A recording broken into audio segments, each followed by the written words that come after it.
त्याचा अभिप्राय त्याचे प्रमाणपत्र घेण्यात आलेले आहे काय? आणि तिसरा प्रश्न, या ठिकाणी मागील 2 वर्षात वारजे माळवाडी भागात पत विभागाने केलेल्या सर्व कामाचे मोजमाप पुस्तक शासनाच्या मान्यताप्राप्त त्रियस्थ संस्थेमार्फत खरं तर त्याची तपासणी करण्याचे आदेश आपण देणार का? अध्यक्ष महोदय, सन्मान्य सदस्यांनी जी मागणी केलेली आहे त्याच पद्धतीनं मेसर्स EIL कंपनी मार्फत मला असं वाटतं की थर्ड पार्टी ऑडिट हे केलं जातं आणि 2 याच्यामधले भाग आहेत. एक काम जे होतं ते 8,30,00,000 होतं, त्यातली 4 कामं ही पूर्ण झालेली आहेत, 3 कामं ही प्रगतीपथावर आहेत आणि दुसरं जे पॅकेज आहे ते 24-25 आहे, ते देखील 3,70,00,000 आहे आणि त्याच्यातली कामं जी आहेत त्या काही कामांना कार्यारंभ आदेश दिलेला आहे आणि काही कामं ही निवेदीच्या स्तरावर आहेत. जी मागणी सन्मान्य सदस्यांनी केलेली आहे की थर्ड पार्टी ऑडिट झालं पाहिजे, ते ऑलरेडी थर्ड पार्टी ऑडिट आपण करतो आणि थर्ड पार्टी ऑडिट झाल्याशिवाय बिलच अदा करत नाही. त्याच्यामुळे थर्ड पार्टी ऑडिट झालेलं नाही किंवा त्याची नेमणूक झालेली नाही हे काही खरं नाही. थर्ड पार्टी ऑडिट नंतरच आपण बिल अदा करत असतो. बोला अध्यक्ष महोदय, त्यांचं होते ना. पुणे महानगरपालिकेमध्ये रस्ते करत असताना त्याच्यावर हमी घेतली जात नाही. संबंधित अधिकाऱ्यांना माझ्यासारख्या प्रतिनिधीने विचारल्यानंतर ते सांगतात की शासनाची आम्हाला हमी देण्याची पद्धत म्हणजे आमच्याकडे कुठलंही परिपत्रक नाहीये. तर माझा प्रश्न आहे की शासन पुणे महानगरपालिकेला टेंडर DP रस्त्याचं काढल्यानंतर 10 वर्षाची हमी घेणार का? अध्यक्ष महोदय, हा प्रश्न वारजे माळवाडी पुरता मर्यादित आहे. माझ्याकडे पूर्ण महानगरपालिकेची आता माहिती नाही, तरी सन्मान्य सदस्यांनी सांगितलेलं तपासून पाहिलं जाईल.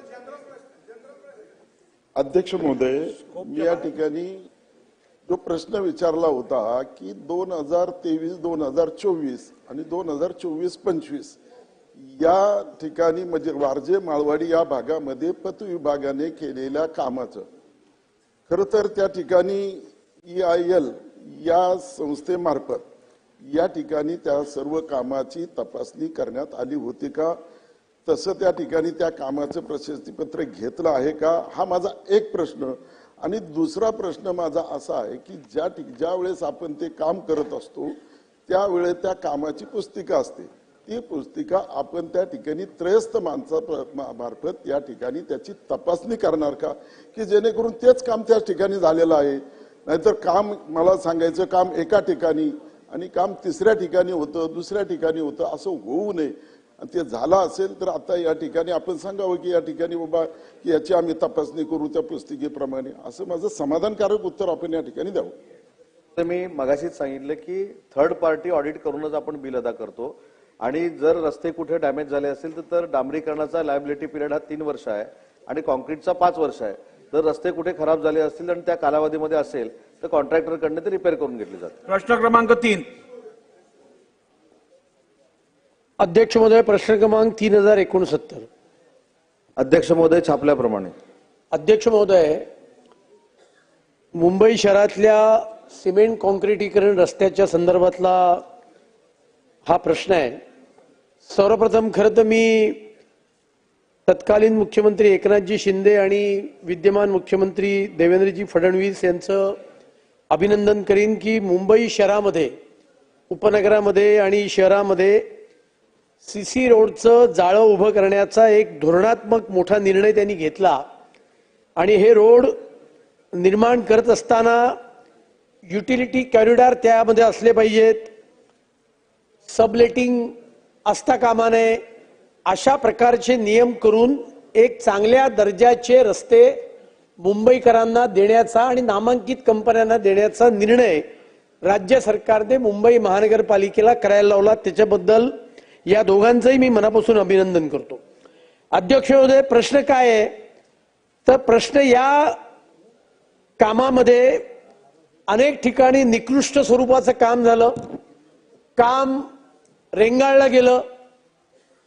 उत्तरामध्ये म्हटलंय की अमुक इंजिनियर्सना नोटिसा दिल्या आहेत, पर्यवेक्षण करणाऱ्या संस्थांना दंड दिलेला आहे, पण अध्यक्ष महोदय, माझा मूलभूत प्रश्न असा आहे की हे सगळी ऍक्शन मुंबई महानगरपालिकेने कधी घेतली?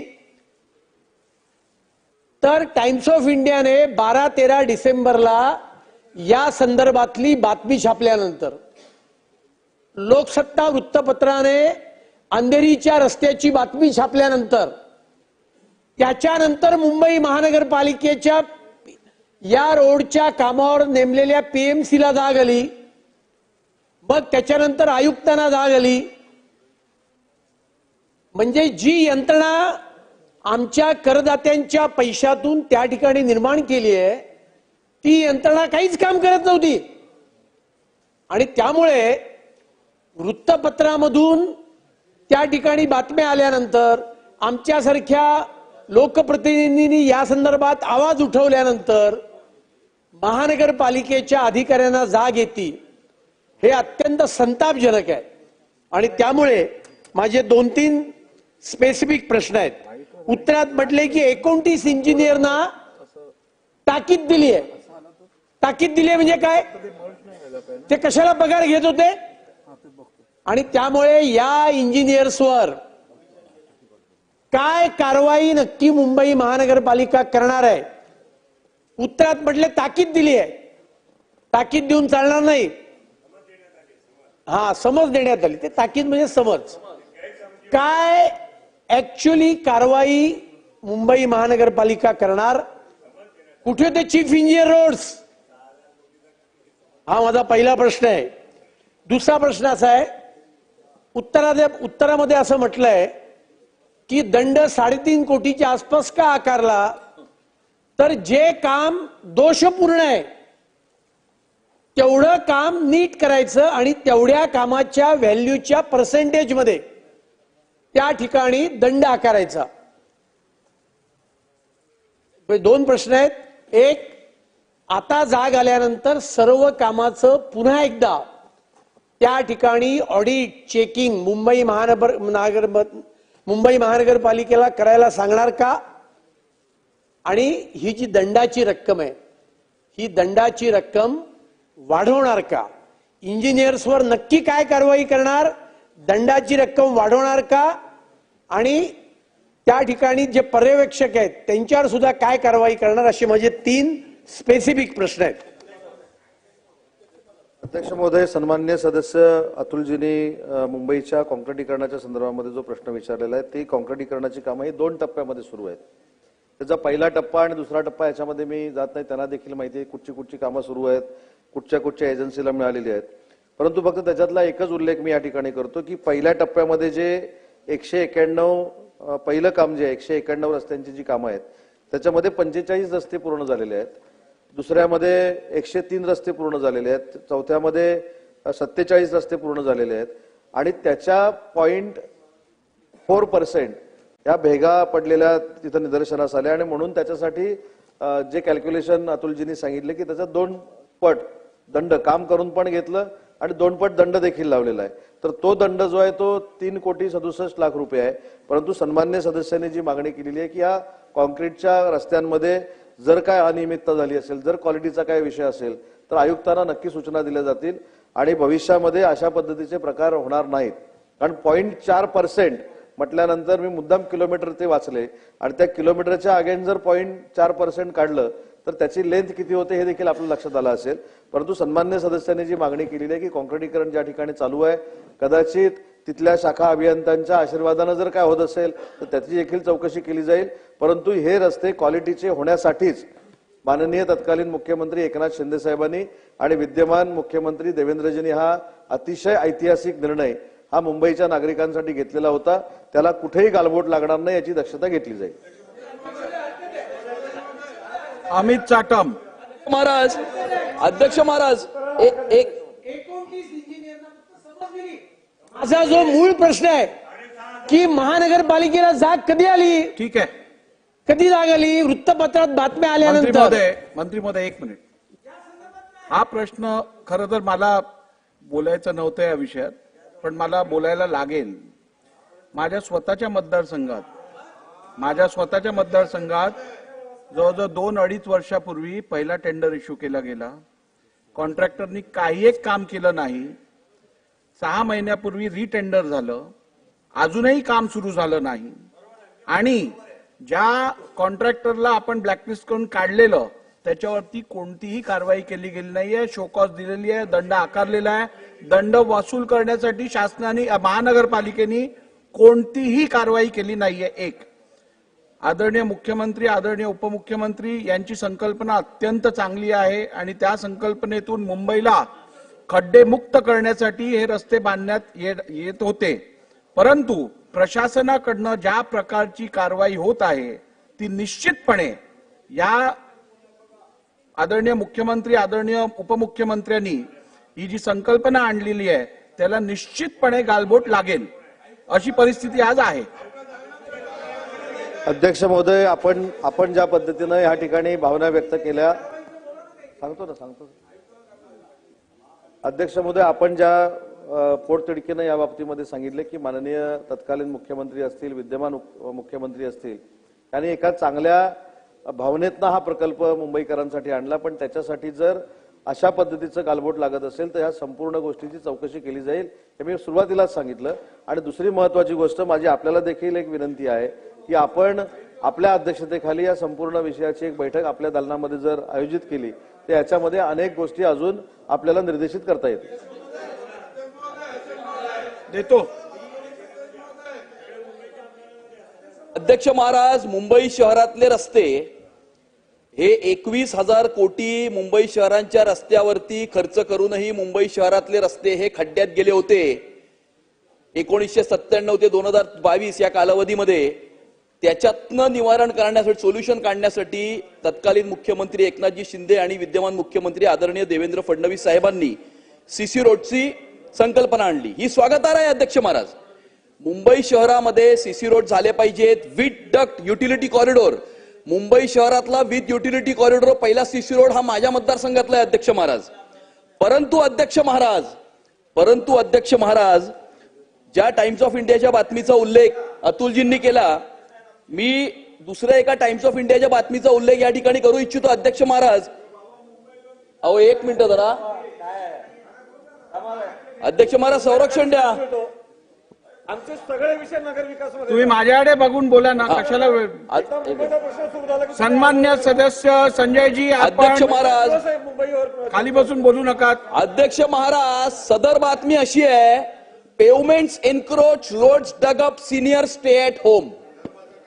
आणि यामध्ये परागजींच्या मतदारसंघातले मुकुंद वैद्य नावाचे पार्लेश्वर मंदिराच्या आजूबाजूला फेरफटका मारायला जायचे, ते आता रस्ते खोदल्यामुळे हे जात नाहीत अध्यक्ष महाराज. अख्खी मुंबई खोदून ठेवली आहे अध्यक्ष महाराज, अख्खी मुंबई. ऑक्टोबर 2023 मध्ये अध्यक्ष महाराज, ऑक्टोबर 2023 मध्ये ज्या सीसी रोडचं काम सुरू झालं त्या सीसी रोडचं काम अजूनही सुरू आहे अध्यक्ष महाराज. 1.5 वर्षानंतर 1-1, 1.5, 2-2 किलोमीटरच्या रस्त्याचं काम अजूनही सुरू आहे अध्यक्ष महाराज. अक्षरशः नाकी न आलेले आहेत अध्यक्ष महाराज. मोठ्या प्रमाणावर सीसी रोडचं काम, रिडेव्हलपमेंटचं काम. या मुंबईमध्ये काय क्वालिटी ऑफ लाईफ आहे अध्यक्ष महाराज मुंबईकरांची. ठीक आहे. आणि त्यामुळे माझा प्रश्न असा आहे अध्यक्ष महाराज, सीसी रोडची संकल्पना चांगली आहे, परंतु मुंबई शहरातले सगळेच रस्ते सीसी मध्ये करायचे आहेत का? किंवा मोठे रस्ते 15 मीटरच्या वरचे रस्ते हे सीसी मध्ये करा, 15 मीटरच्या खालचे रस्ते जे लेआउट रोड्स आहेत ते मॅस्टिक एस्फॉल्ट मध्ये चांगले राहतात अध्यक्ष महाराज. अर्ध्या किमतीमध्ये सीसी रोडच्या अर्ध्या किमतीमध्ये मॅस्टिक एस्फॉल्टचं काम होतं आणि मॅस्टिक एस्फॉल्टचं काम हे 15 दिवसामध्ये संपतं अध्यक्ष महाराज. 1.5 वर्ष हा त्रास सहन करण्याची आवश्यकता नसल्यामुळे माझा प्रश्न असा आहे अध्यक्ष महाराज, आणि हे जे अधिकारी आहेत आपले, हे अधिकारी 25 फेब्रुवारीच्या तयारीमध्ये होते म्हणून त्यांचं लक्ष नव्हतं रोडच्या कामांवर. 25 फेब्रुवारी काय होतं माहितीये अध्यक्ष महाराज? 25 फेब्रुवारीला बिल्डिंग प्रपोजल मध्ये परीक्षा होती, परीक्षा. या सिवर खात्याचे, वॉटर खात्याचे, रोड खात्याचे, अख्ख्या मुंबई महानगरपालिकेचे अधिकारी बिल्डिंग प्रपोजलची परीक्षा आणि त्या परीक्षेच्या तयारीमध्ये मग्न होते. असं काय अध्यक्ष महाराज बिल्डिंग प्रपोजल मध्ये? असं काय आहे बिल्डिंग प्रपोजल मध्ये अध्यक्ष महाराज? आणि त्यामुळे या अधिकाऱ्यांवर कारवाई करणार का ठीक आहे, इंजिनियरवर? आपण आणि भरपूर दुसरं, माहिती सभागृहाला दिली आहे, एवढी त्यांना उत्तर द्यायची आता संधी द्या. चला, नाही मॅस्टिक एक्सपर्ट मध्ये लहान रस्ते करणार का, हा माझा प्रश्न आहे अध्यक्ष अध्यक्ष महाराज. महोदय, आजचा जर आपण प्रश्न उत्तराचा क्रम बघितला तर पहिल्यापासून 9 नंबर पर्यंत नगर विकासच आहे. त्याच्यामध्ये अमितजींनी अजून अधिकची माहिती मला दिलेली आहे. त्याच्यामुळे त्यांनी 2 गोष्टी ज्या सांगितल्या त्या तपासून बघितल्या जातील. ठीक आहे. आता या बाजूचे अमित झाले, या बाजूचे अमित. अध्यक्ष महोदय, आपल्या माध्यमातून मंत्री महोदयांना मी 3 स्पेसिफिक प्रश्न विचारू इच्छितो. नाही अध्यक्ष द्यायचे, महोदय, 12 वाजता. मंत्री महोदय, मुंबईला खड्डेयुक्त रस्ते देण्यासाठी 6,632 कोटी रुपयाची कंत्राटे आपण दिली आणि अध्यक्ष खड्डेयुक्त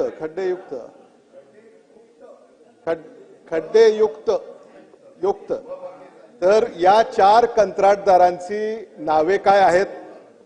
मंत्री महोदय, या 4 कंत्राटदारांची नावे काय आहेत? त्यानंतर गुणवत्ता व्यवस्थापन संस्थेचं नाव काय आहे? आणि मुंबई ही आपली राजधानी आहे, देशाची आर्थिक राजधानी आहे. जागतिक शहरांच्या उत्कृष्ट रस्त्यांच्या मानकांमध्ये मुंबईचं स्थान कितवं आहे?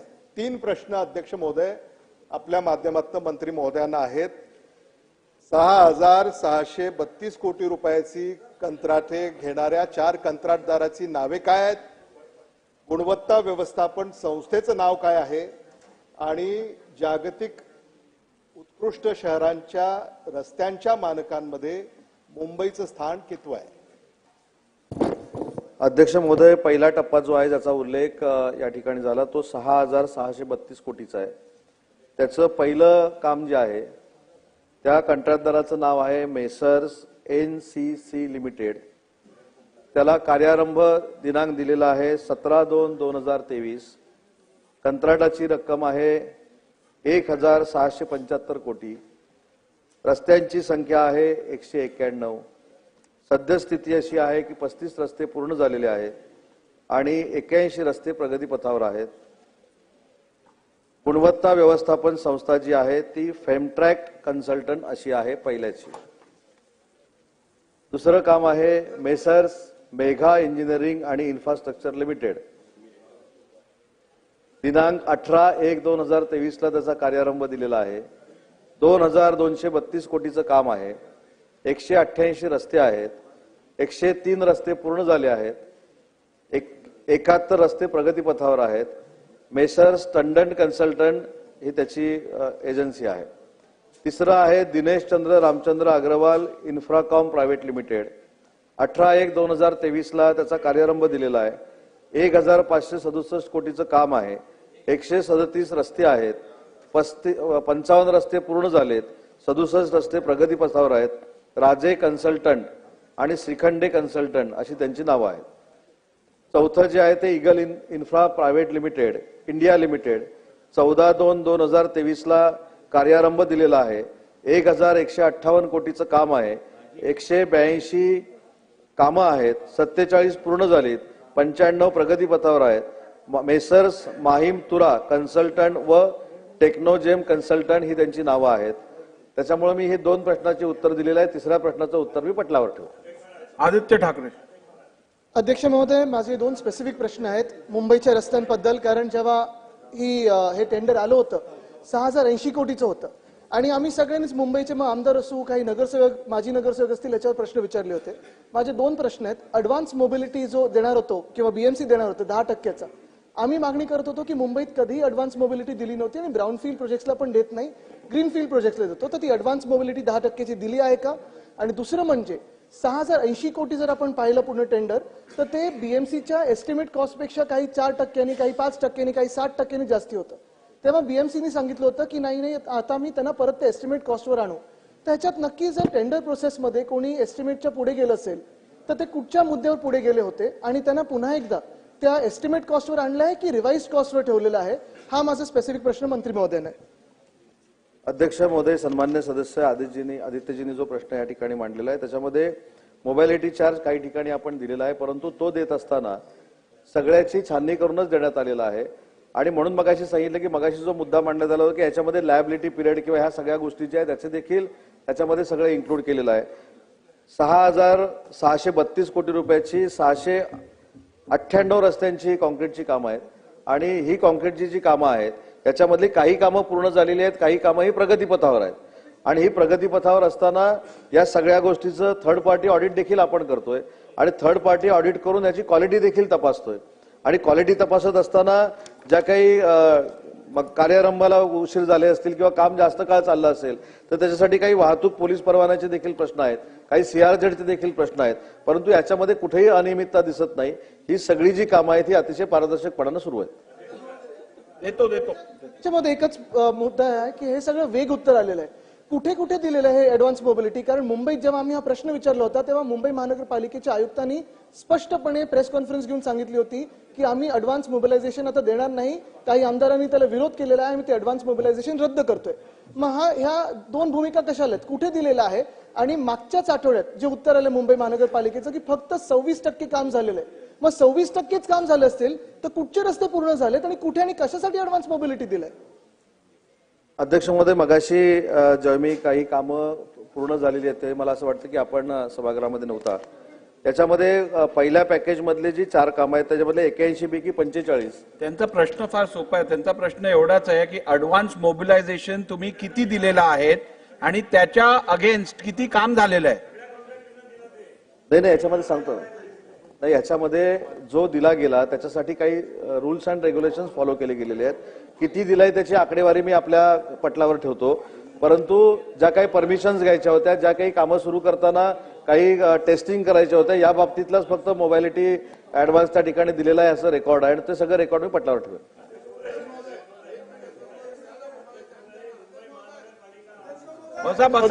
महापालिकेची परिस्थिती सध्या अशी आहे, nobody is answerable to anybody.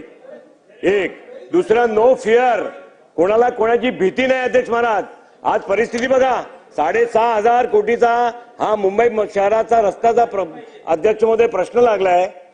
सर्व मुंबईचे आमदार आणि बाहेरचे आमदार त्या प्रश्नामध्ये एकही वरिष्ठ अधिकारी, अध्यक्ष मध्ये ऍडिशनल कमिशनर इथे गॅलरीमध्ये नाही आहेत. त्यांना या विधानसभेची भीती नाही.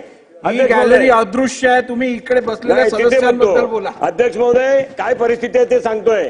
अध्यक्ष महोदय, हे जे अध्यक्ष महोदय कन्सल्टंट नेमलेत, अध्यक्ष महोदय हे जे कन्सल्टंट, एक मिनिट अध्यक्ष महाराज, हे जे कन्सल्टंट नेमलेत ते महापालिकेचे अध्यक्ष मध्ये माझा प्रश्न आहे, आपण ज्या कन्सल्टंटची नावं घेतली आहेत, पीएमसीची नावं घेतली आहेत, त्याचा गुणवत्ता तपासणी करणाऱ्या ज्या संस्थांची नावं घेतली आहे त्याचा बीएमसीचे किती रिटायर अधिकारी सामील आहेत त्याच्यामध्ये, त्याची यादी सभागृहाचा पटलावर ठेवा. एक. दुसरं, अध्यक्ष महोदय, महापालिकेची परिस्थिती काय आहे, जे कॉन्ट्रॅक्टर आहेत त्याचे पुतणे, मेवणे, भाऊजी, त्यांचे साळे, अध्यक्ष महोदय सगळे अधिकारी झालेत अप टू एक्झिक्युटिव्ह लेवल पर्यंत. म्हणजे जे कॉन्ट्रॅक्टर आहेत त्याचे नातेवाईक या मुंबई शहरामध्ये अध्यक्ष महोदय नाही प्रश्न आहे. टेंडर तेच बनवतात. तर जे असे अधिकारी, कॉन्ट्रॅक्टरचे नातेवाईक मुंबई महानगरपालिकेमध्ये या रोडच्या टेंडरमध्ये किती आहेत त्याची माहिती अध्यक्ष महोदय देण्याची गरज आहे. आणि तिसरा, अध्यक्ष महोदय, याच्यामध्ये कंडिशन होती मंत्री महोदय, सब लीज करता येणार नाही, सब कॉन्ट्रॅक्ट देता येणार नाही. सब कॉन्ट्रॅक्ट या 4 कॉन्ट्रॅक्टरांनी सब कॉन्ट्रॅक्ट किती रस्त्यांचे सब कॉन्ट्रॅक्ट दिले त्याची माहिती आपण या सभागृहात देणार का? अन्यथा ज्यांनी दिले असतील त्यांच्यावरती दंडात्मक कारवाई चालणार नाही. करणार का?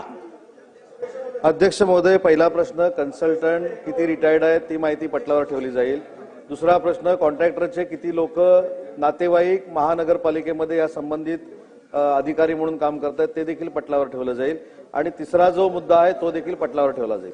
ठीक आहे, आता पुढे जाऊया आपण.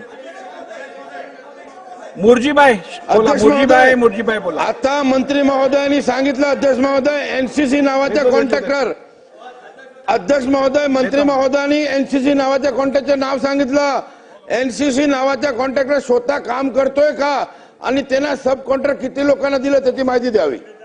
मंत्री महोदय, माहिती द्यावी, एनसीसी नावाच्या कॉन्ट्रॅक्टर स्वतः काम करतो का आणि त्यांनी सब कॉन्ट्रॅक्ट किती लोकांना दिलेले आहेत.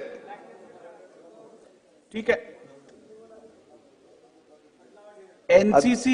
एनसीसी या कंत्राटदारांनी किती लोकांना सब कॉन्ट्रॅक्ट दिलेले आहेत ते पण पटलावर ठेवतो.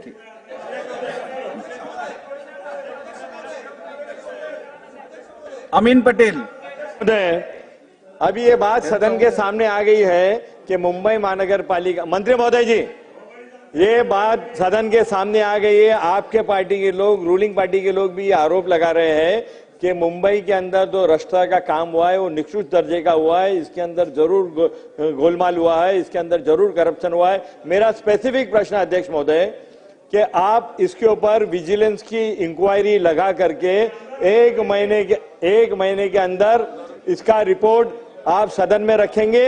और जैसा कि अध्यक्ष महोदय ने बताया है कि जो आमदारों की मुंबई की कमेटी, उसकी मीटिंग, इस आमदारों की जो कमेटी है उसकी मीटिंग ये असेंबली खत्म होने के पहले लगाएंगे क्या? और अध्यक्ष महोदय, जो काम बंद है, जो आपके मतदार संघ में बंद है, मेरे मतदार संघ में बंद है, आमदारांची समिती स्थापन करणार का? अध्यक्ष महोदय, मुंबईच्या कॉन्क्रिटीकरणाच्या संदर्भामध्ये एक सविस्तर बैठक माननीय उपमुख्यमंत्री एकनाथ शिंदे साहेबांना घेण्याची विनंती केली जाईल आणि त्यांना देखील या सगळ्या सदस्यांच्या भावना ज्या आहेत त्या सगळ्या पोहोचवल्या जातील। शेवटचा प्रश्न वरुण सरदेसाई। समिती करण्याची देखील विनंती केलेली आहे, अशी विनंती त्यांना केली जाईल।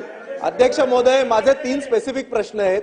जर ऍडव्हान्स मोबिलायझेशन दिलं असेल आणि काम सुरू झालं नसेल किंवा निकृष्ट दर्जाचं झालं असेल तर व्याजासकट त्या कॉन्ट्रॅक्टर कडनं ते सगळे पैसे महानगरपालिका परत एकदा घेणार का?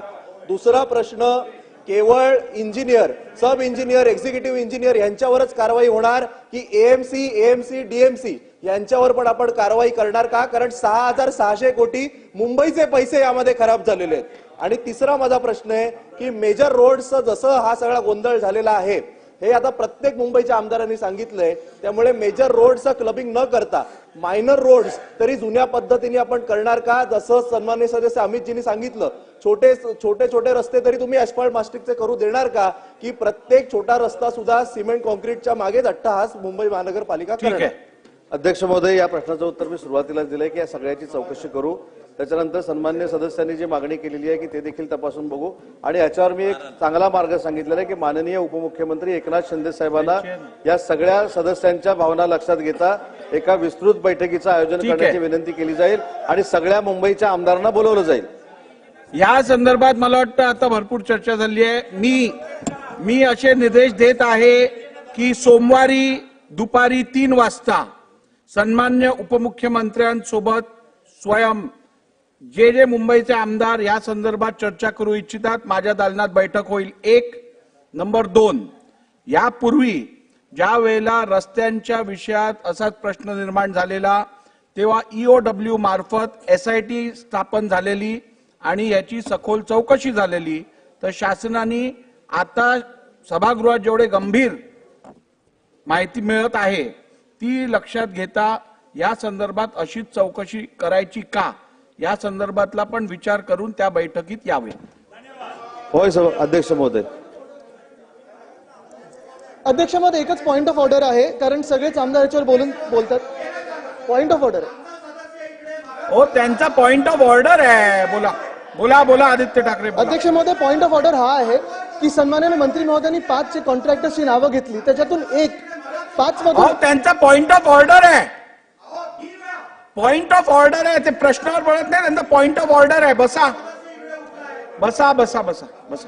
अध्यक्ष महोदय, एकच मी विनंती करतो मंत्री महोदयांना, कारण रेकॉर्डवर चुकीचं येऊ नये की जे 5 नावं घेतली कॉन्ट्रॅक्टर्सची त्याच्यातून एकाने काम मागे घेतलेलं आहे, काम करणार नाहीत मुंबई महानगरपालिकेत, आणि दक्षिण मुंबईतले जे कॉन्ट्रॅक्ट आहेत ते सगळे रद्द झालेले आहेत। ठीक आहे, तर ते चुकीचं रेकॉर्डवर येऊ नये। ठीक आहे, चला प्रश्न क्रमांक 4। अध्यक्ष महोदय, प्रश्न क्रमांक 957। अध्यक्ष महोदय, छापल्याप्रमाणे जरा बसून घ्या।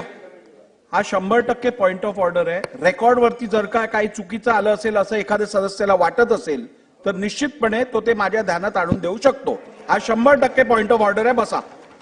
अध्यक्ष महोदय, हा प्रश्न कल्याण डोंबिवली महानगरपालिका हद्दीतील असून कल्याण डोंबिवली महानगरपालिका क्षेत्रातील शिवाजीनगर गावदेवी येथील जुना सर्वे नंबर 305 नवीन सर्वे नंबर 32 ही जमीन विकास योजनेतील आरक्षणाच्या बाधित असल्याने जमीन मालक यांनी सादर केलेल्या मालकी हक्काच्या कागदपत्रानुसार तपासणी करून TDR दिल्याचं मालकाने TDR दिलाय अशा प्रकारचं उत्तरात म्हटलेलं आहे.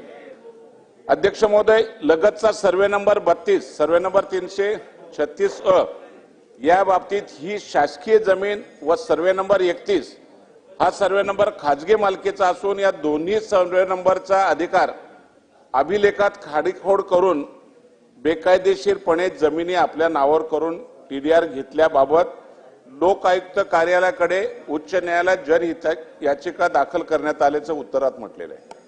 अध्यक्ष महोदय, मंत्री महोदयांना स्पेसिफिक प्रश्न आहे.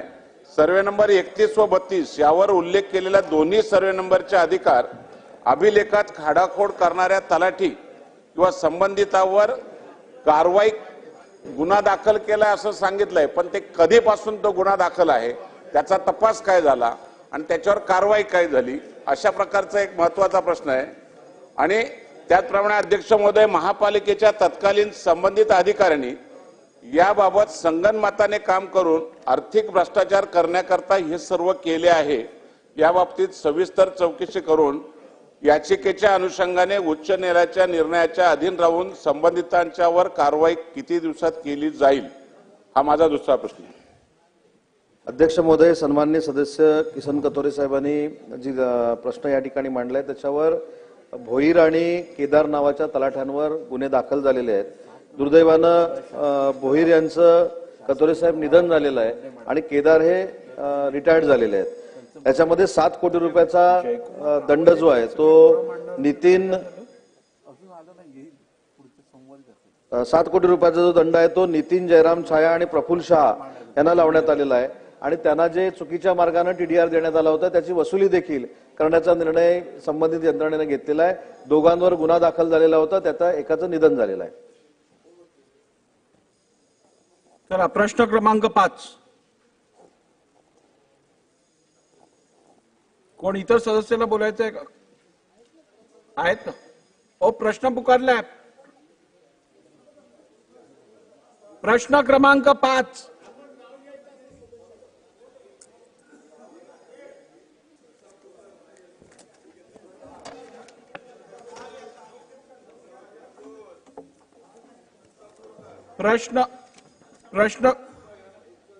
प्रश्न क्रमांक 6. नाही आहेत का? प्रश्न क्रमांक 7.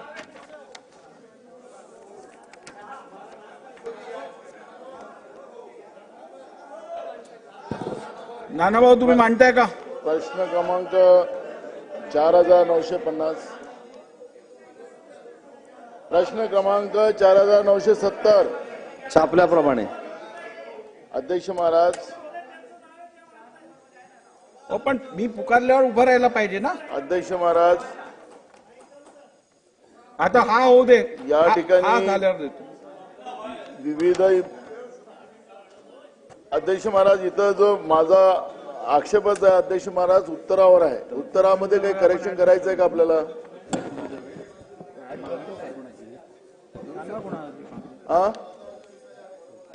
उत्तर बरोबर आहे अध्यक्ष महाराज. मी हक्कभंग आणेल अध्यक्ष महाराज. याच्यावर मंत्री उत्तर बरोबर आहे म्हणतात, तर मी हक्कभंग आणायचं मला तुम्ही सांगा. मी हक्कभंग उभा होऊन बोलून द्या ना अध्यक्ष महाराज. बोला तुम्ही, मी ऐकतोय ना, बोला. मला हक्कभंग आणायची परवानगी द्या अध्यक्ष महाराज. 1 मिनिट. प्रश्न उत्तराचा वेळ संपला जरी असेल तरी 10 मिनिटं तहकूब केलं मी सभागृह. मी 10 मिनिटं वाढवत आहे. अध्यक्ष महाराज, या ठिकाणी माझा हक्कभंग असा येतो अध्यक्ष महाराज, मी या ठिकाणी विविध इमारतीवर उभारण्यात येणाऱ्या अनाधिकृत व बेकायदेशीर मोबाईल टावर मध्ये मुळे रहिवाशांना नाहक त्रास येत असून इमारतीचे नुकसान देखील होत असल्याचे निदर्शन झाले, खरे आहे का, हा प्रश्न विचारला अध्यक्ष महाराज. अध्यक्ष महाराज यांनी उत्तरात सांगितलं की पाहणीमध्ये विविध ठिकाणी अनधिकृत टावर असल्याचे आढळून आले, पण ती वस्तुस्थिती आहे. पण अध्यक्ष महाराज, इथं खाली आपण यांनी लिहिलेलं आहे की हे सगळं संगनमताने सगळं होते आहे, असं यांचं म्हणणं आहे अध्यक्ष महाराज. अध्यक्ष महाराज, याच्यामध्ये महत्वाचा मुद्दा असा आहे अध्यक्ष महाराज की या सगळ्या या टावर कंपन्या अध्यक्ष महाराज या लोकांना जबरदस्ती काही आश्वासन देतात, कुठल्याही परवानग्या नसतात आणि त्या ठिकाणी टावर ते लादतात. लोकांचा विरोध होतो अध्यक्ष महाराज. पण अध्यक्ष महाराज, या ठिकाणी या अशा कंपन्यांवर ज्या पद्धतीने लोकांना त्या ठिकाणी त्रास देणाऱ्या कंपन्या ज्याच्या तक्रारी वारंवार येतात, त्याच्यावर कारवाई करण्याची भूमिका शासनाची नेमकी काय राहणार, हे वस्तुस्थिती या ठिकाणी आपण मांडलेली नाही आहे. त्याचं स्पष्टीकरण द्यावं. अध्यक्ष महोदय, सन्माननीय सदस्य नानासाहेब पाटोलेंनी या ठिकाणी जो प्रश्न उपस्थित केलेला आहे त्याच्यामधली एक वस्तुस्थिती खरी आहे की जी टॉवर कंपनी आहे आणि ज्या टॉवर कंपनीनं विनायक आशिष कोऑपरेटिव्ह हाऊसिंग सोसायटीवर हा टॉवर उभारला, त्या सोसायटीनं 1 वर्षापुरती त्यांना एनओसी दिलेली होती. परंतु ज्यावेळी हा टॉवर उभारल्यानंतर त्यांच्या असं लक्षात आलं की त्याचा आवाज मोठा येतोय, त्या स्लॅबला तडे गेलेले आहेत, त्यावेळी त्यांनी महानगरपालिकेला कळवलं की आम्हाला हा टॉवर नकोय. आणि टॉवर नकोय म्हणून सांगितल्यानंतर महानगरपालिकेने निर्देश दिले की हा टॉवर काढून टाकावा. तरी देखील 2 दिवस टॉवर बंद ठेवून पुन्हा एकदा टॉवर कंपनीने टॉवर सुरू केला. त्याच्याबद्दलचा हा प्रश्न आहे. तर आजच महानगरपालिकेला निर्देश दिले जातील की Vinayak Ashish cooperative housing society जी आहे आणि त्या लोकांची जी मागणी आहे ती मागणी असताना देखील जो नियमबाह्य टॉवर तिथे उभा आहे ते काढून टाकण्याचे आणि बंद करण्याचे निर्देश आजच देण्यात येतील. आणि नानासाहेब, हा प्रश्न आपण मांडल्यामुळे मगाशी जो मी सभागृहामध्ये नसल्यामुळे आपण जो प्रश्न उपस्थित केला होता तो मी इथं जरी सभागृहामध्ये उपस्थित नसलो तरी वरच्या सभागृहामध्ये 260चं उत्तर देत होतो. 2 मिनिटं याला मला उशीर झाला, परंतु या संदर्भामध्ये हा टॉवर काढून देण्याचे निर्देश आजच देण्यात येतील. बोला बोला बोला. अत्यंत महत्वाचा तातडीचा विषय आहे. माझ्या मतदारसंघामध्ये 132 केवी आमगाव तालुक्यामध्ये 2 फीडर बंद झाले आहेत आणि त्यामुळे 2 दिवसापासून शेतकऱ्यांचे पंप बंद आहेत, 13 मिनिटं, घरगुती लाईट बंद आहे आणि त्याच्यामुळे तातडीने ते सुरू करावं अशा प्रकारची विनंती आहे. तुम्ही काय मांडताय? प्रश्न विचारताय ना? Point of information. अहो काय लावलंय? अध्यक्ष महोदय,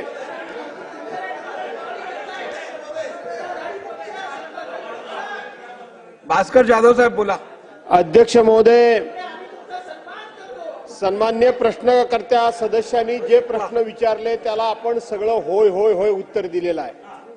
कुठेही आपण प्रश्नकर्त्यांनी केलेल्या प्रश्नातले कुठेही वस्तुस्थिती ही आपण मान्य केलेली आहे. अहो मंत्री महोदय इकडे बघा जरा. होय मान्य केलेली आहेत आपण, कुठेही नाही. पण आपण शेवटी उत्तरामध्ये असं म्हटलंय की 2023 साली या कॉन्ट्रॅक्टरची परवानगी संपली आणि त्यानंतर या इंडस कंपनीला, ही इंडस कंपनी जी नावाची कंपनी आहे, हिनं रहिवाशांचा विरोध झुगारून महापालिकेतर्फे सील केलेल्या टॉवरचे सील तोडून विना परवानगी प्रक्षेपण सुरू केले आहे.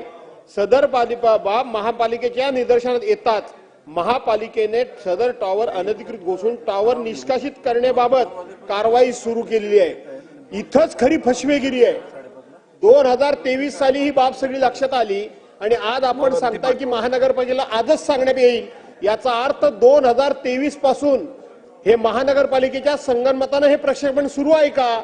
आणि 2023 सालापासून हा टॉवर निष्कासित करण्याचं का शिल्लक राहिलं? आणि म्हणून आज आपल्याला त्या संदर्भामध्ये आदेश देण्याची वेळ येण्याच्या ऐवजी 2023 पासून ज्यांनी हा टॉवर निष्कासित केला नाही त्याच्यावर कारवाई कराल का? अध्यक्ष महोदय, मी सुरुवातीला असं सांगितलं की हा टॉवर उभारायला पहिली सोसायटीची परवानगी होती. ती परवानगी 1-1.5 वर्ष असल्यामुळे टॉवर चालू राहिला आणि ज्यावेळी त्या टॉवरमुळे येणारा आवाज किंवा त्या स्लॅबला गेलेल्या भेगा या सोसायटीच्या ज्यावेळी लक्षात आला त्यावेळी त्यांनी महानगरपालिकेला अर्ज केला आणि महानगरपालिकेनं तो जो टॉवर होता तो सील केला. पण तो सील केल्यानंतर काही दिवस टॉवर बंद राहिल्यानंतर महानगरपालिकेला कुठची इंटिमेशन न देता तो पुन्हा एकदा टॉवर सुरू करण्यात आला. स्ट्रक्चर तिथंच होतं. आज आपण असे निर्देश देतोय, नुसते सील करण्याचे नाही तर तिथनं टॉवर हलवण्याचेच निर्देश आज आपण देतोय आणि ते त्या निर्देशाचं पालन महानगरपालिकेनं करावं. कृष्णा खोपडेजी.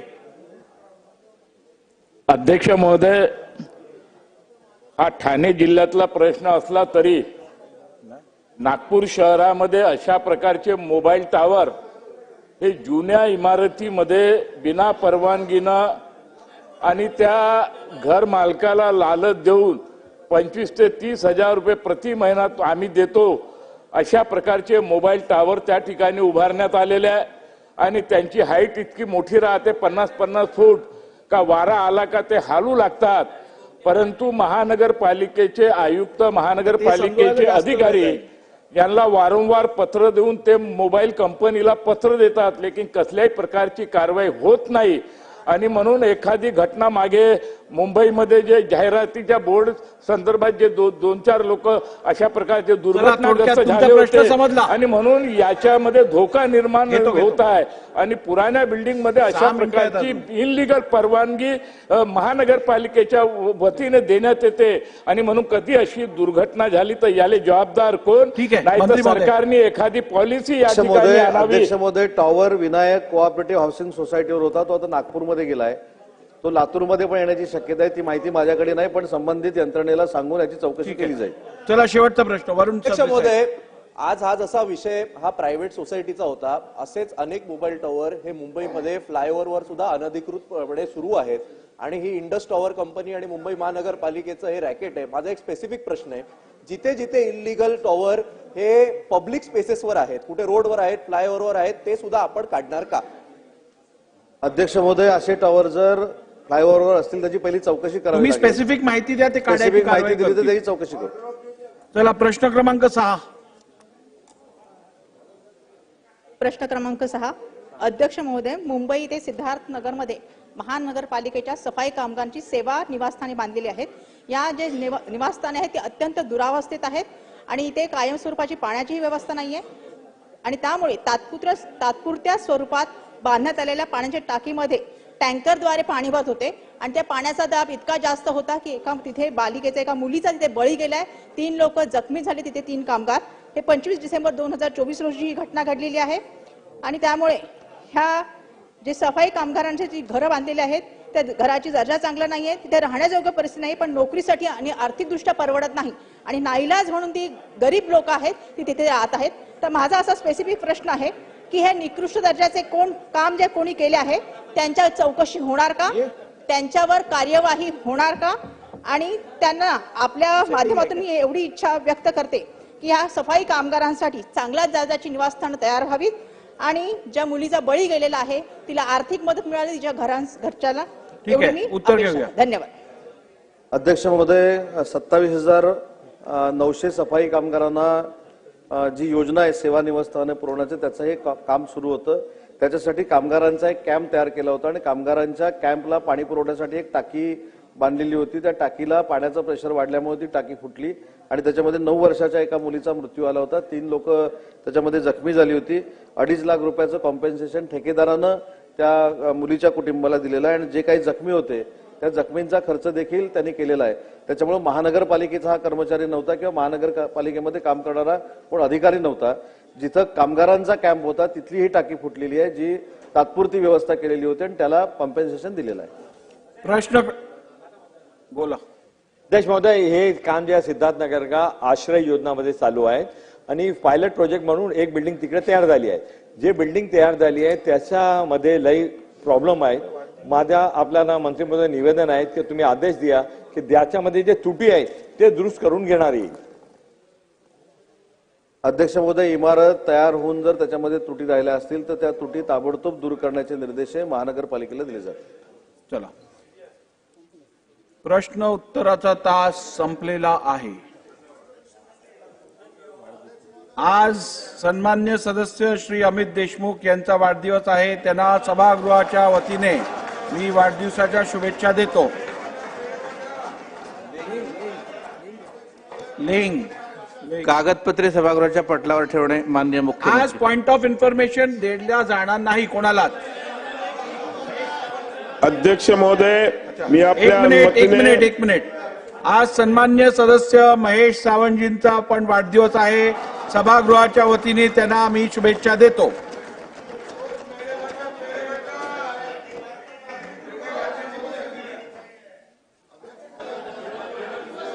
मोहित नायब, बसा तुम्ही खाली बसा. लेंग घ्या. अध्यक्ष महोदय, मी आपल्या अनुमतीने महाराष्ट्र जलसंपत्ती नियम प्राधिकरणाच्या सन 2005च्या अधिनियम क्रमांक 18 मधील कलम 19च्या पोटकलम 4 अन्वये महाराष्ट्र जलसंपत्ती नियमन प्राधिकरण मुंबई यांच्या सन 2021-2022 च्या वार्षिक अहवाल व सन 2022 व 2023 च्या वार्षिक लेखा अहवाल आणि त्यावरील नियंत्रण व महालेखा परीक्षक यांचा अलग लेखा परीक्षक अहवाल सभागृहासमोर ठेवतो. सदर अहवाल विधानसभेच्या पटलावर ठेवण्यास झालेल्या विलंबाचे कारण सोबत जोडलेले आहे. ख पण घ्या. ख महोदय, अध्यक्ष महोदय, मी आपल्या अनुमतीने कंपनी अधिनियम 2013 मधील कलम 395 च्या पोट कलम 1(ब) अन्वये महाराष्ट्र राज्य विद्युत पारेषण कंपनी मर्यादित त्यांचा सन 2023-24 चा वर्षाचा 19वा वार्षिक अहवाल सभागृहासमोर ठेवतो. खूप कामकाज आहे. तिसरा माझच आहे. अहवाल सभागृहासमोर ठेवण्यात आले. सदर अहवाल विधिमंडळाच्या संकेतस्थळावर उपलब्ध करून देण्यात येतील. मान्य दुग्धविकास मंत्री. अध्यक्ष महोदय, मी आपल्या अनुमतीने महाराष्ट्र राज्य सहकारी संस्था नियम 1960 च्या कलम 81 मधील 1(ड) तसेच नियम 69 च्या कलम 1(क) अन्वये महाराष्ट्र राज्य सहकारी दूध महासंघ मर्यादित मुंबई महानंद यांचा सन 2023-2024 या वर्षाचा वैधानिक लेखा प्रशिक्षण अहवाल सभागृहासमोर ठेवतो. अहवाल सभागृहासमोर ठेवण्यात आला. सदर अहवाल विधिमंडळाच्या संकेतस्थळावर उपलब्ध करून देण्यात येईल. मान्य ग्रामविकास व पंचायत राज मंत्री.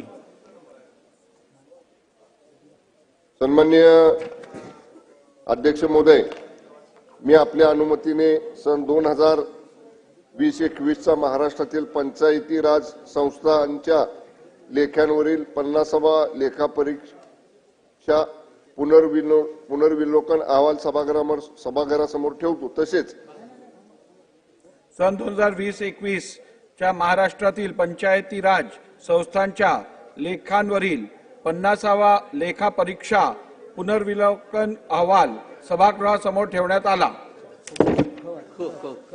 सन्माननीय अध्यक्ष महाराज, मी आपल्या अनुमतीने सन 2021-22 सन 2022-23 चे ठाणे, रायगड, रत्नागिरी, सिंधुदुर्ग, पालघर, नाशिक, धुळे, नंदुरबार, जळगाव, अहिल्यानगर, पुणे, सातारा, सांगली, सोलापूर, कोल्हापूर, छत्रपती संभाजीनगर, जालना, परभणी, हिंगोली, बीड, नांदेड, उस्मानाबाद, लातूर, अमरावती, अकोला, वाशिम, बुलढाणा, यवतमाळ, नागपूर, वर्धा, भंडारा, गोंदिया, चंद्रपूर व गडचिरोली या 34 जिल्हा परिषदांचे वार्षिक प्रशासन अहवाल सभागृहासमोर ठेवतो. 34 जिल्हा परिषदेचे वार्षिक प्रशासन अहवाल सभागृहासमोर ठेवण्यात आले. ठीक आहे. पंकजाताई, तुम्हाला शासकीय ठराव मांडायचा आहे का? हो, मांडा. 1 मिनिट बोला. अध्यक्ष महाराज, 2019-2024 हा जो कालावधी आपला मागच्या टर्मचा गेला अध्यक्ष महाराज, कोरोना आणि तो काळ जो आपला 1.5-1.5 वर्षाचा गेला आणि त्याच्यानंतर खऱ्या अर्थानं कमिट्यांची कामं, जी विधिमंडळाच्या कमिट्यांची कामं ती नाहीच्या बरोबरीत झालेली आहे. हे तुम्ही आम्ही सगळ्यांना परिचित आहे. पण अध्यक्ष महाराज, आता कमिट्या आपल्या यावेळेस नावं सगळ्या पक्षांनी दिलेली आहेत. काँग्रेस पक्ष सोडून सगळी नावं आली माझ्याकडे. नाही आली आहे आमच्याजवळ, आली नाही, रिसिव्ड आहे आमच्याजवळ. मी तुम्हाला रिक्त आहे ती पण पाठवतो. चला अध्यक्ष महाराज, ठीक आहे, आजच आमची नावं आली नसतील तर आजच आमची नावं दिली जातील अध्यक्ष महाराज. आणि अध्यक्ष महाराज, हे महत्वाचा विषय अध्यक्ष महाराज, महालेखाकारांचं जो ऑडिट पॅरा येतो त्याच्या विविध त्रुटी असतात. विधिमंडळाच्या कामकाजामध्ये खऱ्या अर्थानं आपलं सभागृह जे आहे हे अधिवेशनापुरतंच नाही, आपलं विधिमंडळाच्या कमिटीच्या माध्यमातून आपलं विधिमंडळातलं कामकाज हे वर्षभर चालतं अध्यक्ष महाराज. आणि त्याच्यामुळे माझा आपल्याला एवढंच विनंती आहे की आज आलं नसेल तर आताच आमचे नानाभाऊ, या संदर्भात मी आपल्याला सांगू इच्छितो की मी जवळजवळ 3दा रिमाइंडर्स सगळ्या गटनेत्यांना पाठवलेले आहेत. माझ्याकडे बहुतांश गटनेत्यांच्या याद्या आलेल्या आहेत नावांच्या. त्यात काही त्रुटी आहेत. आपल्या पक्षाकडनं आलेल्या यादीत पण त्रुटी आहे. त्या संदर्भातही मी परत आपल्याकडे पत्रव्यवहार केलेला आहे. तर त्या आपण कंप्लाय करा. मी संयुक्तिक यादी जाहीर करतो. मी आजही ज्या कंप्लाय झालेल्या आहेत त्या याद्या करू शकतो, परंतु मला सगळ्या कॉम्पोजिट यादी एकत्र जाहीर करायची आहे. अध्यक्ष महोदय, जो कोटा काही सगळ्या आपल्या पक्षाला मला वाटतं ह्या सगळ्या चर्चा सभागृहात होण्याची गरज नाही. नाही. बोलू देत नसाल तर मस्तो बाबा. लक्ष आज एकूण आपल्याकडे 25 लक्षवेध्या या पेंडिंग आहेत. आता वाजले आहेत 12:15 ठरावानंतर. आता आपण एक शासकीय ठराव घेऊ, त्यानंतर आपण 2 वाजेपर्यंत लक्षवेधी सूचना घेऊ आणि मला या सगळ्या लक्षवेधी सूचना पूर्ण करायच्या आहेत. त्यामुळे मी आपल्या सर्वांना विनंती करतो, सर्व सदस्यांना विनंती करतो, जास्तीत जास्त 3 ते 4 मिनिट मी प्रत्येक लक्षवेधीला देईन. चला मंत्री महोदय. पर्यावरण व वातावरणीय बदल मंत्री यांचा मविष्य नियम 110 अन्वये शासकीय ठराव. अध्यक्ष महोदय, मी आपल्या अनुमतीने पर्यावरण व वातावरणीय बदल विभागाचा महाराष्ट्र विधानसभा नियम 110 अन्वये खालील मी शासकीय ठराव मांडत आहे. ज्या अर्थी महाराष्ट्र विधान परिषदेने 1 जून 1981 रोजी भारताच्या संविधानाच्या अनुच्छेद 252 खंड 1 च्या अनुसार ठराव केला होता, त्या आणि संसदेने पारित केल्याप्रमाणे जल प्रदूषण प्रतिबंध व नियंत्रण अधिनियम 1974 चा 6 आणि जल प्रदूषण व प्रतिबंध नियंत्रण सुधारणा अधिनियम 1978 चा 44 अंगीकृत केले होते आणि ज्या अर्थी संसदेने जल अधिनियम 1974 त्यात जल अधिनियम 2024 चा 5 याद्वारे सुधारणा केलेली आहे आणि ज्या अर्थी जल प्रदूषण प्रतिबंध नियंत्रण सुधारणा अधिनियम 2024 च्या कलम 1 च्या पोटकलम 2 मध्ये अशी तरतूद केली आहे की जे राज्य संविधानाच्या अनुच्छेद 252 च्या खंड 1 तसेच त्यांच्या खंड 2 अन्वये या बाबतीत पारित केलेल्या ठरावाद्वारे 2024 च्या उक्त सुधारणा अधिनियम अंगीकृत करेल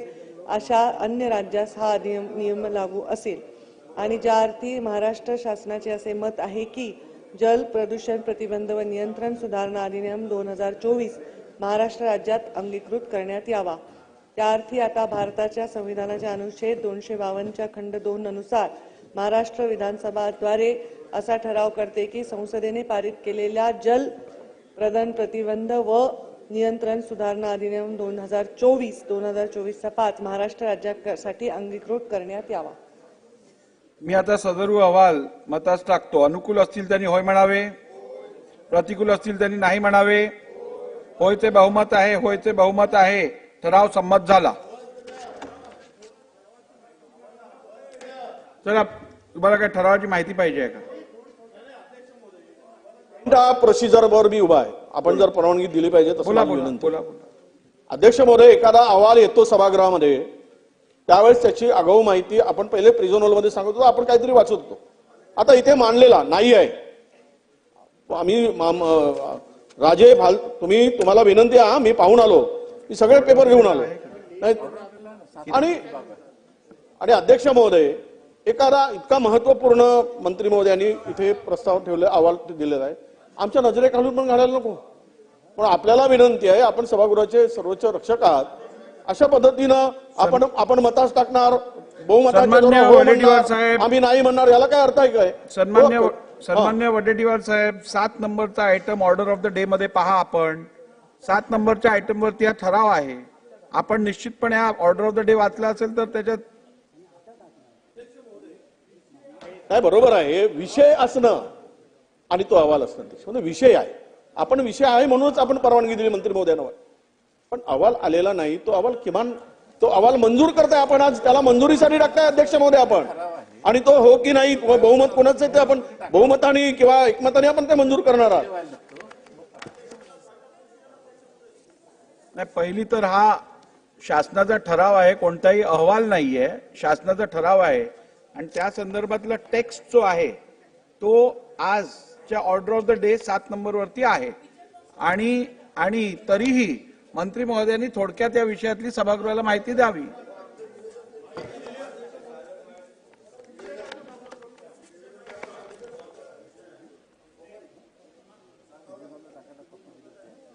हे अत्यंत महत्वाचा विषय आहे, पण याच्यामध्ये मुळामध्ये जे केंद्र शासनाने इज ऑफ डुईंग बिझनेसच्या संदर्भामध्ये प्रशासनाला गती देण्यासाठी राज्य प्रदूषण नियंत्रण मंडळाच्या अध्यक्षाची निवड असेल, त्याच्यात सुसूत्रता आणण्यासाठी आणि आपल्या भारतीय संविधानामध्ये राज्यसूचीमध्ये अनुक्रमांक 17 मध्ये पाणी म्हणजे सूची 1 मधील 56 तरतुदींच्या आधी राहून पाणी पुरवठा, जलसिंचन, कालवे, जलनिस्सारण, पाण्याची साठवण, जलशक्ती असं त्यांनी दाखवलेलं आहे.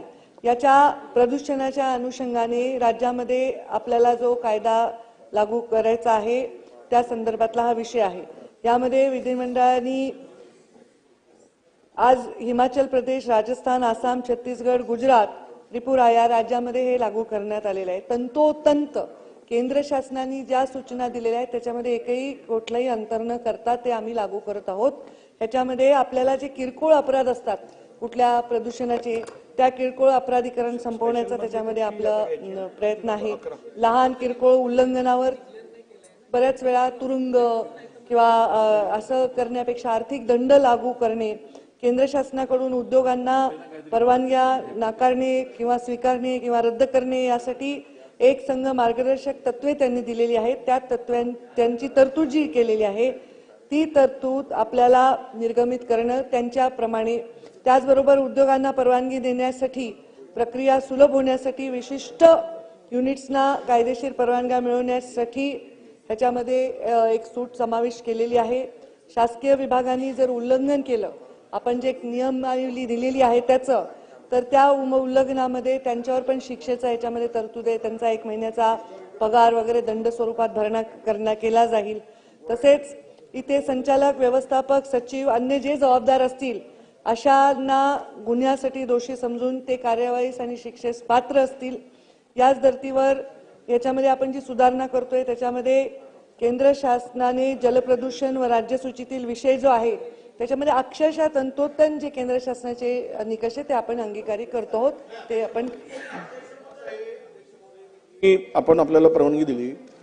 एखादा केंद्र सरकार कायदा करतो,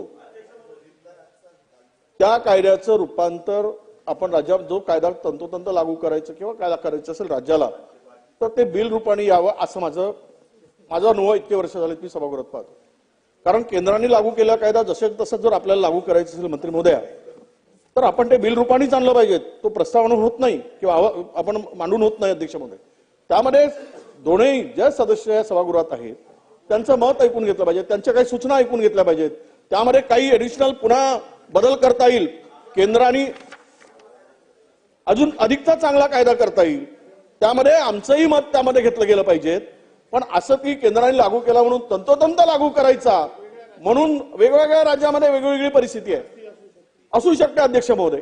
परंतु तसाच्या तसा इतर राज्यांनी केला म्हणून आपल्या राज्यात लागू करणं हे योग्य वाटत नाही आम्हाला आपल्याकडे आमची विनंती आहे की हे असं आणण्यापेक्षा यावर चर्चा आणावी, बिलारूपानं आणावं, चर्चा घडवावी, मंजूर करावं. याच्यात काही सदस्यांच्या सूचना असतील त्या योग्य वाटत असतील त्या घ्याव्यात अशी माझी विनंती आहे.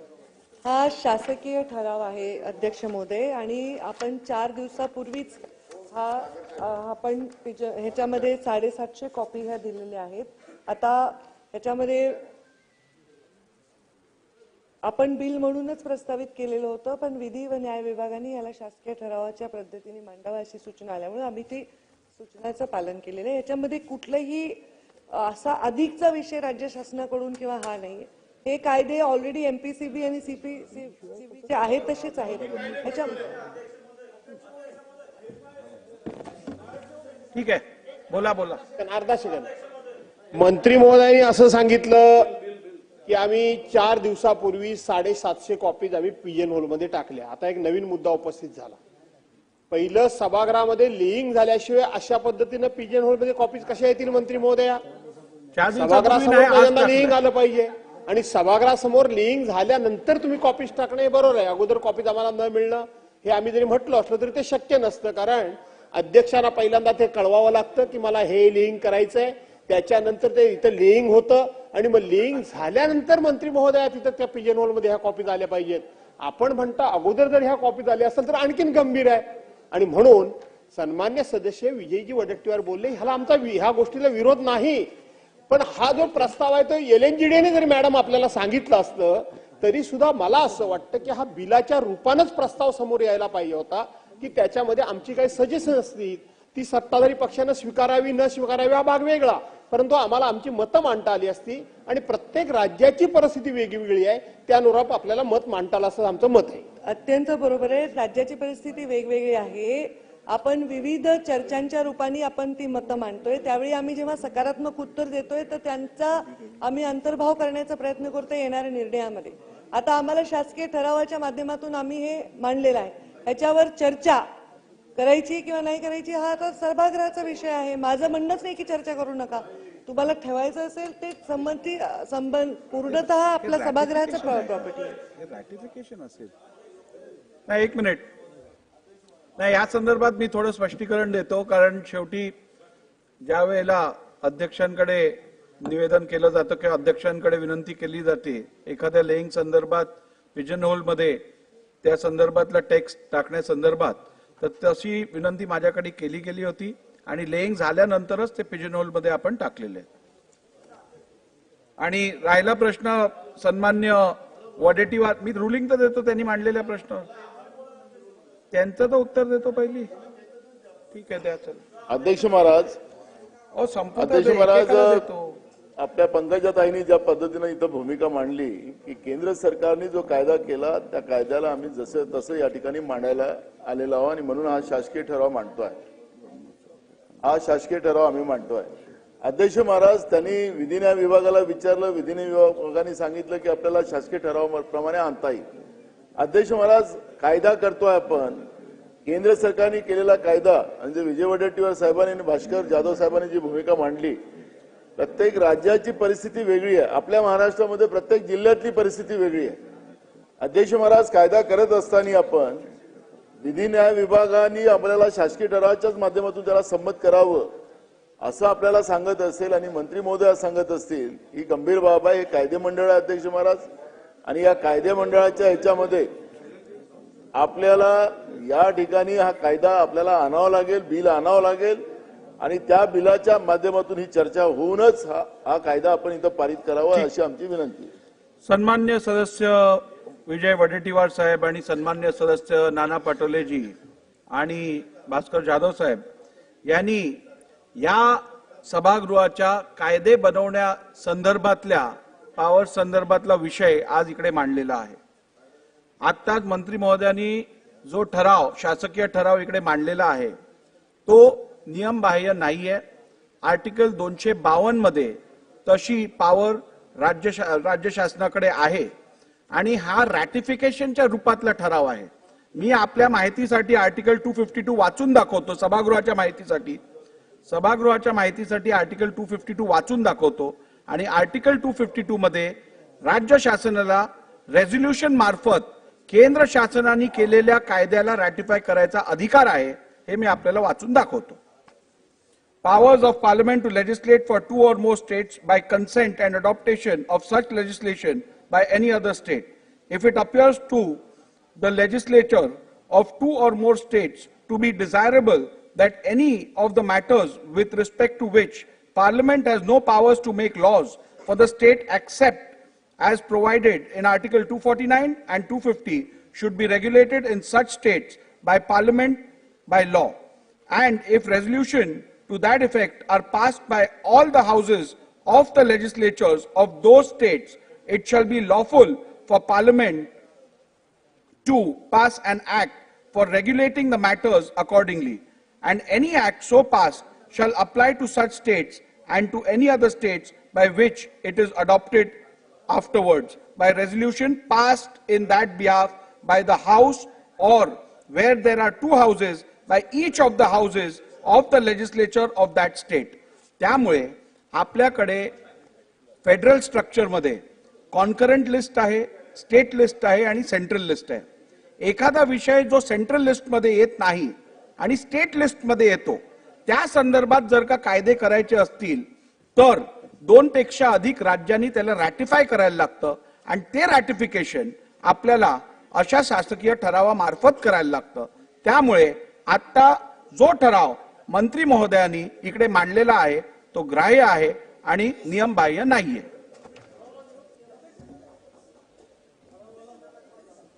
म्हणणं आहे आम्ही काही विरोध करतच नाही आहोत. आमचं नुसतं एवढंच म्हणणं आहे की चर्चा जर झाली तर आम्हाला आमची मतं मांडता येतील. आम्ही जे काही पॉझिटिव्हली मंत्री महोदयांकडे नेले त्यांनी ते मान्य केलेले आणि तसं पॉझिटिव्हली काम केलंय.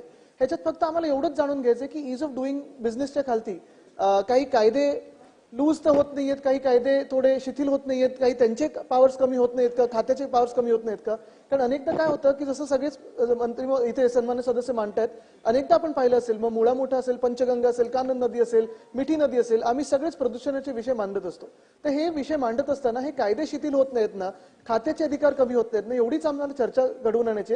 जेव्हा आपण वेळ द्याल तशी आम्ही चर्चा घडवून आणायला तयार आहोत. आमचा विरोध नाही यायला. ठीक. चला संजय कुटेजी.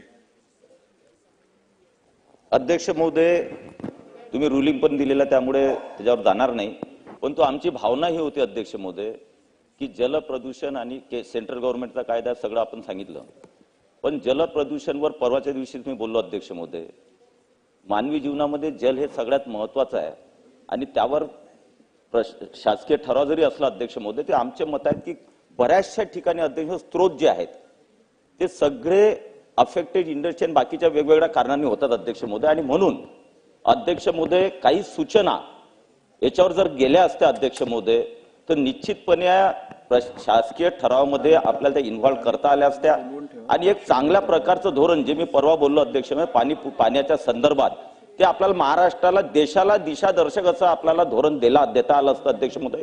कारण बऱ्याच डिपार्टमेंटचा पिण्याच्या पाण्यासाठी अध्यक्ष महोदय त्याचा संबंध येतो आणि म्हणून यामध्ये त्या सुधारणा करण्यासाठी किंवा त्या गोष्टींवर आता अध्यक्ष महोदय जर याच्यामध्ये कायद्यामध्ये काही गोष्टी शिथिल करण्यात आल्या असतील तर मग कसं काय त्या नदीचं प्रदूषण थांबणार अध्यक्ष महोदय, कसं काय स्त्रोत आपले आपण चांगले व्यवस्थित ठेवू शकतो अध्यक्ष महोदय आणि शुद्ध जल लोकांना कसं देऊ शकतो, हे जर होत नसेल कायद्यामध्ये शिथिलता करून अध्यक्ष महोदय तर निश्चितपणे कायदा आम्हाला समजला पाहिजे.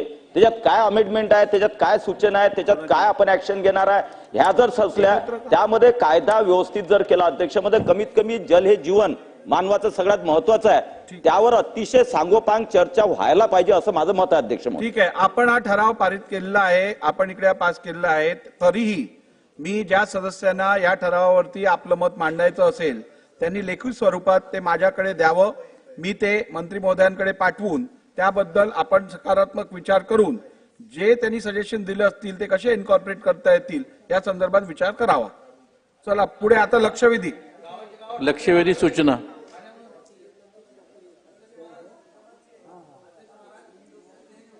कुठे नाही त्या संदर्भामध्ये आमच्या भागामध्ये गावाचे गाव टकले व्हायला अध्यक्ष पाण्यामुळे या तुम्ही लेखी द्या माझ्याकडे.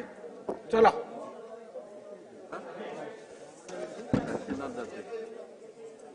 लक्षवेधी क्रमांक 11 मी पहिली घेतोय. योगेश सागर आहेत कारण त्यांना तालिकेवर बसायचं आहे. तुमची पहिली घेतोय, तुम्ही तालिकेवर यायचंय. अध्यक्ष महोदय, मी आपला अत्यंत आभारी आहे अध्यक्ष महोदय. अध्यक्ष महोदय, लक्षवेधी क्रमांक 11 रेग्युलरची 11 आहे ना अध्यक्ष महोदय. लक्षवेधी क्रमांक 11 कोण आहे? माननीय अध्यक्ष महोदय, वितरित केल्याप्रमाणे. धन्यवाद अध्यक्ष महोदय.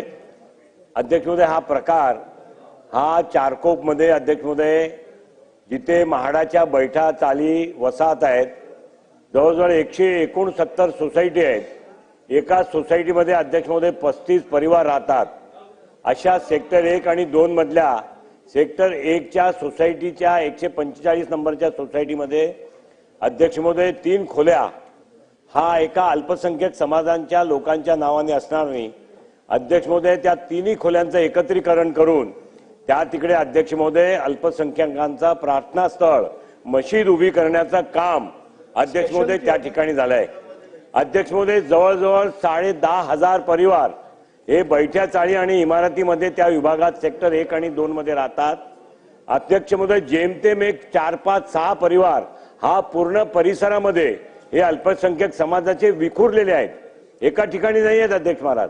आणि त्या सोसायटीच्या क्लस्टर बैठा चाळीच्या आतमध्ये जी गेटेड आहे ती त्याला दरवाजा आहे, सोसायटी बंद करता येते. अशा ठिकाणी अध्यक्ष महोदय मशिदीचे अनधिकृत बांधकाम हे मशिदीचं करणं अध्यक्ष महोदय योग्य नाही. याच्या संदर्भात मी कंप्लेंट केली अध्यक्ष महोदय. त्यांनी निरीक्षण केलंय. उत्तरामध्ये म्हटलंय की हे परवानगी शिवाय करण्यात आलंय, ज्यांच्या नावाने जागा होती ते त्या सुनावणीला आले नाहीत, जे तिथे ज्यांनी उत्तर दिलंय ते कोण आहे ते माहिती नाही आहेत. अशा पद्धतीने अध्यक्ष महोदय हा धार्मिक वातावरण तंग करण्याचा कार्यक्रम आहे. या ठिकाणी थोडक्यात घ्या जरा. थोडक्यात ना अध्यक्ष महोदय माहिती देतोय मी. अध्यक्ष महोदय माझ्याशिवाय कोण विचारणार पण नाहीये. अध्यक्ष महोदय माझी विनंती आहे, सरकारने ताबडतोब म्हाडाला कुठल्याही प्रकारची नोटीस न देता हा तोडण्याचा अधिकार म्हाडाकडे आहे. आपण त्या तिन्ही खोल्या वेगवेगळ्या करून त्याचा वरती करण्यात आलेला बांधकाम ताबडतोब निष्कासित करणार का हा एक, आणि त्याच्या विरोधात अध्यक्ष महोदय परवानगीशिवाय काम केल्याचा कारणे MRDPचा गुन्हा दाखल करण्यासाठी पोलीस स्टेशनला कंप्लेंट म्हाडाच्या माध्यमातून करणार का, असे 2 स्पेसिफिक प्रश्न अध्यक्ष महोदय. सन्मान्य सदस्य योगेश सागरजी सांगतायत त्याप्रमाणे या भूखंड क्रमांक 145 सेक्टर 1 सारकोप या ठिकाणी एकूण 35 सदनिका म्हणजे बैठ्या खोल्या आहेत आणि त्याच्यामध्ये खोली क्रमांक 14, 15 आणि 16 ह्या सन्मान्य सागर साहेब म्हटले त्याप्रमाणे या एका विशिष्ट समाजाच्या लोकांच्या आहेत. स्थळ पाणी केल्यानंतर त्या ठिकाणी 14, 15 आणि 16 या 3 खोल्यांचं एक करून त्या ठिकाणी एक अनधिकृत प्रार्थना स्थळ निर्माण केल्याचं स्थळ पाणीवरून या ठिकाणी आढळून आलेलं आहे. या बाबतीची सुनावणी ही सन्मान्य अध्यक्ष महाराज 18/3/2025 ला संबंधितांना नोटिसा देऊन या ठिकाणी ठेवण्यात आलेली होती, परंतु या सुनावणीला कुणीही हजर राहिलं नाही किंवा त्यांचं लेखी म्हणणं सुद्धा त्या सुनावणीच्या ठिकाणी दिलेलं नाही. सकृतदर्शनी सन्मान्य सदस्य योगेश सागर साहेब सांगतात त्याच्यामध्ये तथ्य आहे की परवानगी न घेता 3 गाळ्यांचं 1 गाळा करणं, प्रार्थना स्थळाची कुठली अधिकृत नोंद नसताना तिथं प्रार्थना स्थळ तयार करणं हे स्थळ पाणीमध्ये आढळून आलेलं आहे. हे चुकीचंच आहे. त्यामुळे 1 महिन्याच्या आत या संपूर्ण ठिकाणी जे केलेलं अतिक्रमण आहे, एकत्रीकरण जे केलेलं आहे, जिथं अनधिकृत प्रार्थना स्थळ निर्माण केलेलं आहे ते 1 महिन्याच्या आत हटवलं जाईल. लक्षवेधी क्रमांक 11 स्पेशल सिटिंग मधली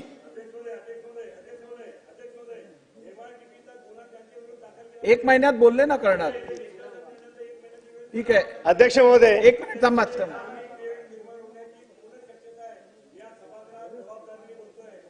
ठीक आहे उत्तर घेऊया. मालवणी तिकडून तिकडे नमाज पढण्यासाठी लोक येतात.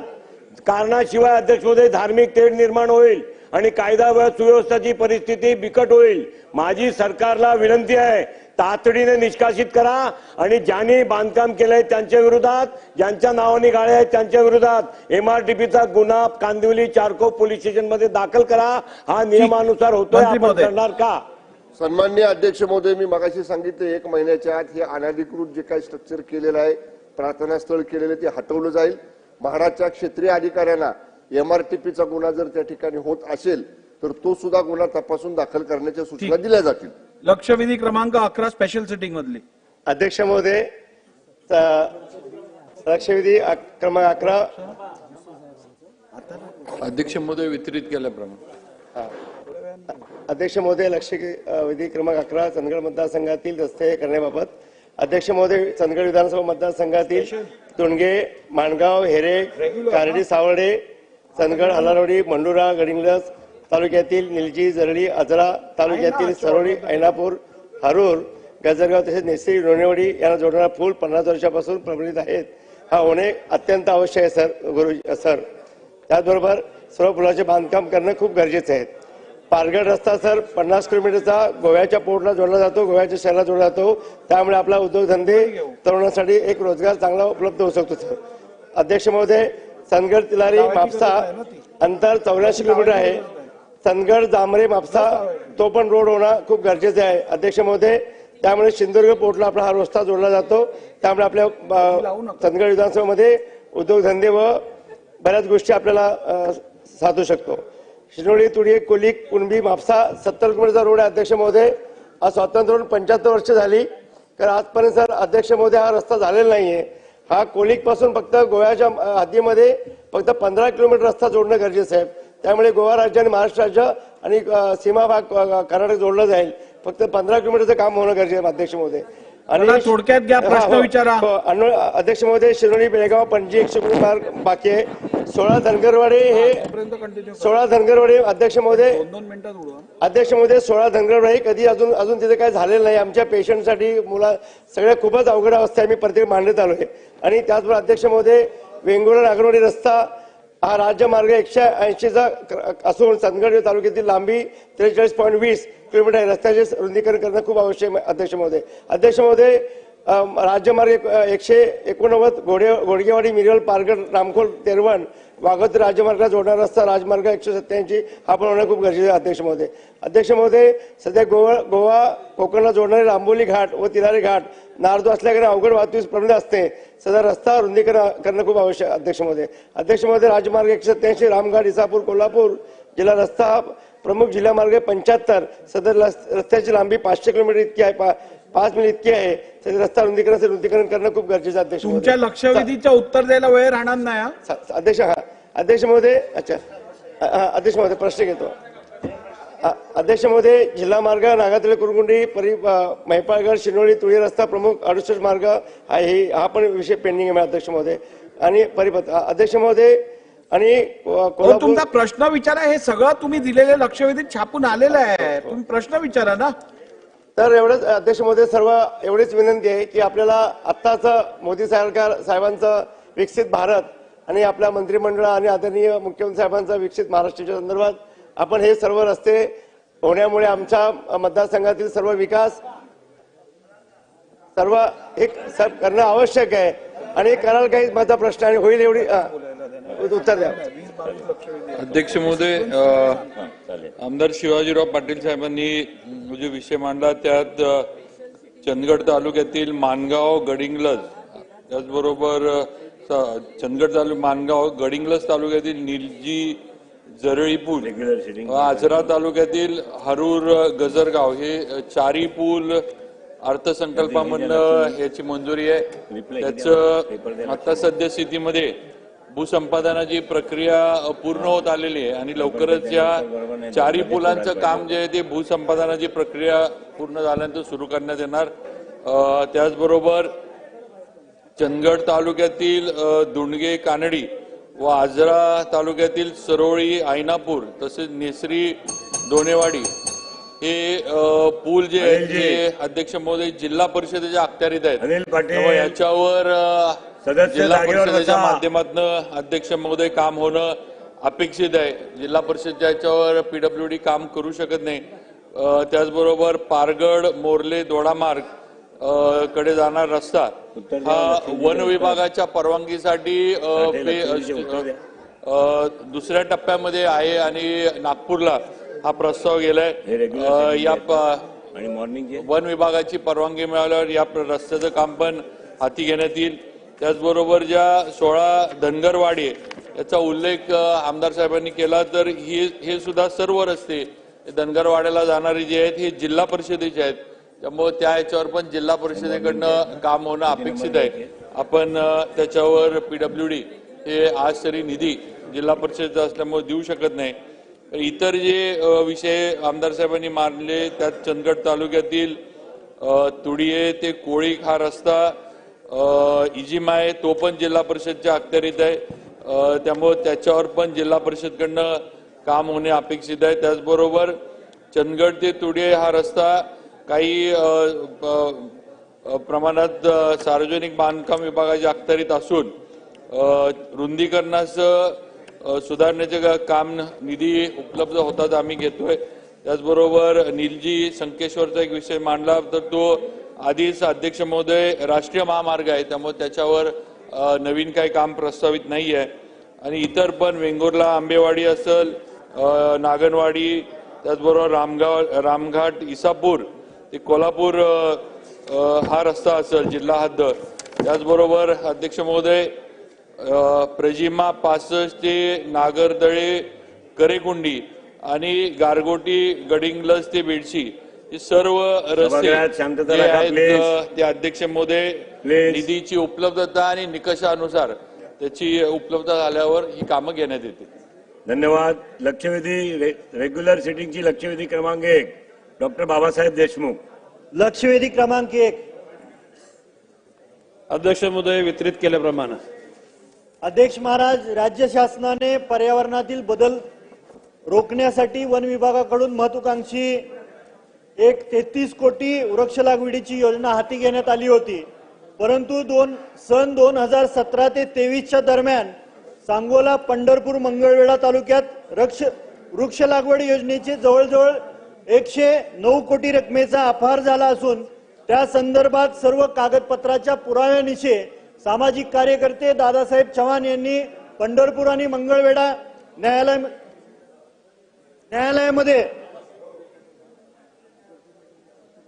जागेवर बसा अनिलजी. न्यायालयामध्ये याचिका दाखल केली आणि कागदपत्रे तपासून पंढरपूर आणि मंगळवेढा न्यायालयाने निकाल दिले. संबंधित पंढरपूर आणि मंगळवेढा पोलीस अधिकाऱ्यांना गुन्हे दाखल करण्यासाठी आदेश दिले. तर माझा हा प्रश्न आहे अध्यक्ष महोदय, न्यायालयाचा अवमान होतोय. वन खात्याकडून संबंधित वन अधिकाऱ्यांवरती काही कारवाई करण्यात आलेली नाही आणि संबंधित पोलीस अधिकाऱ्यांनी सुद्धा यामध्ये दिरंगाई केलेली आहे. तर अवमान करणाऱ्या वन खात्याच्या संबंधित अधिकाऱ्यांची व पोलीस अधिकाऱ्यांची कायदेशीर चौकशी कधी करणार आणि अपहार झालेली 109 कोटीची रक्कम व्याजासहित संबंधित अधिकाऱ्याकडून शासनाला जमा करून घेणार का? अध्यक्ष महोदय, ही जी बाब आहे सामाजिक वनीकरण या अनुषंगानं सांगोला, पंढरपूर, मंगळवेढा या तालुक्यातील मंगळवेढा परिक्षेत्रामध्ये 33 कोटी व 13 कोटी वृक्ष लागवड योजनेअंतर्गत त्या ठिकाणी काम झालं. परंतु त्या ठिकाणी 5 लोकांनी तक्रारी केल्या. जगन्नाथ तुळशीराम चव्हाण, दीपक माणिक राठोड, लक्ष्मण श्रीमंत सबळी, सुधीर बबन शिंदे आणि दादासाहेब गोरख चव्हाण. त्या अनुषंगाने चौकशी केल्यानंतर त्यामध्ये किशोर सुभाष आयरे तत्कालीन वनक्षेत्रपाल यांच्यावर महाराष्ट्र नागरिक सेवा शिस्त व अपील नियम 1979 नियम 8 अन्वये दोषारोप पत्र बजावण्यात आले व तसेच त्यांना 28/3/2022 शासन आदेशान्वये निलंबित करण्यात आले. आता उर्वरित एकूण 10 घटकांची त्याच्यामध्ये समावेश आहे.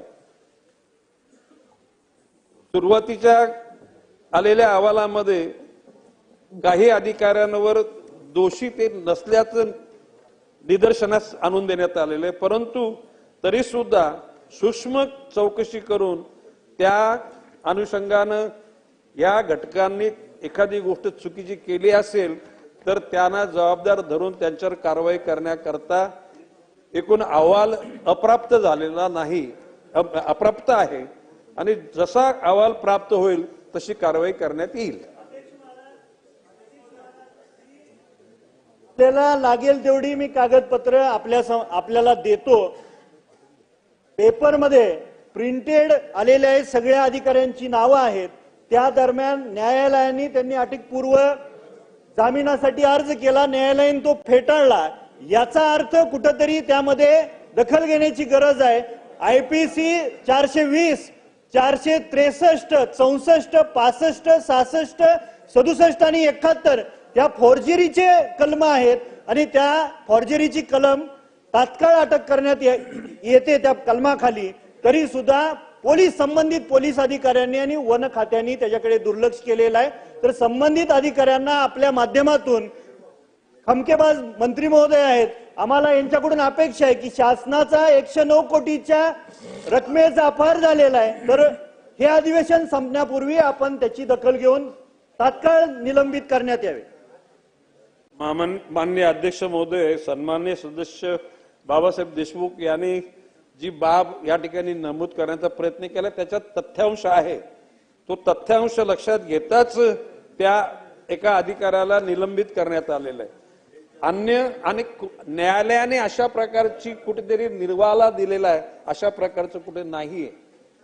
आणि म्हणून आपण आपल्याकडे असलेली कागदपत्रे माझ्याकडे तुम्ही सादर करा, आपल्या मागणीनुसार त्याच्यावर पुनर्तपास करायला लावू आपण, आणि त्याच्यामध्ये जे निष्पन्न अपार करण्यामध्ये असतील त्यांच्यावर निश्चितपणे कारवाई करू.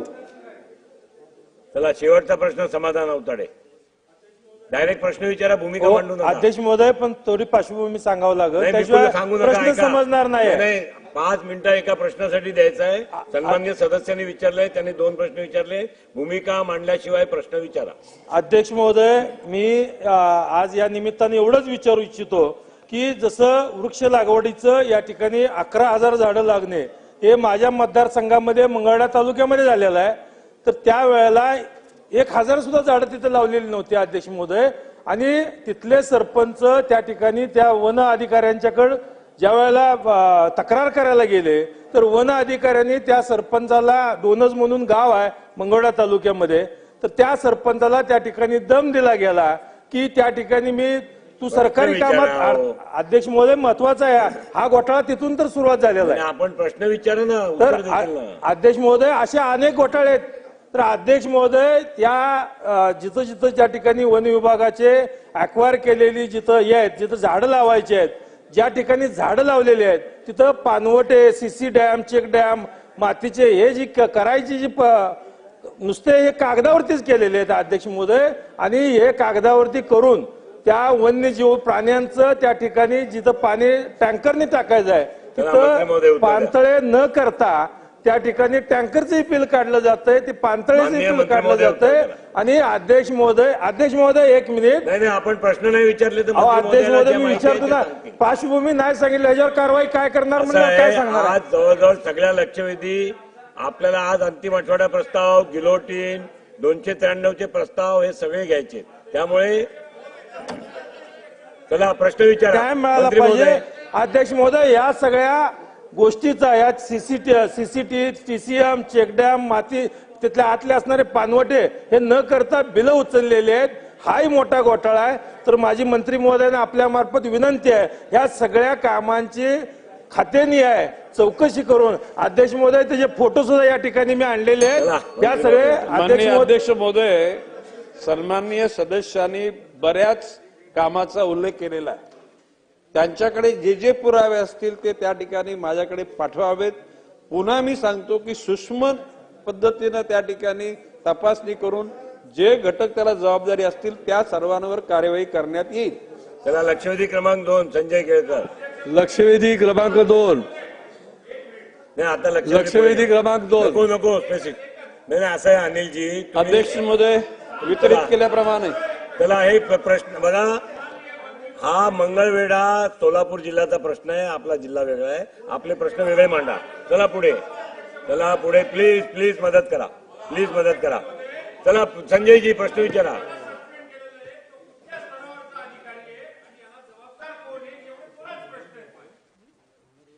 अध्यक्ष महोदय, किशोर सुभाष अहिरे तत्कालीन वनक्षेत्रपाल यांच्यावर महाराष्ट्र वनक्षेत्रपाल बाब अशी की जर त्यांनी जर गुन्हा केला असेल तर त्याला ज्यांनी गुन्हा केला नाही त्या घटकाला कसं सस्पेंड करणार, त्याच्यावर कशी कारवाई करणार? चला, संजय. अध्यक्ष महोदय, ही लक्षवेधी जी आहे ती संजय गांधी राष्ट्रीय उद्यान, बोरिवली राखीव पुकारली. बोरिवलीच्या राखीव वनक्षेत्रातील पाचपाखाडी भागात वनखंड क्रमांक 1144 मध्ये हजरत पीर मामू भांजे दर्गा ट्रस्टने केलेल्या अतिक्रमणाबद्दल ही लक्षवेधी. अध्यक्ष महोदय, सदर जमिनीवर 7/7/2023 रोजी अतिक्रमणाबाबत नोटीस बजावली होती. 8 दिवसाच्या आत ते आपण अतिक्रमण काढून टाकण्यात यावे हे देखील सांगण्यात आले होते. परंतु अध्यक्ष महोदय, आज रोजीपर्यंत संबंधित ट्रस्टने स्वतःहून ते काढलेले नाही आणि वन विभागाच्या अधिकारी यांनी देखील त्याचे गांभीर्य अतिक्रमण निष्कासित करण्याची कार्यवाही केलेली आहे. अध्यक्ष महोदय, याच्यामध्ये कायदा सुव्यवस्था आणि राष्ट्रीय सुरक्षेचा देखील प्रश्न उद्भवलेला आहे. अध्यक्ष महोदय, कारण की त्या ठिकाणी एअरफोर्सचा एक महत्वाचा बेस आहे आणि एअरफोर्सच्या अधिकाऱ्यांनी देखील 2023ला संबंधित अधिकाऱ्यांना पत्र देखील दिलं होतं की हे अशा प्रकारे नियमाचं उल्लंघन केलेलं आहे आणि अतिक्रमित आहे, तरी देखील याच्यावर कारवाई झालेली आहे अध्यक्ष महोदय.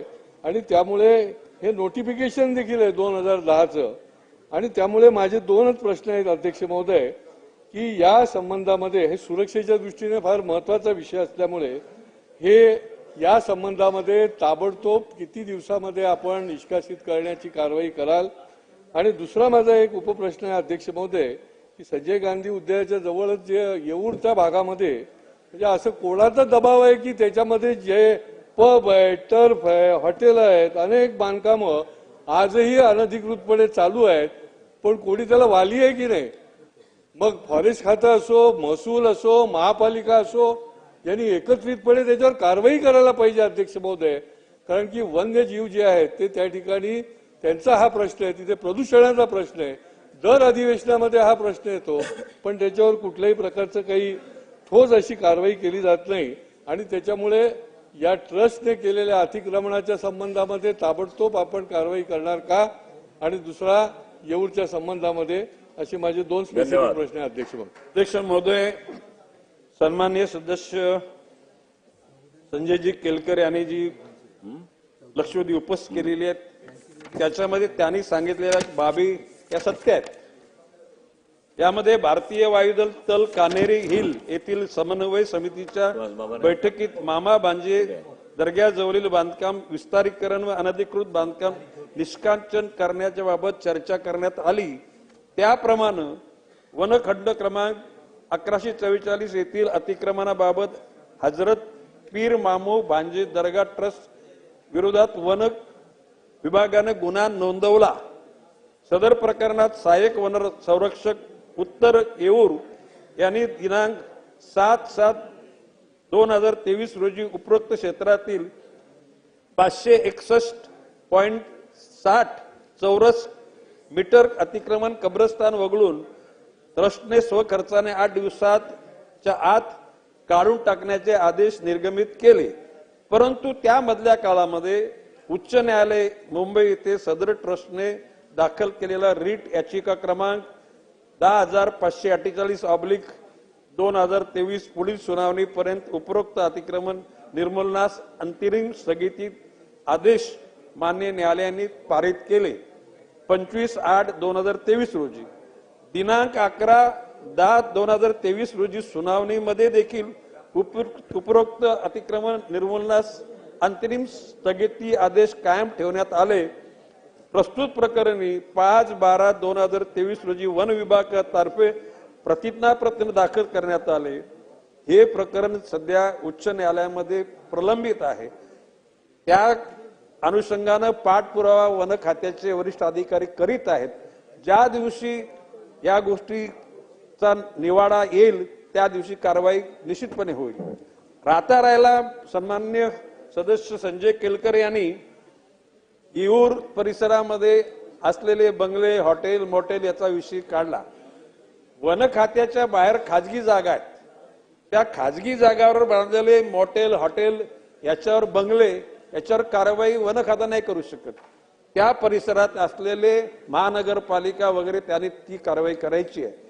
वन खात्याच्या अंतर्गत असल्या तर त्या ठिकाणी कुठलेही हॉटेल, मोटेल, बंगला, घोडागाडी तिथे ठेवली जाणार नाही, एवढे मी संजयजी केलकरांना आश्वासित करतो. अध्यक्ष महोदय, माननीय मंत्री महोदय, याच्या संदर्भामध्ये त्या तिकडे वायुसेनेचा एक एअरफोर्स बेस आहे आणि एअरफोर्स बेसच्या बाजूला अशा प्रकारचे अतिक्रमण हे किती धोकादायक असते याची कल्पना आपण करू शकता.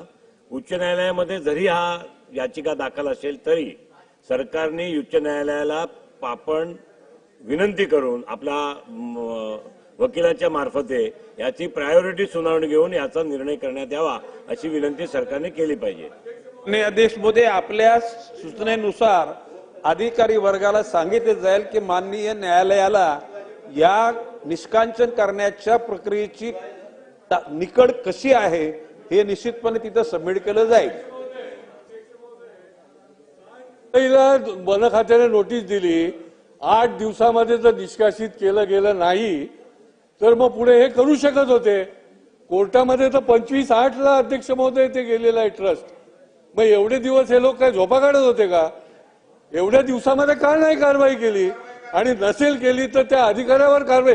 एवढा मोठा सुरक्षेचा विषय त्या ठिकाणी असून देखील एवढा 1 महिना त्यांना काय कोर्टात जायला त्यांनी मुदत दिली का अध्यक्ष महोदय?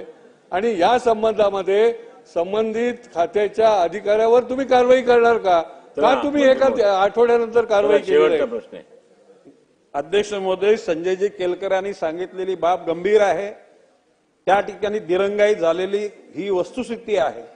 परंतु आता सांगण्याची गरज, खातं कॉन्स्टंट असतं, परंतु आता हे या खात्याचा मंत्री म्हणून मी सध्या 2-2.5 महिन्यामध्ये आणि ही लक्षवेधी आज झालेली, या बाबतीमध्ये वरिष्ठ पातळीवर चर्चा करून या बाबतीमध्ये आपल्या मार्फत म्हणजे वन खात्यामार्फत माननीय न्यायालयाला ह्या गोष्टीचं निश्चितपणे गांभीर्य त्या ठिकाणी पुटअप केलं जाईल आणि मग न्यायालयाकडून आदेश मिळवण्याचा प्रयत्न करू. लक्षवेधी संपू द्या, लक्षवेधी संपू द्या, ही लक्षवेधी संपू द्या. जयंतराव मी देतो संधी. आता ही लक्षवेधी संपले. माननीय मंत्री महोदयांना आणखीन कामासाठी सभागृहाच्या बाहेर जाण्या कारणाने लक्षवेधी क्रमांक 14 सुहास बाबर वन खात्याची लक्षवेधी. नाही, लक्षवेधी संपू द्या. हा बरं. आज डिमांडवर चर्चा आहेत. 4 विषयाची चर्चा होणार आहे. त्यानंतर चार प्रस्ताव आपण क्लब केलेले आहेत. करतोय ते सगळ्यांची चर्चा करायला अनेक सदस्य उत्सुक आहेत. अध्यक्ष महोदय, आपण हे विधानसभेच्या नियमात बघितलं 105 मध्ये तर लक्षवेधी फक्त 3 घेता येतात एका दिवशी आणि 3 पेक्षा जास्त घेऊ नयेत असं आहे आणि प्रत्येक लक्षवेधीला 10 मिनिटं द्यावीत. हा, तर आज आपण 3वर 1-0 तर 3वर 5 लिहिले आणि 35 लक्षवेधी घेतल्या. मला अध्यक्ष महोदय, सन्माननीय सदस्यांनी लक्षवेधी टाकल्यावर त्याला प्रिंटेड उत्तर शेवटच्या दिवशी यावं अशा निवेदनावर कोणती असं पुढे आहे. परंतु अधिवेशन समाप्त होण्याच्या दिवशी अशा कोणत्याही बाबी अनिर्णित राहिल्यास संबंधित मंत्री यांनी त्यावर करायचे निवेदने विधानसभेच्या पटलावर ठेवतील. अध्यक्ष महोदय, सदस्यांना न्याय देणं ठीक आहे, पण सभागृहाची ऐशी तैशी करायला लागलो आपण. 35 अध्यक्ष महोदय लक्षवेधी, काल 20. काय चाललंय का? Are you pleasing the members of the legislative assembly? What are we doing? सदस्य अध्यक्ष महोदय, आपण काय करतोय? सगळ्यांना खुश करण्यासाठी सभागृहाचे साधारण आतापर्यंतची जी काही परंपरा आहे ती सगळी पायदळी तुडवतोय आपण. अध्यक्ष महोदय, तातडीच्या अत्यंत महत्वाच्या मागच्या 8 दिवसात घडलेल्या घटनेच्या बद्दल लक्षवेधी समजू शकतो, पण 10 वर्षापूर्वी, 5 वर्षापूर्वी, 3 वर्षापूर्वी झालेल्या या तातडीच्या होत नाहीत. हे 105 मधले नियम आपण वाचले. आपल्याला हे नक्की माहिती, आपण अनेक वर्ष सभासद आहात. म्हणून माझी म्हणणं की या डिमांडवर प्रायोरिटी कधी, डिमांड लवकर सुरू केल्या पाहिजेत म्हणजे सदस्यांना मग शेवटी दुसऱ्या बाजूने फार नाराज. 2 मिनिटं संपवतो. त्या डिमांडवर बोलता येत नाही. त्यानंतर आमच्या ज्या प्रस्ताव आहेत 293चे 4 प्रस्ताव तुम्ही क्लब केले तरी आम्ही काही बोलत नाही. त्याच्यावर सदस्यांना बोलायचंय. अनेक गोष्टींचा बिझनेस आहे. त्यामुळे दररोज आपण जर लक्षवेधीवर 4-4 तास घालवणार असू तर अध्यक्ष महोदय, मग सभागृहात बोलण्यात काही फारसं उद्दिष्ट राहत नाही किंवा त्यात काही अर्थही राहत नाही. सन्माननीय सदस्य भास्कर, मी सांगतो ना, मला कन्व्हिन्स झालंय, माझं मत तयार झालं, मी सांगतोय. हे आपण वेळच काढताय ना. सन्माननीय अध्यक्ष 2 वाजेपर्यंत लक्षवेधी चालवा हे सांगून गेलेत. आपल्या जे भावना आहेत ते सन्माननीय अध्यक्षांना कळवू. आपल्या बोलण्यामध्ये आणखीन 2 लक्षवेधी झाल्या असत्या. बोला बोला बोला. अध्यक्ष महोदय, अध्यक्ष महोदय, लक्षवेधी प्लीज ऐका ना, प्लीज ऐका प्लीज. अध्यक्ष महोदय, लक्षवेधी या ठराविक सदस्यांच्या आहेत आणि डिमांड्स या संपूर्ण राज्याच्या आहेत. भास्करराव, लक्षात आलंय, संपूर्ण राज्याच्या आहेत. अध्यक्ष महोदय, प्लीज बसा खाली बसा. हो, खाली बसा. आणि डिमांड्स या संपूर्ण राज्याच्या खाली बसा प्लीज. 5:30 वाजता गिलोटिन आहे, 5:30 वाजता गिलोटिन आहे. आणि म्हणून डिमांड संपूर्ण राज्याचं आहे, लक्षवेधी आहे, लिमिटेड आहेत आणि म्हणून अध्यक्ष महोदय या ठिकाणी आम्ही सदस्यांच्या विरोधात नाही, परंतु मेन कामकाजाला आपण वेळ देत नाही. आपण त्या ठिकाणी पहिल्या मंगळवारचा प्रस्ताव अजून पुरा झाला नाही, 292चा प्रस्ताव. मी या संदर्भामध्ये भास्करराव, हो भास्करराव प्लीज बसा, प्लीज आपण बसा. मी बसा बसा खाली बसा, आपण बसा खाली.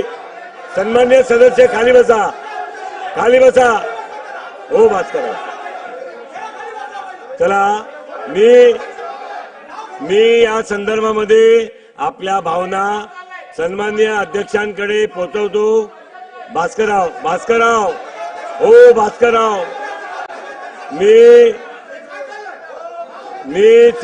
आपल्या नाही जयंतराव, मी आपल्याला थांबत होतो.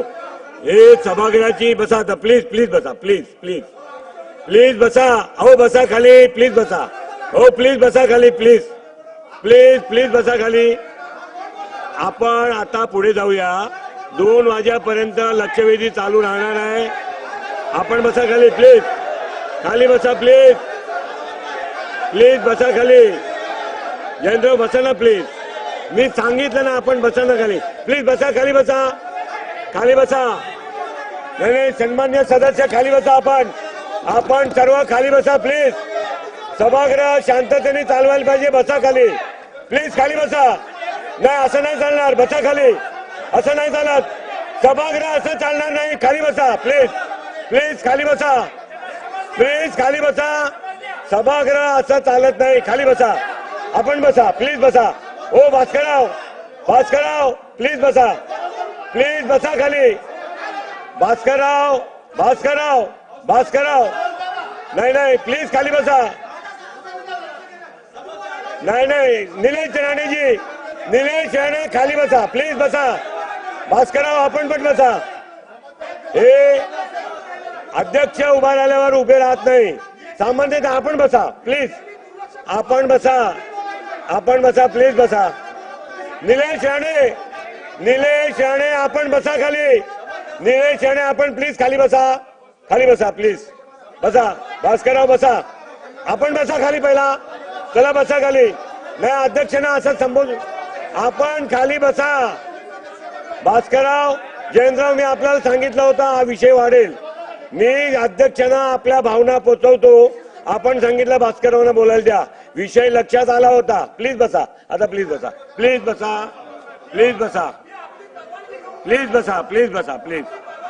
प्लीज आता संपलं ना भास्करराव,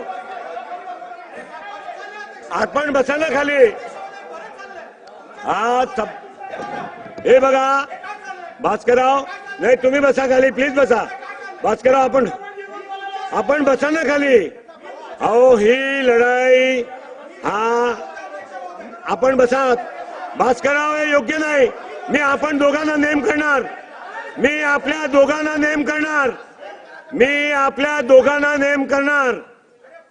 मी नेम करणार दोघांना. मी मान्य केलं ना. आपण बसा प्लीज बसा. ऐका आता, बाकीच्या सदस्यांनी, नवीन सदस्यांनी या सभागृहाचा सन्मान कसा राखायचा ते आपापल्या पक्षाचा प्रतोदाकडनं शिका. आपापल्या पक्षाचा प्रतोदाकडनं या सभागृहाचा कसा सन्मान राखायचा. पूर्ण महाराष्ट्र बघतोय हा सभागृह, आणि म्हणून आपल्या भावना अध्यक्षांपर्यंत पोहोचवण्यात येतील.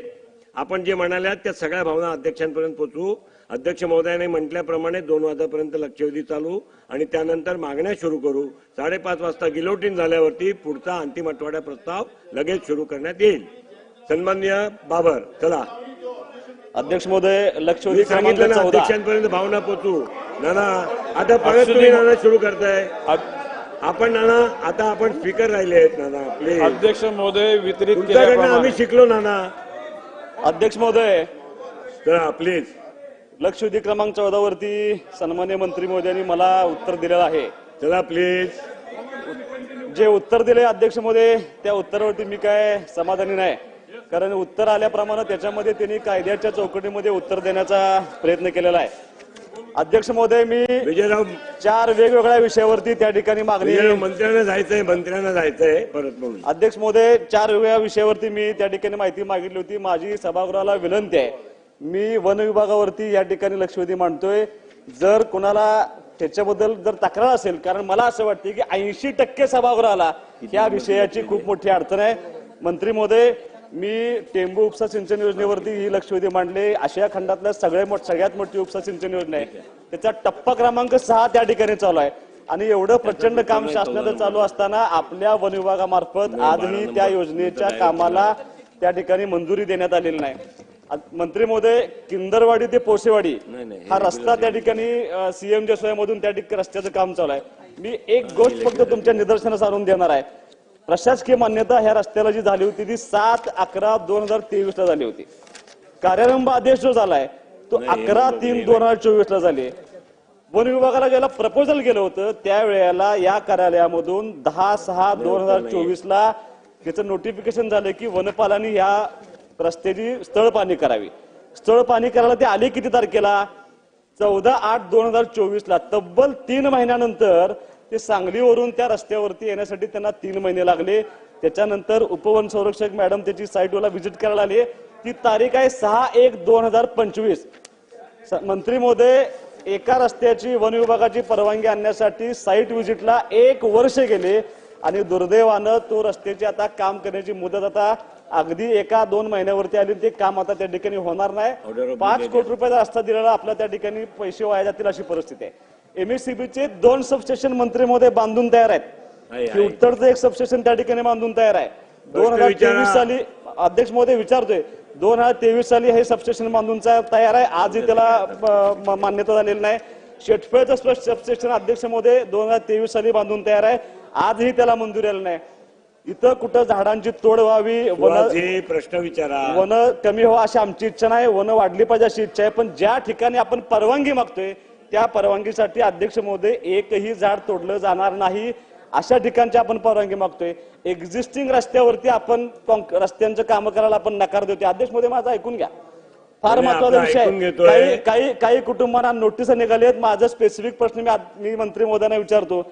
मंत्री महोदयांना माझी विनंती आहे, शासकीय कामांसाठी ज्या ज्या ठिकाणी वन विभागाची परवानगी आवश्यक आहे अशा परवानगी मिळण्यासाठी जी प्रक्रिया सुलभ करणार का?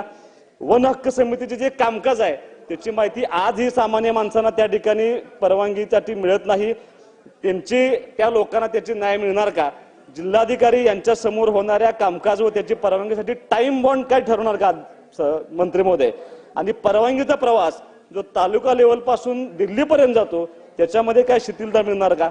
ज्या लोकांना अध्यक्ष महोदय घरं पाडण्याची नोटीस आलीत मंत्री महोदय, ज्या लोकांना घरं पाडण्याची नोटीस, अशी 4 गाव आहेत माझ्या मतदारसंघामध्ये, त्यांना कसलंच नाही, घरातून बाहेर पडले की आपण वन क्षेत्रामध्ये जातोय. त्या लोकांना घरं पाडण्यासाठी नोटीस आलेत. वन हक्क समिती पुढे त्यांचे प्रस्ताव सादर करून त्या लोकांना न्याय मिळणार का? एवढी माहिती फक्त वनमंत्र्यांनी द्यावी विनंती. अध्यक्ष महोदय, सन्माननीय सदस्य सुहास बाबर यांनी सांगली जिल्ह्यातील खानापूर आटपाडी तालुक्यातील त्या परिसरातील गावांच्या समस्या मांडल्या.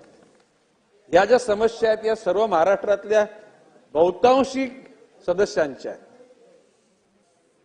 वरिष्ठ अधिकाऱ्यांच्या भीतीपोटी खालच्या अधिकारी हे नाही करायचं ते नाही करायचं, याच्यामध्ये पाणी पुरवठा करण्याकरता पाईपलाईन टाकणे, विद्युत पुरवठा करण्याकरता 3 खांबे टाकणे. माननीय सुहासजी बाबर, तुम्ही मला पत्र द्या, तुमच्याकरता स्वतंत्र बैठक लावतो आणि ते सगळे ऐकून घ्या. शेवटी नकारात्मक भूमिकेतून वावरणारं शासन हे नाही आणि असता कामा नये. शेवटी पूर्वी वस्ती, नंतर त्या ठिकाणी आलं जंगल, जंगलामध्ये अभयारण्य आलं, नॅशनल पार्क आला, व्याघ्र प्रकल्प आला. तर त्या घटकांना जर का त्या सोयी सुविधा जर देणार नसाल तर त्या ठिकाणी मी अधिकाऱ्यांना स्पष्ट सांगितलेले की लोकांना वंचित आणि कुठल्याही घटकाला त्याचं पुनर्वसन झाल्याशिवाय कोणाच्या घराला हात लावू देणार नाही, हा तुम्हाला मी शब्द देतो. ओके, धन्यवाद. लक्षवेधी क्रमांक 3. अध्यक्ष महोदय, लक्षवेधी क्रमांक गृहमंत्री या ठिकाणी आहेत. माझे गृहमंत्र्यांना आहे. काही प्रश्न विचारतो. जास्त लक्षवेधी काय पुकारा. अध्यक्ष महोदय, या प्रश्नाच्या माध्यमातून चला मामा, लक्षवेधी पुकारा. दिलीप लांडे साहेब, लक्षवेधी क्रमांक 3 हा चला. वितरित केल्याप्रमाणे स्पेसिफिक प्रश्न विचारा. आपण वरिष्ठ सदस्य आहात. आपला आदेश महानगरपालिकेत पाळला, इथं पण पाळेल. अध्यक्ष महोदय, गेले अनेक वर्ष या समस्येबद्दल बोलत असताना काही अधिकाऱ्यांनी चांगलं काम केलेलं आहे, त्याचाही शासनाने नोंद घ्यावी आणि त्यांचा सन्मान करावा. उदाहरणार्थ डीसीपी आदरणीय दत्ताजी नलावडे आहेत, वरिष्ठ पोलीस निरीक्षक सन्माननीय श्रीमती लता सुतार आहेत. आत्ताच काही दिवसापूर्वी साकीनाका पोलीस स्टेशनचे वरिष्ठ पोलीस निरीक्षक शिंदे साहेब यांच्या नेतृत्वाखाली साकीनाक्यातील काही टीमने उत्तर प्रदेशमधून कोट्यावधीचा माल, अंमली पदार्थ जप्त करून आरोपींना जेलबंद केलं. त्यांचं या ठिकाणी अभिनंदन करतो. अध्यक्ष महोदय, माझी तुमच्या माध्यमातून गृहमंत्री या ठिकाणी बसलेले आहेत, त्यांना 3च मागण्या आहेत. पहिली मागणी आहे की साकीनाका पोलीस स्टेशन मध्ये फहीम नावाचा एक जो गुटखा परदेशातून नव्हे आपल्याच शेजारच्या राज्यातून या ठिकाणी आणत असतो. सकाळी 3 ते 5 या दरम्यान हप्त्यातून 2 वेळा लॉरीच्या माध्यमातून मोठ्या प्रमाणात गुटखा येतो. हे खरं आहे का? आणि असल्यास याच्यावरती कारवाई का केली नाहीये? काजूपाड्यामध्ये तारगल्ली असेल, अण्णासागर असेल, या विभागामध्ये मोठ्या गोदामामध्ये हा गुटखा साठवण केलेले आहे. याची माहिती पाहिजे असेल तर आपण शासनाला मी देऊ शकतो. दुसरा माझा प्रश्न आहे की संजयनगर बीटच्या बाजूला घाटकोपर पोलीस स्टेशनच्या हद्दीमध्ये बीटच्या बाजूला फक्त 10 मीटरवरती गुटखा आणि अंमली पदार्थ विकले जातात. हे पोलिसांना दिसत नाही का? त्याच्या समोरच्या चाळीमध्ये 7 लोकांचं रॅकेट आहे. त्या ठिकाणी आता पुण्याला पकडलं गेलं. असे असताना त्या ठिकाणी पोलिसांना ते दिसत नाही का? त्याच्यावर कारवाई करणार आहे का? धन्यवाद. माझा एक विशेष प्रश्न असा आहे की अध्यक्ष महोदय, हिरानंदानी हे उच्च वस्ती आहे. त्या ठिकाणी हिरानंदानी कॉलेज आहे, पोद्दार कॉलेज आहे, एसएम सिटी कॉलेज आहे. या कॉलेजच्या परिसरामध्ये फक्त 10 मीटरवरती पानबिडी शॉपच्या मध्ये स्टॉल आहे. साहेब, अध्यक्ष महोदय, रस्त्यावरती लावलंय. सोसायटीच्या लोकांनी गेले 6 वर्ष तक्रार करतायत. महानगरपालिका कारवाई करत नाही, पोलीस कारवाई करत नाहीये. सकाळी 3 वाजेपर्यंत चालतो स्टॉल, चहा स्टॉल आणि पानबिडी शॉपच्या माध्यमातून मोठ्या प्रमाणामध्ये अंमली पदार्थ विकले जातात. याच्यावरती प्लीज प्रश्न विचारा. प्रश्नाच्या याच्यावरती कारवाई करणार आहे का? आणि संजयनगर आणि जरीमरी या ठिकाणी खुल्लेआम दारू विक्री होते, मटका चालू आहे. याच्यावरती कारवाई करणार आहात का? मंत्री महोदय. अध्यक्ष महोदय, सन्माननीय सदस्य दिलीप लांडे यांनी त्यांच्या विधानसभा मतदारसंघाच्या अखत्यारीमध्ये येणाऱ्या घाटकोपर पोलीस स्टेशन असेल, साकीनाका, पवई आणि बीबीनगर या बाबतीत त्यांनी ही लक्षवेधी मांडली आहे. त्यांनी जे ठराविक प्रश्न विचारले आहेत, वेळेची मर्यादा राखता मी देखील स्पेसिफिक उत्तर देईन. सर्वप्रथम मी त्यांचे आभार याकरता मानतो, अंमली पदार्थांच्या बाबतीमध्ये महाराष्ट्र गृह विभागाने जी अग्रेसरपणे जी कारवाई चालू केलेली आहे, त्या अनुषंगाने साकीनाका पोलीस स्टेशन मधील असलेल्या पोलीस अधिकाऱ्यांच्या मार्फत इन्फॉर्मेशन बेस्ड आपण 10 कोटीचं MD ड्रग हे लखनौवरनं तिथे आपण एक त्यांची फॅक्टरी आपण उद्ध्वस्त केली आणि 5 लोकांना त्याच्यामध्ये आपण अटक केलेली आहे. त्यांचा आभार मानतो की त्यांनी अभिनंदन या सभागृहामध्ये त्या पोलीस अधिकाऱ्यांचं केलं, कारण अभिनंदन होताना फार आम्ही कमी पाहतो. परंतु अध्यक्ष महोदय, त्यांच्या मतदारसंघामध्ये येणाऱ्या गुटखा विक्री करणारा किंवा अवैधरित्या गुटख्याचा तिथे व्यवसाय करणारा फहीम नावाचा जो इसम आहे, फहीम अहमद शेख म्हणून ही व्यक्ती जी आहे, वस्तुस्थिती आहे की तय्यब सुपारीवाला नावाचे त्याचं एक दुकान आहे, त्याच्या भावाच्या नावाने हे दुकान आहे. आणि त्या दुकानामध्ये तो सुपारी आणि अन्य तिथे व्यवसाय करतोय, त्याचा गुमास्ता लायसन्स देखील आहे. परंतु गुटख्याच्या विक्रीमध्ये या व्यक्तीला ह्या अगोदर देखील अटक केली गेलेली होती, याच्यावर गुन्हा देखील दाखल केलेला होता. आणि अध्यक्ष महोदय, या व्यक्तीला तडीपार देखील केलं गेलं होतं, परंतु हायकोर्टामधून ती तडीपारी ही रद्द केली गेली होती. नक्कीच ह्या व्यक्तीच्या बाबतीमध्ये ह्या व्यक्तीला कुठेही पाठीशी घातलं जाणार नाही, किंवा कोणीही गुटख्याचा जर का तिथे कोणीही अनधिकृतपणे जर का त्याचा व्यवहार करत असेल तर त्याच्यावरती कडक कारवाई केली जाईल. माझी सामान्य सदस्यांना माझी विनंती असेल की आपल्याकडे ज्या इन्फॉर्मेशन आहेत, कुठल्या ठराविक ठिकाणी गुटखा तिथे जर का विक्री केला जात असेल किंवा कुठे, जसा मगाशी उल्लेख केला की सकाळी 3 ते 5 वाजेपर्यंत कुठे ज्या ठिकाणी इथे व्यवहार होतोय, आपण ती माहिती मला द्यावी. नक्कीच योग्य ती कारवाई आणि कठोर कारवाई या सगळ्या व्यक्तींवरती केली जाईल. आणि अध्यक्ष महोदय, त्यांनी दुसरा जो ठराविक प्रश्न जो विचारलेला आहे की काही बीट चौकी आहे, त्या बीट चौकीच्या शेजारीच तिथे काही अंमली पदार्थांची विक्री होत आहे, काही ठिकाणी तिथे गुटख्याची विक्री होत आहे. अध्यक्ष महोदय, या सगळ्या पोलीस स्टेशनच्या अखत्यारीमध्ये आपण केलेल्या कारवाईची माहिती देखील मी आपल्याला देईन. साकीनाका पोलीस स्टेशनच्या अखत्यारीत 2024 ला आपण जवळपास अंमली पदार्थ सेवन करणाऱ्या 86 लोकांना आपण अटक केली, त्यांच्यावर आपण कारवाई केलेली आहे. आणि विक्री करणाऱ्या 12 लोकांवरती आपण कारवाई केलेली आहे.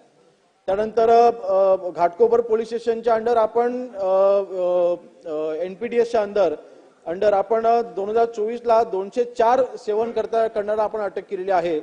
आणि 36 लोकांना आपण तिथे विक्री करताना आपण त्यांच्यावर आपण कारवाई केलेली आहे. आणि ह्या कारवाई आपण दिवसेंदिवस वाढवत आहोत.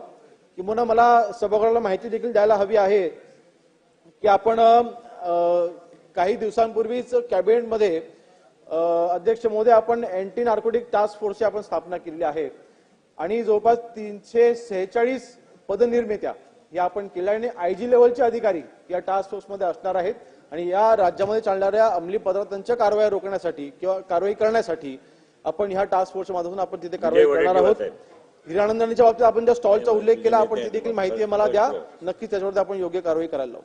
अध्यक्ष महोदय, अत्यंत खरं म्हणजे बर्बाद होणाऱ्या पिढीला वाचवण्यासाठी ही लक्षवेधी आहे असं माझं मत आहे. कारण मुंबईपुरता जरी विषय नाही, महाराष्ट्रामध्ये सुद्धा मोठा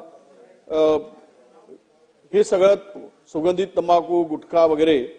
अध्यक्ष महोदय, आपल्या तिथे फार आपल्या सगळ्यांना माहित आहे की कॅन्सरचं प्रमाण प्रचंड मोठ्या प्रमाणात वाढलं आणि त्यातलं मोठा जर काही प्रकार असेल तर तो सुगंधित गुटखा हा आहे. अध्यक्ष महोदय, गुजरात मार्गे सर्रास महाराष्ट्रामध्ये हा विक्री केला जातो. इतर राज्यामध्ये याला बंदी नाही. मला वाटते मंत्री महोदयांकडे माझी आपल्या माध्यमातून विनंती आहे अध्यक्ष महोदय की एक तर याच्यातून प्रचंड महसूल आपला बुडतोय, विषयांतर थोडा होईल.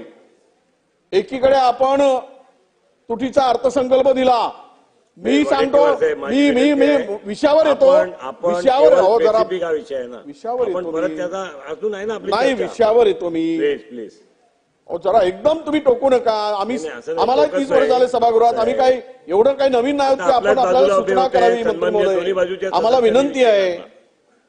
हा भयंकर मोठा प्रकार आहे. गुजरातच्या माध्यमातून महाराष्ट्रामध्ये आज सगळा गुटखा येतोय, गुजरात मधून येतोय.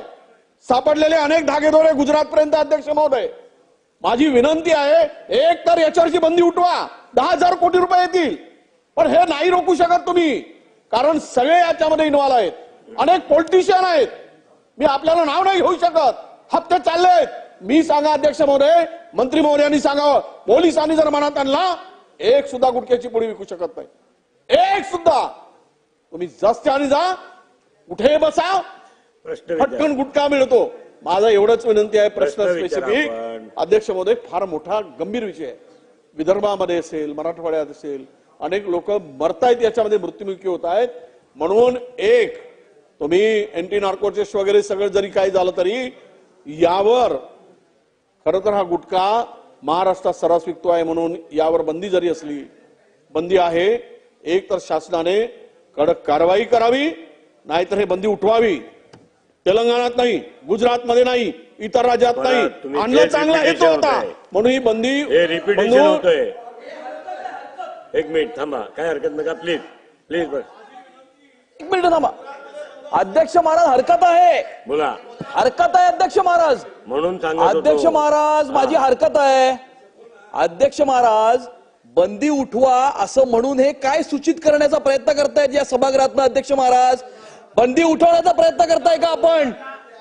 चला पुढे चला. गुटखा लॉबीला मदत करण्याकरता अशा प्रकारचं विधान करताय का? वडेट्टीवार साहेब बसा, प्लीज बसा.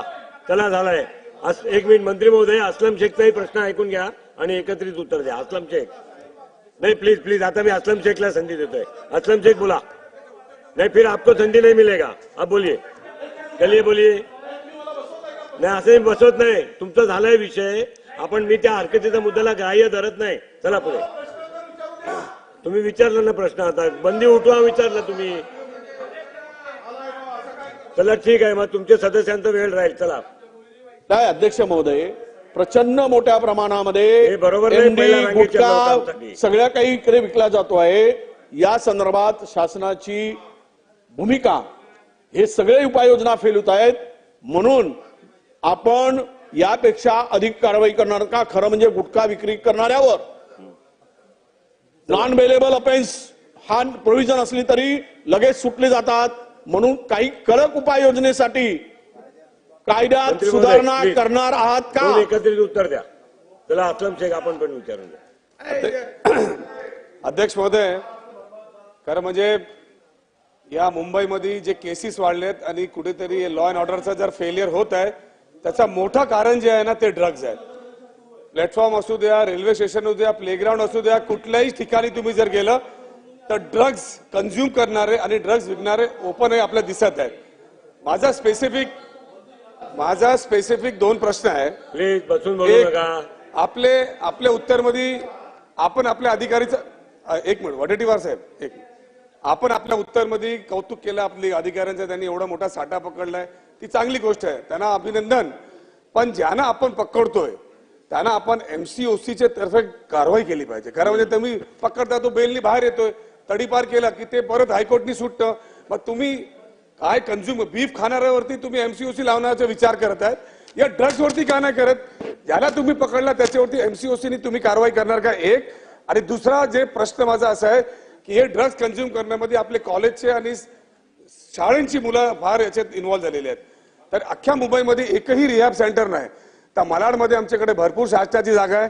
तर मालाडमध्ये तुम्ही पहिला रिहॅब सेंटर या ड्रग्जसाठी उभारणार का? हे दोन स्पेसिफिक प्रश्न आहेत आणि मला हे आहे की तुम्ही याचं उत्तर देणार. महत्वाचे प्रश्न आहेत. अध्यक्ष महोदय, नक्कीच मकोका लावण्याच्या बाबतीमध्ये स्पेसिफिक उत्तर द्या मंत्री. जर का हो स्पेसिफिक देतोय. जर का जेव्हा संघटित गुन्हेगारी असते तेव्हा आपण मकोका आपण लावतो आणि ह्या व्यक्तीवरती देखील 2013 पासून आजपर्यंत 7 गुन्हे आहेत.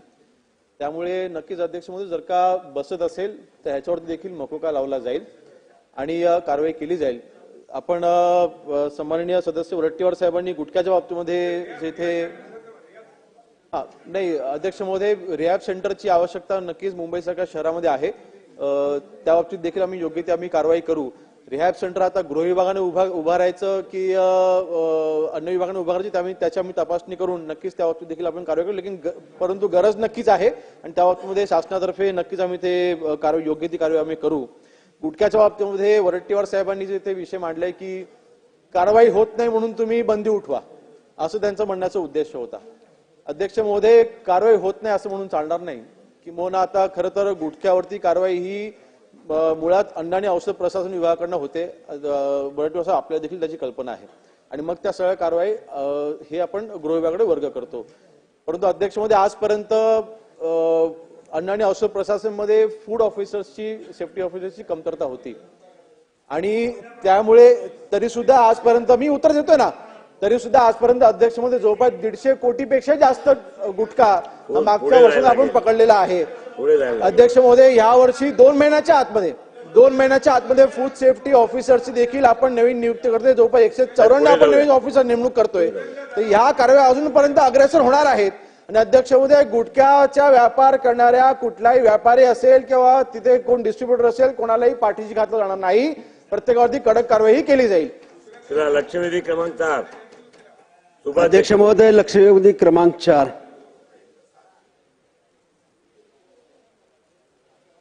अध्यक्ष महोदय, 5 मार्च रोजी दहशतवादी विरोधी पथकाने सोलापूर येथील अक्कलकोट रोडच्या MIDC मध्ये जगदंबा महिला रेडीमेड या युनिटमध्ये रेड टाकली आणि त्या ठिकाणी बांगलादेशी 12 नागरिक आढळलेले आहेत. अध्यक्ष महोदय, ही गारमेंटची संस्था आहे. ही संस्था अंध आणि दिव्यांगासाठी बचत गटाच्या महिलांच्या अंध आणि दिव्यांगासाठी प्रचलित आहे, रजिस्ट्रेशन आहे. आणि ह्या संस्थेमध्ये हे 10-12 लोक आहेत. मला असं वाटतं की अंध आणि दिव्यांगासाठी जर संस्था असेल तर त्यांना सरकारनं भरपूर मदत करावी, त्यांना अर्थसहाय्य करावं. पण त्या नावाखाली जर चुकीचं काम करत असतील, असे जर बांगलादेशी तिथं येऊन तिथं वास्तव्य करत असतील, त्यांना ही संस्था संरक्षण देत असेल तर या संस्थेची चौकशी करून अंध आणि दिव्यांगाच्यासाठी काम करत असेल 100% संरक्षण देऊ, त्यांना अर्थसहाय्य. पण नसेल तर त्यांच्यावर कठोर कारवाई करणार का? एक. तसंच विमानतळाच्या बाजूला, जसं या ठिकाणी अक्कलकोट विमानतळाच्या बाजूला गेल्या वर्षभरापासून, सोलापूर विमानतळाच्या बाजूला गेल्या वर्षभरापासून अनेक लोक अचानकपणे येऊन तिथं राहिलेले आहेत. मला असं म्हणायचं आहे की जर खरंच जर त्या ठिकाणी एवढी गर्दी झालेली आहे तर मला असं वाटतं की त्याही ठिकाणी बांगलादेशांचं वास्तव्य असू शकतंय. मला असं वाटतं की त्या ठिकाणचे अतिक्रमण असतील, ते अतिक्रमण सुद्धा तुम्ही हटवणार का? आणि त्या ठिकाणच्या बांगलादेशीच्या जे नागरिक आहेत त्यांची सखोल चौकशी करणार का? तसंच कनबस तालुका दक्षिण सोलापूरमध्ये सुद्धा 20 ते 25 मतदार असे सापडलेले आहेत. त्या ठिकाणी त्यांचं वास्तव्य नाही, त्यांचं गावात नाव नाही, तरी पण मतदार यादीमध्ये नाव आहे. ते दक्षिण तालुक्यात आहे. मला असं वाटतं मंत्री महोदय, आपण या मतदारसंघातल्या कनबस गावच्या 20 ते 25 नागरिकांची सखोल चौकशी करून त्यांची मतदार यादीची चौकशी करावी. याचबरोबर मला असं वाटतं की जे अनेक लोक बोगस कार्ड घेतात, आधार कार्ड घेतात आणि ते मतदानामध्ये घेतात, मला असं वाटतं की गेल्या वर्षभरामध्ये ही प्रक्रिया खूप मोठ्या प्रमाणात सोलापूर जिल्ह्यामध्ये राबवली गेलेली आहे. ह्याची सुद्धा मला असं वाटतं की जिथं असे बांगलादेशी येऊन बोगस आधार कार्ड घेऊन, कुणाचा तरी स्थानिक लोकांचा आधार घेऊन त्या ठिकाणी मतदार यादीमध्ये नाव नोंदवतात आणि तेच लोक परत आपल्याला त्रास देतात. म्हणून माझी विनंती आहे, खरोखरच अशा नागरिकाला, बांगलादेशी नागरिकाची मतदार यादीतून नाव वगळणार. अध्यक्ष महोदय, सोलापूर जिल्ह्यामधील MIDC मध्ये या संस्थेच्या ही संस्था खरं तर शिवणकाम वगैरे अशी लहान सहान बचत गटामार्फत काम करत असते. आणि हे जे कोण लेबर्स आले होते ते कॉन्ट्रॅक्टर्सच्या मार्फत आले होते. म्हणून अध्यक्ष महोदय, ह्यामध्ये आपण जी कारवाई केलेली आहे, आपण याच्यामध्ये 12 जणांना आपण जी अटक केली आहे, त्यामध्ये अजून एक कारवाई आपण ह्याच्यामध्ये मुंबईवरून भिवंडीवरनं देखील आपण एका व्यक्तीला अटक केली आहे जो कॉन्ट्रॅक्टर आहे. आणि दोघांना आपण अटक केलेली आहे. एक भिवंडीवरनं आहे आणि एक बँगलोरवरनं आहे. तर अध्यक्ष महोदय, आपण मुळात जो कॉन्ट्रॅक्टर आहे त्याला देखील आपण ह्याच्यामध्ये अटक केलेली आहे. कॉन्ट्रॅक्ट ह्याच्यामध्ये संस्थेची चूक आहे असं म्हणता येणार नाही, परंतु अर्थातच काल काही दिवसांपूर्वी लक्षवेधी देखील बांगलादेशच्या बाबतीमध्ये जेव्हा सभागृहामध्ये आले होते त्यावेळेला देखील मी म्हटलं होतं की आता आपण कॉन्ट्रॅक्टर्स असतील किंवा जे कोणी डेव्हलपर्स असतील, आपण त्यांच्याकडून हमीपत्र घेतोय की तुम्ही कॉन्ट्रॅक्टर्सना, लेबर्सना तुम्ही ठेवत असताना ते लेबर्स कुठून आलेले आहेत, एकतर त्यांनी कामगार बांधकाम मंडळाकडे त्यांनी त्याची माहिती कंपल्सरी देणेच आहे आणि त्यांनी पोलीस स्टेशनमध्ये देखील त्यांनी माहिती कंपल्सरी देणेच आहे. जर का अशी कोणी माहिती देत नसेल तर त्यांना देखील त्याच्यामध्ये त्यांच्यावरती देखील कडक कारवाई केली जाईल.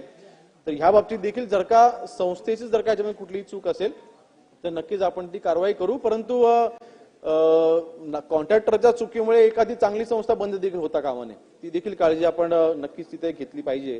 दुसरं आपण म्हटलेलं आहे की विमानतळानजीक जे आपल्याकडे माहिती आहे की तिथे देखील काही बांगलादेशी हे असू शकतात. अध्यक्ष महोदय, आपल्याला मी सांगू इच्छितो की आजपर्यंत महाराष्ट्रामध्ये आपण ज्या कारवाया केलेल्या आहेत, सर्वात जास्त कारवाया मागील 2 वर्षामध्ये आपण केलेल्या आहेत आणि सगळ्या इन्फॉर्मेशन बेस्ड आहे. कारण शेवटी काही जे बांगलादेशी आपण पकडत आहोत त्यांच्याकडे आधार कार्ड देखील सापडत आहेत, काही बांगलादेशींकडे पासपोर्ट देखील सापडत आहेत. परंतु अजून एक माहिती मी देईन की हे आधार कार्ड किंवा पासपोर्ट ह्याच्यामध्ये एकही डॉक्युमेंट हे महाराष्ट्रात बनत नाहीये. हे पश्चिम बंगालमध्ये बनवून येत आहेत, कर्नाटकमध्ये बनवून येत आहेत, आसाममध्ये बनवून येत आहेत. त्यामुळे महाराष्ट्रामध्ये कुठेही डॉक्युमेंट बनत नाही. परंतु शेवटी भारतीय जर का नागरिक म्हणून कोण येत असेल तर आपल्याला ते कळत नाही की हा बांगलादेशी आहे की हा पश्चिम बंगालचा आहे म्हणून. म्हणून आपल्याला जी शंका आहे ती जागा स्पेसिफिक आपण मला ती ठिकाणं द्या, नक्कीच त्या ठिकाणी आपण टेस्टच्या मार्फत आपण ती कारवाई देखील आपण करायला लावू. आणि मतदार यादीमध्ये, कारण शेवटी आता भारतीय नागरिकत्व जर का त्यांना मिळालं म्हणजे त्यांनी पासपोर्ट जर का बनवला म्हटल्यानंतर ते इट्स अ प्रूफ की तो भारतीय नागरिक आहे. परिणामी त्यांची नावं ही मतदार यादीमध्ये येतात. परंतु अशा कोणा व्यक्तीवरती आपल्याला शंका असेल आपण ती देखील नावं आपण माझ्याकडे द्या, आपण त्याच्यावरती योग्य ती कारवाई आम्ही करू. चला पुढे जाऊया. लक्षवेधी क्रमांक 5. ही जी गारमेंट संस्था आहे ही बचत गटाच्या अंध आणि दिव्यांग महिलांसाठी आहे आणि त्यासाठी सरकारने ह्याच्यासाठी खास GR काढलेला आहे. म्हणजे गारमेंटच्या म्हणजे युनिफॉर्मचे वगैरे कामं त्यांना देत. मी काय म्हटलं तुम्हाला, दिव्यांग आणि अंध असतील तर 100% अर्थसहाय्य करा, मदत करा, परंतु त्या नावाखाली चुकीचे होऊ नये एवढं म्हणते. मग ती चौकशी करचाल का एवढं म्हणा. अध्यक्ष महोदय, संस्थेची सगळी माहिती घेऊन त्याच्यावर योग्य कारवाई करू. लक्षवेधी क्रमांक 5. लक्षवेधी क्रमांक 5 वितरित केल्याप्रमाणे अध्यक्ष महोदय, आपण तालिका अध्यक्ष होण्याच्या अगोदर इथं बसला तर आमच्यावर सदस्य म्हणून त्यावेळी एक गंभीर बाब आपण सभागृहावर मांडली होती. कुठल्याही घटनेला योग्य वेळी जर त्याच्यावर कारवाई झाली किंवा ती थांबली तर तिचा उद्रेक होत नाही. आपण पाहिलं असेल की अनेक सदस्यांनी आपल्याला प्रश्न विचारले. त्याच्यात मी एकटाच आहे त्यामुळे मला थोडंसं बोलण्याची संधी द्यावी. हा विषय किल्ले राजगडच्या पायथ्याला साखर म्हणून गाव आहे. त्या गावामध्ये 28 फेब्रुवारी 2025 रोजी एक घटना घडली होती. आता उत्तरामध्ये असं दिलंय, ज्यांनी औरंगजेबाची पोस्ट टाकली तो अल्पवयीन होता, त्याला समज देऊन सोडवण्यात आली. त्याच्यावर आमच्या काही संघटनांनी त्या ठिकाणी त्याच्यावर कारवाई करण्यासंदर्भात पोलीस स्टेशनला मागणी केली होती. गुंजन मावळ दुर्गरक्षक संघ म्हणून त्यांनी त्या मुलावर कारवाई व्हावी अशा प्रकारचं निवेदन पोलीस स्टेशनला दिलं होतं. त्यानंतर आमच्या भारतीय जनता पार्टीच्या माध्यमातून त्याच वेळेस आमचे त्या भागातले प्रतिनिधी अविनाश बजरंग भोसले यांनी त्या पोलीस स्टेशनला कळवलं होतं. अध्यक्ष महोदय, तो मुलगा अल्पवयीन आहे म्हणून त्याला हे देऊन सोडवण्यात आलं. अध्यक्ष महोदय, मगाशी मी तुम्ही म्हणलं त्याच्यावर परत येतो. जर त्यावेळेस योग्य अशी कारवाई झाली असती तर त्याच्यानंतर आमच्या या संघटनाच्या लोकांनी, आता आपण सगळेजण पाहतोय बलिदान मास चालू आहे. बलिदान मास चालू आहे म्हणून बलिदान मास त्या ठिकाणी व्हावा याच्याकरता पोलिसांकडे मागणी केली. पोलिसांनी काय उत्तर दिलं? कायदा सुव्यवस्था या ठिकाणी बिघडू शकते त्यामुळे आम्ही परवानगी देऊ शकत नाही. अध्यक्ष महोदय, एक ठिकाणी अल्पवयीन मुलगा औरंगजेबाचा फोटो दाखवतो, स्वतःच्या याच्यावर स्टेटसवर ठेवतो, त्याच्यावर वेगवेगळ्या कॉमेंट्स करतो, त्यावेळेस कायदा सुव्यवस्था बिघडत नाही. आणि ज्यावेळेस आमचा बलिदान मास करायचा त्यावेळेस कायदा सुव्यवस्था बिघडते. प्रश्न विचारून घेतो. अध्यक्ष महोदय, प्रश्न विचारतो. अध्यक्ष महोदय, मध्ये अनेक मोठमोठ्या नेत्यांनी अनेक विषय भरकटवले. आम्ही भरकटवत नाही विषय, आम्ही मुद्द्यावरच बोलतो.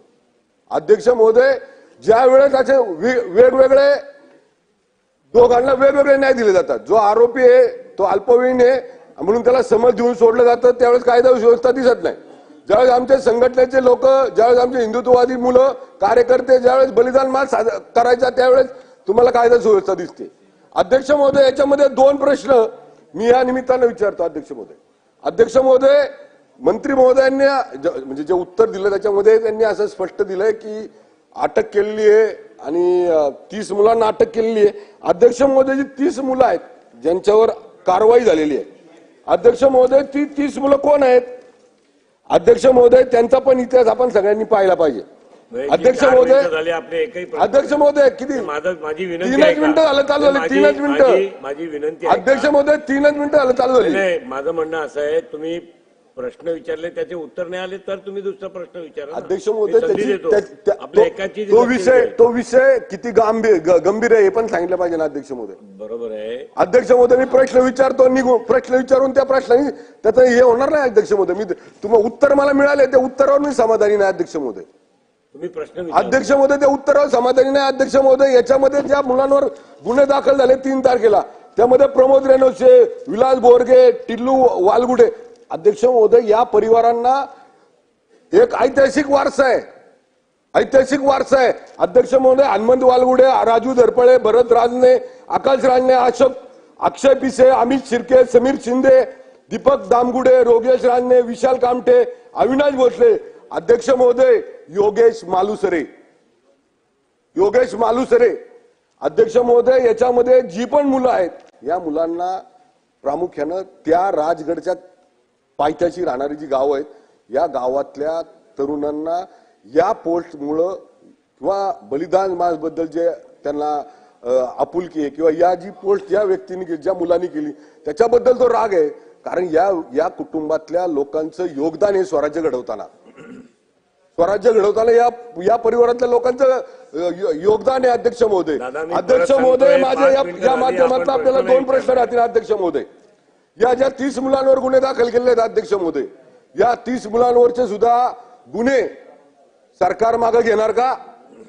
हा माझा एक प्रश्न आहे. आणि दुसरा प्रश्न, अध्यक्ष महोदय, जर कायदा सुव्यवस्था फक्त आमच्या हिंदुत्ववादी कार्यकर्त्यांमुळे बिघडत असेल, तर जो कोणी अशा प्रकारच्या आक्षेपार्ह पोस्ट टाकत असेल, तो अल्पवयीन असू किंवा सज्ञान असू, त्याच्यावर त्याच वेळेस योग्य कारवाई किंवा अशा प्रकारची वृत्ती निर्माण होणार नाही, अशा प्रकारच्या लोकांवर देशद्रोहाचे गुन्हे शासन दाखल करणार का?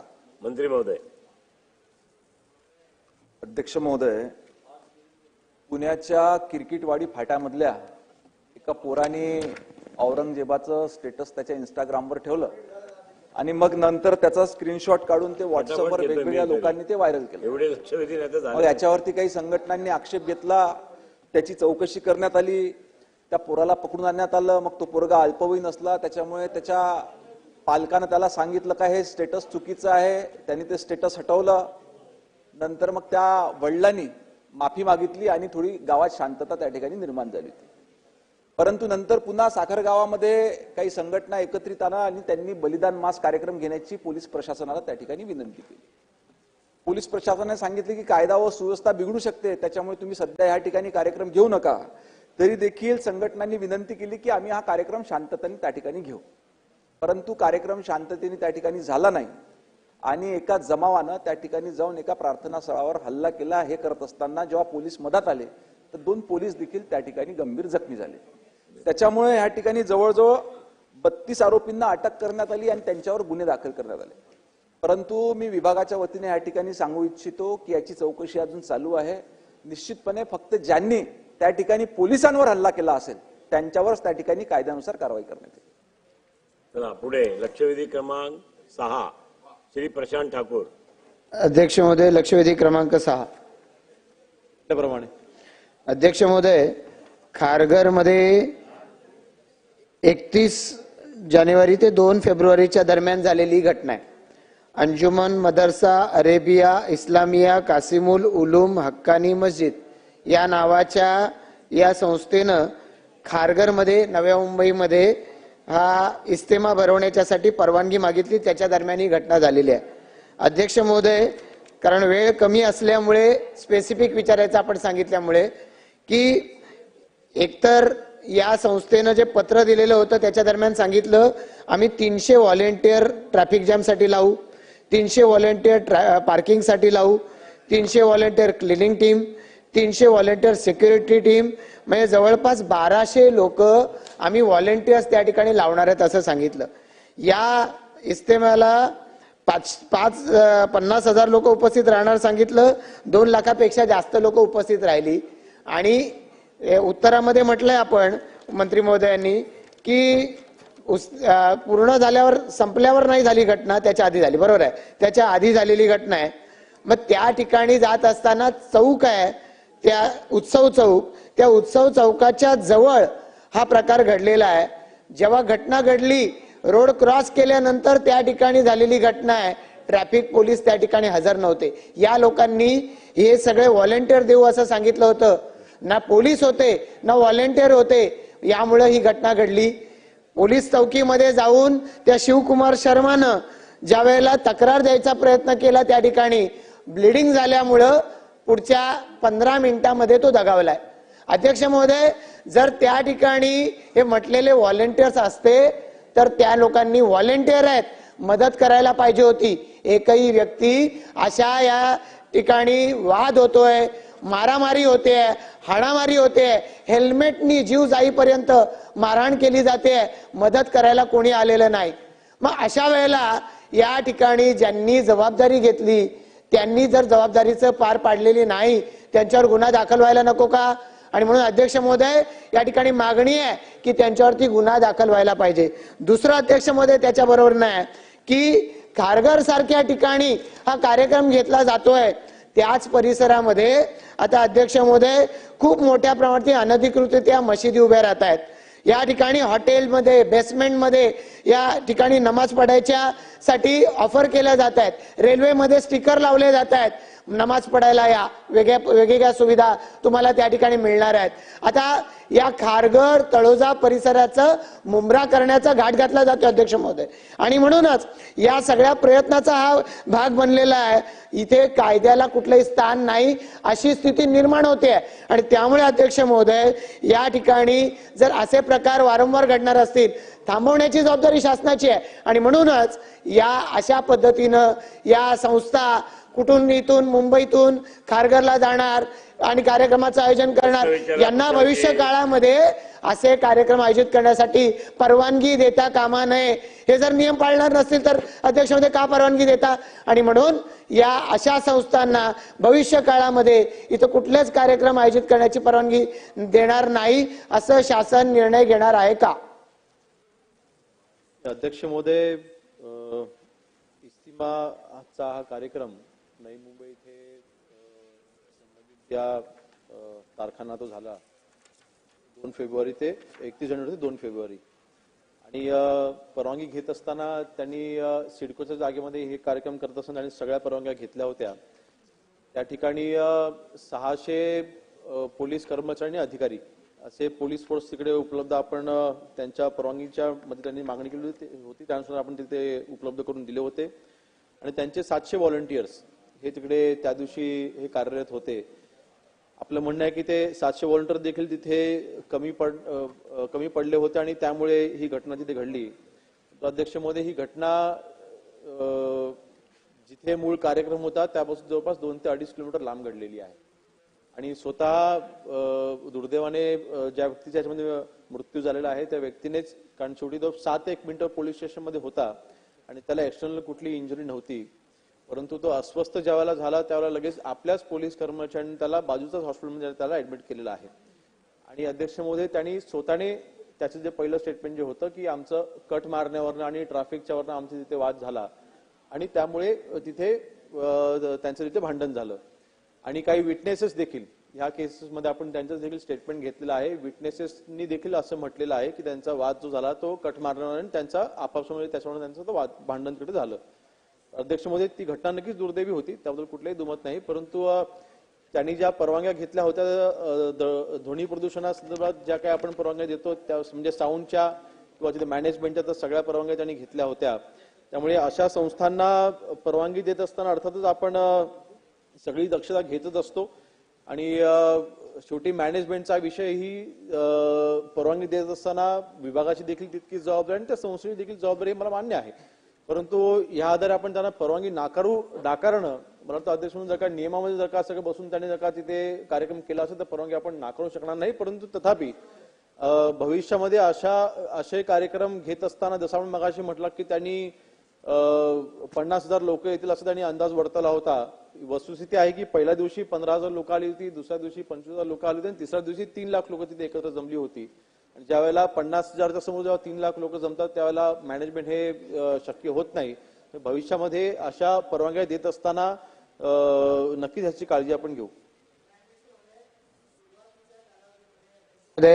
4 डिसेंबर ते 30 जानेवारी 58 दिवसाची परवानगी मागितली होती. सिडकोनं सुरुवातीला ती दिलेली होती.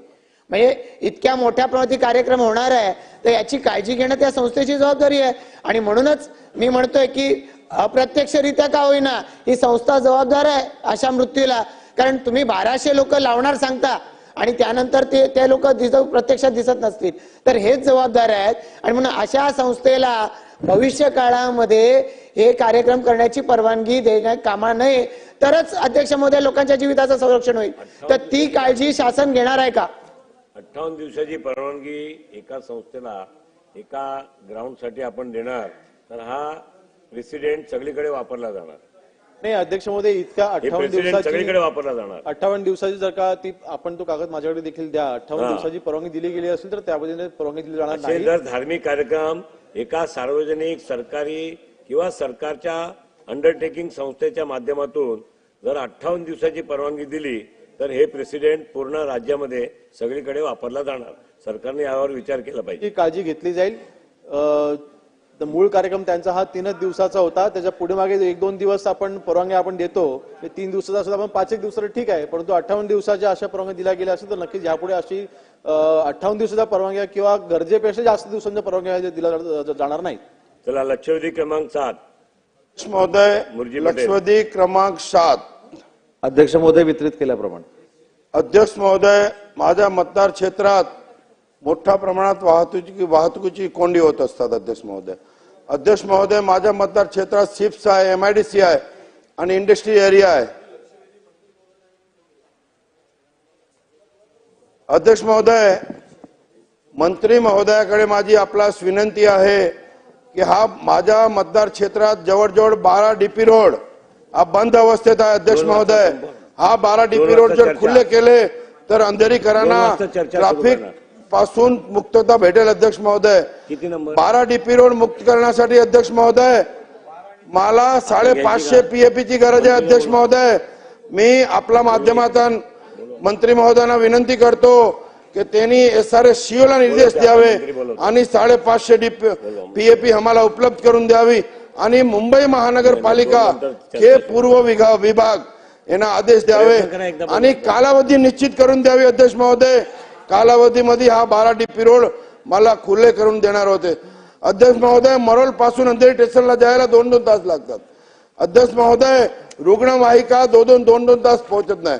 अध्यक्ष महोदय, काल माझी विधानसभेत आग लागली, अग्निशमन दलाच्या गाड्या पोहोचायला 2 तास गेले. 2 तास 4 तास आग चालू होती. अध्यक्ष महोदय, मंत्री महोदयांना माझी विनंती आहे की आपण एक कालावधी ठरवून हा 12 DP रोड मला खुला करून द्यावा. अध्यक्ष महोदय, आणि SRS CO ला निर्देश द्यावे.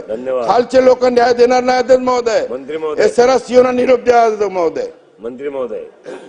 अध्यक्ष महोदय, सन्मान्य सदस्य मुरली काका पटेल यांनी त्यांच्या मतदारसंघातली अतिशय महत्वाची आणि गरजेची लक्षवेधी या ठिकाणी मांडलेली आहे. त्यांनी सांगितलेली वस्तुस्थिती बरोबर आहे की एकूण 32 DP रोड आहेत. त्यातले 12 DP रोड हे SRAच्या झोपडपट्ट्या असल्यामुळे, अधिकृत झोपडपट्ट्या असल्यामुळे बंद झालेले आहे. आता हे जर रस्ते खुले करायचे असतील तर आपल्याला 550 घरांची आवश्यकता आहे आणि ही घरं 550 एका वेळी देता येतील याच्याबद्दलची फार मोठी शंका महानगरपालिकेला देखील आणि SRA देखील आहे. आणि म्हणून या लक्षवेधीच्या माध्यमातून मी सदस्यांना आश्वस्त करू इच्छितो की पहिली 100 घरं, कारण 12 रस्त्यांवर जी घरं आहेत ती काय एकत्र 500 नाही आहेत. एका ठिकाणी 20 आहेत, 30 आहेत, 40 आहेत, असे 5-6 रस्ते त्याच्यातनं मोकळे होऊ शकतात. त्याच्यामुळे 100 घरं त्याच्यासाठी ब्लॉक करण्याचे निर्देश हे आजच दिले जातील आणि बाकीची 550 जी घरं द्यायची आहेत, 450 जी घरं द्यायची आहेत ती वर्षभरामध्ये टप्प्याटप्प्याने दिली जातील, जेणेकरून 12ही रस्ते रहदारीला खुले होतील. धन्यवाद. झालं, हो गया ना. 1 वर्ष सांगितलंय, 1 वर्ष सांगितलंय. धन्यवाद. चला पुढे लक्षवेधी क्रमांक 8 राजन नाईक. अध्यक्ष महोदय, लक्षवेधी क्रमांक 8 अध्यक्ष महोदय वितरित केल्याप्रमाणे. अध्यक्ष महोदय, सन 2006-2009 या 3 वर्षाच्या कालखंडामध्ये तत्कालीन नालासोपारा नगरपालिकेच्या हद्दीतील मौजे आचोळे येथील STP आणि डम्पिंग ग्राउंडसाठी आरक्षित असलेल्या खासगी जागेवर विकासकाने अनुकृत इमारती उभ्या करण्याचे काम केले. सन 2009 मध्ये महापालिका स्थापन झाल्यानंतर महापालिकेतर्फे त्या बिल्डिंगला घरपट्टी, पाणीपट्टी आकारण्यात आली व इतर नागरी सुविधा देण्यात आला. अध्यक्ष महोदय, येथील नागरिकांनी आपल्या कष्टाचे, मेहनतीचे पैसे लावून तेथे घर घेतले आणि ते सुखात राहत होते. अध्यक्ष महोदय, परंतु 2022 मध्ये त्या जागा मालकाने आपल्या प्रतिनिधीतर्फे न्यायालयात धाव घेऊन माझ्या जागेवर अधिकृत बांधकाम झाल्याचे सांगितले। न्यायालयाने ह्या इमारती आरक्षित जागेवर अनधिकृतरित्या उभारल्या गेल्यामुळे तोडण्याचे आदेश दिले। या आदेशाचे पालन करत महापालिकेने इमारतीवर तोडक कारवाई केली। अध्यक्ष महोदय, राजन नाईक प्रश्न विचारा, तुमचा प्रश्न सुटेल। प्रश्न साहेब, प्रश्न स्पेसिफिक प्रश्न आहे। या आदेशात रहिवासी सर्वोच्च न्यायालयात गेले, सर्वोच्च न्यायालयाने तो आदेश कायम ठेवत त्यांचे पुनर्वसन करता येईल का याची शक्यता ही तपासून पाहण्याचे सांगितले। माझा स्पेसिफिक प्रश्न अध्यक्ष महोदय असा आहे की येथील लोकांचे पुनर्वसन केले पाहिजे। 2 वर्षापूर्वी म्हणजे 2 दिवसापूर्वी कल्याण डोंबिवलीमध्ये जसा कल्याणी डोंबिवलीमध्ये जी 65 बिल्डिंग होत्या त्या संदर्भात तो निर्णय झाला। त्या संदर्भात 3 निर्णय झाले। एक, तिथे जर अनधिकृत इमारती असतील त्या अधिकृत कशा प्रकारे केल्या जातील ह्याविषयी चर्चा झाली। ज्या बिल्डिंग अनधिकृत आहेत परंतु आरक्षित जागेवर आहेत तर तिथले आरक्षण हटवण्याच्या दृष्टीने विचार झाला। त्याचप्रमाणे ज्या जमिनी ज्या बिल्डिंग तोडता येणार नाहीत, इल्लीगल पण तोडता येईल, तिथे पुनर्वसन कसं करता येईल ह्या दृष्टीने विचार झाला।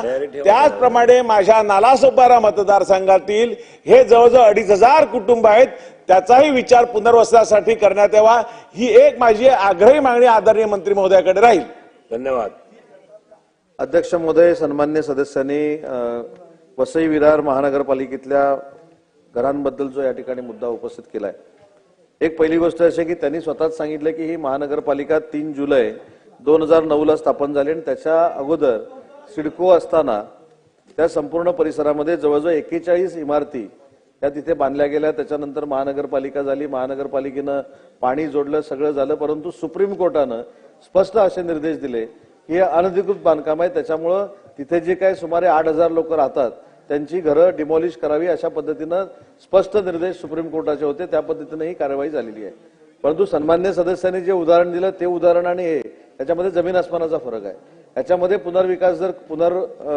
विकास जर करायचा असेल आणि त्यांचं पुन्हा त्यांना घरं द्यायची असतील तर याच्यामध्ये मला असं वाटतं की महसूल मंत्री चंद्रकांत बावनकुळे साहेबांनी काही दिवसापूर्वी एक बैठक घेतलेली आहे एक धोरण निश्चित करण्यासाठी।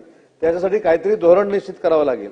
त्यासाठी म्हाडाला बरोबर घ्यावं लागेल, सिडकोला बरोबर घ्यावं लागेल, त्या सगळ्या एजन्सीना बरोबर घेऊन हे आपण पुनर्वसन करू शकतो का याची तपासणी करावी लागेल आणि तपासणी नंतरच योग्य तो निर्णय घ्यावा लागेल।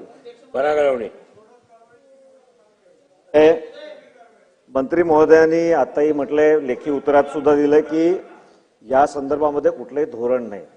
मुळात अध्यक्ष महोदय, सर्वोच्च न्यायालयाच्या आदेशानुसार ह्या इमारती पाडल्या खरं आहे, परंतु अध्यक्ष महोदय सर्वोच्च न्यायालयाने आवडसाहेब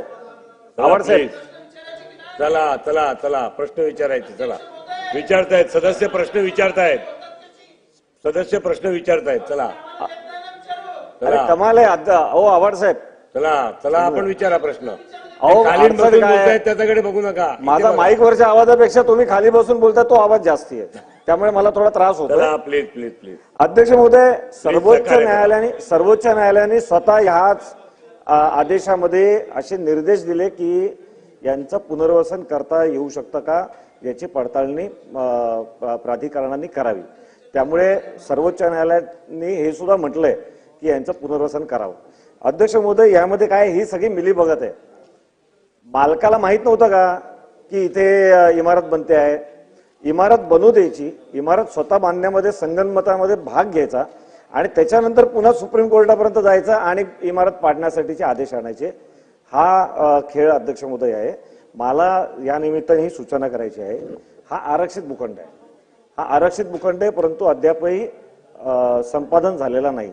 अध्यक्ष महोदय, आपण जाणता की संपादन जेव्हा होतं तेव्हा त्याच्यावर जर का काही स्ट्रक्चर्स असतील तर त्यांच्या पुनर्वसनाचा जो कॉस्ट आहे तो कमी करून मालकाला दिला जातो आणि त्यामुळे या ठिकाणी अशा पद्धतीच्या जे लोक तिकडे होते त्यांची जबाबदारी ही मालकाची होती। मालकाने तिकडे इमारती होऊ दिल्या तेव्हा कुठलीही तक्रार केली नाही आणि त्यामुळं पहिला प्रश्न की या भूखंडांच्या संपादनाची कारवाई शासन करणार का, नंबर 1, आणि नंबर 2 ते संपादन करत असताना मालकाकडून हा पुनर्वसनाचा खर्च वसूल होणार असल्यामुळे या बाधित लोकांनाच पुनर्वसनाची जबाबदारी सरकार घेणार का आणि त्यासाठी धोरण बनवणार का?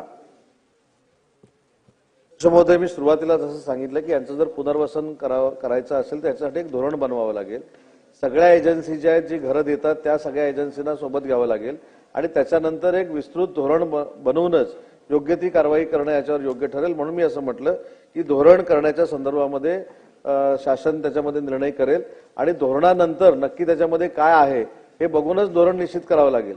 कारण ही महानगरपालिका कधी झाली, हे आरक्षण कधी होतं, आरक्षणावर कोणी बांधलं, हे सगळं रेकॉर्ड सुप्रीम कोर्टाकडे आहे आणि सुप्रीम कोर्टानं थेट हा निर्णय दिला नव्हता.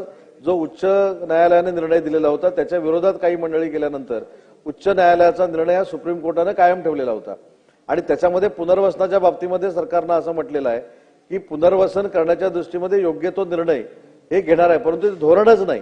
त्याच्यामुळे धोरण निश्चित करावं लागेल आणि धोरणासाठी योग्य ती कारवाई करू. धन्यवाद. राजन नाईक, झालाय प्रश्न.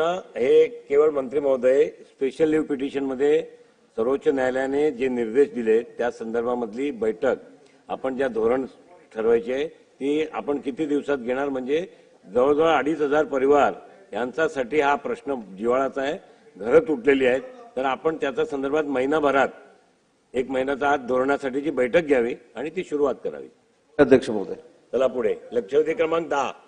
अध्यक्ष महाराज, लक्षवेधी क्रमांक 9 केल्याप्रमाणे अध्यक्ष महोदय, गेल्या 5 वर्षापासून सातत्यानं हा प्रश्न उपस्थित करतोय. आपण एक कर्तबगार आमदार राहिलेले आहात. आपल्याला माहिती खाली काम करताना किती अडचण निर्माण होत आहेत. 2023 साली 17 सप्टेंबरला त्या तत्कालीन मुख्यमंत्र्यांनी महोदयांनी मराठवाड्यामध्ये येऊन संभाजीनगरमध्ये घोषणा केली, छत्रपती संभाजीनगरमध्ये, की परभणीचा अंडरग्राऊंड ड्रेनेज असेल, समांतर पाणी पुरवठा योजना असेल, त्या काळामध्ये हाय लेवल पॉवर कमिटीने सुद्धा त्याला मंजुरी दिलेली आहे अध्यक्ष महाराज. आणि आजपर्यंत तिथल्यावर कसल्याच प्रकारची कारवाई झाली नाही. परभणी सांस्कृतिक नगरी म्हणून जगप्रसिद्ध आहे आणि नाट्यगृहाचं काम सुद्धा अर्धवट राहिलेलं आहे. माजी मंत्री महोदयांना स्पेसिफिक 3च प्रश्न आहेत की आपण अंडरग्राऊंड ड्रेनेज योजना 2023 साली मंजूर झालेली आहे, ज्याचा प्रोजेक्ट कॉस्ट फक्त 408 कोटी होता आणि आज जवळपास 800 कोटी रुपयापर्यंत गेलेला आहे. अंडरग्राऊंड ड्रेनेज सिस्टीम त्याची 2019ला 108 कोटी प्रोजेक्ट कॉस्ट होता, ते आज जवळपास 200 कोटी पर्यंत गेलेले आहे. अध्यक्ष महाराज, परभणीमध्ये काय आमची जनता राहत नाही का? मग परभणीच्या जनतेबरोबर अशा प्रकारचा दुजाभाव तुम्ही का करता, हा माझा प्रश्न आहे.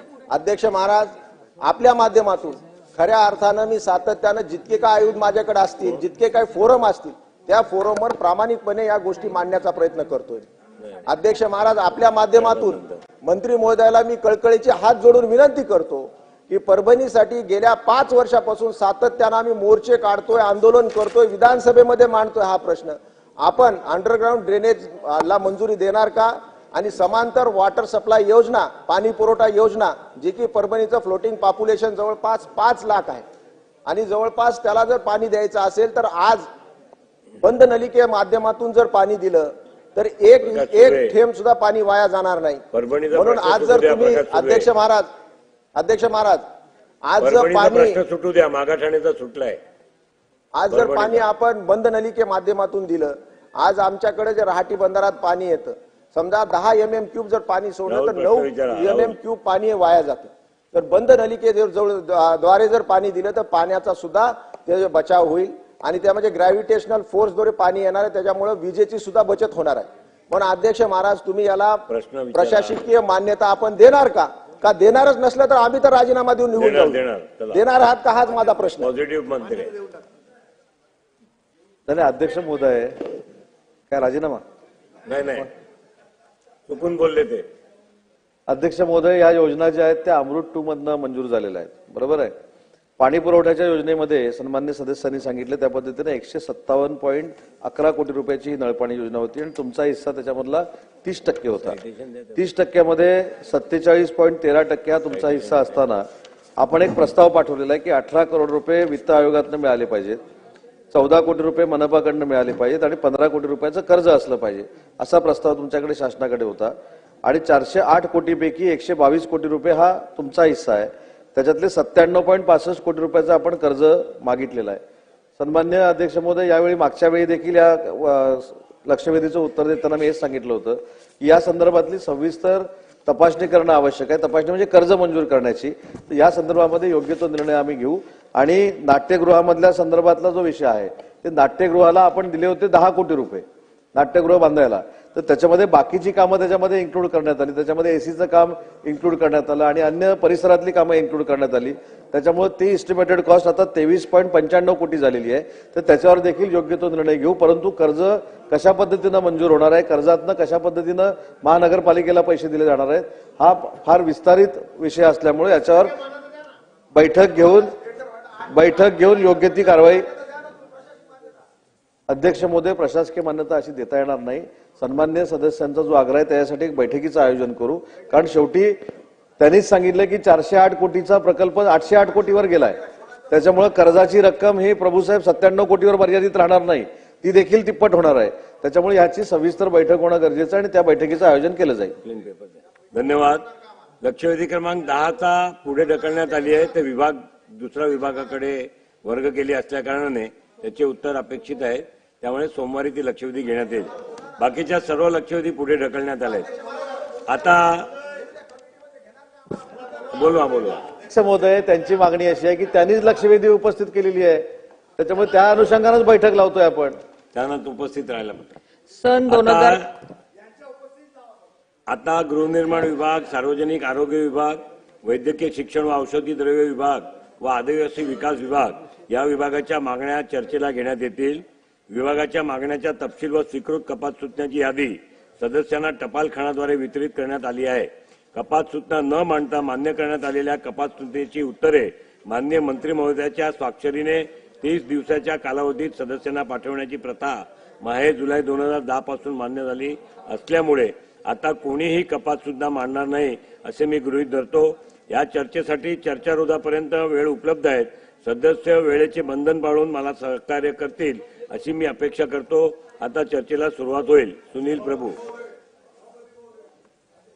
बिलाच्या अध्यक्ष महोदय, बिलाच्या संदर्भात गिलोटी नंतर घेऊया. मान्य अध्यक्षांची सूचना आहे, गिलोटी नंतर बिल घेऊया. अध्यक्षांची सूचना आहे, गिलोटी नंतर बिल घेऊया. अध्यक्ष महोदय, सुनील प्रभू. आता राहू द्या चेतनजी. आता तुम्ही नंतर मांडा प्लीज. सुनील प्रभू. म्हणणं आहे की वेळ कमी आहे, आज गिलोटीन आहे, खूप सदस्यांना बोलायचं आहे. नवीन सदस्य रोज दिवसभर हजर राहत आहेत बोलण्यासाठी. सर्वांना आपण सांगावं की वेळेची बंधन आपण ठरवून द्यावं. वेळेचं बंधन. पक्षाच्या प्रतोदाना माझी विनंती आहे की त्यांनी नवीन सदस्यांना संधी देण्यासाठी वेळेचं नियोजन करून नाव त्याप्रमाणे पाठवावे. धन्यवाद. अध्यक्ष महोदय, अर्थसंकल्पीय अनुदान मागण्या 25-26 गृहनिर्माण विभाग आणि आदिवासी विभाग यावरती मी माझे विचार आणि माझ्या मागण्या या ठिकाणी मांडतोय. अध्यक्ष महोदय, आपण दोन्ही करायचं. गृहनिर्माण आदिवासी. अध्यक्ष महोदय, आपण सुरू करा.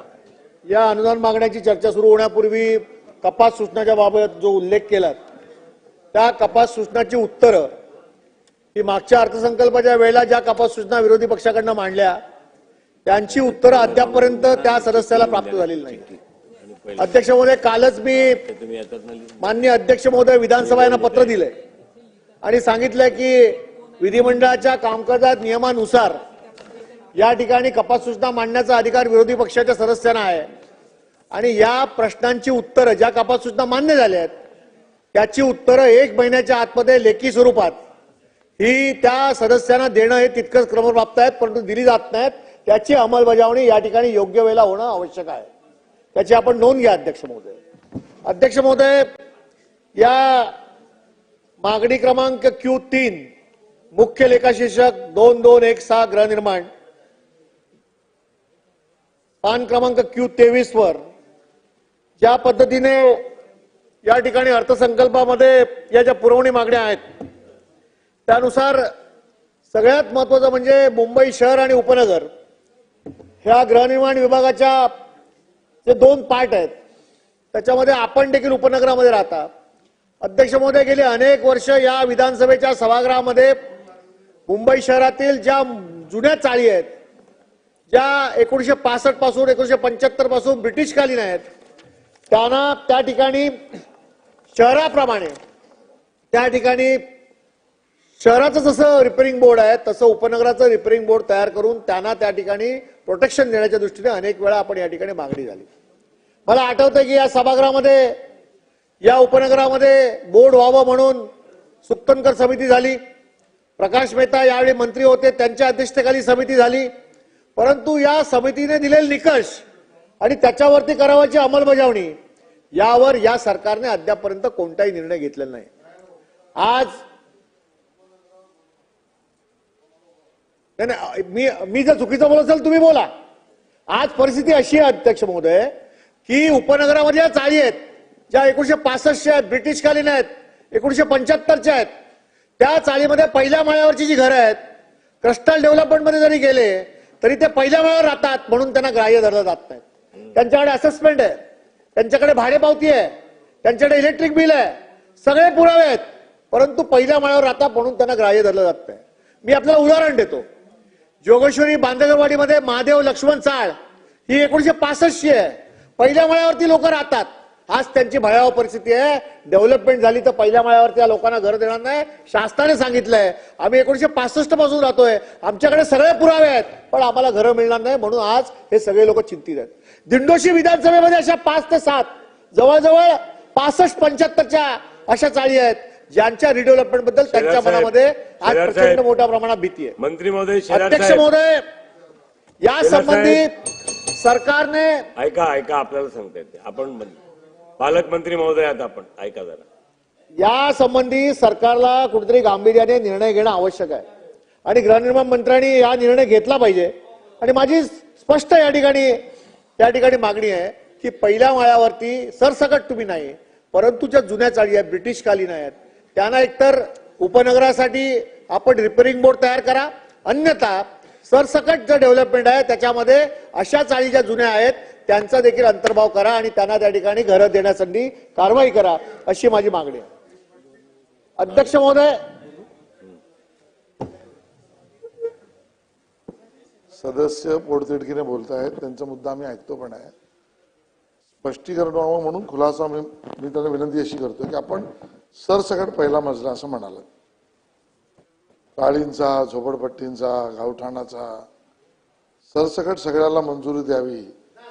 नाही, ठीक आहे, स्पष्टीकरण करा म्हणून मी असं म्हणालो की सरसकट आपण नाही देण्याचा निर्णय सरकारने घेतला असेल ना, सरकारचा निर्णय आहे, त्याच्याबद्दल आपण पुढे जाऊन काय योग्य तो निर्णय घ्या.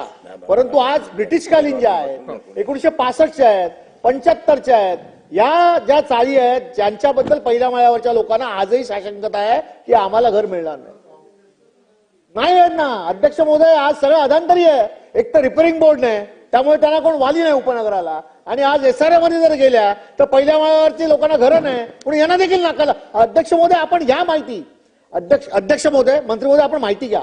मी आज जे पोटतिडकीने बोलतोय आपण साहेब नाही होत आहे ना, त्याची अंमलबजावणी होत नाहीये.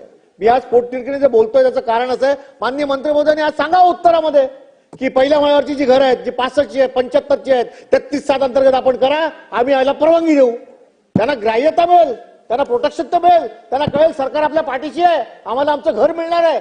एवढंच फक्त या ठिकाणी मांडण्यामागचा उद्देश आहे आणि सरकारकडनं याचं उत्तर येणं अपेक्षित आहे. अध्यक्ष महोदय, या संपूर्ण शहरामध्ये मोठ्या डेव्हलपमेंटची कामं सुरू आहेत. SRA अंतर्गत आपण ज्या ठिकाणी SRA करतो त्या ठिकाणी नाल्याचं रुंदीकरण असेल, त्या ठिकाणी रस्त्याचं रुंदीकरण असेल, आपण त्या ठिकाणी ज्या झोपड्या येतात त्यांना एकच पुरावा जो असेल, 1195 मध्ये तुमचं मतदार यादीमध्ये नाव पाहिजे, दुसरं 1195 तुमचं लाईट बिल पाहिजे किंवा तुमचा फोटो पण असायला पाहिजे. परंतु मुंबई महानगरपालिकेच्या अशी जी ऐका, मुंबई महानगरपालिकेच्या हद्दीत जे बॉटलनेक्स आहेत तिथे जे झोपड्या येतात किंवा नाले येतात त्यांच्या रुंदीकरणामध्ये ज्या झोपड्या येतात त्यांचे पुरावे द्यायचे असतील तर महानगरपालिकेची लोक हे केवळ एक पुरावा नाही 2 पुरावे मागतात. SRA मध्ये एक नियम की एका पुराव्याने तुम्ही पात्र करता आणि MMRD म्हणतो आणखी वेगळं. आणि जर गृहनिर्माण विभागाचं एक धोरण असेल तर सगळ्यांना धोरण सारखं पाहिजे ना. महानगरपालिकेला पण तेच, SRA पण तेच आणि MMRD पण तेच. आणि हा जो काय संभ्रम आहे या संभ्रमाबद्दल सरकारने निर्णय घेणं आवश्यक आहे आणि याबाबत आजच्या पुरवणी मागण्यामध्ये माझी मागणी अशी आहे की याबाबत स्पष्ट उक्ती मान्य मंत्री महोदयांनी करणं आवश्यक आहे, जेणेकरून या सगळ्या झोपडपट्टी वासियांना त्या ठिकाणी दिलासा मिळणार आहे. अध्यक्ष महोदय, आपण म्हाडाच्या रिडेव्हलपमेंट बद्दल या ठिकाणी बऱ्याच गोष्टी बोललो. अध्यक्ष महोदय, आज म्हाडाच्या रिडेव्हलपमेंटच्या संबंधी काय परिस्थिती आहे मुंबई शहरातली? अध्यक्ष महोदय, त्या ठिकाणी असणाऱ्या गृहनिर्माण संस्था हे डेव्हलपर त्या ठिकाणी आणतात आणि परंतु मुंबई शहरामध्ये आज अशी परिस्थिती आहे जसं SRA मध्ये 517 घरं ही झोपडपट्टी योजना या जशा बंद पडल्या होत्या आणि त्यावर सरकारने पुन्हा एकदा त्या तिकडे असणाऱ्या विकासकाला बाद करून नवीन विकासक आणण्याच्या दृष्टीने प्रयत्न केले, तसे म्हाडाच्या बाबतीत देखील ज्या गृहनिर्माण योजना आज बंद आहेत मुंबई शहरातल्या, ज्यांची फसवणूक त्या सोसायट्यांची त्या डेव्हलपरकडनं झाली, विकासकाकडनं झाली आहे, त्या सगळ्या विकासकांना बाद करून त्या ठिकाणी नवीन विकासक देऊन या बंद पडलेल्या ज्या योजना आहेत त्या सुरू करण्यासाठी त्या ठिकाणी सरकारने पुढाकार घेतला पाहिजे.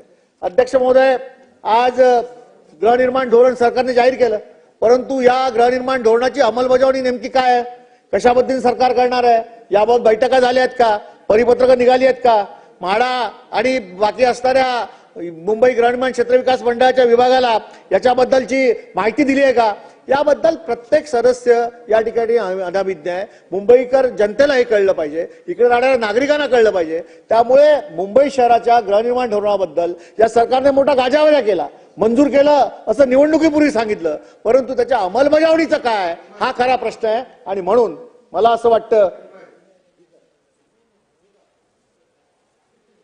मी बसतो, तुम्ही बोला.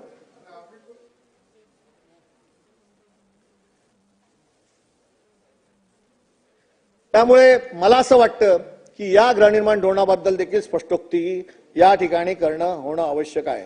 अध्यक्ष महोदय, मुंबई शहरामध्ये उपनगरामध्ये प्रचंड मोठ्या प्रमाणात पावसाचं प्रमाण आहे आणि उंचावरती देखील मोठमोठ्या वस्त्या झोपडपट्ट्या झालेल्या आहेत. या झोपडपट्ट्यांना पात्रतेचे पुरावे दिलेले आहेत आणि अशा वेळेला प्रचंड पाऊस जेव्हा पडतो तेव्हा मोठ्या प्रमाणामध्ये दरड कोसळल्या जातात आणि मोठ्या प्रमाणामध्ये वित्तहानी आणि मनुष्यहानी होते. आणि म्हणून 2025-26 आर्थिक वर्षामध्ये संरक्षक भिंती बांधण्यासाठी गृहनिर्माण विभागामार्फत देखील मोठी तरतूद या ठिकाणी होणं आवश्यक आहे. आणि ज्या ज्या ठिकाणी संरक्षक भिंती बांधणं आवश्यक आहे, जे प्रस्ताव जिल्हाधिकाऱ्याकडे आलेत त्या ठिकाणी निधीचं वितरण करून ह्या संरक्षक भिंती तात्काळ बांधण्याबाबतचा निर्णय या ठिकाणी सरकारने घेणं आवश्यक आहे. अध्यक्ष महोदय, गिरणी कामगारांच्या घराबद्दल या ठिकाणी उल्लेख झाला. अध्यक्ष महोदय, गिरणी कामगारांच्या घराबद्दलची आजची परिस्थिती काय? मुंबईतील गिरणी कामगारांना घरं ही सुरुवातीच्या काळामध्ये मुंबई शहरामध्ये दिली गेली, आज ती नवी मुंबईला देण्याचा निर्णय घेतलाय आणि इकडे असणाऱ्या पंतप्रधान अनुदान प्रकल्पातील नागरिकाला 2.5 लाखामध्ये घर देतो आणि गिरणी कामगाराला त्या ठिकाणी 9 लाखामध्ये घर दिलं होता. गिरणी कामगार ते अन्याय आहे, त्यांना या मुंबई शहरामध्ये आपण घर द्या असा माझा आग्रह आहे. अध्यक्ष महोदय, गिरणी कामगारांची घरं वितरण करण्याच्या प्रक्रियेमध्ये अनियमितता झाली, आर्थिक नफेखोरी करून भ्रष्टाचार करण्याची कारवाई झाली, याच्याबद्दल सरकार काय करणार आहे? अध्यक्ष महोदय, राज्य शासनाने मुंबई महानगर प्रदेशातील गिरणी कामगारांना वांगणी येथील 51,000 तर शेलू येथील 30,000 घराच्या बांधणीसाठी सट्टा डेव्हलपर आणि प्रमोटर्स आणि कर्मयोगी AVP रियालिटी या कंपनीला विकासकाला कंत्राट दिलं आणि कार्यादेश देखील दिले. सदर प्रकरणी घरे तयार नसतानाही घरं लागण्याचे सांगून त्यांची कागदपत्र घेऊन कार्यालयात बोलावून त्यांच्याकडून 5,000 रुपये घेऊन गिरणी कामगारांची आर्थिक फसवणूक केली गेली, याची चौकशी झाली पाहिजे अध्यक्ष महोदय. आणि हा विषय अत्यंत गंभीर आहे. याच्यापूर्वी देखील सभागृहामध्ये या विषयावरती चर्चा झाली आहे आणि म्हणून सदर प्रकरणी गिरणी कामगारांची घरे बांधण्यासाठी कंत्राट दिलेल्या विकासकांनी आतापर्यंत राज्यात एकही गृहप्रकल्प राबविला नसतानाही या विकासकाला पंतप्रधान आवास योजनेच्या नावाखाली शासनाने बिनव्याजी 400 कोटी रुपये कर्ज देण्याचा धक्कादायक निर्णय घेतलेला अध्यक्ष महोदय. आणि म्हणून याबाबतची चौकशी देखील या ठिकाणी होणं शक्य मला महत्वाचं वाटतं. सदौ रक्कम शासनाने महाराष्ट्र निवारा निधीतून रक्कम देण्याचा प्रस्ताव तात्कालीन मुख्यमंत्र्यांची मंजुरी देऊन घेण्यात आलेला आहे. अध्यक्ष महोदय, हा फार मोठा भ्रष्टाचार आहे आणि हा भ्रष्टाचार जो आहे त्याच्याबद्दल या पुरवणी मागण्यामध्ये मी मागणी करतोय की याची चौकशी होऊन याच्यामध्ये दोषी असतील त्यांच्यावरती कारवाई झाली पाहिजे. अध्यक्ष महोदय, त्याचबरोबर या शहरातील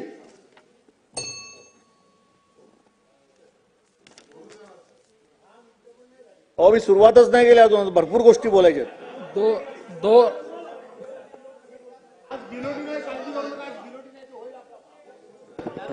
अध्यक्ष महोदय, आणखी एक विषय महत्वाचा आहे की शासनाच्या धोरणानुसार तर सन्माननीय सदस्य सुनील प्रभू हे खूप अभ्यासू आहेत, अभ्यास करून बोलतायत. माझी महापौर आहेत, माझी स्थायी समिती अध्यक्ष आहे आणि मुंबईच्या विषयाला न्याय देत आहेत. आता आम्ही मंत्री असल्यामुळे बोलू शकत नाही आणि त्यामुळे मुंबईला न्याय देण्याच्या विषयामध्ये ते बोलत असतील तर त्यांच्या पक्षातल्या अन्य सदस्यांचा काढून वेळ त्यांना द्या.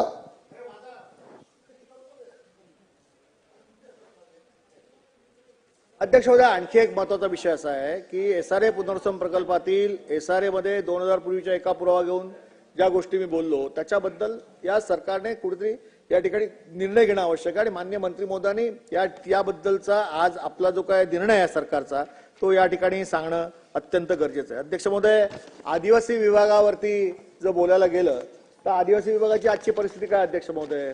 अध्यक्ष महोदय, आदिवासी विभागामध्ये आज राज्याच्या अर्थसंकल्पात आदिवासी विभागाला अत्यंत कमी वाटा देण्यात आलेला आहे. अध्यक्ष महोदय, आदिवासी घटक कार्यक्रम घोषणा मोठी व प्रत्यक्षात खर्च मात्र कमी आहे. हे जर आपण बघितलं तर आपल्याला या ठिकाणी 23-24च्या 7 वर्षाच्या कालावधीमध्ये आदिवासी उपाययोजना प्रत्यक्षात खर्चाचे प्रमाणपत्र राज्य योजनेच्या तुलनेने 9.4% असताना केवळ ते 3.98% निधी उपलब्ध झालेला आहे. आदिवासी विकास विभागातील 40% पदे रिक्त आहेत. अध्यक्ष महोदय, आदिवासी विभागात 20,600 पदे मंजूर असून त्यापैकी 12,273 पदे ही भरली गेलेली आहेत. तसंच 8,327 पदे रिक्त आहेत. अध्यक्ष महोदय, आदिवासी समाजावरील अत्याचाराच्या गुन्ह्यात किती वाढ झाली आहे? तर अध्यक्ष महोदय, आदिवासी विभागाच्या अत्याचारावरती जर बघितलं तर 2022 मध्ये अनुसूचित जमातीच्या सदस्यावरील अत्याचाराचे एकूण 742 गुन्हे दाखल झाले आहेत.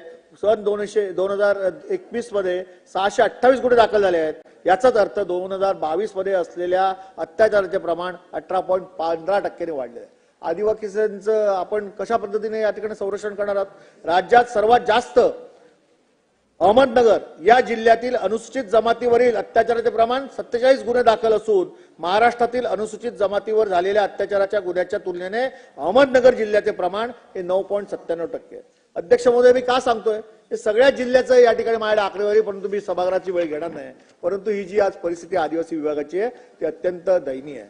अनुसूचित जमातीवरील घडलेल्या गुन्ह्याची 1068 प्रकरणे पोलिसांकडे तपासणीकडे प्रलंबित आहेत. अध्यक्ष महोदय, काय करते गृह विभाग? आज अशा पद्धतीने आदिवासी विभागाला न्याय दिला जातोय. अनुसूचित जमातीवरील घडलेल्या गुन्ह्याचे 4,396 प्रकरणं न्यायालयाच्या प्रतीक्षेत आहेत. देशाच्या तुलनेने राज्यातील अनुसूचित जमातीवरील अत्याचार महाराष्ट्राचा 4था नंबर लागतो. अध्यक्ष महोदय, अनुसूचित जमातीच्या सदस्यावर अत्याचार देशभरात एकूण 10,064 गुन्हे दाखल झाले असून त्या गुन्ह्याचा राज्यनिहाय वाट्या प्रथम क्रमांक मध्य प्रदेश 2,979, दुसऱ्या क्रमांकावर राजस्थान 2,527 आणि तिसरा क्रमांक ओरिसा 773 आणि महाराष्ट्रात 742 गुन्हे या ठिकाणी झाले आहेत. महाराष्ट्रातील गुन्ह्याचे प्रमाण 7.10% आहे. नवसंजीवनी योजनेची सद्यस्थिती काय अध्यक्ष महोदय? राज्यातील आदिवासी जिल्ह्यातील 280 भरारी पथके मंजूर असून त्यापैकी 265 पथके कार्यरत आहेत. नवसंजीवनी योजनेत कार्यक्षेत्रात 2023-2024 मधून 53 मातांचा मृत्यू झालेला आहे आणि 2024-25 मध्ये डिसेंबर पर्यंत 58 मातांचा मृत्यू झाला आहे. ही आदिवासी विभागाची परिस्थिती आहे. अध्यक्ष महोदय, हे सगळं का सांगतोय की आदिवासी जिल्ह्यातील आरोग्य व्यवस्थेत देखील रिक्त पदं या ठिकाणची संख्या जी आहे ती अत्यंत चिंताजनक आहे.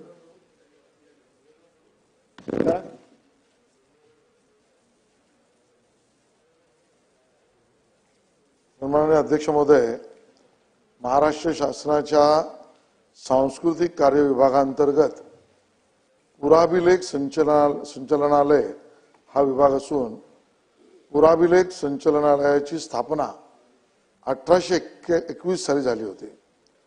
संचलनालयाचे मुख्यालय मुंबई येथे असून पुराभिलेख विभागाकडे एकंदरीत प्रभूसाहेब 17.5 कोटी आपल्याकडे असे जुने डॉक्युमेंट्स आहेत. त्या कागदपत्रांपैकी 10,50,00,000 कागदपत्रे मुंबई इथे स्थित आहेत, जुनी पुराण्या काळातली. सन 1889 पासून हे मुख्यालय सर कावसजी रेडिमनी बिल्डिंग म्हणजे एल्फिस्टन कॉलेजच्या इमारतीमध्ये असून तेथे या कागदपत्रांचे जतन व संवर्धन करण्याचे काम अव्याहतपणे चालू आहे. काळानुरूप अत्याधुनिक पद्धतीने कागदपत्रांचे जतन व संवर्धन करणे, जुनी कागदपत्रे जतनाकरता स्वीकारणे अशा अनेक गोष्टींवर जागेअभावी मर्यादा आहे. अध्यक्ष महोदय, जगामध्ये या गॅझेटरीज, हेरिटेज आणि ते डॉक्युमेंट्स कन्झर्वेशन, प्रिझर्वेशन आणि एक्झिबिशन याला खूप महत्व आहे. आणि यास्तव मला हे सांगताना अत्यंत आनंद होत आहे की पुराभिलेख संचालनालयामध्ये उपलब्ध दुर्मिळ ऐतिहासिक कागदपत्रांचा हा राष्ट्रीय महत्वाचा ठेवा सुरक्षित ठेवण्याच्या दृष्टीने पुराभिलेख संचालनालयाच्या वांद्रे पूर्व येथील 6,691 चौरस मीटर जागेवर नवीन महापुराभिलेख भवन बांधण्यात येणार आहे. तापमान व आर्द्रता नियंत्रित अभिलेख कक्ष, स्वतंत्र बांधणी कक्ष, प्रतिचित्रण शाखा, देश विदेशातून येणाऱ्या इतिहास संशोधकांसाठी अत्याधुनिक संशोधन कक्ष, स्वतंत्र प्रदर्शन दालन अशा अनेक सोयीसुविधांनी युक्त असे पहिल्यांदा राज्याचे महापुराभिलेख भवन आपण उभे करत आहोत. वांद्रे पूर्व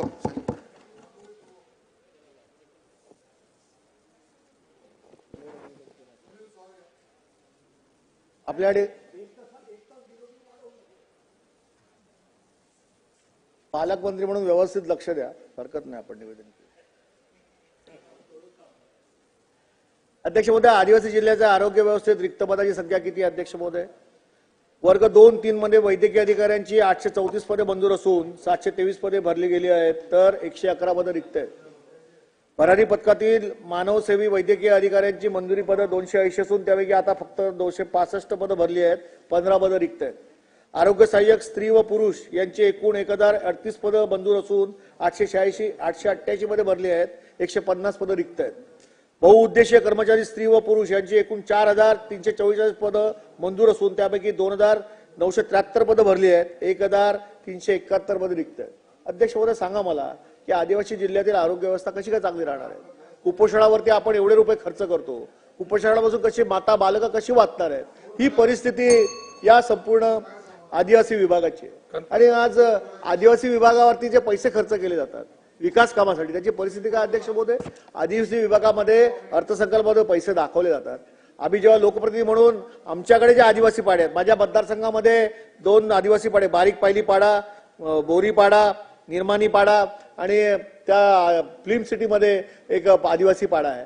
आणि या सगळ्या पाड्यामध्ये हवाली पाडा, या सगळ्या पाड्यामध्ये जेव्हा आदिवासी विभागामार्फत आम्ही जेव्हा कामं सुचवतो, कामं दिली जातात, प्रत्येक वर्षाच्या आदिवासी विभागाच्या बैठकीला स्वतः आम्ही त्या ठिकाणी हजर असतो, आमचे प्रस्ताव देतो, परंतु अद्यापपर्यंत एकही काम या आदिवासी पाड्यामध्ये झालं नाही. सगळे अधिकारी फक्त केवळ कामं कागदावर नोंदवतात, कागदावरती कामं दाखवली जातात, परंतु प्रत्यक्षात मात्र आदिवासी लोकांना या सगळ्या योजनांचा फायदा होत नाही. हे दुर्दैव आहे आणि हे मी सत्य सांगतोय. आपण आज मी बोलतोय याची चौकशी लावा. मी ज्या ज्या आदिवासी पाड्यांची नावं घेतली त्या आदिवासी पाड्यात जाऊन आपण चौकशी करा आणि आदिवासी विभागामार्फत तिथे 1 रुपया जरी सरकारच्या वतीने खर्च झाला असेल तर मी माझे शब्द मागे घेतो. अध्यक्ष महोदय, हे अत्यंत गंभीर आहे. आज मुंबई शहरातील आदिवासी पाड्यामध्ये ही परिस्थिती आहे, तर आज बाकी महाराष्ट्रामध्ये ग्रामीण दुर्गम भागामध्ये जे आदिवासी पाडे आहेत त्यांच्या आदिवासी पाड्याच्या विकासाची काय परिस्थिती असेल याचं चित्र आपल्या समोर येतं. आणि म्हणून मला असं वाटतं की या बाबतीत सरकारने अत्यंत गांभीर होणं आवश्यक आहे. गृहनिर्माण विभागाचे जे विषय मी या ठिकाणी मांडले त्याच्यामध्ये गृहनिर्माण धोरण, झोपडपट्टीचा विकास, म्हाडाच्या रिडेव्हलपमेंट, म्हाडाच्या रस्ते, महाराष्ट्राच्या त्या ठिकाणी असणाऱ्या विकास योजनामध्ये जे रस्ते आहेत, पाण्याच्या जलवाहिनी आहेत, सिवरेज लाईन आहेत, याच्यावरती महानगरपालिका करणार की म्हाडा करणार, या सगळ्या गोष्टी ज्या आहेत या अदांतरी आहेत. त्यामुळे मला असं वाटतं की या बाबतीत सरकारने, माननीय मंत्री महोदय या ठिकाणी जेव्हा उत्तर देतील त्या उत्तरामध्ये या सगळ्या गोष्टीचा अंतर्भाव असला पाहिजे असं माझं मत आहे. धन्यवाद. अध्यक्ष महोदय, मी सन 2025-26च्या अर्थसंकल्पातील अनुदानाच्या मागण्यांवर बोलण्यासाठी उभा आहे. कराड येथील शासकीय उपजिल्हा रुग्णालयात आवश्यक ती साधन सामुग्री व सुविधा आणि रिक्त पदांची भरती ही होणं अध्यक्ष महोदय अत्यंत आवश्यक आहे.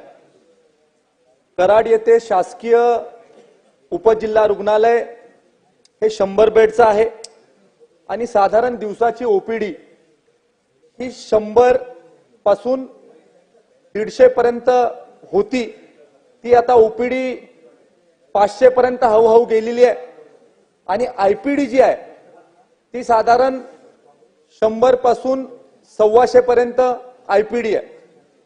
अध्यक्ष महोदय, कराड तालुका हा मोठा तालुका आहे, लोकसंख्येच्या दृष्टीनं हा मोठा तालुका आहे आणि त्यामुळं शासकीय उपजिल्हा रुग्णालय हे अद्ययावत असणं हे अत्यंत गरजेचं आहे. शासकीय उपजिल्हा रुग्णालयामध्ये मोठ्या प्रमाणावर रुग्ण येतात आणि त्यांना अद्ययावत ट्रॉमा केअर सेंटर असणं अत्यंत गरजेचं आहे, अद्ययावत क्रिटिकल केअर सेंटर असणं गरजेचं आहे आणि अध्यक्ष महोदय, रिक्त पदांची भरती देखील होणं हे अत्यंत गरजेचं आहे.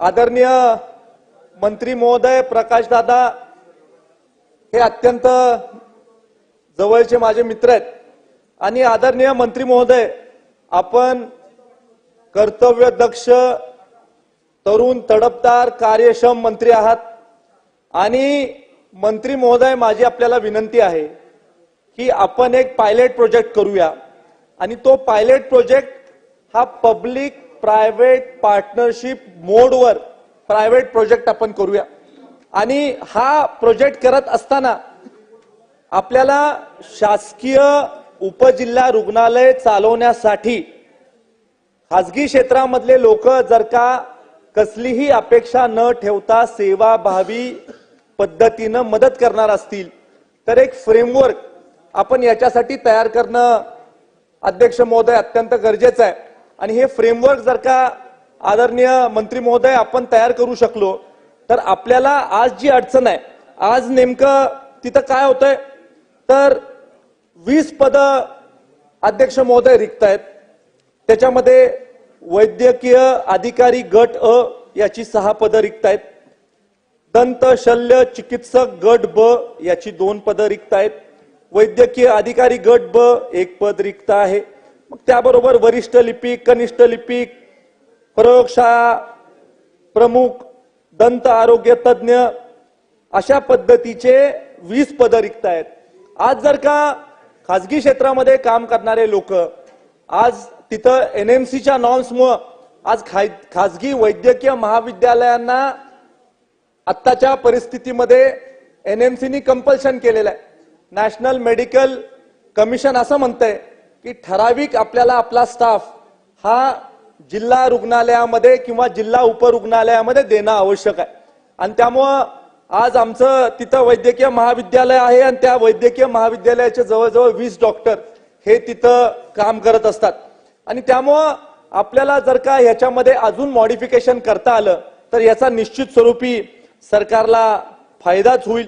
आज आम्ही तिथं कॉटेज हॉस्पिटलची किंवा जिल्हा उपरुग्णालयाच्या सगळ्या अधिकाऱ्यांची बैठक घेतली आणि बैठक घेतल्यानंतर आम्ही त्यांना काही बेसिक गोष्टी सांगितल्या की ह्या रुग्णालयामध्ये स्वच्छता असणं गरजेचं आहे, या रुग्णालयामध्ये वॉटर कूलर असणं गरजेचं आहे, या रुग्णालयामध्ये ज्या वेळेला रुग्णांचे नातेवाईक येतात त्यांना बसण्याची जागा असणं गरजेचं आहे आणि त्यामुळं काही एनजीओजला आम्ही आता विनंती करतोय की तिथं आपण वॉटर कूलर लावावेत, स्वच्छतेची इक्विपमेंट ही आपण रुग्णालयामध्ये उपलब्ध करून द्यावी आणि मंत्री महोदय, सगळ्यात महत्वाची गोष्ट मी आपल्या निदर्शनास आणू इच्छितो की स्वच्छता जर का नसेल तर हॉस्पिटल इंड्युस्ड इन्फेक्शन मोठ्या प्रमाणावर होतं. अध्यक्ष महोदय, महाराष्ट्राचे पहिले मुख्यमंत्री स्वर्गीय यशवंतराव चव्हाण साहेबांच्या विचाराचा वारसा असणारा माझा मतदारसंघ आहे आणि आदरणीय चव्हाण साहेबांनी महाराष्ट्रात अनेक क्रांतिकारक निर्णय घेतले, पण ह्याच आदरणीय चव्हाण साहेबांच्या गावामध्ये कोविड सारख्या महामारीच्या काळामध्ये आपल्याला दुर्दैवाने आपलं शासकीय उपजिल्हा रुग्णालय बंद ठेवण्याची नामुष्की आली होती. आपल्याला हे रुग्णालय बंद ठेवावं लागलं कारण कोविड स्प्रेड होईल असं त्या काळामध्ये सत्तेमध्ये असणाऱ्या लोकांना वाटलं आणि जिल्हा उपरुग्णालय कोविडच्या काळात बंद ठेवण्यात आलं. खासगी रुग्णालय सुदैवाने तिथं होते त्यामुळं तिथं रुग्णांची सेवा होऊ शकली. अध्यक्ष महोदय, हा अत्यंत गंभीर प्रश्न आहे. तिथं मोठ्या प्रमाणावर पोस्टमार्टमसाठी लोक येत असतात आणि पोस्टमार्टम ही एकदम सेन्सिटिव्ह गोष्ट आहे. पोस्टमार्टमची रूम तिथं अद्ययावत करणं गरजेचं आहे. पोस्टमार्टमच्या खोलीला जाणारा रस्ता हा चांगलं करणं गरजेचं आहे. तिथं जे शासकीय निवासस्थान आहे त्याच्या बाजूची भिंत कोसळलेली आहे, नवीन तिथं भिंत उभा करणं गरजेचं आहे. आणि खऱ्या अर्थानं efficient working of health department आपल्याला भविष्य काळामध्ये करायचं असेल किंवा जे आपले शासनाचे फ्लॅगशिप प्रोग्राम आहेत, मग त्या फ्लॅगशिप प्रोग्राम मध्ये आयुष्मान भारत असेल, हा आपला फ्लॅगशिप प्रोग्राम आहे. महात्मा ज्योतिबा फुले जन आरोग्य योजना आहे, हा आपला फ्लॅगशिप प्रोग्राम आहे. आणि त्यामुळे हे प्रोग्राम चांगले राबवण्यासाठी सामुदायिक आरोग्य अधिकारी जे आहेत यांना नियमित करण्याच्या बाबतीमधलं धोरण हे देखील सरकारने निश्चित करणं अत्यंत गरजेचं आहे. सामुदायिक आरोग्य अधिकारी हे आयुष्मान भारतची योजना शेवटच्या घटकापर्यंत पोहोचवतात. कोविडच्या काळामध्ये त्यांनी चांगल्या पद्धतीचं काम केलेलं आहे. केंद्र सरकारचं असं धोरण आहे, केंद्र सरकार म्हणतंय की 6 वर्ष जर का कॉन्ट्रॅक्च्युअल बेसिसवर एखाद्या सामुदायिक आरोग्य अधिकाऱ्यांनी काम केलं तर त्याला परमनंट करण्याच्या बाबतीमधलं धोरण हे राज्य सरकारने स्वीकारलं पाहिजे. आणि त्या बाबतीमध्ये देखील मंत्री महोदय आपण विचार करावा, काय आपल्याला करता येते का, ह्यानी आपली सिस्टीम जास्त एफिशियंटली रन होऊ शकेल. त्याबरोबर साहेब, आमच्या तालुक्यामध्ये जे प्राथमिक आरोग्य केंद्र आहे तिथं औषधाचा पुरवठा हा नियमित होण्याच्या बाबतीमधला देखील प्रयत्न आपण करणं आवश्यक आहे. औषधाचं शॉर्टेजमुळे अनेक रुग्णांना तिथं अडचण होते. आणि प्राथमिक आरोग्य केंद्रामध्ये जे आपले एमओ आहेत त्या मेडिकल ऑफिसर्सला राहण्याचे क्वार्टर्स जे आहेत त्यांची देखील दुरुस्ती करणं हे अत्यंत आवश्यक आहे. मी आदरणीय मंत्री महोदयांना विनंती करतो की आपल्याला अपग्रेडेशन करण्यासाठीचा प्रस्ताव तयार करणं गरजेचं आहे. की या जिल्हा उपरुग्णालयाची बेडची संख्या 100हून आपल्याला 200 करणं गरजेचं आहे. आणि त्याच्याबरोबर हे बाकीचे सुद्धा सगळे विभाग इथं करणं आपल्याला गरजेचं आहे. अशा पद्धतीची विनंती मी आदरणीय मंत्री महोदयांना करतो. आणि त्याचबरोबर मी एक आशा व्यक्त करतो की हे नवीन जे आपल्याला मॉड्यूल राज्य सरकारच्या माध्यमातून आपली हेल्थ मशिनरी एफिशियंटली फंक्शन करण्यासाठी आणणं गरजेचं आहे. त्याचं फ्रेमवर्क निश्चित करण्यासाठी अध्यक्ष महोदय, मंत्री महोदयांनी आमच्यासारख्या सदस्यांना देखील इन्व्हॉल्व्ह करून एक फ्रेमवर्क आपण तयार करूया आणि राज्यामधली आरोग्य व्यवस्था सुधारण्याच्या बाबतीमधला प्रयत्न करूया. मी परत एकदा मंत्री महोदयांना विनंती करतो की मंत्री महोदय आमच्यावर लक्ष ठेवा, आमच्या कॉटेज हॉस्पिटलची सुधारणा करण्यासाठी आपला आशीर्वाद आमच्यावर राहू दे, एवढं सांगून थांबतो. जय हिंद, जय महाराष्ट्र. सन्माननीय सदस्य अमीन पटेल. धन्यवाद अध्यक्ष महोदय. सन 2025-26 के अर्थसंकल्प अनुमान मांगनियों पर गृह निर्माण, सार्वजनिक आरोग्य, वैदिक शिक्षण, आदिवासी विभाग पे मैं अपने मत मानने के लिए आपके सामने आपकी अनुमति से खड़ा हूँ. अध्यक्ष महोदय, सबसे पहले गृह निर्माण पे बोलते हुए अध्यक्ष महोदय, मुंबई शहर में आइलैंड सिटी में तकरीबन 14,000 पुरानी बिल्डिंग है अध्यक्ष. 14,000 पुरानी बिल्डिंग है अध्यक्ष महोदय. इन बिल्डिंगों में रहने वाले लोगों को रिपेयर बिल्डिंग करना, रीडेवलप करना इस गवर्नमेंट के लिए, माडा के लिए एक बहुत बड़ा इंपॉर्टेंट इशू है. अध्यक्ष महोदय, अगर ये बिल्डिंग को रीडेवलप करना है, बिल्डिंग को रिपेयर करना है तो इनके लिए ट्रांजिट कैंप की बहुत जरूरत है. आज मंत्री महोदय, जो दक्षिण मुंबई और उपनगर में जो पुरानी बिल्डिंगों को रिपेयर करना है, रीडेवलप करना है, तो उसके लिए ट्रांजिट की बहुत जरूरत है. आज माडा के पास सिर्फ और सिर्फ 350 ट्रांजिट कैंप अवेलेबल है, जबकि सिटी में 14,000 बिल्डिंग और लगभग उतनी ही बिल्डिंग सबब के अंदर होगी. ये रिडेवलपमेंट होगी कैसे जब तक ट्रांजिट कैंप बनेंगे नहीं या ट्रांजिट कैंप मिलेंगे नहीं. तो उसके लिए एक रास्ता तो ये है, आज हमने बहुत अच्छा निर्णय लिया कि बिहार भवन के लिए मुंबई पोर्ट ट्रस्ट में से हमने जगह दी कि वहां एक अच्छा था बिहार भवन बनना चाहिए. जब बिहार भवन के लिए हम जगह दे सकते हैं तो मुंबई में रहने वाले मुंबई कर के लिए ट्रांजिट कैंप बनाने के लिए मुंबई पोर्ट ट्रस्ट की जो जगह है उसके ऊपर ट्रांजिट कैंप बनाना जरूरी है. कम से कम एक 20,000 ट्रांजिट कैंप बनाना वहां पे बहुत जरूरी है. मेरी आपसे निवेदन है कि केंद्र सरकार से बात करके मुंबई पोर्ट ट्रस्ट के लैंड के ऊपर एक 20,000 ट्रांजिट कैंप दक्षिण मुंबई में बनाना चाहिए. ये एक मेरा आपसे रिक्वेस्ट है, एक आपसे सुझाव है. दूसरा, जब तक ये ट्रांजिट कैंप बनते नहीं और हमारे पास ट्रांजिट कैंप नहीं है, 350 ट्रांजिट कैंप में मुंबई के अंदर कुछ होने वाला नहीं है. तो माडा ने एक धोरणात्मक एक निर्णय लेना चाहिए, एक कॉन्शियस डिसीजन लेना चाहिए कि हमारे पास ट्रांजिट कैंप नहीं है, उसको हम ट्रांजिट रेंट दे सकते हैं। अगर आप उनको ट्रांजिट रेंट भी दोगे तो लोग कुछ महीने के लिए उस अपने भाड़े के घर ले लेंगे, तो ये बिल्डिंग रिपेयर भी हो सकेगा, रीडेवलपमेंट भी होगा। ये बहुत ही इंपॉर्टेंट मुद्दा है ट्रांजिट कैंप का, जो मुंबई के अंदर पुरानी बिल्डिंगों में लोग रहते हैं, अपना घर छोड़ते नहीं कि उनके पास रहने के लिए घर नहीं है, और फिर एक्सीडेंट होता है, लोग मरते हैं, नुकसान होता है, माली नुकसान होता है, जानी नुकसान होता है। इसको रोकने के लिए इंसान की जिंदगी बहुत कीमती है, तो मुंबई के अंदर ट्रांजिट कैंप होना बहुत जरूरी है।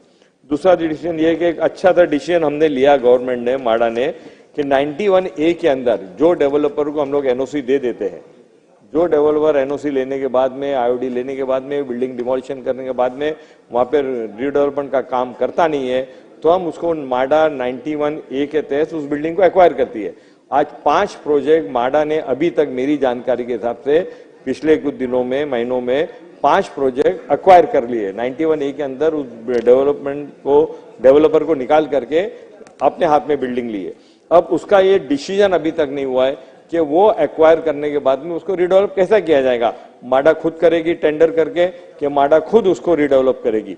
अगर माडा खुद टेंडर करके उस बिल्डिंग को रिडेवलप करना चाहते हो, ताबड़तोड़ गवर्नमेंट ने उसका डिसीजन लेना चाहिए कि जो 91A के अंदर जो सालों से प्रकल्प रुके हुए थे, प्रोजेक्ट रुके हुए थे, लोग नाला सोपाना और उससे आगे रहने चले गए हैं, उनको वापस मुंबई में लाने के लिए माडा ने एक कॉन्शियस डिसीजन लेना चाहिए कि हम इसको टेंडर करके रिडेवलप करेंगे। अगर माडा खुद डेवलप करना चाहती है तो सरकार ने बजट में उसको फाइनेंस देना चाहिए, पैसा देना चाहिए, ताकि वो प्रोजेक्ट हो। मेरा ऐसा पर्सनली मांगना है कि माडा ने खुद उसको रीडेवलप करना चाहिए, ताकि उसमें से जो घर निकलेगा वो अफोर्डेबल हाउसिंग बोल के हम लोगों को दे सकेंगे, रेंटल हाउसिंग बोल के दे सकेंगे। तो माडा ने खुद करना चाहिए, मगर इसका जो भी खुद करना है या उसको टेंडर करना है, उसके ऊपर फौरन उसका डिसीजन लेना चाहिए। अध्यक्ष महोदय, रिपेयर एंड रिकंस्ट्रक्शन बोर्ड माडा की जो सेल्स बिल्डिंग है उसका रिपेयर का काम करता है। पृथ्वीराज चौहान जब चीफ मिनिस्टर थे, उन्होंने इस बात को हाउस के अंदर एक पॉलिसी डिसीजन लिया था कि रिपेयर एंड रिकंस्ट्रक्शन बोर्ड को हम हर साल का 200 करोड़ रुपया देंगे, जबकि 100 करोड़ मिलता था। आज वो 200 करोड़ रुपया मिल नहीं रहा है, सिर्फ 100 करोड़ 80 करोड़ रुपया मिलता है, उससे बिल्डिंग रिपेयर नहीं होती है। मेरे आपके माध्यम से आदरणीय फाइनेंस मिनिस्टर से रिक्वेस्ट है कि जो रिपेयर एंड रिकंस्ट्रक्शन बोर्ड है उसको कमित कमी 500 करोड़ रुपया देने का फैसला करना चाहिए, ताकि ये जो पुरानी जूनी जर्जर इमारतें हैं उसका रिकंस्ट्रक्शन हो, उसका रीडेवलपमेंट हो और वो लोग अपने रह सके। PMGP prime minister grand project के अंदर मुंबई के अंदर 66 बिल्डिंग है।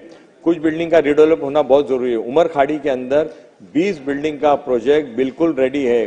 माडा ने इमीडिएटली उसका टेंडर कॉल करके उसको रीडेवलपमेंट के लेना चाहिए। उस बिल्डिंगों की हालत बहुत खराब है, और दूसरी जो बिल्डिंग है 46 बिल्डिंग और होती है उसको रिपेयर के लिए फंड देना जरूरी है। माडा ने पीएमजीपी के लिए पृथ्वीराज चौहान ने 125 करोड़ रुपया दिया था, उसके बाद में पिछले साल भी कुछ 100 करोड़ रुपया मिला था। मेरी बजट के अंदर मांग है कि प्राइम मिनिस्टर ग्रैंड प्रोजेक्ट के अंदर जो बिल्डिंगें है उसके लिए भी फंड देना चाहिए, और खास करके जो उमर खाड़ी का रीडेवलपमेंट है, 1000 हमारी मराठी फैमिली, महाराष्ट्रन फैमिली वहां रहती है और बिल्डिंगों की हालत बहुत खराब है, उसके इमीडिएटली रीडेवलप होना चाहिए। अध्यक्ष महोदय, एक आमदार की समिति बनी थी, सब पार्टी के उसमें आमदार थे, उसके अंदर कुछ अच्छे डिसीजन हुए थे। उसके अंदर एक डिसीजन ये हुआ था कि जो बिल्डिंग बहुत ही पुरानी है, जर्जर है, डेवलप्ड कंडीशन में, उसको 79A के अंदर नोटिस दिया जाएगा। 79A के नोटिस के अंदर सबसे पहला लैंडलॉर्ड को बोला जाएगा कि आप इस बिल्डिंग को बनाओ। अगर लैंडलॉर्ड बिल्डिंग बनाता नहीं है तो वो जो है टेनेंट को बोला जाएगा कि आप डेवलपर लाके बनाओ। अगर वो भी नहीं बनाते तो माडा एक्वायर करके वो बिल्डिंग बनाएगा। अध्यक्ष महोदय, 79 के बहुत सारे नोटिस गए हैं और उसका प्रोसेस चालू है, मगर वो जब मैंने पिछली मर्तबा ये मुद्दा हाउस के अंदर लिया था, जब 79B के बाद में वो प्रोसेस गवर्नमेंट के पास जाता है, तो आज तक, अभी तक, इस क्षण तक एक भी बिल्डिंग को गवर्नमेंट ने एक्वायर करने का परमिशन दिया नहीं। मेरी सरकार से मांग है कि इमीडिएटली उस सरकार ने उस बिल्डिंगों को परमिशन देना चाहिए ताकि उसका रीडेवलपमेंट शुरू हो जाए। माडा में एक जो सबसे बड़ा प्रॉब्लम है वो है स्टाफ की शॉर्टेज का। आज माडा के अंदर एग्जीक्यूटिव इंजीनियर नहीं है, डेप्यूटी इंजीनियर नहीं है, प्यून नहीं है, क्लर्क नहीं है।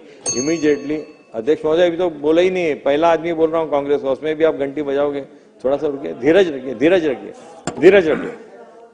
अध्यक्ष महोदय, जो माडा का स्टाफ है उसकी इमीडिएटली भर्ती होना चाहिए और उसके अंदर जो है जो जगह खाली है उसको भरना चाहिए ताकि काम हो सके। अध्यक्ष महोदय, जो हमारे गिरनी कामगार के जो वर्कर है, जो मिल वर्कर थे, वो मुंबई की रीढ़ की हड्डी थी और मिल बंद होने के बाद में उनको घर देने की बात हुई थी। आज उनको घर नहीं मिल रहा है, वो होमलेस है, बेघर है। जल्द से जल्द उनको घर मिलना चाहिए। मैं अभी भाषण नहीं करता, खाली अपने मुद्दे रखता हूँ। बीआईटी चॉल्स का रीडेवलपमेंट होना बहुत जरूरी है, जल्द से जल्द उस काम को हाथ में लेना चाहिए। अध्यक्ष महोदय, मेरी ऐसी एक राय है कि जैसा पिछले 4 साल 5 साल पहले एक एमएलए एमएलसी की सब पार्टी की कमेटी बनी थी, वैसी एक कमेटी बनाना चाहिए और हाउसिंग के जो इश्यूज सिटी और सबब के हैं उसके ऊपर जो लोकल एमएलएस की जो बातें है वो सुन करके उसके ऊपर डिसीजन लेकर के हाउसिंग सेक्रेटरी उसके कन्वेनर हो और वैसे एक कमेटी बनानी चाहिए। अध्यक्ष महोदय, एक बहुत दिन से डिमांड है कि जो 33(7) में है वो 500 स्क्वायर फीट का घर मिलना चाहिए। आज वो 300 स्क्वायर फीट और फंजीबल मिलता है, 405 फुट का घर मिलता है। माडा में 33(7) के अंदर 500 फुट का घर मिलना चाहिए प्लस फंजीबल मिलकर तकरीबन 600 सवा 600 का होना चाहिए। अध्यक्ष महोदय, जो हेल्थ के ऊपर बोलते हुए आज पूरे महाराष्ट्र में या जितने एमएलए बैठे सबका ये कहना है कि हेल्थ के ऊपर गवर्नमेंट ने बहुत ज्यादा ध्यान देना चाहिए। हेल्थ का लगभग कोलैप्स हो चुका है। अध्यक्ष महोदय, आज जो सरकारी हॉस्पिटल्स है उसके अंदर दवाई बिल्कुल नहीं है। कई दिनों से, कई महीनों से, कई सालों से लोग यहाँ पे कह रहे हैं कि दवाई नहीं है। दवाई हॉस्पिटल को मिलनी चाहिए, लोगों को मिलनी चाहिए। उसके लिए इस इशू को सॉल्व करने के लिए गवर्नमेंट ने थोड़ा सीरियस होना चाहिए। दूसरा जो है एमआरआई और सीटी स्कैन मशीन की शॉर्टेज है। अध्यक्ष महोदय, हम अगर गांव में, सेमी अर्बन एरिया में, अर्बन एरिया में अगर हम गवर्नमेंट हॉस्पिटल में एमआरआई और सीटी स्कैन के मशीन लगाएंगे नहीं, आज मेरे पास ऑफिशियल फिगर है कि अगर जे हॉस्पिटल मुंबई जैसे शहर में सीटी स्कैन किसी को कराना है तो 15 दिन का वेटिंग है और एमआरआई कराना तो 1 महीने का वेटिंग है। अध्यक्ष महोदय, कैंसर पेशेंट है, टीबी पेशेंट है, उसके सीटी स्कैन हो गए नहीं, उसके एमआरआई हो गए नहीं, उसका इलाज कैसे होगा? अध्यक्ष महोदय, तो इसलिए बहुत जरूरी है।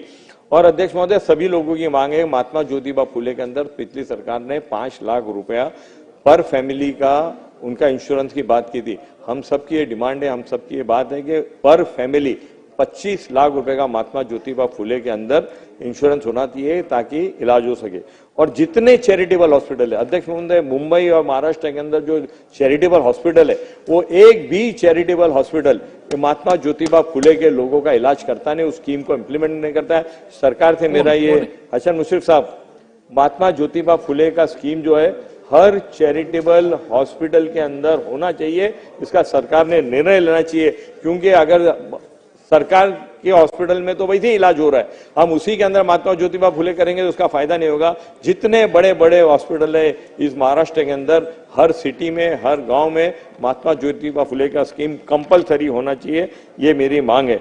अध्यक्ष महोदय, इस डिपार्टमेंट के अंदर भी बहुत शॉर्टेज है स्टाफ की, उस स्टाफ को भरना चाहिए। अध्यक्ष महोदय, एक जो सबसे बहुत इंपॉर्टेंट 2 मुद्दे में अपनी बात खत्म करता हूं कि बहुत सारे डायलिसिस सेंटर है, प्राइवेट भी है, गवर्नमेंट की है, मगर केमोथेरेपी सेंटर, आज कैंसर जो है बहुत तेजी से फैलता है और लोगों को केमोथेरेपी कराने के लिए 1-1 लाख रुपया देना पड़ता है। गवर्नमेंट ने प्राइवेट अपने पायलट प्रोजेक्ट की तरह से 5 केमोथेरेपी सेंटर महाराष्ट्र में इमीडिएटली शुरू करना चाहिए और वो जल्द से जल्द चालू होना चाहिए। अध्यक्ष महोदय, हमने पिछले दिनों में देखा कि कोरोना के अंदर, आखिरी मेरा मुद्दा है, मैं अपनी बात खत्म कर रहा हूं। अध्यक्ष महोदय, पिछली मरतबा हमने देखा कि कोरोना के अंदर बहुत सारे हम लोगों को मेकशिफ्ट हॉस्पिटल बनाने पड़े, टेंट में हॉस्पिटल बनाने पड़े। आज मुंबई जैसे शहर के अंदर हॉस्पिटल बेड की शॉर्टेज हो गई है। जे हॉस्पिटल के अंदर सुपर स्पेशलिटी हॉस्पिटल का काम शुरू है, 1000, 1200, 1500 करोड़ रुपए की लागत से वो हॉस्पिटल का काम हो रहा है, बहुत धीमी गति में चल रहा है, उसको तेजी देना चाहिए ताकि एम्स की धरती पर वहां पे जल्द से जल्द हॉस्पिटल शुरू हो जाए। और मुंबई के अंदर एक 3000 बेड का एक हॉस्पिटल तैयार करना चाहिए, क्योंकि जो पिछले कई सालों से मुंबई और नई मुंबई और जो बड़ी सिटीज है उसके अंदर हॉस्पिटल बने नहीं है। हॉस्पिटल के बेड की बहुत जरूरत है। गवर्नमेंट को हेल्थ के ऊपर खास ध्यान देना चाहिए, इसलिए मुंबई के अंदर एक 3000 बेड का सुपर स्पेशल हॉस्पिटल बनना चाहिए। ये मेरी सरकार से मांग है, आपने मुझको बोलने दिया और मुझको उम्मीद है कि जो मुद्दे मैंने यहाँ पे रखे मिनिस्टर अपने रिप्लाई के अंदर इसके ऊपर जवाब देंगे और इस जो निर्णय जो लेंगे उसको अमल में लाया जाएगा। आपने मुझको बोलने दिया, धन्यवाद। जय हिंद, जय महाराष्ट्र। सन्माननीय सदस्य राजेंद्र गावित।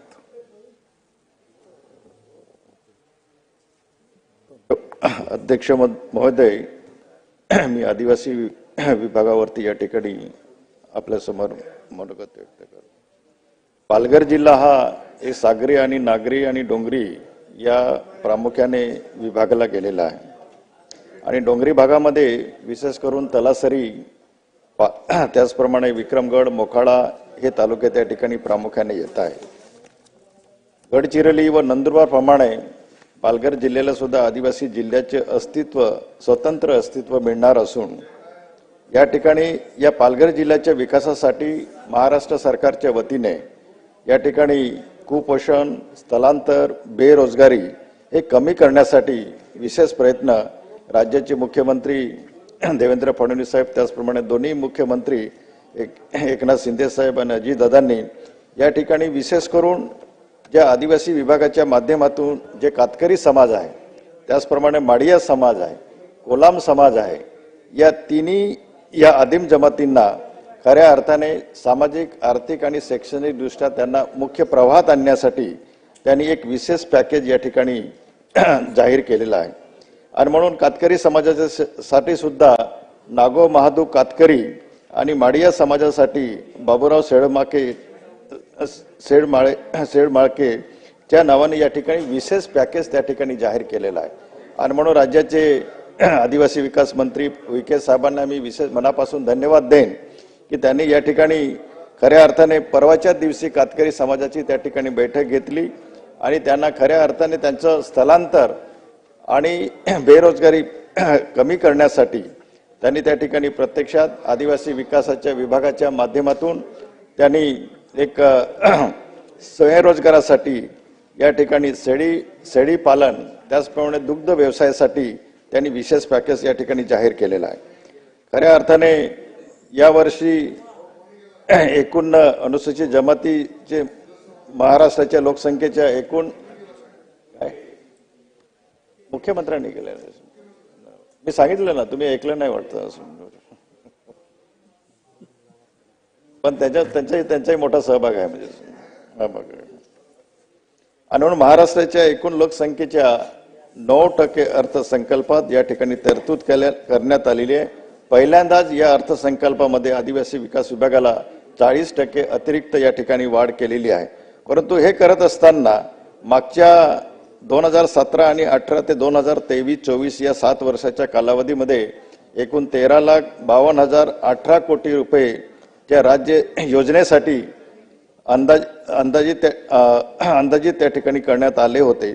या योजनेच्या अनुषंगाने राज्यातील आदिवासी लोकसंख्येच्या तुलनेने 9.4% नियतव्यय देणे गरजेचे होते परंतु हा खर्च 1,27,089 कोटी 59 लाख रुपये गरजेचे होते. मात्र आदिवासी उपयोजनेसाठी 1,05,544 कोटी रुपये अंदाजित करण्यात आले असून राज्याच्या योजनेतील प्रमाण हे 7.89% होते म्हणजे जवळजवळ 1.5% त्या ठिकाणी कमी देण्यात आले होते आणि त्याची भरपाई म्हणून या ठिकाणी यावर्षी ते भरून काढण्यात आलेले आहे. आणि या ठिकाणी विखे साहेब आदिवासी विकास मंत्री महोदयांना माझी विनंती आहे की आदिवासी विद्यार्थ्यांचे जे वसतिगृह आहे आणि जे आश्रमशाळा आहे त्याचप्रमाणे नामांकित शाळा आहेत या ठिकाणी दिवसेंदिवस त्या ठिकाणी विद्यार्थ्यांची संख्या ही कमी होते आहे आणि 10वी आणि 12वी या ठिकाणी गळतीचे जे प्रमाण आहे हे मोठ्या प्रमाणावर आहे आणि म्हणून हे गळतीचे जे प्रमाण आहे ते कशा पद्धतीने आपल्याला थांबवता येईल यासाठी प्रयत्न करणं गरजेचं आहे. आणि म्हणून आदिवासी मुलांसाठी 22 आणि 23 मध्ये 487 वसतिगृह अस्तित्वात होते त्यात यावर्षी 23-24 मध्ये 3 नवीन वसतिगृहाची त्या ठिकाणी भर पडलेली आहे परंतु या ठिकाणी एकही आदिवासी नवीन वसतिगृह त्या ठिकाणी बांधले गेलेले नाहीत. आणि म्हणून या ठिकाणी आज इतर जिल्ह्याच्या मानाने मुंबईचे दरडोई जे उत्पन्न जे आहे साधारण 4,55,767 रुपये असताना त्याचवेळी नंदुरबार जिल्ह्याचे जे दरडोई उत्पन्न 1,29,146 इतके आहे. म्हणून दोन्ही जिल्ह्यातील दरडोई उत्पन्नातील फरक हा 3,26,629 एवढा आहे. म्हणून मुंबई ठाणे व पुणे यासारख्या महानगरचे दरडोई उत्पन्न ग्रामीण दुर्गम जिल्ह्याचे उत्पन्न ही विषमतेची मोठी दरी आहे. आणि म्हणून खऱ्या अर्थाने या ठिकाणी आदिवासी विकास मंत्री महोदयांना माझी विनंती आहे की या आदिवासी भागामध्ये त्या ठिकाणी जे सुशिक्षित बेरोजगार आहे या सुशिक्षित बेरोजगारांसाठी त्या ठिकाणी कौशल्य विकास सारख्या योजना राबवणं खूप गरजेचं आहे. मी या ठिकाणी आपल्याला मुद्दाम सांगू इच्छितो की या आदिवासी बांधवांच्या हजारो रिक्त पदांची भरती अद्याप न झाल्यामुळे सुशिक्षित आदिवासी युवकांच्या भविष्याचा या ठिकाणी प्रश्न बनलेला आहे. सर्वोच्च न्यायालयाने सिव्हिल अपील क्रमांक 8928/2015 व इतर याचिकांमध्ये 6 जुलै 2017 रोजी दिलेल्या ऐतिहासिक निर्णयाची अंमलबजावणी करणे शासनाने मान्य केले होते. याच ठिकाणी विधानसभेमध्ये सुद्धा या ठिकाणी आदिवासींच्या अधिपद संख्या जवळजवळ 12,500 ज्या रिक्त जागा होत्या त्या भरण्याचं या ठिकाणी शासनाने अधिवेशनामध्ये मान्य केलं होतं.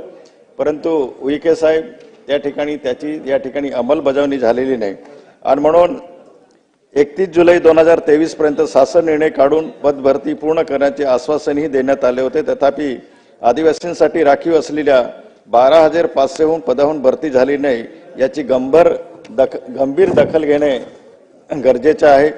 तसेच जो आपला पाचवा आणि सहावा शेड्यूल आहे या ठिकाणी पेसा कायद्यानुसार 5वी आणि 6वी सूचीनुसार या ठिकाणी पेसा कायद्यानुसार 57 संवर्ग जे आहे या पदभरती अजूनही रखडलेली असून हजारो राखीव जागा त्या ठिकाणी भरल्या गेलेल्या नाही. एकट्या शिक्षकांच्या जागा जवळजवळ 19,000 त्या ठिकाणी शिक्षकांच्या जागा रिक्त आहे. तर माझी आपल्याला विनंती आहे की साहेब आपण त्या ठिकाणी एक मानधनावरती का ना असेना परंतु त्या जागा भरणं अत्यंत गरजेचं आहे. आणि सगळ्यात महत्त्वाचं आदिवासी समाजामध्ये शिक्षण घेत असताना सरकारी नोकरीपासून या ठिकाणी जे बिगर आदिवासी आहे त्यांनी मोठ्या प्रमाणावर आदिवासींच्या जागेवरती त्या ठिकाणी खोटं सर्टिफिकेट घेऊन त्या ठिकाणी त्यांनी अतिक्रमण केलेलं आहे. माझी आपल्याला विखे साहेबांना माझी विनंती आहे की जे TRI आहे आदिवासी रिसर्च सेंटर जे आहे आणि ज्या अनुसूचित जाती जमातीच्या पडताळणी समिती आहे या पडताळणी समित्या त्या ठिकाणी स्ट्रेंथन करणं त्या मजबूतीने करणं हे सगळ्यात महत्त्वाचं आहे. अदरवाईज ज्या शासकीय योजना आहेत त्या अशा आपण राबवत राहणार परंतु या पडताळणी समितीमध्ये जर समजा इतर समाजातील लोकांनी त्या ठिकाणी सवलती जर घेतल्या तर हा खरा आदिवासी बांधव त्या सवलतीपासून त्या ठिकाणी वंचित राहणार आहे. आणि म्हणून त्याचप्रमाणे आदिवासी बिंदू नामावली 2 वरून 7 वर पुढे सरकवण्यात आल्याने या ठिकाणी आदिवासी बांधवांच्या ज्या 7.5% ज्या राखीव जागा आहे त्या ठिकाणी त्यांना फक्त एकच जागा त्या ठिकाणी त्यांना राखीव म्हणून मिळते. त्यामुळे बिंदू नामावली पूर्वीप्रमाणे 2 वर आणण्यात यावे अशी या ठिकाणी मी मागणी करतो आहे. या ठिकाणी मी आरोग्य विभागावरती या ठिकाणी बोलतो आहे. आदिवासी बहुल हा पालघर जिल्हा दरवर्षी कुपोषण त्याचप्रमाणे बालमृत्यू आणि माता मृत्यूंच्या संदर्भामध्ये पावसाळा आला की हा नित्याप्रमाणे त्या ठिकाणी न्यूजपेपरमध्ये सुद्धा अशा प्रकारच्या बातम्या येत असतात. परंतु या ठिकाणी आरोग्य मंत्री डॉक्टर आंबेडकर साहेबांना मी मनापासून धन्यवाद देईन की या ठिकाणी मी तारांकित प्रश्न उपस्थित केल्यानंतर त्या ठिकाणी तात्काळ त्यांनी पालघरला मागच्या आठवड्यामध्ये त्यांनी प्रत्यक्ष त्या ठिकाणी भेट दिलेली आहे आणि त्यांनी प्रत्यक्ष त्या परिस्थिती जाणून घेतलेल्या आहे.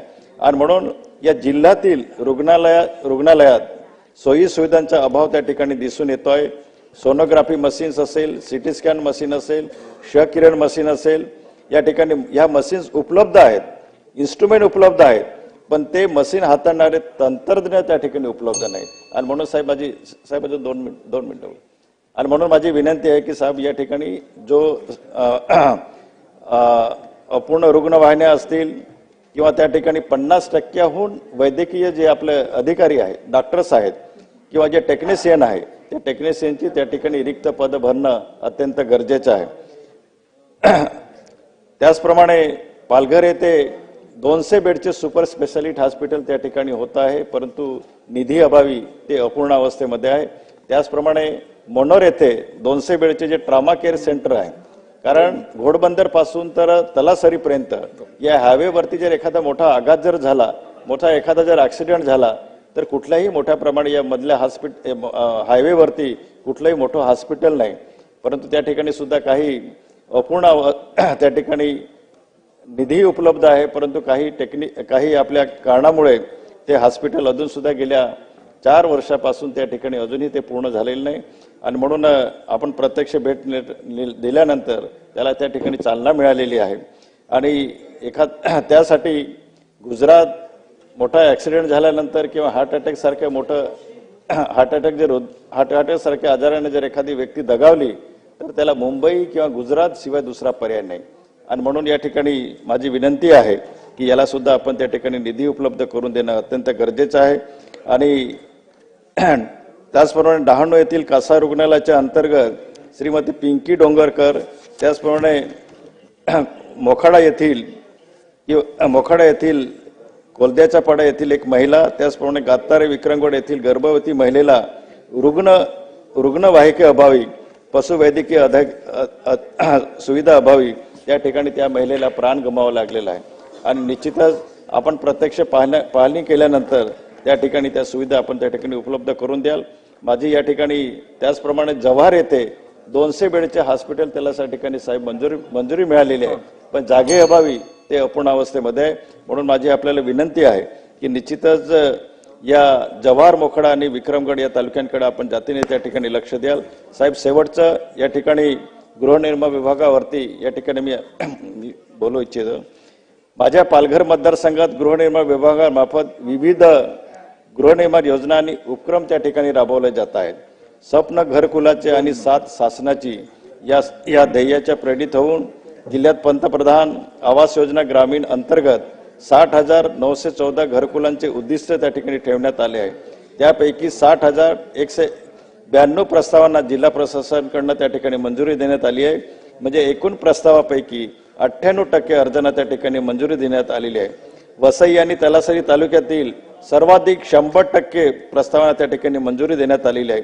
तरी हे अभियान प्रभावीपणे राबवण्यासाठी तंत्रज्ञानाचा देखील त्या ठिकाणी व्यापक वापर करणं गरजेचं आहे. यासाठी जिल्ह्यात या घरकुल लाभार्थ्यांसाठी जिल्हा प्रशासनाच्या वतीने घरकुल लाभार्थी संवाद अभियान या ठिकाणी राबवलं जात आहे. त्यामुळे मी जिल्हा प्रशासनाला मनापासून या ठिकाणी त्यांना धन्यवाद देतो. वसई तलासरी तालुक्यातील 100% प्रस्तावांना मंजुरी दिली. तसेच माझ्या मतदारसंघातील पालघर जिल्ह्यातील उर्वरित सर्व तालुक्यातील घरकुल प्रस्तावांना मंजूर देण्याची तरतूद करण्यात यावी, जेणेकरून पालघर जिल्ह्यातील हक्काच्या घरापासून कोणीही नागरिक वंचित राहणार नाही. अध्यक्ष महोदय, खूप खूप धन्यवाद. सन्माननीय सदस्य रोहित पाटील.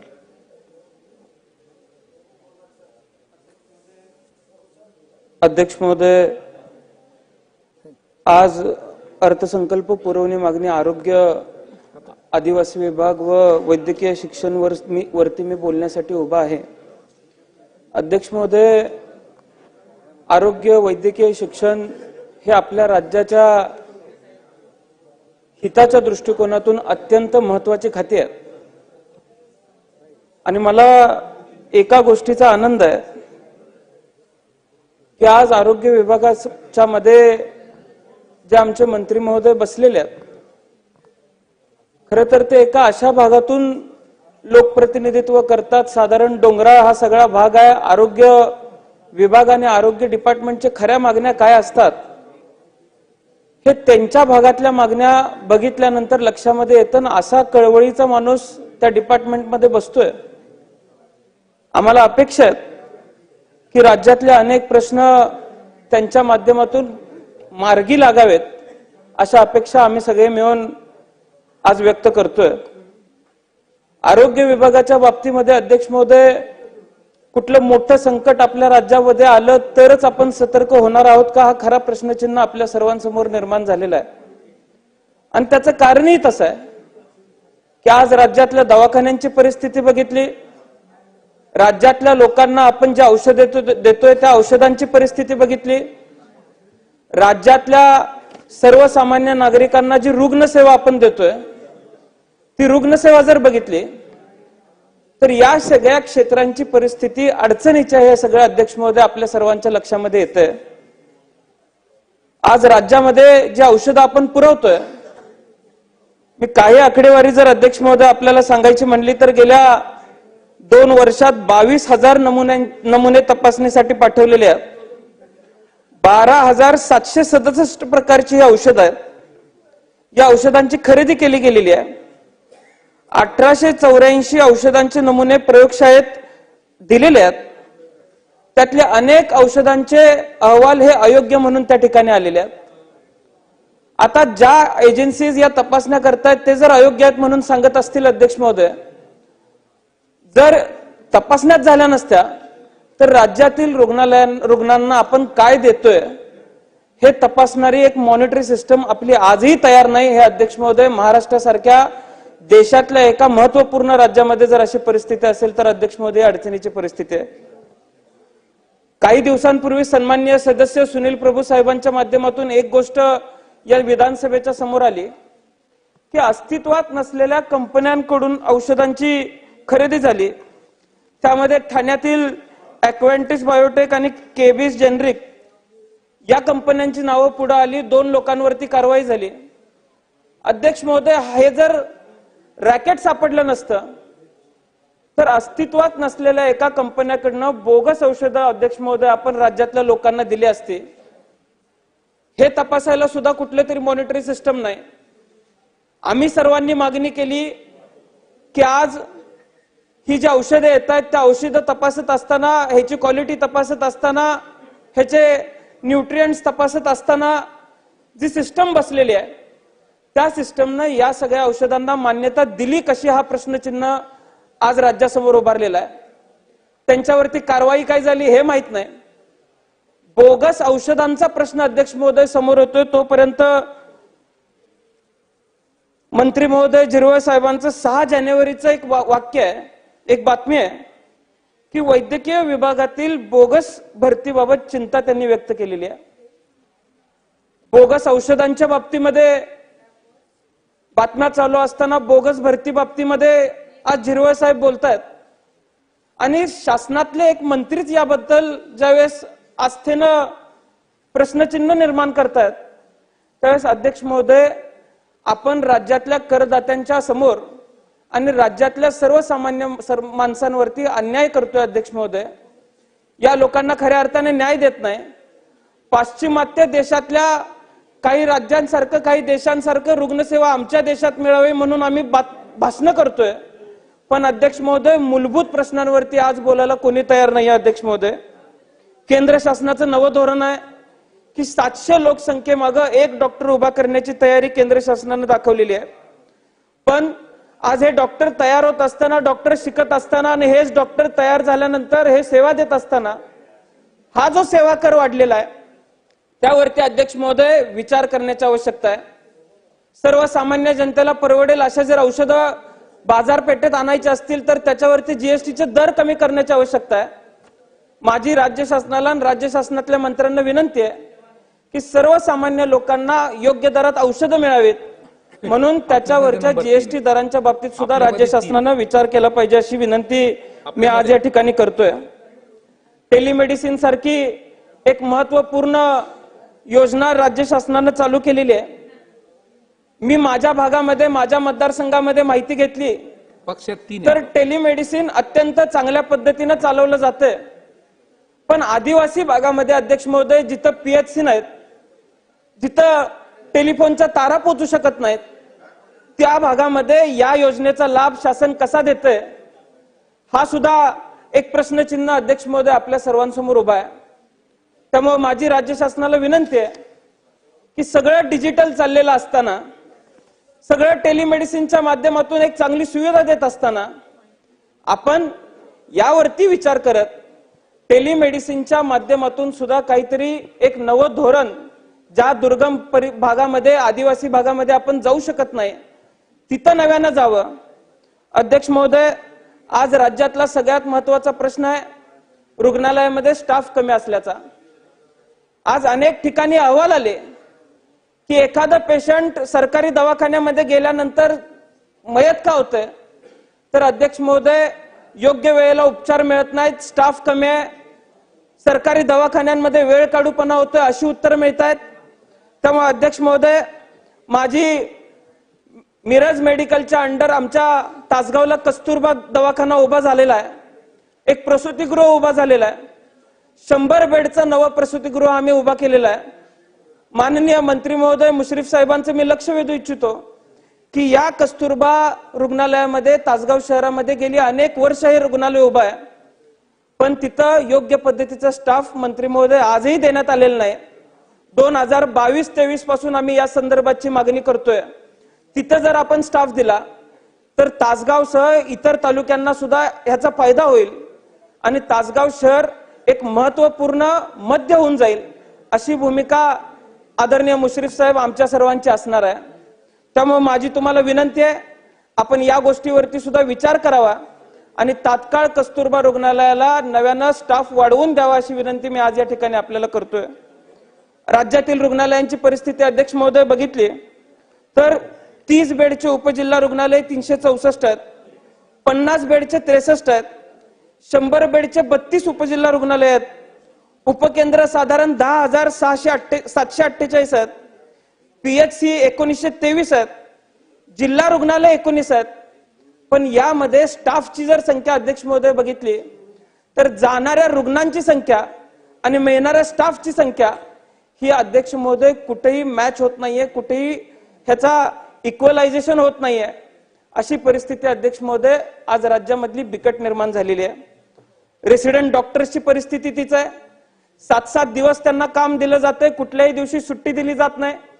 त्याचं कारणच आहे की आपल्याकडे स्टाफ कमी आहे, पण ती सुद्धा माणसं आहेत, त्यांच्या सुद्धा मानसोपचार मानसिक परिस्थितीचा आपल्याला विचार करावा लागेल.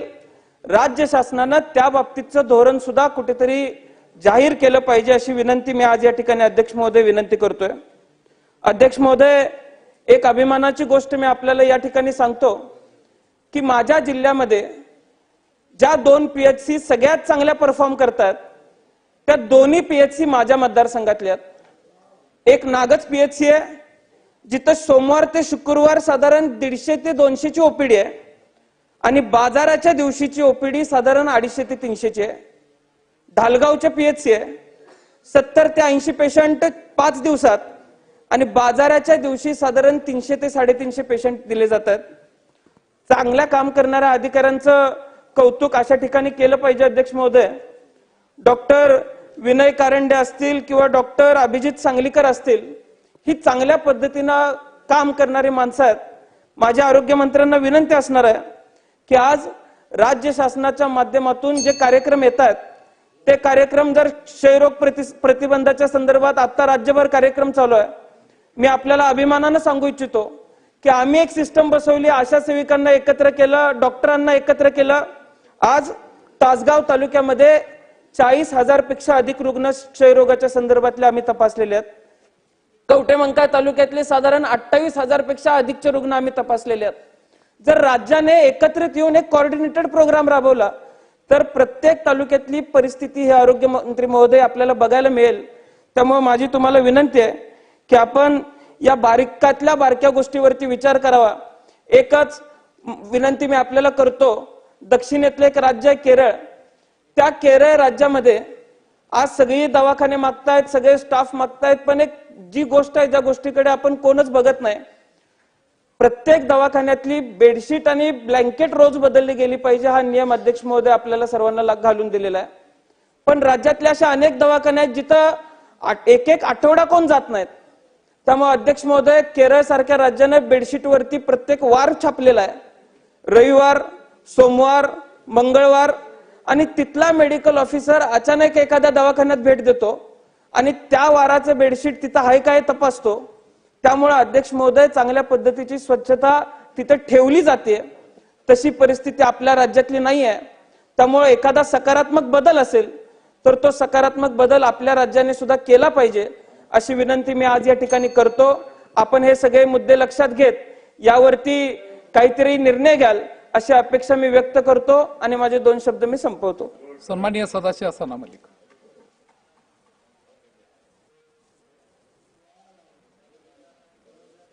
अध्यक्ष महोदय, आज आपने हमें मौका दिया उसके लिए बहुत बहुत धन्यवाद मानते हैं, आभारी मानते हैं आपका. कुछ चीजें रिपीटेडली आज इधर सभागृह में रिपीट हो रही है, जैसे मुद्दा आ रहा है हेल्थ का। तो हेल्थ पे जब बात करेंगे तो मुंबई जैसे शहर में हमें लगता है कि कुछ दिनों में बीएमसी के जरिए जो हेल्थ फैसिलिटीज दी जा रही है, स्पेशली क्योंकि हम देखते हैं संविधान ने हमें राइट टू लाइफ दिया है आर्टिकल 21 के तहत, और उसी के तहत सुप्रीम कोर्ट ने बार बार राइट टू हेल्थ उसका एक इम्पोर्टेंट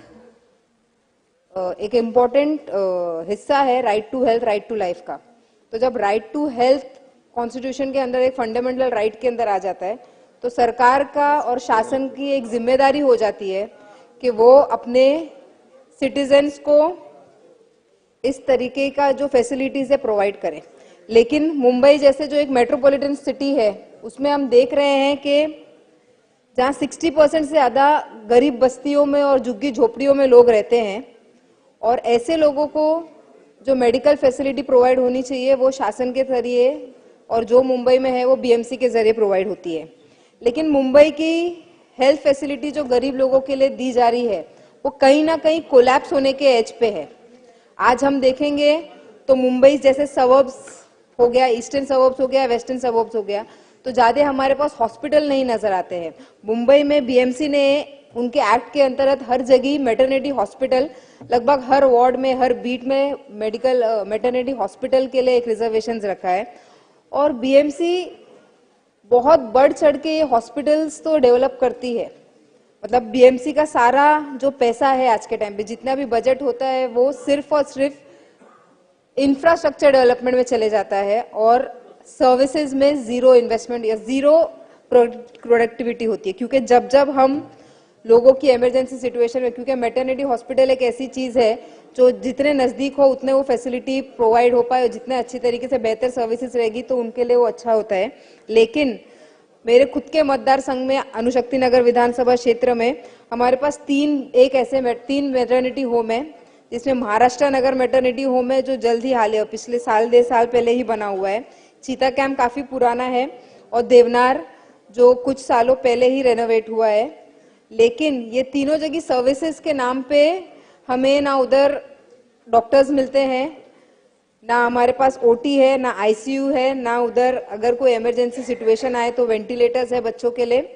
तो सिर्फ और सिर्फ उधर कुछ नर्सेज और एक डॉक्टर जो हाफ डे काम करते हैं, ऐसी फैसिलिटीज दी जाती है, और कभी कभी वो डॉक्टर्स भी नहीं अवेलेबल होते हैं। इमरजेंसी के टाइम पे उनको सायन अस्पताल, केईएम या जेजे तक भेजा जाता है। तो ऐसे सब सिचुएशन को अगर ये सभी जगहों पे सर्विसेज का हम ध्यान दें और डॉक्टर्स को ज्यादा से ज्यादा अवेलेबल कर पाए, आईसीयू, एनआईसीयू, पीआईसीयू का अगर हम उधर कोई भी मॉडल पे अगर उधर अवेलेबल करवाए, तो उधर जो झुग्गी झोपड़ियों में और गरीब बस्तियों में लोग जो एक्चुअली बीएमसी के हॉस्पिटल्स का यूसेज करती हैं उनके लिए बेहतर रहेगा। साथ ही साथ हमने देखा है कि सिर्फ और सिर्फ मैटरनिटी होम्स में नहीं, लेकिन बाकी के हॉस्पिटल्स में भी CT scan, MRI, dialysis centre या डायग्नोस्टिक का बहुत अभाव है, तो इसके ऊपर ध्यान देना ज्यादा जरूरी है। साथ ही साथ इसके पहले भी हमने प्रपोज किया था, क्योंकि जब भी कोई इमरजेंसी सिचुएशन आती है तो हमारे जैसे लोक प्रतिनिधि के सामने जो लोग आते हैं और हमसे पूछते हैं कि अगर कहीं आईसीयू अवेलेबल है या कहीं वेंटिलेटर अवेलेबल है या कहीं कोई सर्विसेज का या कोई जांच की या कोई डायग्नोस्टिक की जरूरत है, जहां उनको आइडिया नहीं होता है कहाँ मिल सकता है, तो इसके ऊपर वो बार बार हमारे पास आते हैं और इसमें बहुत वक्त वेस्ट होता है। तो हमने पहले भी रेकमेंड किया था और आज भी रेकमेंड करेंगे कि पूरे मुंबई का नहीं तो पूरे महाराष्ट्र का एक सर्वे कराया जाए, एक कंसल्टेंट अपॉइंट किया जाए, इसके लिए कुछ निधि अलॉट की जाए, कंसल्टेंट अपॉइंट किया जाए और एक ऑनलाइन डैशबोर्ड क्रिएट किया जाए मेडिकल फैसिलिटीज के लिए, ना सिर्फ मुंबई एमएमआर रीजन में बट पूरे महाराष्ट्र के लिए, जिसके लिए लोगों के पास जैसे आज वो ऐप पे अपना कोई भी हो घर बैठे बैठे काफी चीजें कर लेते हैं, वैसे ही उनको 1 क्लिक पे जितनी भी सर्विसेज है उसकी जानकारी मिले। मुंबई जैसे शहर में, सिर्फ मुंबई नहीं पूरे महाराष्ट्र में हम देखेंगे कि ड्रग्स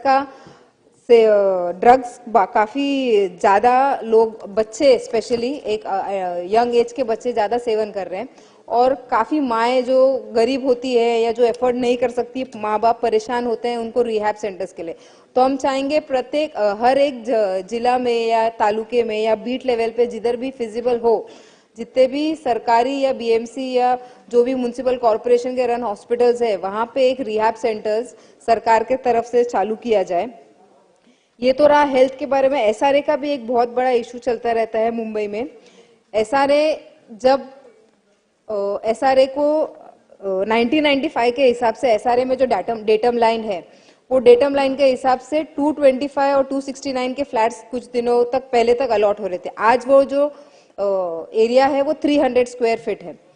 तो ऐसे में हम देख रहे हैं कि मुंबई जैसे शहर में 225 स्क्वायर फीट के और 269 स्क्वायर फीट के ऐसे बहुत सारे घर हैं जो ऐसे ही हजारों के नंबर्स में पड़े हुए हैं और उसमें सिर्फ और सिर्फ डिलैपुलेट नहीं हो रहे हैं बल्कि उसमें कुछ न कुछ गलत काम हो रहा है, कुछ एनक्रोच हो रहा है। तो ये सभी को रोकने के लिए एक कंसल्टेंट इधर भी अपॉइंट किया जाए। ये पूरे जो 225 और 269 के फ्लैट्स हैं मुंबई में अवेलेबल जिसको यूटिलाइज नहीं कर पा रहे, इसका एक सर्वे किया जाए, ऑनलाइन डैशबोर्ड क्रिएट किया जाए और सरकार के तरफ से एक ऐसी पॉलिसी आई क्योंकि 2011 के डेटम लाइन के हिसाब से 2.5 लाख रुपया लेके लोगों को घर देना है। तो ऐसे में निवासी अनिवासी दोनों को इंक्लूड किया जाए और अगर 2011 के डेटम लाइन के हिसाब से अगर वो 225 और 269 स्क्वायर फीट के जो घर है उनको कुछ कंसेशनल रेट्स पे जो 2011 के डेटम लाइन पे पात्र हो सकते हैं उनके लिए यूटिलाइज किया जाए। तो इसके लिए भी एक पूरी कंसल्टेंसी अपॉइंट करके एक सर्वे किया जाए, एक पूरा एक स्टडी हो और इसके ऊपर कुछ जो भी है शासन अपना निर्णय लेके आए। ये 2011 के डेटम लाइन पे सिर्फ निवासी नहीं अनिवासी जो कमर्शियल और शॉप्स के यूनिट थे इनको भी इंक्लूड किया जाए। इसका भी एक सर्वे होके इसके ऊपर भी एक ठहराव आ जाए। ज्यादा वक्त नहीं लेते हुए इतने ही 2 मुद्दे पे आपको बोलूंगी। आपने मुझे बोलने का मौका दिया उसके लिए बहुत बहुत धन्यवाद। सन्माननीय सदस्य लोणीकर साहेब। अध्यक्ष महोदय, गृहनिर्माण विभागाच्या मागण्यावर बोलण्यासाठी मी या ठिकाणी उभा आहे। अध्यक्ष महोदय, मी पॉइंटेड प्रश्न मांडणार आहे। माझ्या विधानसभा मतदारसंघामध्ये 4 पोलीस स्टेशन आहेत आणि या पोलिसांना राहण्यासाठी घरं नाही आहेत। पत्राच्या घरामध्ये हे सगळे पोलीस कर्मचारी 12 तास 14 तास ड्युटी करणारे राहतात आणि गृहनिर्माण विभागाच्या वतीनं माझ्या विधानसभा मतदारसंघातलं परतूर असेल, मंठा असेल, आष्टी असेल, शिवली असेल किंवा जिल्हाभरामध्ये पोलिसांच्या घराची अवस्था खूप वाईट आहे आणि त्यामुळं पोलीस कर्मचारी असतील, आरोग्य कर्मचारी असतील, वेगवेगळ्या विभागाचे कर्मचारी यांच्या गृहनिर्माण विभागाच्या माध्यमातून यांना घर देण्याच्या संदर्भात सरकारनं ठोस असं पाऊल उचललं पाहिजे। अध्यक्ष महोदय, माझ्या परतूर नगरपालिकेमध्ये 400 घरकुलं मंजूर झाली होती आणि अध्यक्ष महोदय म्हाडानं ही घरं बांधली।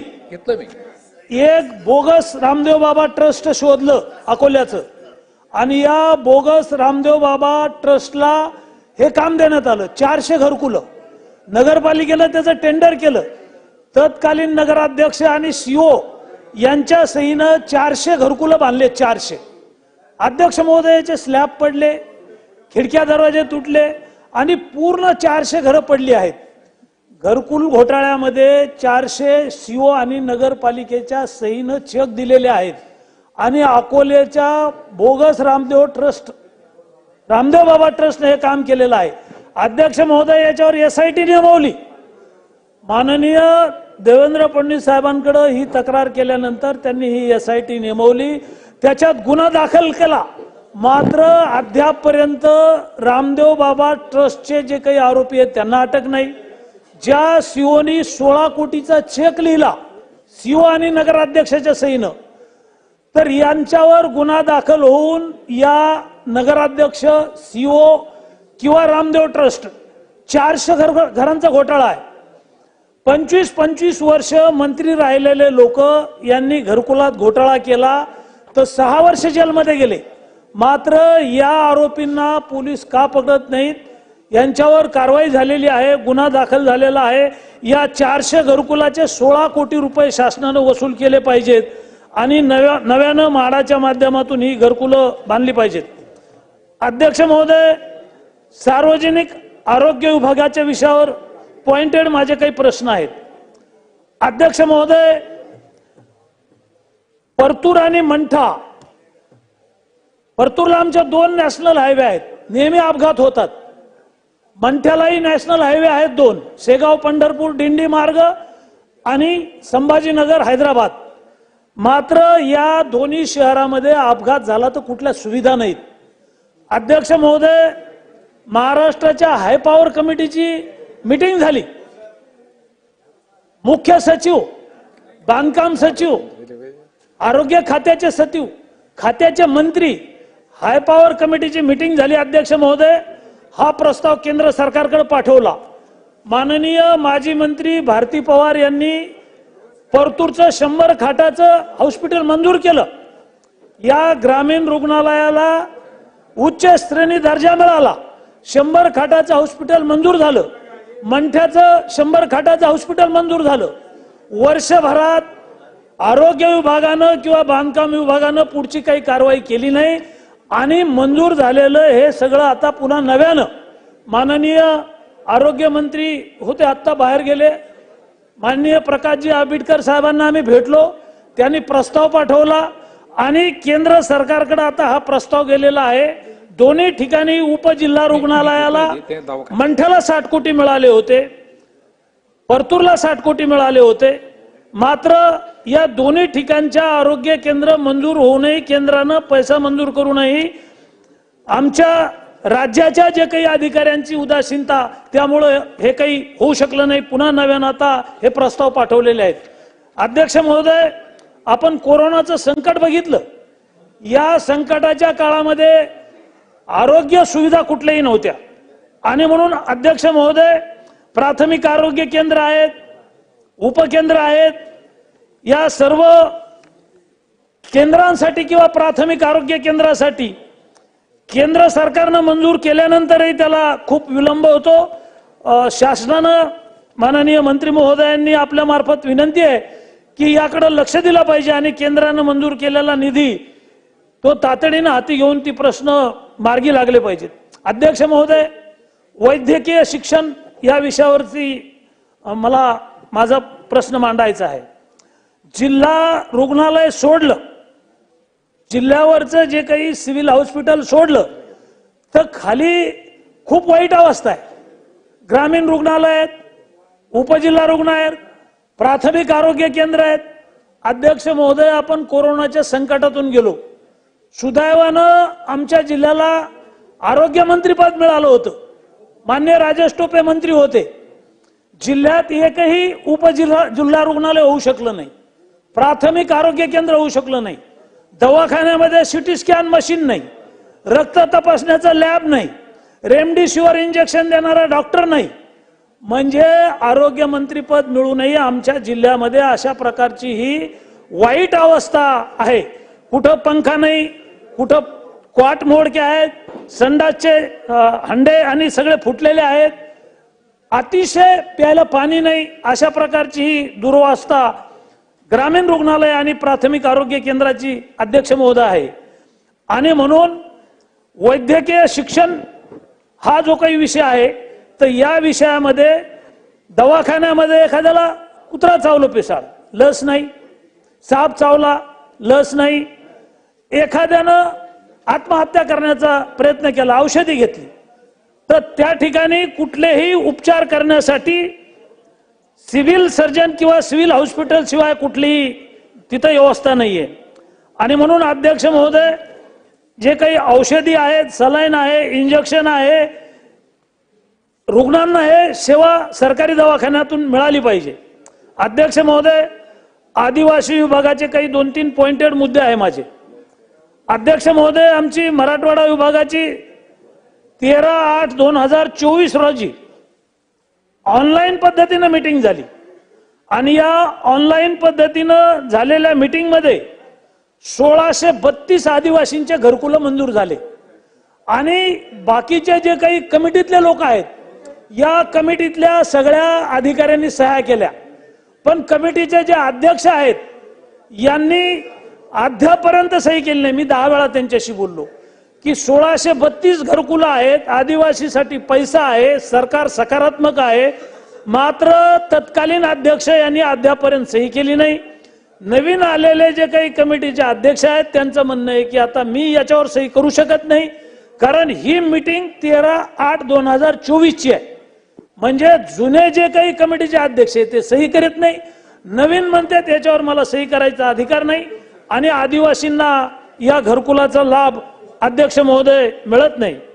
अध्यक्ष महोदय, आदिवासींसाठी आपण आदिवासी बांधवांसाठी भूमिहीन शेतकरी जे आहेत यांना स्वाभिमानी सबलीकरण योजनेअंतर्गत शेती खरेदी करण्यासाठी पैसे देतो, एकरी 5 लाख रुपये देतो. तर अध्यक्ष महोदय, कोरडवाहू जमिनीला एकरी आता 8 ते 10 लाखाचा भाव झालेला आहे. बागायती जमिनीला आपण 8 ते 12 हजार रुपये देतो अध्यक्ष महोदय, पण बागायती जमिनी ती 8,000 किंवा 10,000 बागायती जमीन एकरी मिळत नाही. तर 12 ते 15 हजार रुपये अध्यक्ष महोदय करण्यात यावे.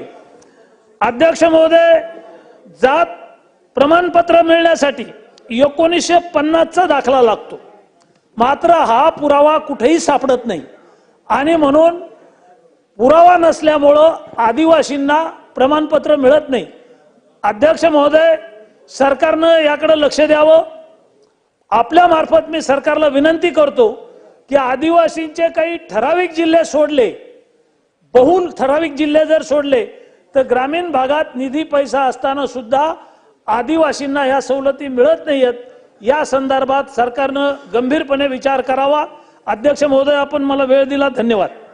सन्माननीय सदस्य सोपल साहेब. अध्यक्ष महोदय, मी फक्त 2 मुद्द्यावर बोलणार आहे, आरोग्य विभाग आणि वैद्यकीय शिक्षण विभाग.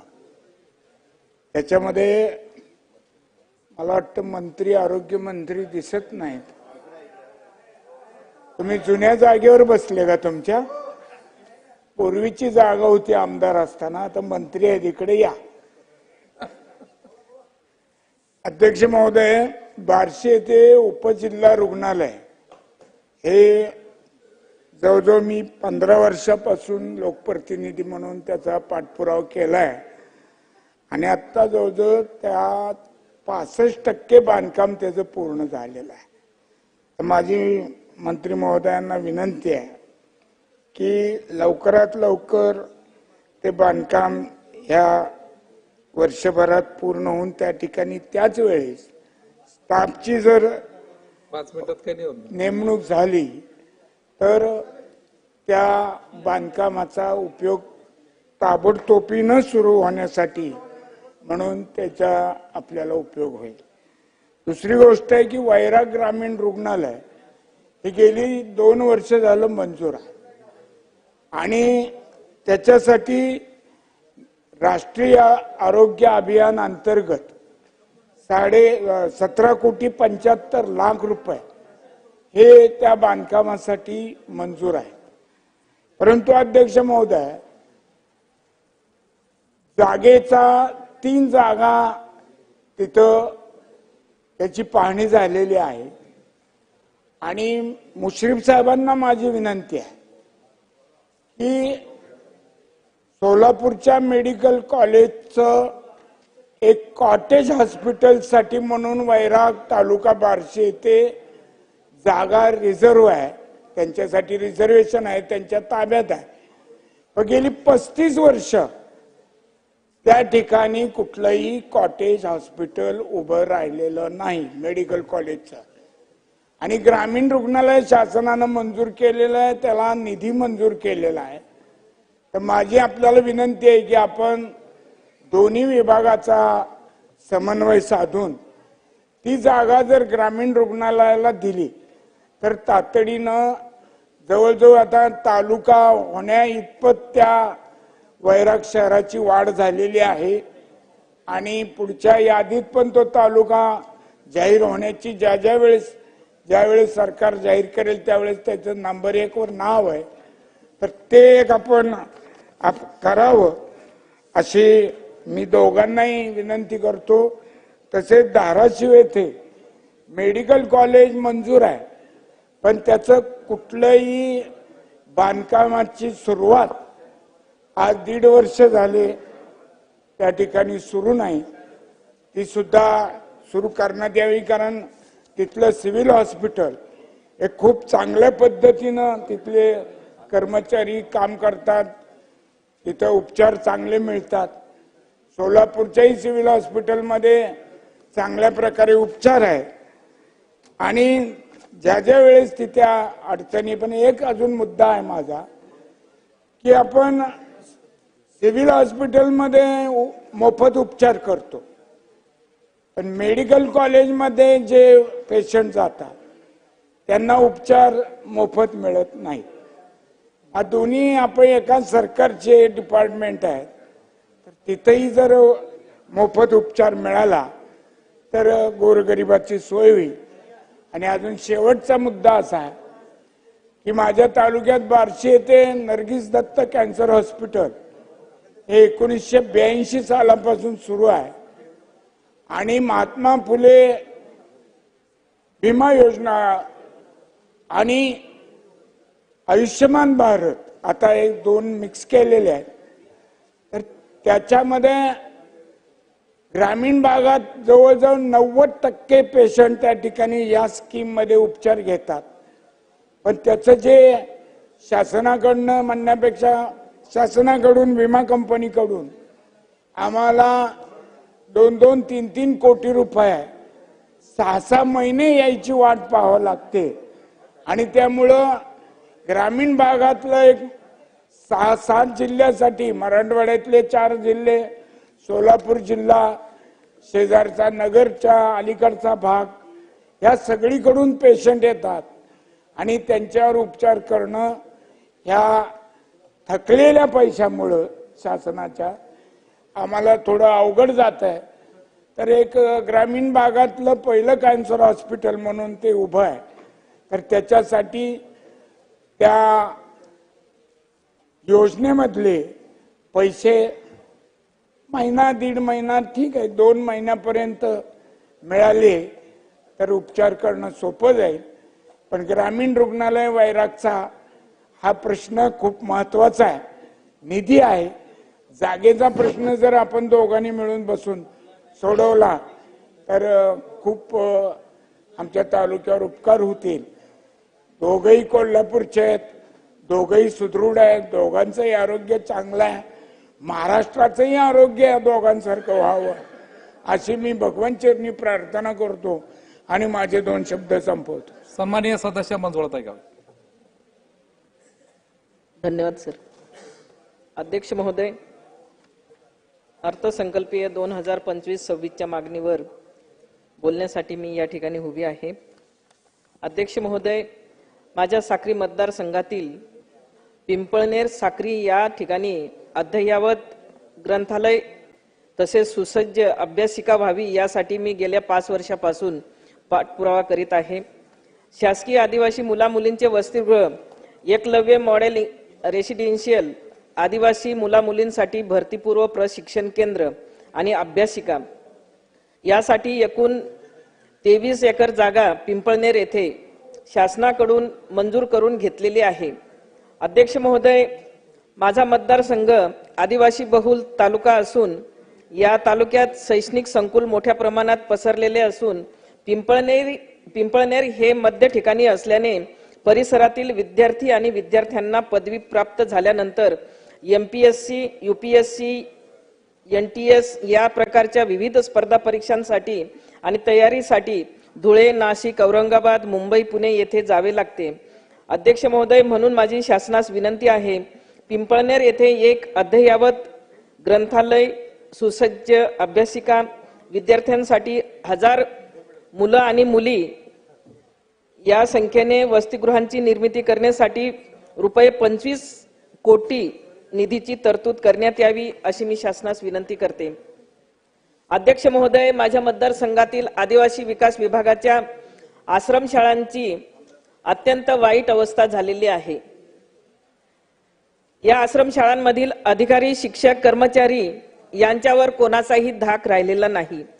आदिवासी मुलामुलींचे शिक्षण सोयी सुविधांच्या नावाने होत असलेला खर्च प्रत्यक्ष मुलामुलींपर्यंत किती पोहोचतो याची चौकशी झाली पाहिजे साहेब. मागील महिन्यात काही आश्रमशाळांना त्यांची तपासणीसाठी आम्हाला काही आदेश केलेले होते आणि त्यासाठी आम्ही काही आश्रमशाळांच्या ठिकाणी आम्ही भेटी दिल्या होत्या. त्या ठिकाणच्या विद्यार्थ्यांना अक्षरशः पाण्याची सोय नाही. त्या ठिकाणी जेवण निकृष्ट दर्जाचे झालेले, भाज्यांचा तर बिलकुल समावेश नाही, मांसाहार तर बिलकुल मिळत नाही. आरोग्याची तपासणी मासिक किंवा वार्षिक हे देखील होत नाही. अंथरूण, बेड म्हणजे गादी, पलंग हे सुद्धा नाहीत. टॉयलेट, बाथरूम यात नळाचं कनेक्शन देखील नाही. दरवाजे तर लांबच राहिलेत. दरवाजे नाही, खिडक्या नाही, लाईट नाही. अत्यंत अशा वाईट परिस्थितीत ह्या मुलांच्या आश्रमशाळांच्या इमारती आज त्या ठिकाणी उभ्या आहेत. गरम पाणी नाही, आरोचं पाणी नाही, वॉशिंग मशीन त्या ठिकाणी आजपर्यंत धूळ खात पडलेले आहेत. मग अशा धूळ खात पडलेल्या वस्तूंची आज आपल्याला कशासाठी गरज पडते? कशासाठी आपण शासनाने हा पैसा खर्च करायचा असा मला शासनास विचारायचं आहे. तर अशा या मुख्याध्यापक आणि प्रकल्प अधिकारी त्या ठिकाणचे वॉर्डनची तर खूपच अगदी मनमानी सुरू आहे. त्या ठिकाणचे मुलींना सांभाळण्यासाठी ज्या वॉर्डन आहेत त्या देखील त्या ठिकाणी वेळेवर हजर नसतात. मुलांचे तर वॉर्डन अजिबात त्या ठिकाणी राहत नाही. माझी शासनास आणि माझ्या मंत्री महोदयांना नम्रपणे विनंती आहे की अशा या बेजबाबदार अधिकारी, कर्मचारी, शिक्षक यांच्यावर कडक कारवाई करण्यात यावी अशी मी आपणास विनंती करते. आणि तसंच आता नुकतंच ज्या आपल्या आश्रमशाळेत किंवा आमच्या मतदारसंघात ज्या ज्या सणासुदीचे दिवस असतील त्यावेळेस देखील 8 ते 10 दिवस अगोदर मुलांना पालकांच्या सोबत ते घरी पाठवून दिलेले असतात आणि त्यांना सुट्टीसाठी घरी गेलेले असतात. परंतु सण वार झाल्यानंतर सुद्धा 8 ते 10 दिवसानंतर हे मुलं त्या ठिकाणी येतात. मधल्या काळात त्यांची पूर्णपणे त्यांची हजेरी त्या ठिकाणी घेतली जाते आणि हजेरी दाखवून पुन्हा त्या ठिकाणी सर्व राशनचा खर्च असेल किंवा इतर खर्च असेल हा सुद्धा दाखवला जातो. म्हणून माझी विनंती असेल की या ठिकाणी सुद्धा अशा कारभारांवर किंवा अशा गैरव्यवहारांवर सुद्धा आपण लक्ष घालून माझ्या मतदारसंघातील नवापाड्याची आश्रमशाळा असेल, रोहडची आश्रमशाळा असेल, शेवगे आणि सुकापूर या ठिकाणच्या आश्रमशाळांवर बारकाईने लक्ष देऊन या अशा गंभीर विषयांकडे आपण लक्ष देऊन या अधिकाऱ्यांवर कारवाई करण्यात यावी अशी नम्र विनंती करते. अध्यक्ष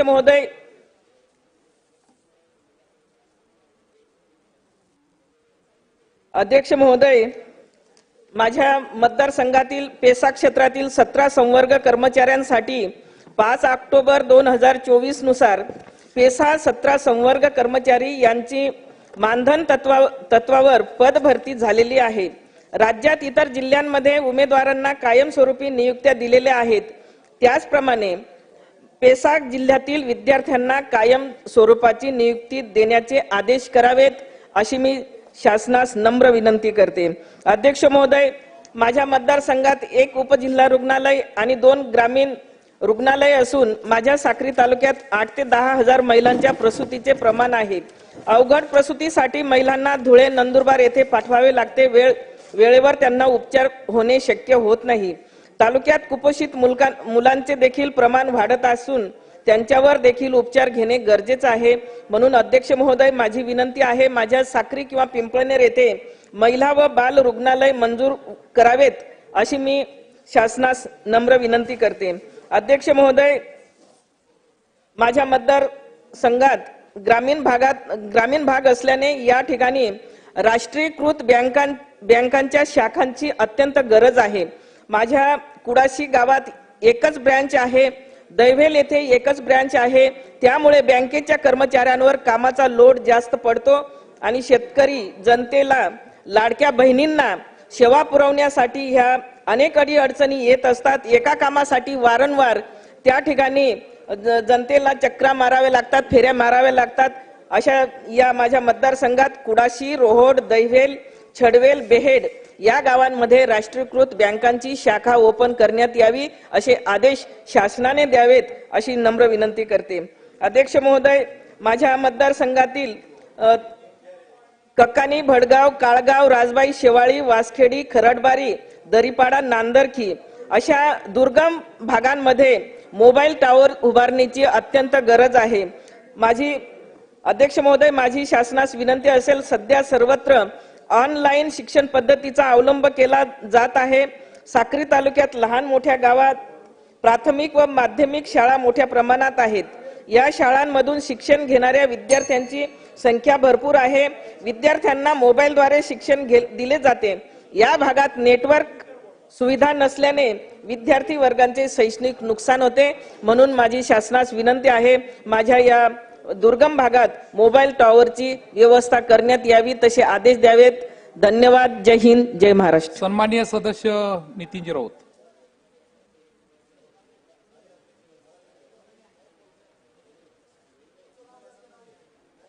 सन्माननीय सदस्य रामदास मसराम. धन्यवाद साहेब. धन्यवाद अध्यक्ष महोदय. 2025-26च्या अर्थसंकल्पातील अनुदानाच्या मागण्यावर चर्चा करत असताना आपण मला बोलण्यासाठी संधी दिली त्याबद्दल आपलं खूप खूप आभार. या ठिकाणी गृहनिर्माण विभाग, सार्वजनिक आरोग्य विभाग, वैद्यकीय शिक्षण व औषधी द्रव्य विभाग, आदिवासी विकास विभाग या विषयावर बोलताना मी ज्या गडचिरोली जिल्ह्यामधून येतो तो संपूर्ण गडचिरोली जिल्हा हा आदिवासी बहुल असा जिल्हा आहे आणि या आदिवासी जिल्ह्यामध्ये अनेक समस्या आहेत. त्या शिक्षणाच्या समस्या असतील, आरोग्याच्या समस्या असतील, रस्त्याच्या समस्या असतील, सिंचनाच्या समस्या असतील, रोजगाराच्या समस्या असतील, या सर्व समस्या अत्यंत गंभीर अशा समस्या आहेत. अध्यक्ष महोदय, शिक्षणाच्या समस्याचा जर आपण विचार केला तर आमच्या गडचिरोली जिल्ह्यामधील ज्या आदिवासी बांधवांसाठी आश्रमशाळांची व्यवस्था केलेली आहे, त्या आश्रमशाळेमध्ये भयानक परिस्थिती आपल्याला पाहायला मिळतो आहे आणि म्हणून आमच्या स्थानिक परिस्थितीचा विचार करता मराठी आणि इंग्रजीमधून शिक्षण दिलं जातं, परंतु त्या ठिकाणी असणारे जे आमचे आदिवासी मुलं आहेत ते स्थानिक घरी गोंडी भाषा बोलत असतात आणि म्हणून त्यांना जेव्हा शिक्षण दिलं जातं तेव्हा अनेक अडचणीचा सामना करावा लागत असतो आणि म्हणून त्यांना स्थानिक गोंडी भाषेतून प्रायमरी लेवलवर शिक्षण द्यावं अशी या ठिकाणी मी आपणास विनंती करतोय.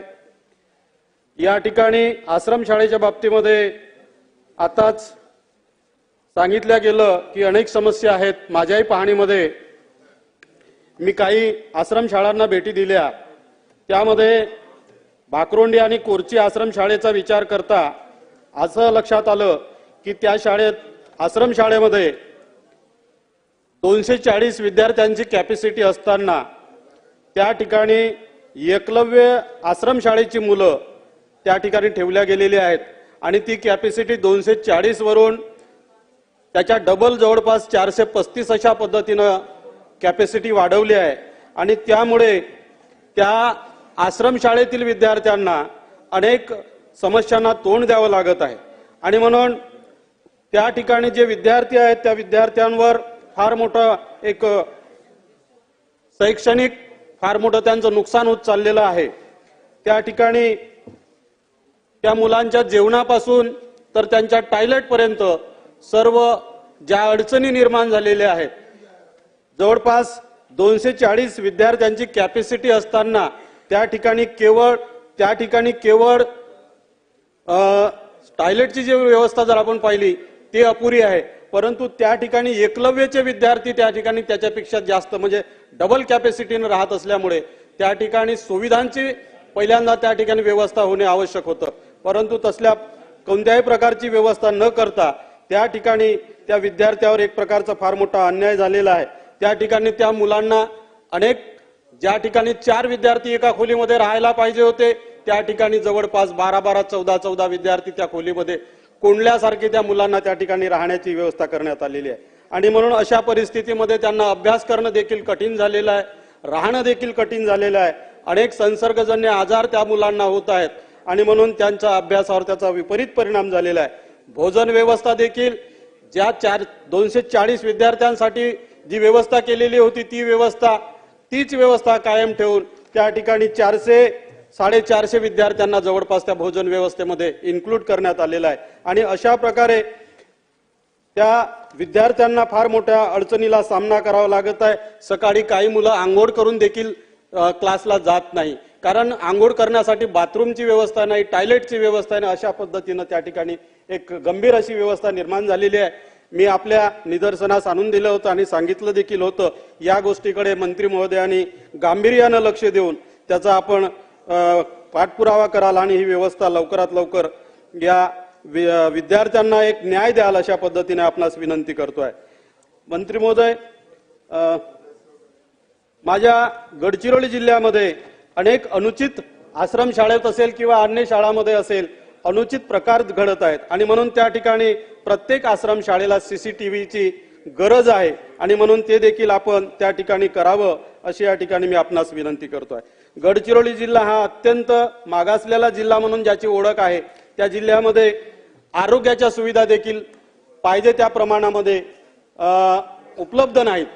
आरोग्याच्या सुविधेचा विचार केला तर गडचिरोली जिल्ह्यामध्ये जी दवाखाने आहेत त्या ठिकाणी बरोबर जे तज्ञ डॉक्टर आहेत त्या तज्ञ डॉक्टरांचा स्टाफ नसणं किंवा औषध नसणं, त्या ठिकाणी ज्या सोयी सुविधा आपल्याला हव्या आहेत, ज्या खऱ्या अर्थानं त्या ठिकाणी एक्सरे मशीन पाहिजेत, सोनोग्राफी पाहिजे किंवा तज्ञ डॉक्टर पाहिजे, ॲम्ब्युलन्स पाहिजेत, ते देखील त्या ठिकाणी नसल्यामुळे आमच्या आरोग्य सुविधेच्या संबंधाने आमच्या तेथील जे आदिवासी बांधव आहेत, जे गडचिरोली जिल्ह्यातील रहिवासी आहेत, त्यांना देखील फार मोठी समस्या या संबंधाने भोगावं लागत आहे। स्थानिक जिल्ह्याच्या ठिकाणी असणारा जो दवाखाना आहे त्या ठिकाणी गेल्यानंतर जनरली तालुक्याच्या ठिकाणी गेल्यानंतर रेफर टू गडचिरोली जिल्ह्याच्या लेवलवर रेफर केलं जातं, परंतु जिल्ह्याच्या लेवलवर जर गेल्यानंतर जर उपचार होत नसतील तर ती आरोग्य व्यवस्था आपल्याला दुरुस्त करण्याची खऱ्या अर्थानं गरज आहे। एक महिना त्या ठिकाणी दवाखान्यामध्ये पेशंट पडून असतात आणि म्हणून त्या ठिकाणी जे काही MRI आहे, सोनोग्राफी आहे, एक्सरे आहे आणि आता सध्या जो किडनीचा जो आजार आहे तो मोठ्या प्रमाणात वाढत चाललेला आहे आणि म्हणून डायलिसिसची व्यवस्था देखील जिल्ह्याच्या ऐवजी तालुक्याच्या ठिकाणी करण्यात यावी अशी या ठिकाणी मी विनंती करतोय। डोळ्याचे आजार जर पाहिलं तर डोळ्याचे डॉक्टर अत्यंत कमी असल्यामुळे तालुक्याच्या ठिकाणी देखील डोळ्याचे डॉक्टर नाही आणि म्हणून जे म्हातारे लोक आहेत त्यांच्या डोळ्याचे ऑपरेशन करण्याची खऱ्या अर्थानं गरज आहे, मोतीबिंदूचं ऑपरेशन करण्याची गरज आहे, ते देखील त्या ठिकाणी होताना दिसत नाही। अनेक म्हातारे लोक एकामेकाच्या आधारानं चालतात। कोरची सारख्या एरियामध्ये खूप भयानक अशी अवस्था आहे आणि म्हणून खऱ्या अर्थानं या गडचिरोली जिल्ह्याला न्याय देण्याच्या दृष्टीनं आपण पाठपुरावा कराल आणि गडचिरोली जिल्ह्यातील आमच्या बंधूंना खऱ्या अर्थानं आरोग्याची सुविधा आणि ॲम्ब्युलन्सची सुविधा सोबतच रस्त्याची सुविधा उपलब्ध करून द्याल अशी मंत्री महोदयांना आपणास शासनातर्फे विनंती करतो। आपण मला बोलण्यासाठी संधी दिली त्याबद्दल धन्यवाद। सन्माननीय सदस्य खोसकरजी। सन्माननीय अध्यक्ष महोदय, मी आदिवासी विभागावर बोलण्यासाठी उभा आहे।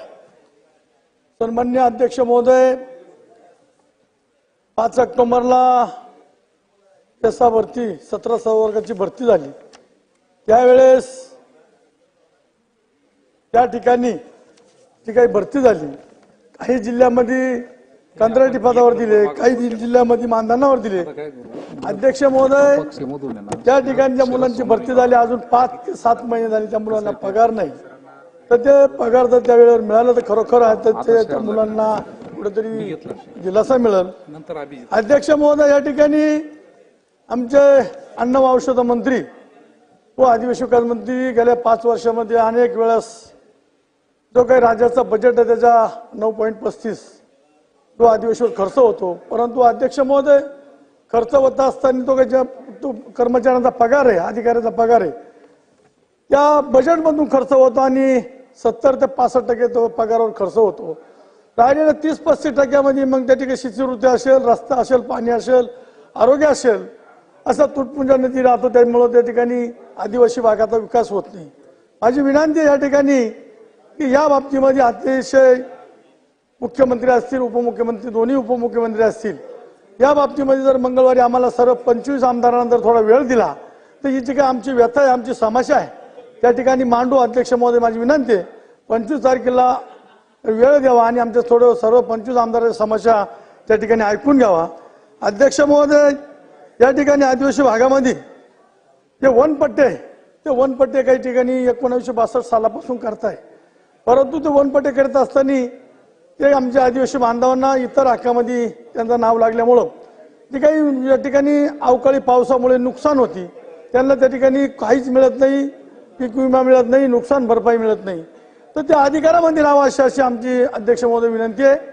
अध्यक्ष होते त्याच्याच बरोबर काही वनपट्टे काही वनधारकांनी केले, परंतु त्यांच्याकडं दंडाची पावती नसल्यामुळं, काही कोर्टात त्या ठिकाणी त्यांनी जेल भोगल्यामुळं त्यांना त्यात वनपलट मिळत नाही. त्याच्यासाठी काहीतरी शासनाने बदल करून अध्यक्ष महोदय, ते काही आमचे आदिवासी बांधव आहेत ते वनपट्ट्यावरती अवलंबून आहेत, भूमी नाही, तर त्याच्यासाठी शासनाने बदल करून जे काही 5 एकर असेल, 10 एकर असेल, ज्याच्या ताब्यात असेल ते त्याला मिळण्यासाठी अखेर शासनाने बदल करावा. अध्यक्ष महोदय, नेहमी आम्ही या ठिकाणी मांडत असतो आदिवासीचा राहणीमान सुधारला पाहिजे, आदिवासीची मुलं सुधारला पाहिजे, कुपोषण त्या ठिकाणी कुठेतरी थांबलं पाहिजे. अध्यक्ष महोदय, माझी विनंती आहे, महाराष्ट्रामध्ये 13 जिल्हे, 13 जिल्ह्यामध्ये अनेक तालुके आहेत, नाशिक जिल्ह्यामध्ये 8 तालुके आहेत, परंतु अध्यक्ष महोदय त्या ठिकाणी 4 महिने पावसाळ्यामध्ये आमचा आदिवासी समाज त्या ठिकाणी राहतो, 8 महिने उन्हाळ्यामध्ये स्थलांतर होतो. पाण्याचा, पिण्याच्या पाण्याचा प्रश्न असेल, सिंचनाचा प्रश्न असेल, त्या ठिकाणी सुटत नाही. म्हणून माझी विनंती आहे या ठिकाणी या बजेटमध्ये साखळी बंधारे असतील, ओळखणे असतील, छोटे छोटे साठवण तलाव असतील, त्याच्यासाठी निधी उपलब्ध करून द्यावा. अध्यक्ष महोदय, माझी विनंती, आम्हाला बोलून द्या 5-5 दिवसात, आम्हाला थोडंसं आम्हाला बोलून द्या आमच्या. अध्यक्ष महोदय, गेल्या अनेक दिवसापासून जे काही आमच्या 1 ते 21 आदिवासीसाठी योजना चालू होत्या, केंद्राचे 60% आणि राज्याचे 40%, अनेक योजना चालू होत्या. अध्यक्ष विनंती, गेल्या अनेक दिवसापासून बंद आहे. तर त्याच्यासाठी राज्याकडून काही केंद्राला शिफारस झाली आणि केंद्राचे आणि राज्याचे मिळून जे काही 0 ते 7 पोल असतील, ऑइल मशीन असेल, मोटर असेल, शेळ्या असतील, बकऱ्या असतील, अनेक योजना होत्या, पंप असेल, त्याच्यासाठी काहीतरी कुठेतरी निधी उपलब्ध करून या ठिकाणी केंद्राकडून घ्यावं आणि ते चालू करावं. अध्यक्ष महोदय, या ठिकाणी त्या जवळजवळ 12,500 या ठिकाणी जी काही जागा रिक्त आहे, त्यामध्ये मग ते तलाठी असतील, आरोग्याचं असेल, जिल्हा परिषदेच्या माध्यमातून असेल, ग्रामसेवक असेल, शिक्षक असेल, ह्या बाबतीमध्ये जर आपण या ठिकाणी शासनाने लवकरात लवकर आमच्या मंत्री महोदय या ठिकाणी आहेत, मंत्री महोदयांना माझी विनंती आहे की हे काही आमच्या जे काही आदिवासीची समस्या आहे या बाबतीमध्ये मंगळवारी आता मी अध्यक्षांना विनंती केली, तर त्यासाठी थोडंसं काही वेळ देऊन मंगळवारी जर त्या ठिकाणी आम्हाला संधी दिली तर नक्कीच आमचे सगळे आदिवासीचे प्रश्न मार्गी लागतील. या बाबतीमध्ये अध्यक्ष महोदय, लोड शेडिंगच्या बाबतीमध्ये आदिवासी भागामध्ये आदिवासी मुलांना त्या ठिकाणी शाळेला लाईट नसेल, अंगणवाडीला शेतकऱ्यांना लाईट नसेल, त्या बाबतीमध्ये पोल सडेल असतील, त्या ठिकाणी तारा असतील, त्या वारंवार लोड शेडिंग होणं, त्याच्यासाठी त्या प्रत्येक तालुक्यामधून, प्रत्येक जिल्ह्यामधून, मतदारसंघामधून शासनाकडे मागणी केलेली, तर आदिवासीच्या बजेटमधून या ठिकाणी निधी उपलब्ध करून द्यावा. अध्यक्ष महोदय, या ठिकाणी आदिवासी भागामध्ये जे काही ज्या जल जीवनच्या माध्यमातून असतील, MGPच्या असतील, जिल्हा परिषदच्या माध्यमातून असतील, अध्यक्ष महोदय जे काही योजना चालू आहे त्याच्यासाठी ठेकेदारांनी काम केलं, पण निधी अभावी त्या ठिकाणी सगळे कामं ठप्प झालेले आहेत. त्याच्यासाठी जास्तीत जास्त निधी उपलब्ध केली, त्याचे काही आपल्या वाड्या काही सुटलेल्या आहेत, काही गावं देखील पाण्यापासून वंचित आहे. अध्यक्ष महोदय, 100% पिण्याच्या पाण्याचा प्रश्न सुटल आणि आपला तो प्रश्न मार्गी लागेल. अध्यक्ष महोदय, मागच्या बजेटमध्ये अनेक प्रत्येक मतदारसंघामध्ये 25 आमदार राहतील असतील, काही जनरल आमदार असतील, त्यांच्या मतदारसंघात काही आदिवासी भाग असेल. 50, 54, 30, 54च्या माध्यमातून मोठ्या प्रमाणात या ठिकाणी कामं मंजूर झाले. परंतु अध्यक्ष महोदय निधी नसल्यामुळे ते कामं कुठला ठेकेदार चालू करत नाही, कार्यभार आदेश होऊ नये त्याच्यासाठी जास्तीत जास्त या ठिकाणी निधी उपलब्ध करून द्यावा अध्यक्ष महोदय. या ठिकाणी आदिवासी भागामध्ये जे ग्रामीण रुग्णालय आहेत, पीएच आहेत, त्याच्या बाबतीमध्ये अध्यक्ष महोदय अतिशय गंभीर परिस्थिती आहे. एकही डॉक्टर त्या ठिकाणी निवासी राहत नाही, कर्मचारी राहती नाही. अध्यक्ष महोदय त्या बाबतीत काहीतरी बदल केला पाहिजे.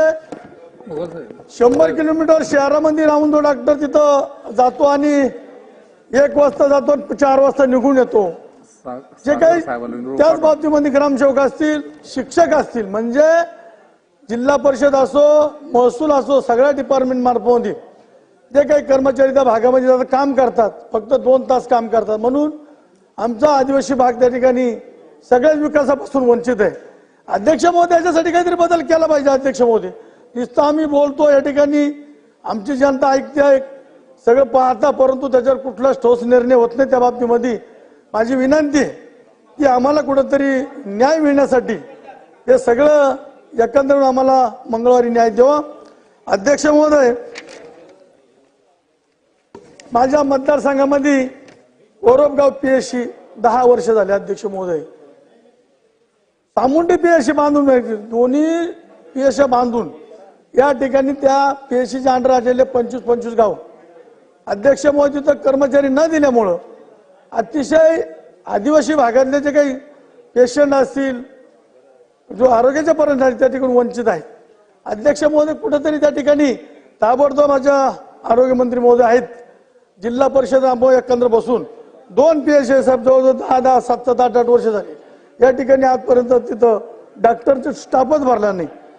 अध्यक्ष महोदय, मागे अध्यक्ष महोदय, जे मगाशी आता मंजुळा त्यांनी ते सांगितलं की आदिवासी आश्रमच्या शाळामध्ये ज्या गणवेश दिल्या जात्या त्या एक क्वालिटीच्या राहती नाही. एका शाळेवर एक क्वालिटी, एका शाळेवर एक क्वालिटी. माझं म्हणणं आहे, महाराष्ट्रामध्ये ज्या काही निविदा होत्या एखाद्या चांगल्या कंपनीला देऊन आमच्या त्या आदिवासी मुलांना जर ते गणवेश जर चांगले दिले तर त्यांचा राहणीमान सुधारेल, त्यांना तर काहीतरी त्यांना आमच्या सुधारणा झाली अशा पद्धतीनं त्यांना न्याय मिळेल.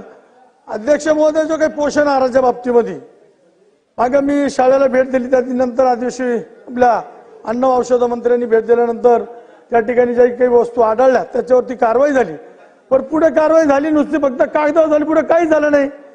अध्यक्ष महोदय, आदिवासी मंत्र्यांना माझी विनंती आहे की ज्या ज्या ठिकाणी अशा अडचणी येत असतील आपण या ठिकाणी गंभीरपणाने आपण दखल घ्यावा. आदिवासी बांधवांचा, आदिवासी पालकांचा, आदिवासी समाजाचा आपल्याला खूप मोठ्या अपेक्षांनी बघताय.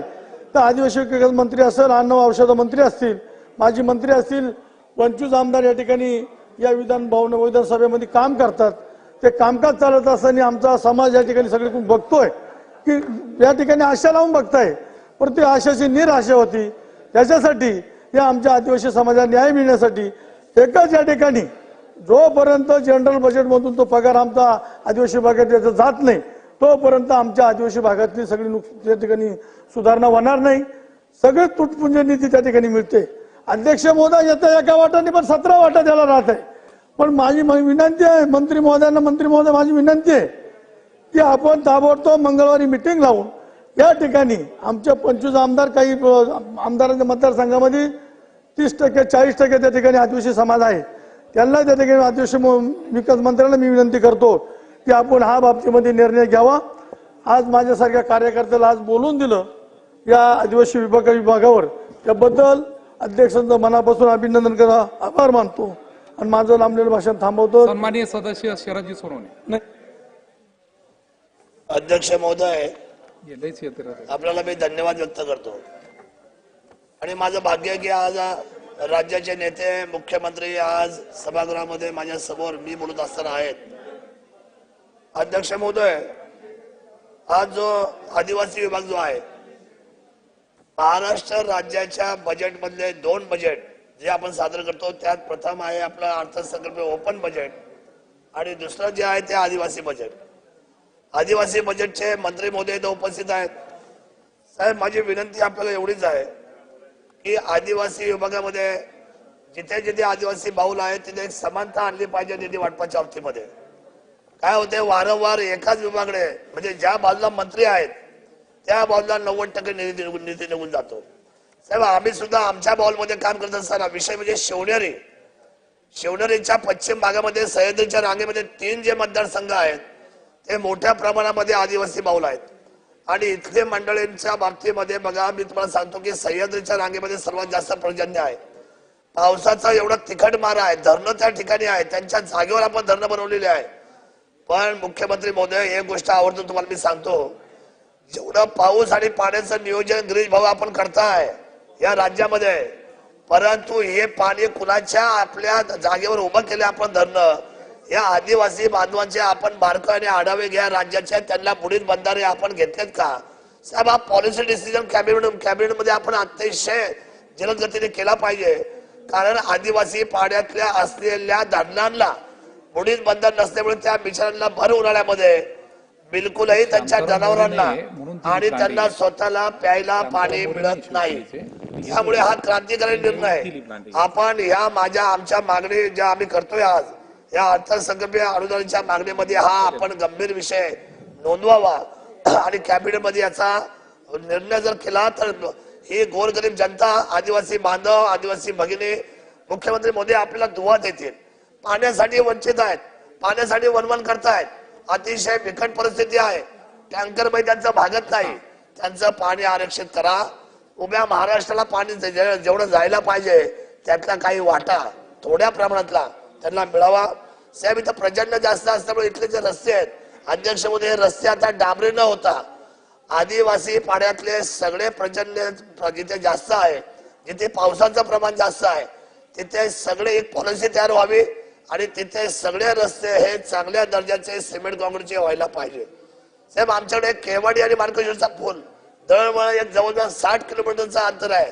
तो रिंग रोड साठी स्वातंत्र्य झाल्यापासून इतक्या वेळा मागणी चालली आहे. एकच पूल करा महत्वाचा, जेणेकरून हे दळणवळण आमच्या पर्यटकांना सुद्धा सोपं जाईल आणि आदिवासी मंडळींना सुद्धा सोपं जाईल. साहेब दुसरा रस्ता एक रिंग रोड आहे जो आमचा निरगुड्यापासून इंगळूण, शिवली, आंबोली, आपटाळे, नाणेघाट, मानिलडोह हा 94 किलोमीटरचा एकच रस्ता हा अखंड सिमेंट काँक्रीटचा व्हावा अशी आमची अपेक्षा आहे. साहेब बिरसा मुंडा आणि राघोजी बांगरेंचं योगदान पाहता या लोकांच्या वसतिगृह असतील, यांचं पिण्याचं पाणी असेल, यांना मिळणारं आंघोळीचं गरम पाणी असेल, साहेब आपण निविदा काढतो, आपण टेंडर काढतो, पण माझी विनंती आहे आपल्याला मंत्री मोदी तर बसले साहेब माझे सहकारीचे आहे, एक काळ आपण शेजारी बसलो होतो प्रकाशजी आणि आपल्या चर्चा व्हायच्या, या चर्चेचं उत्तर द्यायची आता वेळ सभागृहामध्ये आपल्या सर्वांना या 5 वर्षामध्ये आलेली आहे. अध्यक्ष महोदय आपण जे टेंडर काढतोय त्या टेंडरसाठी मी आपल्याला सांगतो साहेब की आपल्याला जे बिलो टेंडर परवडत नाही, माझी विनंती आहे ऑनलाईन टेंडर जाऊ द्या, पण ऑनलाईन टेंडर समान पद्धतीने जाऊ द्या आणि त्या समान पद्धतीमधून पत्र ड्रॉ काढण्याची सिस्टम आता महाराष्ट्र शासनाने चालू केली पाहिजे. लोच्या बाबतीमध्ये किंवा आपण म्हटलो ना की आपण बिलो तर याच्यामध्ये मोठा भ्रष्टाचार होतो, त्याला सुद्धा कॉम्पिटिशन मध्ये परवडत नाही आणि दर्जाची वाट लागून जाते, आपल्या पैशाची अक्षरशः त्या ठिकाणी बर्बादी होते. उपयोग काय होतो अध्यक्ष महोदय, हात जोडून विनंती करतो की बिलो टेंडरला आपण परवानगी देऊ नये. ऑनलाईन मध्ये समान पद्धतीचे आलं तर कुठली चिठ्ठी काढेल, कॉन्ट्रॅक्टर कुठलाही मिळू द्या, अख्ख्या राज्यातला कुठलाही कॉन्ट्रॅक्टर आला त्याचं दुःख आम्हाला कधीच वाटणार नाही. आम्हाला दर्जा महत्वाचा आहे, आम्हाला काम महत्वाचं याचा विचार आपण सर्वजण कराल अशी अपेक्षा या ठिकाणी मी करतो. आरोग्य विभागाच्या वतीमध्ये साहेब आरोग्य विभागामध्ये प्रकाशजी इथं बसलेले आहेत. साहेब माझी विनंती आरोग्य विभागाला एवढीच आहे, आपण राष्ट्रप्रथम म्हणतोय, आपण देशाची सार्वजनिक मालमत्ता ही आपली म्हणतोय, सार्वजनिक असलेल्या मालमत्तेसाठी संरक्षण एवढ्या मोठ्या ताकदीने मिळालं पाहिजे. ज्या आदरणीय रोहित पवार म्हणजे आर पाटलांच्या मुलाने मुद्दा खूप छान मांडला. खरं तर हा सभागृह सर्वांचा आहे, या सभागृहामध्ये पक्ष नाही, पार्टी नाही, या सभागृहामध्ये निर्णय, कायदा आणि कायद्याचं संरक्षण होणं अतिशय गरजेचं आहे. फार महत्वाचा मुद्दा आहे. बेडच्या बाबतीमध्ये सोमवार, मंगळवार, बुधवार, गुरुवार, शुक्रवार, शनिवार, रविवार असे बेडशीटवर त्याच्या वार टाकून आपण रोज बेडशीट चेंज होईल का, स्वच्छता होईल का? आरोग्याला स्वच्छता फार महत्वाची आहे. महिनाभर बेडशीट तिथून काढली जात नाही. अक्षरशः लोकांची परिस्थिती बिकट आहे. मला असं वाटतं ट्रान्सपोर्टच्या बाबतीमध्ये आणि आरोग्याच्या बाबतीमध्ये जर सार्वजनिक क्षेत्राला जर आपण संरक्षण दिलं, मुख्यमंत्री महोदय, अध्यक्ष महोदय साहेब, तर मला असं वाटतं हा महाराष्ट्र आपल्या शासनाने ज्या पद्धतीने पाहतोय, हा महाराष्ट्र उज्ज्वल व्यवस्थेचा भरभक्कम पाया आणि सर्वसामान्य माणसाचं संरक्षण करायला. साहेब, माझा शेवटचा मुद्दा बोलतो आणि भाषण शेवटचा मुद्दा मांडा. साहेब, माझं म्हणणं आपल्याला फक्त एवढंच आहे, सार्वजनिक मालमत्तेला आपण केवळ आणि केवळ अतिशय चांगल्या पद्धतीने लक्ष देऊन एक चांगल्या पद्धती. साहेब, आमच्याकडे जे शिवनेरी आहे आणि रायगड आहे, अध्यक्ष मोदी मुख्यमंत्री बसलेत, त्या असलेल्या आदिवासी पाड्यामध्ये जो किल्ल्या शिवनेरीचा सहभाग आहे, तिथं स्वराज्य ध्वज उभा करण्याचा निर्णय आपण घेतलेला आहे. अध्यक्ष महोदय, स्वराज्य ध्वजच्या बाबतीमध्ये मुख्यमंत्री रिप्लाय केलाय नागपूरच्या हिवाळी अधिवेशनामध्ये. माझी विनंती आहे साहेब, दिवस पुढे पुढे होत चाललेले आहेत. स्वराज्य ध्वजाच्या बाबतीमध्ये जी आपली अस्मिता आहे ती किल्ले शिवनेरी आणि रायगडवर हा स्वराज्य ध्वजसाठी आपण परवानगी दिल्लीची मागावी, पुरातत्व खात्याची मागावी आणि हा सन्मानपूर्वक स्वराज्य ध्वज हा अवकाशामध्ये महाराष्ट्राचा फडकला पाहिजे. महाराष्ट्राच्या सर्वसामान्यांच्या बाबतीमध्ये या मागण्या मागतोय, त्या बाबतीत आपला विचार व्हावा ही अपेक्षा व्यक्त करतो आणि माझ्या शब्दाला विराम देतो. जय हिंद, जय महाराष्ट्र, जय शिवराय, जय आदिवासी. अभिजित पाटील. धन्यवाद अध्यक्ष महोदय. आज सार्वजनिक आरोग्य विभागावर बोलत असताना माढा हे ग्रामीण रुग्णालय आहे आणि माढा तालुक्यामध्ये खूप मोठे त्या ठिकाणी रुग्ण असतात. त्यामुळे माझी आपल्या या निमित्तानं सभा आसन क्रमांक काय आहे? 271. 271. इथं बसतो. नाही, तुम्ही तुमच्या आसनवरनं बोला तर तुमच्या रेकॉर्डला जाईल ते. आपल्या आसनवरनं बोला. धन्यवाद. इथं बसलो होतो. या बोला. अध्यक्ष महोदय, धन्यवाद. माढा ग्रामीण रुग्णालय हे उपजिल्हा रुग्णालय यामध्ये त्या ठिकाणी दर्जा देऊन ट्रान्सफर केलं तर माढा आणि माढा परिसरातल्या लोकांची, रुग्णांची त्या ठिकाणी सोय होईल. त्या ठिकाणी dialysis unit, MRI, CT scan, laparoscopy हे सगळ्या गोष्टी तिथं उपलब्ध झाल्या तर तिथल्या रुग्णांना सोलापूरला आणि बाहेर पुणे, मुंबईला जाण्याची आवश्यकता पडणार नाही आणि त्याच्यासाठी असणारे तज्ज्ञ डॉक्टर उपलब्ध करून द्यावे अशी मी या निमित्तानं विनंती करतो. नर्सिंग असेल, पॅरामेडिकल कॉलेज असेल, अशा पद्धतीनं तिथं झाल्यास त्या ठिकाणी त्या भागाच्या आरोग्याच्या मोठ्या सुविधा उपलब्ध होतील. आज माढ्यामध्ये असणारं ग्रामीण रुग्णालय, तिथं डॉक्टर्सना राहण्यासाठी त्या ठिकाणी क्वार्टर्स एकदम निष्कृत दर्जाचे झाल्यात. त्यामुळे डॉक्टरांना बाहेर राहावं लागतं आणि रात्री इमर्जन्सी आल्यानंतर डॉक्टर उपलब्ध होत नाहीत तर त्या ठिकाणी बांधकामासाठी त्या निधी उपलब्ध करून द्यावा. टेंभुर्णी येथे बांधकाम सुरू आहे, 15 कोटी रुपये निधी मिळालाय, परंतु आता त्याला फर्निचर आणि तिथं राहणाऱ्या स्टाफ क्वार्टर्स असल्याशिवाय तो हॉस्पिटल सुरू होणार नाही. तर त्याच्यासाठी आपण निधी उपलब्ध करून द्यावा. त्यामध्ये निधी उपलब्ध करत असताना सोलापूर पुणे रोडवरती मोडलीम हे मोठं गाव आहे आणि नॅशनल हायवे असल्यामुळं अपघाताचं प्रमाण आहे. त्यामुळं मोडलीम येथे ट्रामा सेंटर केअर व्हावं, ज्या माध्यमातून अपघात झालेल्या लोकांना लगेच तात्काळ उपचार होईल आणि त्या भागातल्या लोकांचा प्रश्न मिटेल.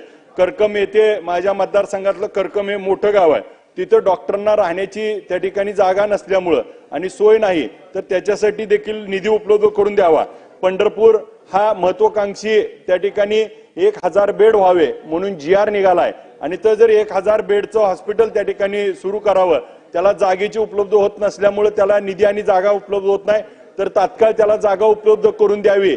कृषी विभागाची तिथं जागा आहे तर ती जागा किंवा 65 एकराच्या बाजूची जागा उपलब्ध केल्यास त्या ठिकाणी भूसंपादन करून ते लवकर चालू करावं आणि त्यालाच त्या ठिकाणी मेडिकल कॉलेज केलं. 100 बेड त्या ठिकाणी कॅन्सर हॉस्पिटल पण त्या DPR मध्ये आहे. ते जर झालं तर त्या सगळ्या जिल्ह्यातला बऱ्यापैकी त्या ठिकाणी लोड कमी होईल आणि त्यासाठी आपण करावं. भोसे असेल, देगाव असेल, भंडीशेगाव असेल, या ठिकाणी PSC मंजूर झाल्यात, त्याला निधी उपलब्ध करून द्यावा. आज उमरे माझ्या मतदारसंघातलं एक मोठं गाव आहे, PSC बांधून ठेवली आहे, खूप मोठा 4.5 कोटी रुपये खर्च केलाय, पण तिथं डॉक्टर आणि स्टाफ अवेलेबल नसल्यामुळं क्वार्टर्स आहेत परंतु तिथं उपलब्ध नसल्यामुळं त्या ठिकाणी उपचारासाठी लोकांचा त्रास होतोय. तशीच मानेगावमध्ये देखील डॉक्टरांना राहणाऱ्या क्वार्टर्स पडल्यामुळं ते मानेगावची लोक बाहेर राहतात आणि रात्री इमर्जन्सी आल्यानंतर अडचण येते. आश्रमशाळा आत्ताच्या काळामध्ये साहेब आश्रमशाळा पंढरपूर तालुक्यामध्ये आणवली आहे, त्या आश्रमशाळा बांधून ठेवली आहे, सगळं बांधकाम झालंय, पण त्या ठिकाणी हस्तांतर झालं नसल्यामुळं त्या ठिकाणी विद्यार्थ्यांची सोय होत नाही. माझ्या मतदारसंघात असणाऱ्या बऱ्याच ठिकाणी साहेब पारधी समाज हा SC ST मध्ये येतो. पारधी समाजासाठी एक विशेष असं त्या ठिकाणी आदिवासी महामंडळाकडून त्या ठिकाणी विभागाकडून काम व्हावं, कारण चोऱ्या माऱ्याचं त्यांचं जे आहे त्यांना त्या ठिकाणी पायावरती उभा केल्यास ती लोक देखील ह्याच्यापासून परावृत्त होतील. आज वसतिगृहाच्या बाबतीत अत्यंत अडचण असताना साहेब मागासवर्गीय विद्यार्थ्यांची शिष्यवृत्ती अजून त्या ठिकाणी मिळालेली नाही. वस्ती आणि त्याचबरोबर साहेब OBC सारथी असेल, बार्टी असेल, महाज्योती असेल, ह्याला अपुरा निधी असल्यामुळं त्या ठिकाणी तिथली परिस्थिती अडचणीची आहे. तर माझी आपणास या निमित्ताने विनंती आहे की या सर्व विषयावरती आम्हाला त्या ठिकाणी निधी उपलब्ध करून द्यावा आणि आम्हाला न्याय द्यावा. ही धन्यवाद. राहुल पाटील. 2025-26 अर्थसंकल्पाच्या अनुदानाच्या मागणीवर डिमांड्सवर बोलण्याला मी उभा आहे. सार्वजनिक आरोग्य विभागाच्या संदर्भामध्ये बोलायचं झालं तर अध्यक्ष महाराज, महाराष्ट्राची आरोग्याची जीवनवाहिनी म्हणून ज्याकडे बघितलं जातं, प्रायमरी हेल्थ सेंटर जवळपास आपल्याकडे 1900 आहेत आणि त्यामध्ये अध्यक्ष महाराज 30% जागा आज रिकाम्या आहेत. मग डॉक्टर्स असतील, पॅरामेडिकल स्टाफ असतील, नर्स असतील आणि त्यामध्ये जे मेडिकल ऑफिसर्स आहेत त्या मेडिकल ऑफिसर सुद्धा कंत्राटी भरले जातात अध्यक्ष महाराज. आणि कंत्राटी भरल्यानंतर 6 महिन्यामध्ये 8 महिन्यांनंतर ते PGला जातात, दुसरीकडे कुठं चांगली संधी उपलब्ध झाल्यावर तिथं जातात आणि ती जागा तशीच रिकामी राहते. म्हणून मंत्री महोदयांना माझी विनंती आहे की या जागा भरत असताना परमनंट मेडिकल ऑफिसरच्या जागा आपल्याला कशा भरता येतील याकडे सुद्धा आपलं लक्ष दिलं पाहिजे. नर्सिंगच्या पण जवळपास 40% जागा संपूर्ण महाराष्ट्रामध्ये रिकाम्या आहेत.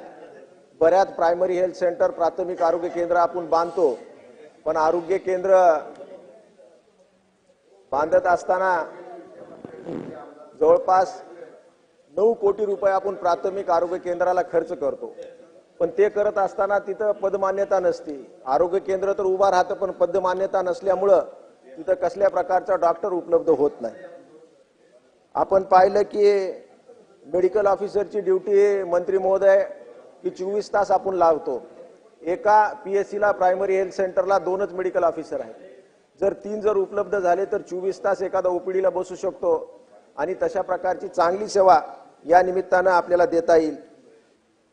रुरल हॉस्पिटलच्या बाबतीमध्ये बोलायचं झालं तर कुठल्याही रुरल हॉस्पिटलला एक गायनेकॉलॉजिस्ट असला पाहिजे, एक ॲनेस्थेटिक असला पाहिजे, एक सर्जन असला पाहिजे आणि एक MD मेडिसिन असला पाहिजे, तरच खऱ्या अर्थानं तिथं आपण सेवा देऊ शकतो. पण कुठल्याही परिस्थितीमध्ये असं कुठेही हे सर्जन्स किंवा हे डॉक्टर्स तिथं उपलब्ध नाही आणि आपण सुपर स्पेशालिटी हॉस्पिटलला किंवा सुपर स्पेशालिटी डॉक्टर उपलब्ध करून देत असताना त्यांना तुटपुंज पगारावर आपण नियुक्त करतो 80-85 हजार रुपयावर. तेवढ्यामध्ये कोणी काम करू शकत नाही. म्हणून त्यांना एक विशेष दर्जा आणि त्यांचे पदाची विशेष नियुक्ती आपण जर केली तर निश्चितच सुपर स्पेशालिटी हॉस्पिटल सुद्धा चालू राहतील. नाहीतर नुसत्या बिल्डिंग राहतील, ज्या बिल्डिंगमध्ये नर्सिंग स्टाफ असेल तर डॉक्टर नाहीत, डॉक्टर असले तर इन्स्ट्रुमेंट नाहीत. अशा प्रकारचा एक खेळखंडोबा आता सार्वजनिक आरोग्य खात्यामध्ये सध्या तरी मला दिसतोय. आपण पाहिला असेल की महात्मा ज्योतिबा फुले योजना सुद्धा आपण लागू केलेली आहे, पण त्या योजनेच्या माध्यमातून त्याचे जे काही रेट्स आहेत हे सुद्धा आपल्याला वाढवावं लागतील. महात्मा ज्योतिबा फुले योजनेच्या अंतर्गत जे काही कर्मचारी कामावर आहेत अध्यक्ष महाराज ते सगळे कंत्राटी आहेत. कित्येक वर्षापासून 10-15 हजारावर ते काम करतायत. जोपर्यंत ते परमनंट होणार नाहीत तोपर्यंत ते पूर्ण स्ट्रेंथनं त्यांच्या काम करू शकणार नाहीत. म्हणून ते सगळे आपण परमनंट केले पाहिजे.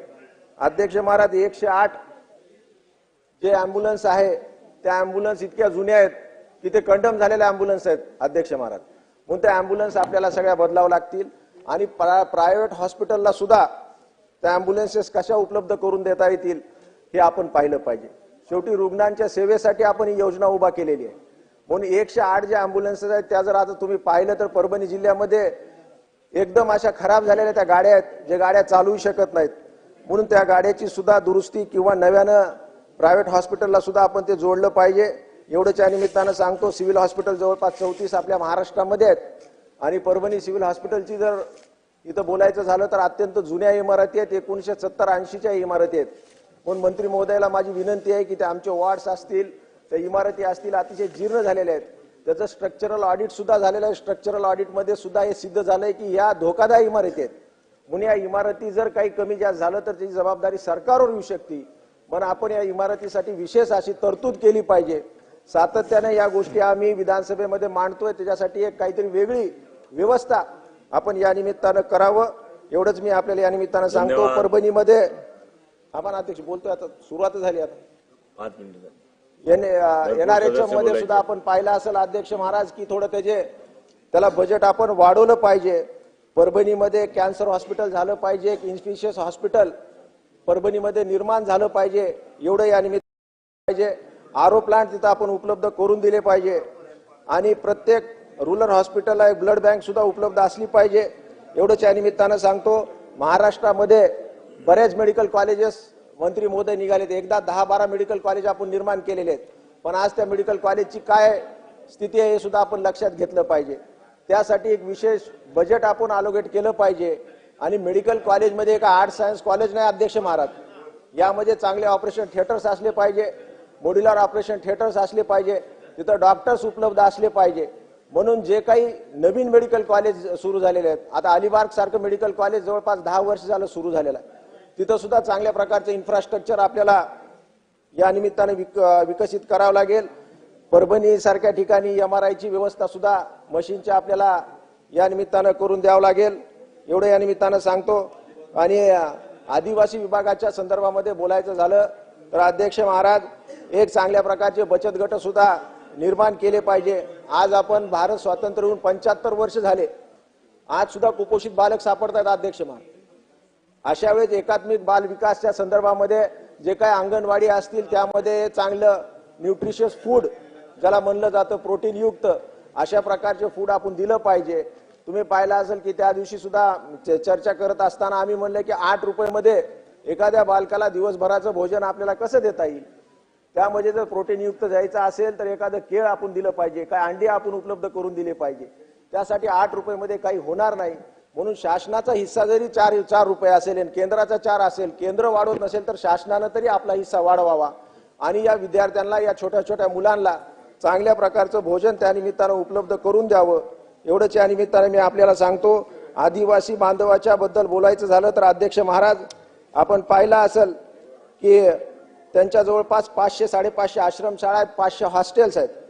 यामध्ये एक चांगल्या प्रकारचं MPSCचे केंद्र सुद्धा आपण सुरू केले पाहिजे, स्पर्धा परीक्षा.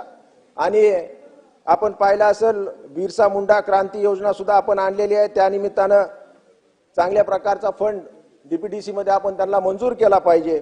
आणि फॉरेस्ट राईट ऍक्ट 2006च्या अंतर्गत ज्या काही जमिनी आदिवासी बांधवाला दिलेल्या आहेत त्या जमिनी कल्टिव्हेशन खाली येण्यासाठी, त्यांचं सपाटीकरण करण्यासाठी त्यांना चांगल्या प्रकारचे अवजारे आपण त्या निमित्तानं उपलब्ध केले पाहिजे. ज्या काही शाळा कॉलेजेस अध्यक्ष महाराज त्यामध्ये CCTV असेल, त्यामध्ये चांगल्या प्रकारचे इन्फ्रास्ट्रक्चर, डिजिटल इन्फ्रास्ट्रक्चर जर विकसित केले, नंतर नुसते शाळा बांधल्यात.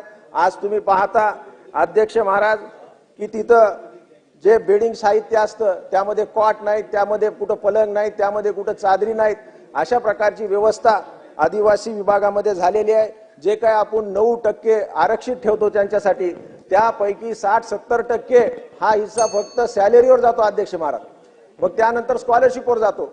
मग त्या शहराचा, त्या वाड्याचा, त्या तांड्याचा विकास कसा होईल, तिथं सिमेंट कॉन्क्रिटिंग रस्ते कसे होतील, तिथं आरो प्लांट कधी येणार, या सगळ्या गोष्टी एक प्रश्नचिन्ह आपल्या समोर उभा राहिलेला आहे. म्हणून माझी आपल्याला विनंती आहे अध्यक्ष महाराज, या निमित्तानं या सगळ्या गोष्टीकर शासनानं सहानुभूतीपूर्वक विचार करावा आणि आरोग्याच्या संदर्भामध्ये भरीव निधी उपलब्ध करून द्यावं, एवढंच या निमित्तानं सांगतो. आणि मी माझी जागा घेतो. जय हिंद, जय महाराष्ट्र. धन्यवाद. शंकर जगताप साहेब. सर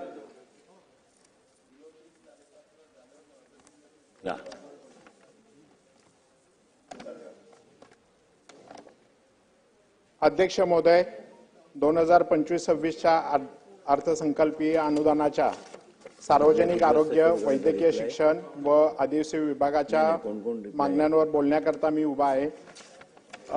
पुणे जिल्ह्यातील माझं उरो रुग्णालय औंध या इथे वाढती लोकसंख्या आणि वाढती पेशंटची संख्या पाहता त्या हॉस्पिटलचं विस्तारीकरण होणं गरजेचं आहे. आणि जनरल हॉस्पिटल औंध सांगवी येथे ज्या व्यवस्थेवर ताण पडतोय तो ताण पाहता आणि चांगल्या पद्धतीची आरोग्याची सेवा आपल्याला देण्यासाठी आपण औंध येथील जिल्हा रुग्णालयामधील बाह्य विभाग, सर्जरी, अतिदक्षता विभाग, डायलिसिस, त्याचप्रमाणे MRI इत्यादी अत्याधुनिक यंत्रणा व सुसज्ज योजनाबद्ध पद्धतीने आरोग्याच्या विविध उपक्रम शेवटच्या घटकापर्यंत पोहोचण्यासाठी जिल्हा रुग्णालय औंध सांगवीच्या मोकळ्या जागेत सुसज्ज असे सुपर स्पेशालिस्ट हॉस्पिटल बांधण्याचा प्रस्ताव तातडीने मंजूर करून शासनाने निधी उपलब्ध करून देण्याची अत्यंत आवश्यकता आहे. त्याचप्रमाणे जिल्हा रुग्णालय औंध येथे 40 वर्षापूर्वीची जी काही पाण्याची टाकी आहे ती पाण्याची टाकी धोकादायक परिस्थितीमध्ये झालेली आहे. ती पाडून तिथे महाराष्ट्र प्राधिकरण म्हणजेच MGPच्या वतीनं नवीन जलकुंभच्या बांधण्यासाठी 228.48 लक्ष अंदाजपत्रक आराखडा व नकाशा तयार करण्यासाठी 2% रक्कम आगाऊ महाराष्ट्र जीवन प्राधिकरणाकडे MGकडे जमा करण्यासाठी अनुदान उपलब्ध करण्याची आवश्यकता आहे. आणि त्याचप्रमाणे अध्यक्ष महोदय, आपल्या वतीनं मी आपल्या माध्यमातून मंत्री महोदयांना विनंती करतो की लवकरात आपण एक औंध रुग्णालय येथे एक तातडीची बैठक आयोजित करावी. त्याचप्रमाणे राज्य असेल, पिंपरी चिंचवड शहर असेल, अशा ठिकाणी शहरातील रुग्णालयांशी संलग्न असलेल्या औषधी दुकानदारांकडनं रुग्णालयात रुग्णांना उपचारासाठी लागणारे वैद्यकीय सर्जिकल साहित्य, उदाहरणार्थ urine bag, IV set, IV catheter, IV cannula, mask, paediatric, BT set, surgical cotton इत्यादी साहित्य हे MRPच्या मूळ किमतीच्या 5 ते 10 पट दराने विकले जाते. यासाठी आपण सर्व सर्जिकल वैद्यकीय उपकरणाची विक्री व MRP दरातील असलेली तफावत दूर करून दर नियंत्रण करण्याबाबत शासनाने तातडीची उपाययोजना करणे आवश्यक आहे. त्याचप्रमाणे अध्यक्ष महोदय, बॉम्बे नर्सिंग कायद्यानुसार प्रत्येक रुग्णालयामध्ये सुविधादारांची ठळक पाटी करणं गरजेचे असते. ती पाटी बऱ्याच हॉस्पिटलमध्ये नाहीयेत. तर अशा हॉस्पिटलवर आपण काही तातडीने कारवाई करणार आहोत का? आणि आत्ताच मागील महिन्यामध्ये अध्यक्ष महोदय, NABLनी काही जवळपास 53 औषधांचा दर्जा तपासून पाहिला होता आणि ते 53 औषध जवळपास कमी दर्जाचे असे केंद्रीय औषध गुणवत्ता नियंत्रण मंडळाच्या नियंत्रणास तपासणीतून आढळून आलं होतं. तर असे हे जे काही औषधं कमी प्रतीचे आहेत या औषधांवर तात्काळ थांबवणे व त्यावर अटकाव घालण्याची आवश्यकता असल्याने शासनाने तातडीने उपाययोजना करण्याची गरज आहे. 1 मिनिट अध्यक्ष महोदय, शेवटचा मुद्दा मांडा. 1-2 मुद्दे आहे फक्त. त्याचप्रमाणे पिंपरी चिंचवड शहर हे औद्योगिक शहर आहे आणि औद्योगिक शहरामध्ये आमच्या इथे अनुसूचित जाती जमातीचे लक्षणीय संख्या आहे आणि अशी संख्या असताना चिंचवड मतदारसंघामध्ये वसतिगृह बांधलेलं आहे आणि या वसतिगृहामध्ये विद्यार्थ्यांसाठी भोजनालयाची व्यवस्था नाहीये. तर ती व्यवस्था करण्यासाठी आपण आवश्यक तो निधी द्यावा अशी मी अध्यक्ष महोदय आपल्याला विनंती करतो. त्याचप्रमाणे पिंपरी चिंचवड शहरामध्ये अनुसूचित जाती जमातीचे बरेचसे विद्यार्थी हे शिक्षण घेत असताना त्यांचे पालक तिथे भाड्याच्या खोलीमध्ये राहतात. त्यासाठी आपण जी काही आपली शहरी भागासाठी शबरी आदिवासी घरकुल योजना जी कार्यान्वित केलेली आहे ती आपण आदिवासी बांधवांसाठी हक्काचं घर उपलब्ध करून देण्यासाठी आपण अध्यक्ष महोदय करावं एवढी विनंती. धन्यवाद. किरणजी लामटे, डॉक्टर किरण लामटे. रिप्लाय 4:45ला सुरू होणार आहे. आपला अध्यक्ष महोदय, 2025-26च्या अर्थसंकल्पातील अनुदानाच्या मागण्यांवरती बोलण्यासाठी मी उभा आहे. आदिवासी विभाग, ज्या आदिवासी विभागाचं 9.35% स्वतंत्र बजेट आहे आणि खरं तर विरोधक अफवा सोडण्याचा प्रयत्न करताय की हे बजेट आदिवासींचं इतरत्र वळवलं जातंय. तर ह्या निमित्तानं माझी अपेक्षा राहील आदरणीय दादा अर्थमंत्री इथे आहेत की ते बजेट ते आदिवासींवरतीच वापरलं गेलंय याचा ते नक्कीच खुलासा करतील. त्याचबरोबर आस्थापनेचा खर्च हा काही वर्षापूर्वी हा आदिवासींच्या बजेटमधून त्या आदिवासी विभागाचा वापरला जातोय. मागच्या वेळेला आदरणीय फडणवीस साहेबांनी दादांनी शब्द दिला होता की त्याच्यावरती आम्ही सगळी माहिती घेऊन तो आस्थापनेचा खर्च पहिला जसा रेग्युलर बजेटमधून द्यायचो तसा करता येतोय का आम्ही पाहू. तर तो परत एकदा दादांनी तसा विचार करावा. दादा जो आस्थापनेचा खर्च आहे तर तो आदिवासी बजेटचा जो खर्च आहे तुम्ही बोला. तर दादा आस्थापनेचा जो खर्च आहे तो आदिवासी विभागाचा रेग्युलर बजेटमध्ये करावा. मागे त्याबद्दल आम्हाला सगळ्यांना शब्द दिला होता. तर ती माझी आपल्याला परत एकदा विनंती आहे. बाकी आश्रम शाळांबद्दल बोलायचं झालं तर आश्रम शाळांची परिस्थिती सुधारती आहे, परंतु सेंट्रल किचन मुळे जे काही भोजन दिलं जातंय ते खूप निकृष्ट पद्धतीने आणि म्हणून माझी विनंती राहील की आश्रम शाळेचा जे काही भोजन दिलं जाते सेंट्रल किचनच्या माध्यमातून तर त्याचा परत एकदा विचार करावा आणि त्या आश्रम शाळेमध्ये ते भोजन दिलं गेलं पाहिजे. जेवणाची व्यवस्था सर्व विद्यार्थ्यांना चांगलं जेवण दिलं गेलं पाहिजे ही या निमित्तानं माझी मागणी आहे. त्याबरोबर आदिवासी भागामध्ये जी काही धरणं आहेत ती सगळी आदिवासी भागात बऱ्याच ठिकाणी आहेत, परंतु त्या धरणांचं पाणी खाली वाहून जातं आणि त्या आदिवासी भागातील लोकांना उन्हाळ्यामध्ये प्यायला पाणी भेटत नाही. तर माझी विनंती राहील की बुडीत बांधारे गोदावरी खोऱ्यामध्ये किंवा कृष्णा खोऱ्यामध्ये असे बुडीत बांधारे बांधायला किंवा नवीन बांधारे बांधायला परवानगी नाही. तर सरकारनं परत एकदा त्याचा विचार करावा आणि मुख्यमंत्री उपमुख्यमंत्री इथं आहेत, परत एकदा त्यावरती विचार करून बुडीत बांधारे बांधण्यासाठी त्या भागामध्ये परवानगी दिली पाहिजे आणि त्या माध्यमातून त्या भागामध्ये आता जर झाले तर पिण्याच्या बुडीत बांधारे झाले तर त्या भागातील पिण्याच्या पाण्याची शेतीच्या पाण्याची समस्या सुटू शकेल. त्यामुळे तसा विचार नक्की केला पाहिजे आणि त्यावरती कारवाई पण झाली पाहिजे. आदिवासी भागातील रस्त्यांच्या बाबतीत जे काही वन विभागाच्या क्षेत्रातून रस्ते वाड्यापाड्यांना जात आहे तर तिथं बऱ्याच वेळेला 3-2चा ठराव होत नाही आणि त्या वाड्यापाड्यांना रस्ते पोचण्याची अडचणी येते. तर मला वाटतं की जिथं आदिवासी राहत आहे तर त्या जंगलाचा एक भाग म्हणजे तो आदिवासी आहे आणि मग त्यांच्यापर्यंत रस्ते पोचवणं ही पण सरकारची जबाबदारी आहे. त्यामुळे खास बाब म्हणून त्या रस्त्यांना 3-2च्या सुद्धा परवानगीची गरज नाही अशा पद्धतीनं काही निर्णय घेता येतोय का तो भविष्याच्या काळामध्ये घेतला पाहिजे. वरतून आदिवासी विभागाची जी TSCची मीटिंग असते ट्रायबल ॲडवायझरी कमिटीची मीटिंग तर मुख्यमंत्री महोदयांनी त्यांच्या अध्यक्षतेखाली ती मीटिंग असते ती लवकर बोलवावी जेणेकरून आदिवासी विभागाच्या हिताचे निर्णय त्यामध्ये आम्हाला आमच्या आदिवासी बांधवांसाठी घेणं सोयीस्कर जाईल. बाकी पेसा क्षेत्र जे आहे पेसा क्षेत्रामध्ये खरं तर आरोग्य विभागाचे किंवा कुठलेच कर्मचारी जागा रिक्त ठेवता येत नाही. त्यामुळे पेसा क्षेत्रामध्ये जे डॉक्टर्स असतील कर्मचारी असतील शिक्षक असतील ही सगळ्या जागा भरल्या गेल्या पाहिजे की जेणेकरून चांगली आरोग्य सुविधा देता येईल, चांगलं प्रशासन देता येईल. सगळं आदिवासींचे प्रश्न सोडवण्यासाठी जे काही अधिकाऱ्यांची जी गरज आहे तलाठी असेल ग्रामसेवक असेल शिक्षक असेल बाकी सगळी ही पदं भरली जावी. पेसा क्षेत्रातील मागे जो भरतीचा प्रश्न आहे तर त्यावरती आपण सगळ्यांनी त्यावेळेला पेसा क्षेत्रात अपॉइंटमेंट तर दिल्या परंतु हे मॅटर कोर्टात असल्यामुळे आपण सांगितलं होतं की कोर्टाचा निकाल लवकर लागेल कसा आणि तो निकाल लागल्यानंतर ती पेसा भरती आम्ही सुरळीत कायम केली जाईल. तर त्यावरती लवकर सरकारनं हस्तक्षेप करावा आणि कोर्टाचा निकाल लवकर जो काही लागायचा तो लवकर कसा लागेल त्याचा पण विचार केला जावा. त्याचबरोबर आदिसंख्य पदाची जी भरती आहे ती आदिसंख्य पदाची जी भरती शिल्लक आहे तर ती आदिवासी बांधवांची व्हावी ह्या निमित्तानं मी ही विनंती करतो.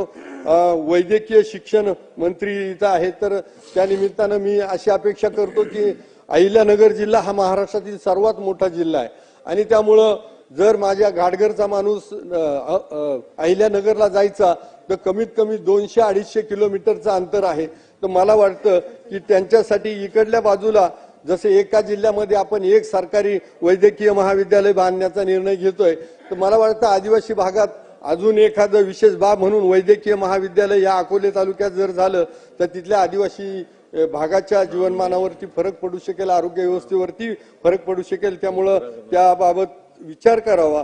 आणि आरोग्याच्या बाबतीत बोलायचं झालं तर उपजिल्हा रुग्णालय अकोल्यामध्ये आपण करतोय, राजूरमध्ये उपजिल्हा रुग्णालयाची प्रमा भेटली आहे, परंतु त्याच्यावरती निधी पडणं बाकी आहे. तर मला वाटतं भविष्याच्या काळामध्ये राजूर येथे जे उपजिल्हा रुग्णालय होत आहे आणि स्त्रियांसाठी खास करून 100 बेडचं रुग्णालय तिथं मागितलंय, तर त्याला लवकरात लवकर प्रशासकीय मान्यता द्यावी आणि ज्या उपजिल्हा रुग्णालयाला प्रशासकीय मान्यता भेटली त्याला निधी द्यावा. त्याचबरोबर खिरविरे या ठिकाणी ग्रामीण रुग्णालयाला मंजुरी द्यावी. त्याचबरोबर माझ्याकडे ब्राह्मणवाडा इथेही मी ग्रामीण रुग्णालयाची मागणी केली, त्याला परवानगी द्यावी, प्रशासकीय मान्यता काढावी ही विनंती करतो. आणि मला बोलण्याची संधी दिली त्याबद्दल अध्यक्षांचा आभार मानून थांबतो. जय हिंद, जय महाराष्ट्र. धन्यवाद. धन्यवाद. नमस्कार अध्यक्ष महोदय, धन्यवाद. सन 2025-26च्या अर्थसंकल्पीय आरोग्य विभाग, गृहनिर्माण विभाग, वैद्यकीय शिक्षण विभाग, आदिवासी विकास विभाग यांच्या अनुदानाच्या मागण्यावर चर्चेसाठी मी ते उभी राहिली आहे.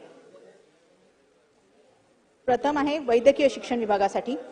महाराष्ट्रामध्ये जे MUHS आहे म्हणजे महाराष्ट्र आरोग्य विज्ञान विद्यापीठ नाशिक यांच्या अंतर्गत प्रायव्हेट कॉलेजमध्ये भरती होत आहे. आणि या भरती प्रक्रिया चालताना तिथे असं सांगण्यात आलं आहे की पूर्वी सांगितलं की सवर्गनिहाय भरती होणार आहे आणि त्यासाठी बिंदू नामावली मागवणार आहेत. जर आपण बघितलं तर MUHS मध्ये एकूण जे विद्यालय आहेत, महाविद्यालय आहेत ते 550 आहेत, त्यापैकी प्रायव्हेट हे 440 आहेत आणि त्यामध्ये 14,000 प्रोफेसर काम करत आहेत. आणि आता ती सवर्ग निहाय भरती सोडून सविषय निहाय भरती करण्यात येत आहे आणि ह्याच्यामुळे त्या तिथे 80% आरक्षण हे रद्द होणार आहे. तर ह्यामुळे मी एवढंच मांडू इच्छिते की बहुजन समाजाला व्यवस्थेमध्ये सामावून घेण्यासाठी हे आरक्षणाचा मूळ उद्देश आहे आणि ह्या मूळ उद्देशालाच इथे हरताळ फासला जात आहे. त्यामुळे बहुजन समाजातील अध्यापकावर अन्याय होणार आहे आणि त्यामुळे ह्याचा विचार व्हावा आणि ह्याच्यामध्ये प्रायव्हेट कॉलेजमध्ये सविषय निहाय भरती प्रक्रिया थांबून सवर्ग निहाय भरती प्रक्रिया व्हावी ही विनंती करते. आणि ज्या अधिकाऱ्याने ह्या कार्यवाही केली आहे त्यांची चौकशी व्हावी आणि त्यांच्यावर कठोर कार्यवाही व्हावी, कारण संविधान जेव्हा आरक्षण सांगतो तेव्हा त्यांनी ती बंद गिरीश महाजन नंतर साहेब, तुम्ही तुमच्या जागेवर बसा. अभिमन्यू पवार जागेवर बसा.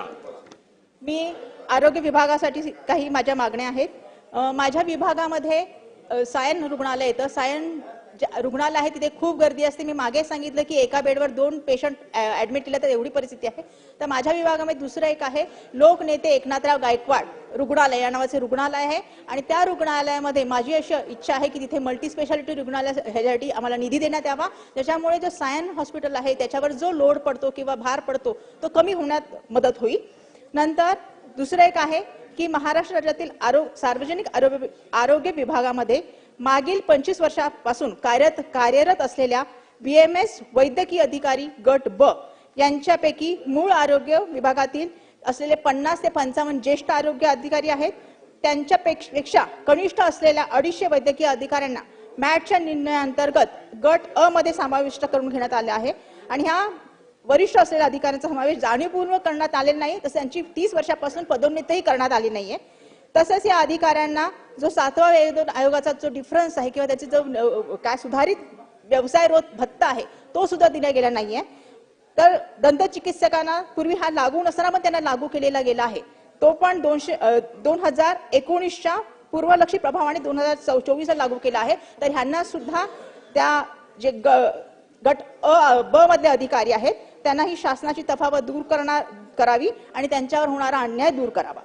अजून आदिवासी विभागासाठी माझं एवढंच आहे की आदिवासीचं आपण सगळ्यांनी सांगितलंच आहे, तर जो वसतिगृहातली संख्या जी 303 कमी झालेली आहे त्याचं कारण शोधून काढावं. मुलांना काय त्रास होतो का तिथे हे कारण शोधून काढावं आणि त्याच्यावर उपाययोजना करण्यात याव्या अशी मी अपेक्षा करते. आणि आदिवासी निधी जो आदिवासी विकासाचा जो निधी आहे दुसरीकडे वळवला का तो पाहावा. आणि आदिवासी समाजाला ह्या निधीची खूप आवश्यकता आहे, कारण तो मागासलेला समाज आहे, तर त्यांच्यासाठी तो निधी वापरावा.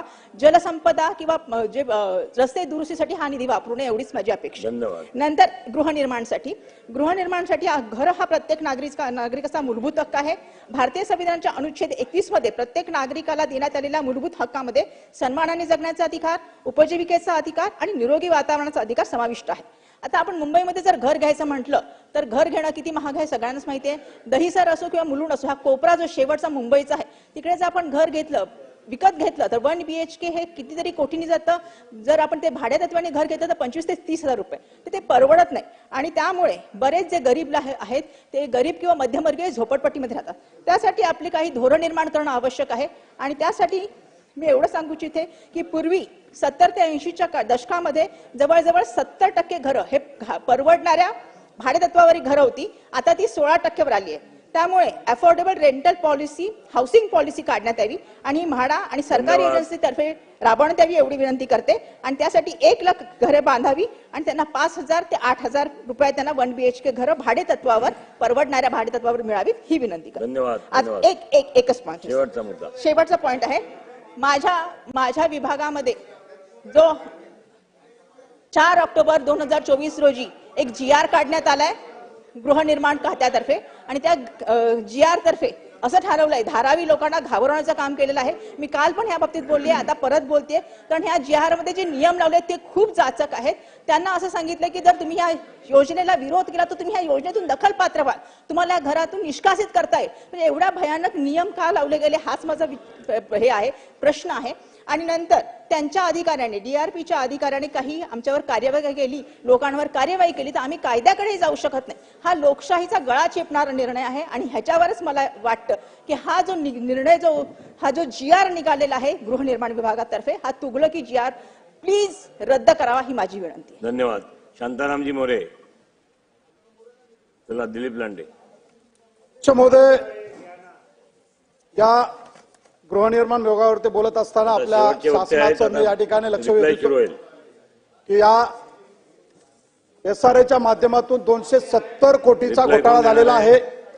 या घोटाळ्याची चौकशी करावी या ठिकाणी मागणी करण्यासाठी उभा आहे.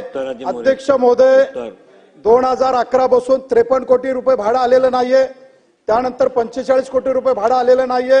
हे असताना सुद्धा अध्यक्ष महोदय, दिवाण नावाच्या बिल्डरला 30 बिल्डिंगचं बांधण्याचं SRAच्या माध्यमातून ठेका दिला होता. 30 बिल्डिंग बांधल्यानंतर 5 नंबर बिल्डिंग आणि 6 नंबर बिल्डिंग ट्रान्झिट कॅम्पसाठी भाड्याने दिली. पण अध्यक्ष महोदय, आजपर्यंत 1 रुपया भाडं दिलं नाहीये. याची चौकशी व्हावी. 98 कोटी रुपये येणे बाकी आहेत.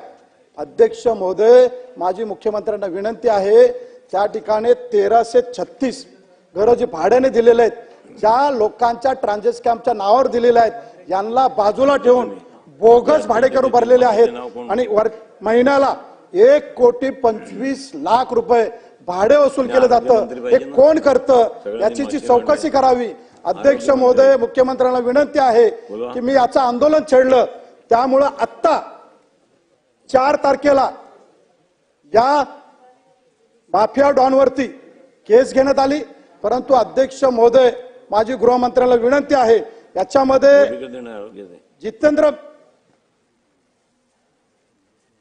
याच्यावरती जितेंद्र मेहता याच्यावरती केस घेतली, कामगारांवरती केस घेतली. परंतु याचा मुख्य आरोपी हा दिवाण आहे.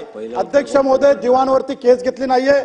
माझी गृहमंत्र्यांना विनंती आहे की या दिवाणवरती केस घ्यावी आणि चौकशी करण्यात यावी. अध्यक्ष महोदय, अजून आरोपींना अटक केलेली नाहीये. या आरोपींना अटक करण्यासाठी शासनाने तातडीने कारवाई करून यांच्यावरती कारवाई करावी. जर शासनाला आरोपी सापडत नसतील तर त्या ठिकाणी शाहिद शहा नावाचा मोठा, शाहिद शहा उर्फ मोठा, याला जर आज पकडलं, तो आज त्या बिल्डिंग मध्ये आहे, त्याला जर आज पकडलं तर सर्व माहिती ही शासनाला मिळेल. आरोपी कुठे ते माहिती मिळेल, भाडं कोण वसूल करतं हे माहिती मिळेल. माझी विनंती आपल्याला की शासनाने या ठिकाणी याची चौकशी करावी. अध्यक्ष महोदय, या ठिकाणी FIR झालेला मी आपल्या समोर दाखवतो. अध्यक्ष महोदय, याच पद्धतीने माझ्या विभागामध्ये पश्मिना रिअल्टी बिल्डर म्हणून आहे. 2011-12 पासून गोरगरिबांची झोपड्या खाली केलेल्या आहेत. साहेब खाणकामगार आहेत, खाणकामगार. या गरिबांना घरं मिळाली नाही.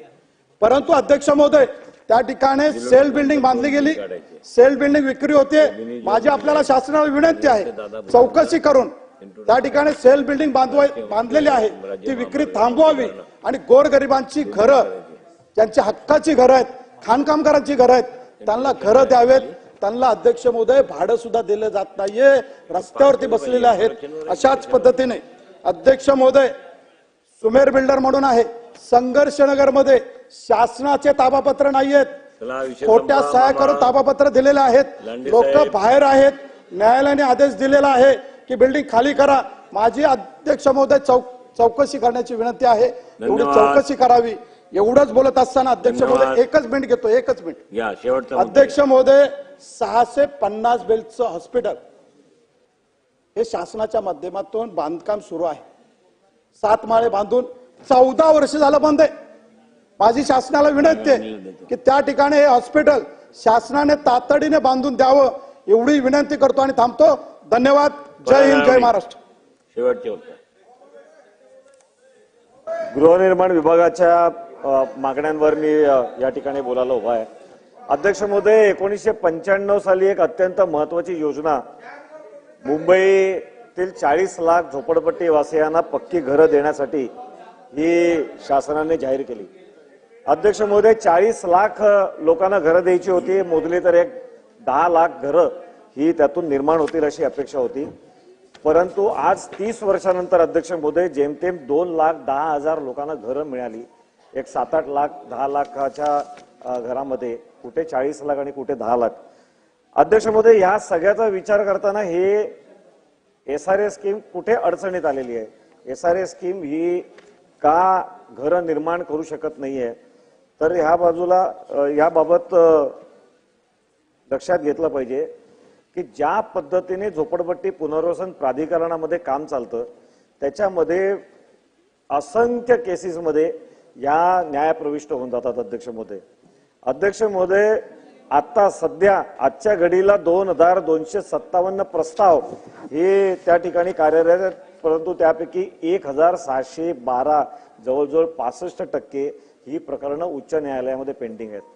अध्यक्ष महोदय, या सगळ्याची दखल सर्वोच्च न्यायालयाने घेतली आणि या ठिकाणी या सभागृहामध्ये बसताना आपण या बाबतीत चिंता व्यक्त करण्याची आवश्यकता आहे, थोडं चिंतन करायची आवश्यकता आहे की वारंवार जी प्रकरणं सतत उच्च न्यायालयामध्ये सर्वोच्च न्यायालयामध्ये जात असतात, एका प्रकरणामध्ये सर्वोच्च न्यायालयाने त्या प्रकरणाचा निकाल देत असताना त्याच्या बरोबरीने आणखीन ऍडिशनल काही ऑब्झर्वेशन्स केली आणि अत्यंत गंभीर दखल घेत हायकोर्टाला त्यांनी निर्देश दिले, मुंबई हायकोर्टाला, की सुमोटो प्रोसिडिंग चालू करा.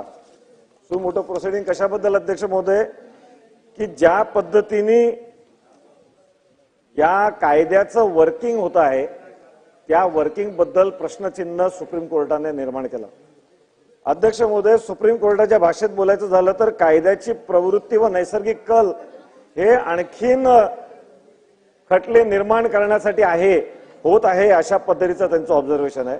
आणि या सगळ्याची हायकोर्टामध्ये आपल्याला माहिती आहे. अध्यक्ष महोदय, माझी आपल्या मार्फत शासनाला विनंती आहे, माननीय मुख्यमंत्री महोदय या ठिकाणी आहेत, माझी एकच विनंती आहे, कारण हायकोर्टाला सुप्रीम कोर्टाला जरी असं वाटत असेल की स्टॅच्यूट कायदा हा निकामी आहे, कायदा हा कुठेतरी चुकीचा आहे, परंतु या ठिकाणी लक्षात घेण्याची आवश्यकता आहे की कायद्याची अंमलबजावणी करणारे जे अधिकारी आहेत हे गडबड करतायत. कायदा गडबड नाही अध्यक्ष महोदय, अधिकारी गडबड करतायत.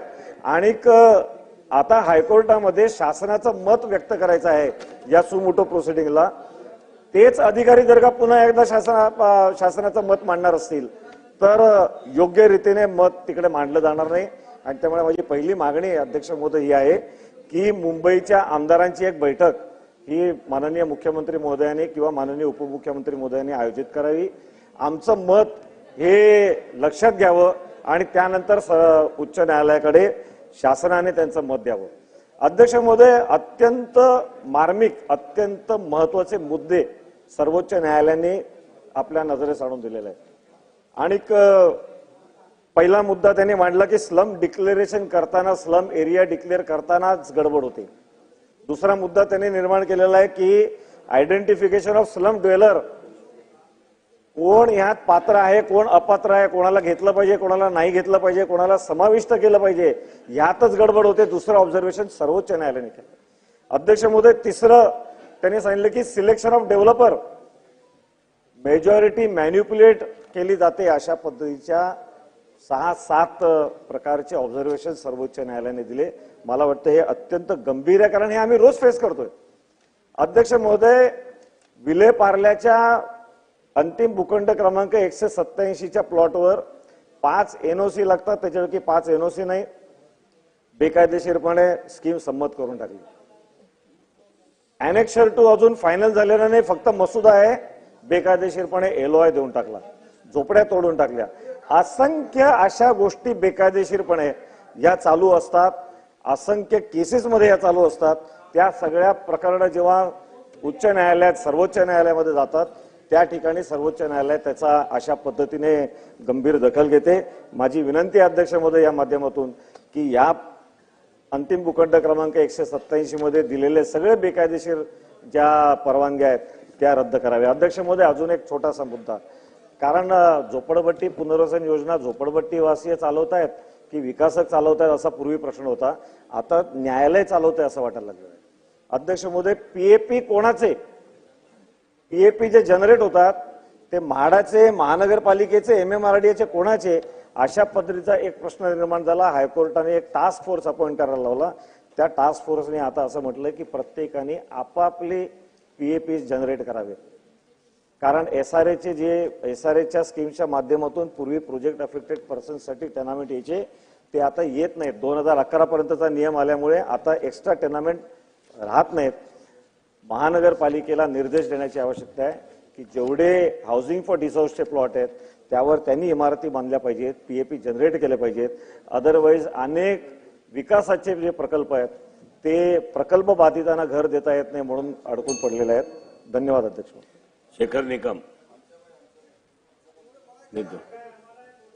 तर गृहनिर्माणावर बोलत असताना मी एवढंच सांगेन की चिपळूण रावतळे 105, 106 हिस्सा क्रमांक 1 ही जागा म्हाडाने 1985 साली ताब्यात घेतली.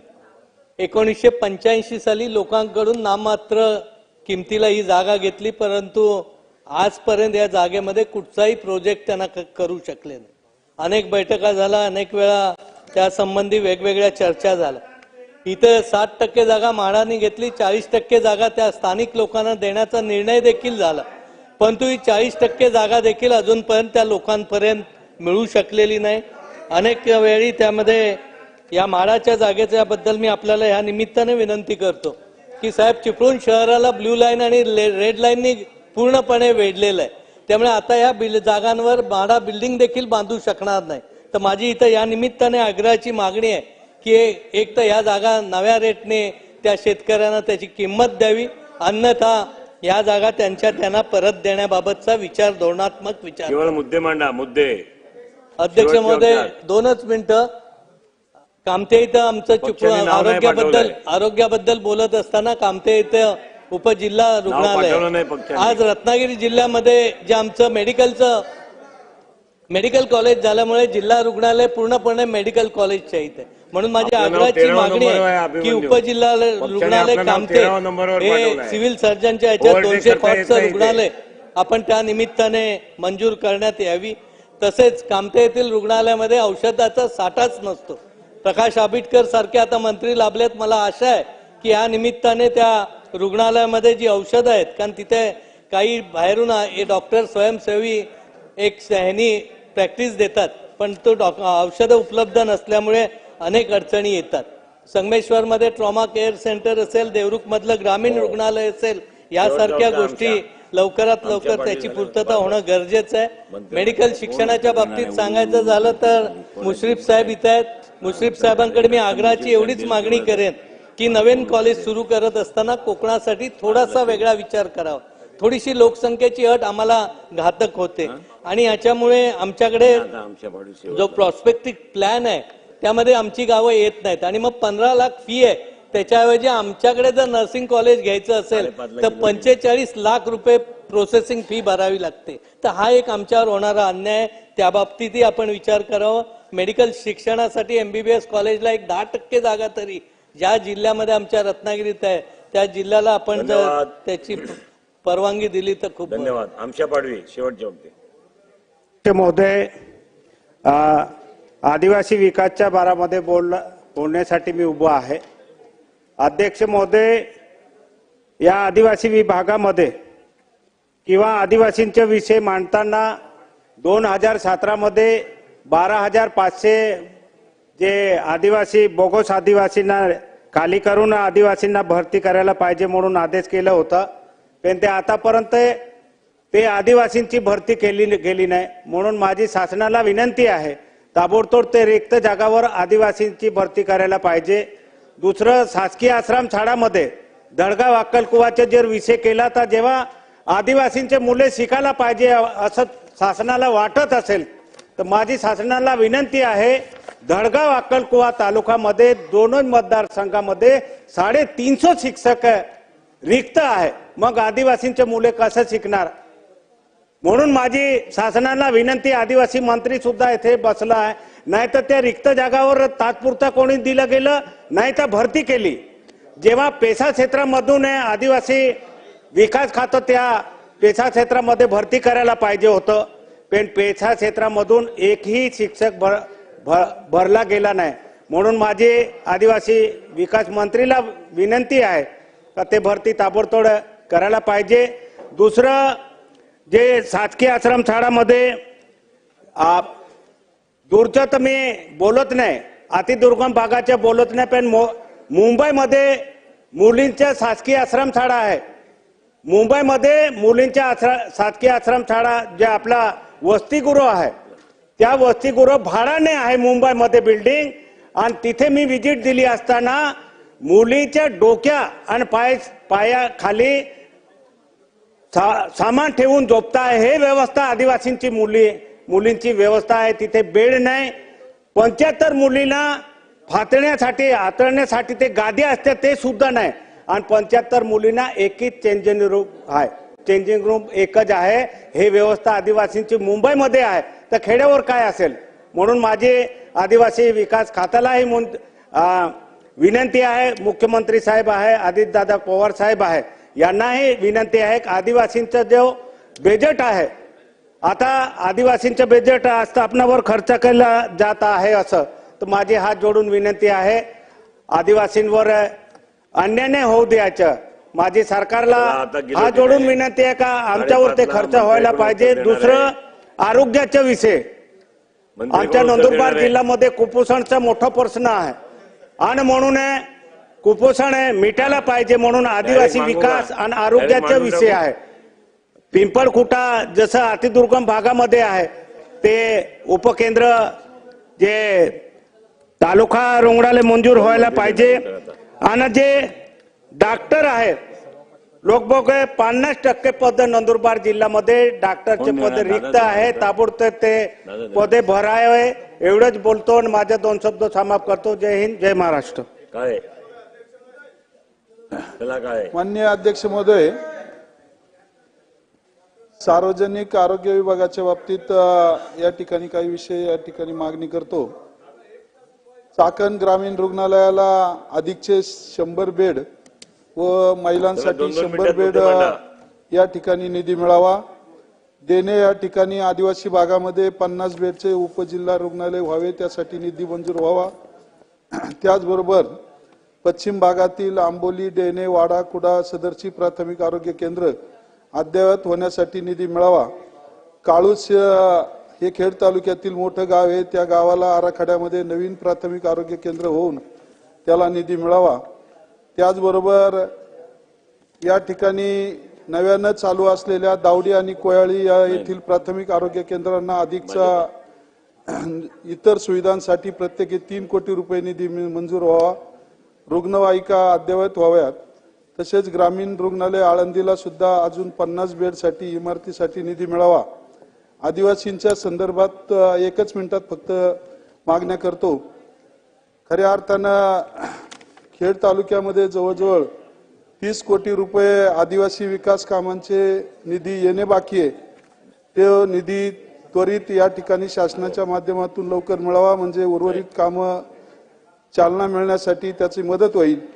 आदिवासी भागात असणाऱ्या आश्रम शाळांना भौतिक सुविधा मिळण्यासाठी अर्थसंकल्पात मोठ्या प्रमाणामध्ये तरतूद व्हावी. धन्यवाद. आदिवासी भागामध्ये पर्यटनासाठी अधिकचा निधी मंजूर व्हावा, त्यामुळे युवकांना रोजगार मिळेल. आदिवासी भागातील मुलांना तालुक्याच्या ठिकाणी शिक्षणाला नोकरीला येण्यासाठी अधिकच्या एसटी बससाठी एसटी महामंडळानं या ठिकाणी अधिक एसट्या चालू कराव्यात आणि ठक्कर बाप्पा योजनेच्या माध्यमातून जास्तीचा निधी येणं गरजेचं आहे. 2-2 वर्ष प्रस्ताव पेंडिंग असून सुद्धा त्या ठिकाणी म्हणावा असा निधी आमच्या खेड तालुका असेल, आंबेगाव, जुन्नर या तालुक्यांना या ठिकाणी अद्यापही मिळत नाही. मुलींच्या हॉस्टेलसाठी अधिकचा निधी मिळावा. इमारती अपुऱ्या पडतात, त्यामुळं नवीन इमारती मंजूर व्हाव्यात, त्यासाठी निधी मिळावा. आदिवासी भागात बॅकवॉटरचे पाणी खाली गेल्यावर शेतीला, जनावरांना आणि पिण्यासाठी पाणी राहत नाही, त्यामुळं आदिवासी भागातील धरणांतर्गत बंधारे व्हावेत अशी या ठिकाणी त्यासाठी निधी मिळावा. आदिवासी भागातील महत्वाचा रस्ता बोरगिरी भीमाशंकरला निधी मिळावा आणि त्याचबरोबर अंतर्गत रस्ते, सभागृह, शाळा, दवाखाने यांच्यासाठी भरीव तरतूद व्हावी. बोगस आदिवासींचे नोकरीत अधिसंख्य केलेले आहे, त्यांच्यामुळे 12,500 पद रिक्त आहेत.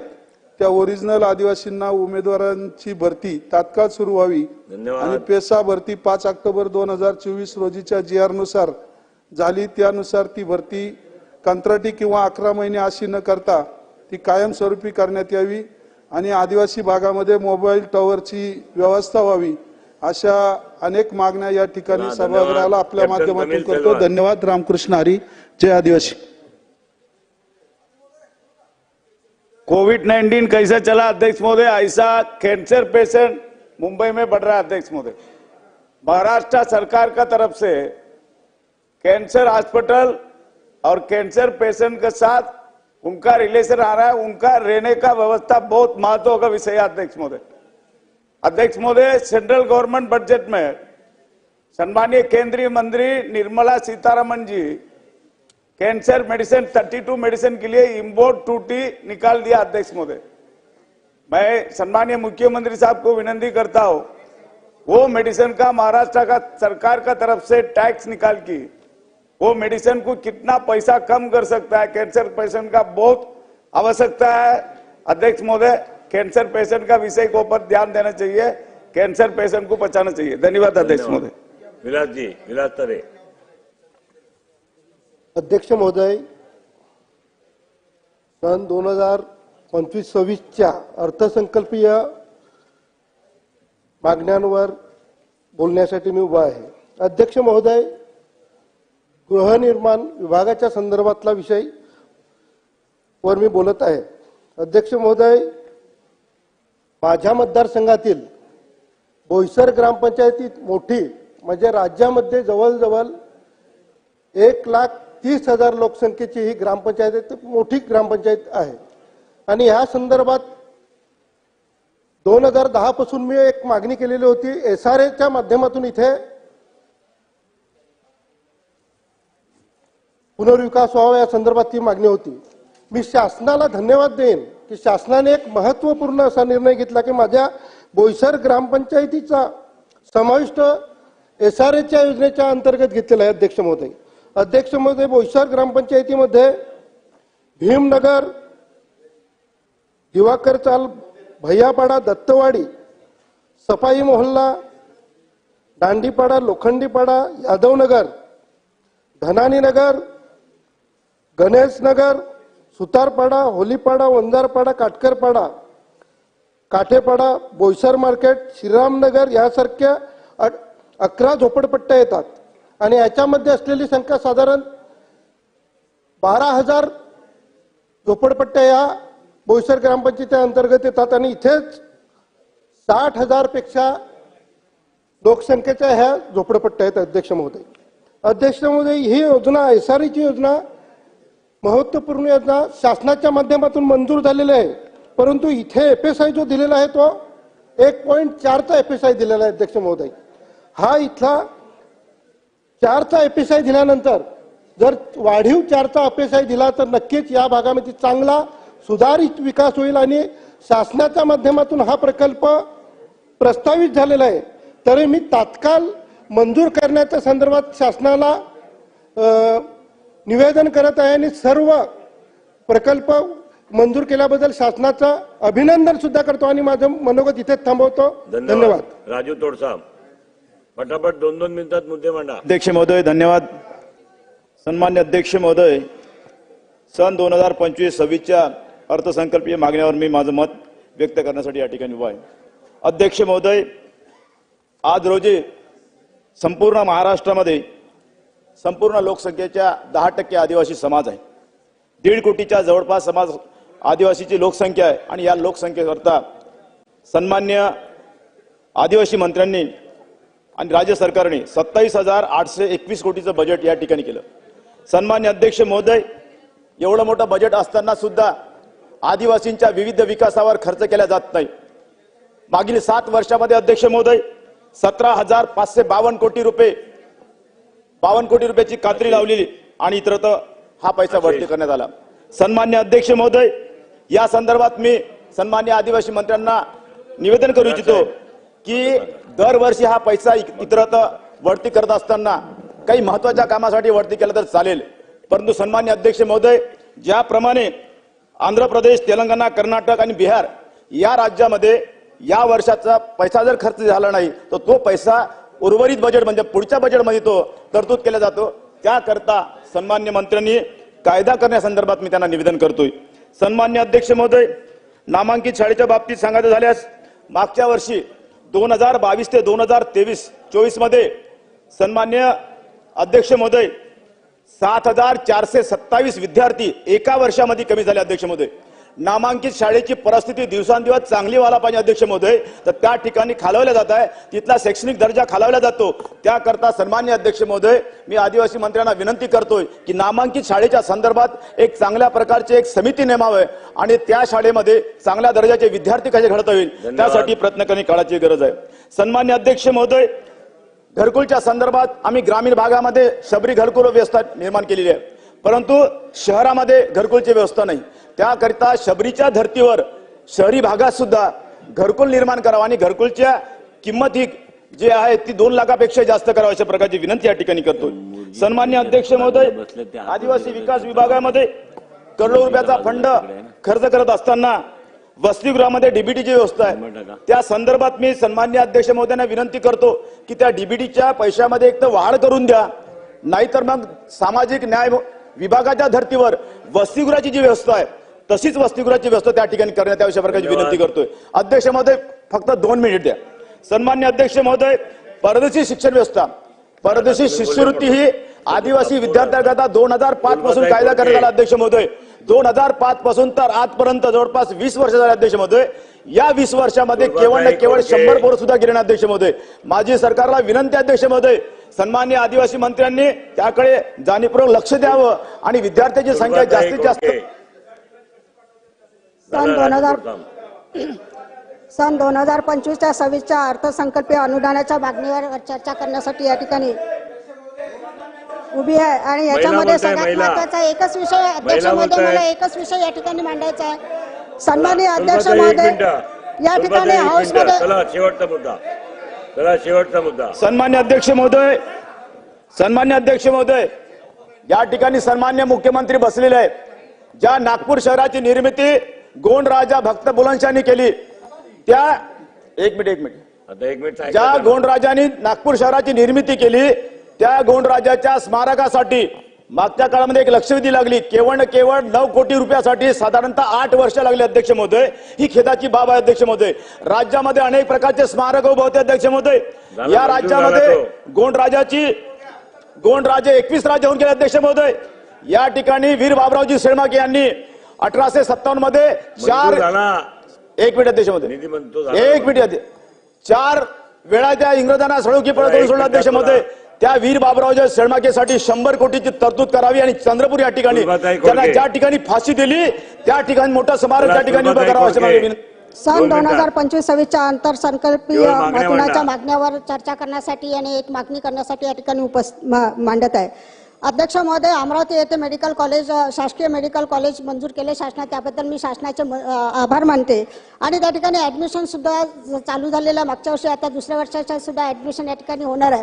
या ठिकाणी हाऊसमध्ये या ठिकाणी मुख्यमंत्री, उपमुख्यमंत्री आणि आरोग्यमंत्री या ठिकाणी उपस्थित आहे. मला या ठिकाणी मुख्यमंत्री महोदयासने आणि सन्माननीय अजितदादांना हा विषय माहीत आहे, म्हणून मला या ठिकाणी हाऊसमध्ये सांगायचं आहे की जी मेडिकल कॉलेजसाठी जी जागा केली आहे ती अमरावती शहरापासून 15 ते 20 किलोमीटरवर आहे. अमरावती शहराला लागून मेळघाट सारखा भाग आहे, चिखलदरा, धारणी सारखे इथे कुपोषणाचे प्रश्न आहे आणि त्या ठिकाणी असणारा हा मेळघाटचा भाग आहे. तिथून येणारा पेशंट हा आमच्या अमरावतीमध्ये येत असताना शहरापासून हा 15 ते 20 किलोमीटरचा जे अंतर आहे तिथे मेडिकल कॉलेज होणार आहे. म्हणून मुख्यमंत्री महोदय आपल्याला विनंती आहे आणि सन्माननीय अजितदादांना सुद्धा विनंती आहे की ही जी जागा आपण घेतली आहे त्या ठिकाणी जर आपण मेडिकल कॉलेज बांधलं तर येणारा हा संपूर्ण भागातला जो पेशंट येईल तो तिथपर्यंत पोहोचेपर्यंत त्या ठिकाणी पेशंटची कशी अवस्था होईल आपल्याला माहिती आहे. म्हणून मला या ठिकाणी शासनाला विनंती करायची आहे की या ठिकाणी 2 जागेचा प्रस्ताव टाकला होता. मागच्या अधिवेशनाच्या वेळेस सुद्धा मी मांडला होता की अमरावती नागपूर रोडवर गौरी हॉटेलच्या समोर ही शासकीय जागा आहे. त्या शासकीय जागेवर जर आपण हे हॉस्पिटल बांधलं तर निश्चितच आमच्या अमरावती विभागातील शहरातील पेशंटला सुद्धा न्याय मिळेल आणि आपण या ठिकाणी याचा सुद्धा या प्रस्तावाचा विचार करावा आणि जी जागा आपण घेतली आहे मेडिकल कॉलेजसाठी ती कॅन्सल करावी आणि 15 ते 20 किलोमीटरमध्ये जे पेशंट येणार आहे त्या ठिकाणी येणारे या मेन हायवेला आहे आणि हा मेन हायवे असल्यामुळे ह्या हायवेला जागून जर हॉस्पिटल झालं तर निश्चितच या ठिकाणी असणाऱ्या पेशंटला न्याय मिळेल. म्हणून मला मुख्यमंत्री महोदय आणि उपमुख्यमंत्री महोदयांना विनंती आहे की ही जागा बदलावी आणि मेडिकल कॉलेज हे अमरावती शहराला लागून हायवेवर जर केलं निश्चितच याचा उपयोग होईल अशी या ठिकाणी शासनाला विनंती करते. चला शेवटचे वक्ते. आरोग्य यंत्रणा ही फार कमकुवत आहे. अजूनपर्यंत तिथे साधी रक्तपेढी नाही, त्यामुळे रुग्णांची फरफट होत असते. लागूनच मेळघाट मतदारसंघ आहे आणि दर्यापूर मतदारसंघ सुद्धा आहे. आणि मला आनंद होते की अमरावतीला स्त्री रुग्णालय असताना तिथे महिन्याला जवळपास 500 प्रसूती होतात, परंतु त्याच्या तुलनेत अचलपूरला सुद्धा कोणतीही व्यवस्था नसताना जवळपास 450 ते 500 प्रसूती होतात. परंतु ही खेदाची बाब आहे की तिथे कोणत्याही प्रकारच्या सोयी सुविधा उपलब्ध नाही. 100 खाटांचे रुग्णालय असताना आणि अपुरी कर्मचारी असताना साधं सिटी स्कॅन नाही, एमआरआय नाही, डायलिसिस सेंटर नाही, साधा हात जरी फ्रॅक्चर झाला तर अमरावतीला रेफर करतात रुग्णाला. ह्या सगळ्या गोष्टीचा आपण हे करावं. कोणत्याही प्रकारचा सर्जन नाही, डॉक्टरांची टीम नाही, अपुरे कर्मचारी असल्यामुळे मी आपल्या माध्यमातून शासनाचे लक्ष वेधू इच्छितो की आपण याकडे लक्ष देऊन माझ्या मतदारसंघाला न्याय द्यावा ही नम्र विनंती. धन्यवाद. धन्यवाद. मंत्री महोदय उत्तरासाठी. चला मंत्री महोदय उत्तरासाठी. 5:30 गिलोटीन आहे, 5:30. चला सगळ्यांचं एकत्रित टाकायचं. 10 मिनिटं चालतो. चला श्वेता माले देतो, तिथेही द्यायचं आहे. अध्यक्ष महोदय, आनंद तिडके, त्यानंतर आनंद तिडके. सन 25-26च्या अर्थसंकल्पातील अनुदानाच्या मागण्यावरती बोलण्यासाठी मी उभी आहे. ग्रामीण भागातील नागरिकांना जेव्हा त्यांच्या हक्काचे घर बांधायचे असते परंतु त्यांच्याकडे पुरेसे भांडवल नसते तेव्हा संबंधित नागरिक हे राष्ट्रीयकृत बँकाकडे कर्जाची मागणी करतात. त्यावेळेस त्यांना खेड्यातील त्यांची जागा ही येणे नसते, त्यांच्याकडे फक्त ग्रामपंचायतचा 8 असतो व शेतीशिवाय इतर दुसरे उत्पन्नाचे साधन नसते. अशा नागरिकांना, विशेष करून शेतकरी बांधवांना बँक कर्ज नाकारते. परिणामी आपल्या हक्काचे घर पूर्ण व्हावे हे स्वप्न त्यांचं त्या ठिकाणी साकारण्यासाठी त्यांना सावकाराच्या दारावरती त्या ठिकाणी जावं लागतं. अध्यक्ष महोदय, सावकार कशा पद्धतीने सर्वसामान्य शेतकऱ्याची छळ करतो हे आपण सर्वांनी पाहिलेलं आहे. त्यामुळे अध्यक्ष महोदय, आपण शासन म्हणून राष्ट्रीयकृत बँकांना आदेश द्यावा आणि गाव खेड्यातील नागरिकांना गृहकर्ज उपलब्ध करून देण्यासाठी संबंधित यंत्रणेने त्या ठिकाणी काहीतरी पावलं उचलावीत.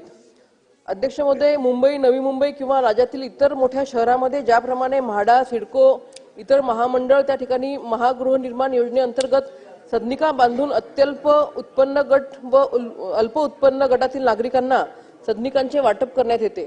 त्याच प्रकारे ग्रामीण भागातील सुद्धा नागरिकांना त्यांच्या घराचं स्वप्न पूर्ण करण्यासाठी अशाच पद्धतीने महामंडळ निर्माण करून ग्रामीण भागातील सुद्धा नागरिकांना त्यांचं घराचं स्वप्न पूर्ण करण्यासाठी अध्यक्ष महोदय आपण कारवाई केली पाहिजे.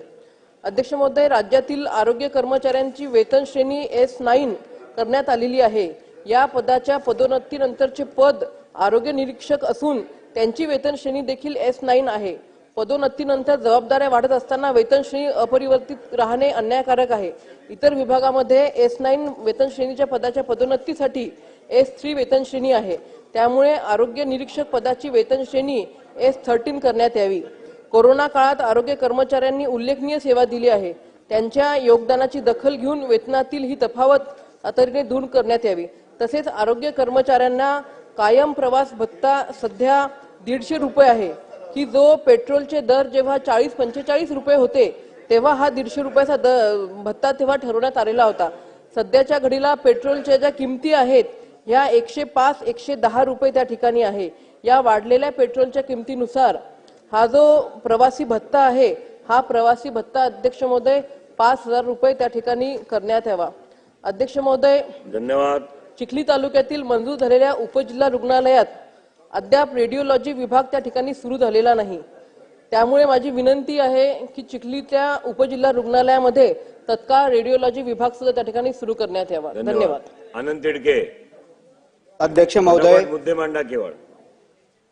अध्यक्ष महोदय, मी सन 2025-26 अर्थसंकल्पीय सार्वजनिक आरोग्य विभागावर बोलण्यासाठी उभा आहे.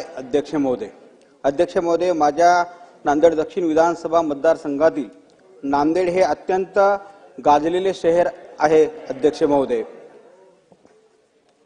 महोदय, माझ्या मतदारसंघातील नांदेड शहर हे गाजलेले शहर असल्यामुळे श्री गुरु गोविंद सिंगजी स्मारक व रुग्णालय असून सदरचे रुग्णालय मोडकळीस आलेले आहे. नांदेड जिल्हा हा 16 तालुक्याचा जिल्हा असून नांदेड जिल्हा तेलंगणा व कर्नाटक राज्याची सीमा लागून असलेले नांदेड हे आरोग्यविषयी सोयीसुविधेसाठी अत्यंत प्रसिद्ध असून या ठिकाणी रुग्णांची मोठ्या प्रमाणावर वर्दळ वाढत आहे. अध्यक्ष महोदय, यामुळे जिल्ह्यामध्ये रुग्णांची गैरसोय होत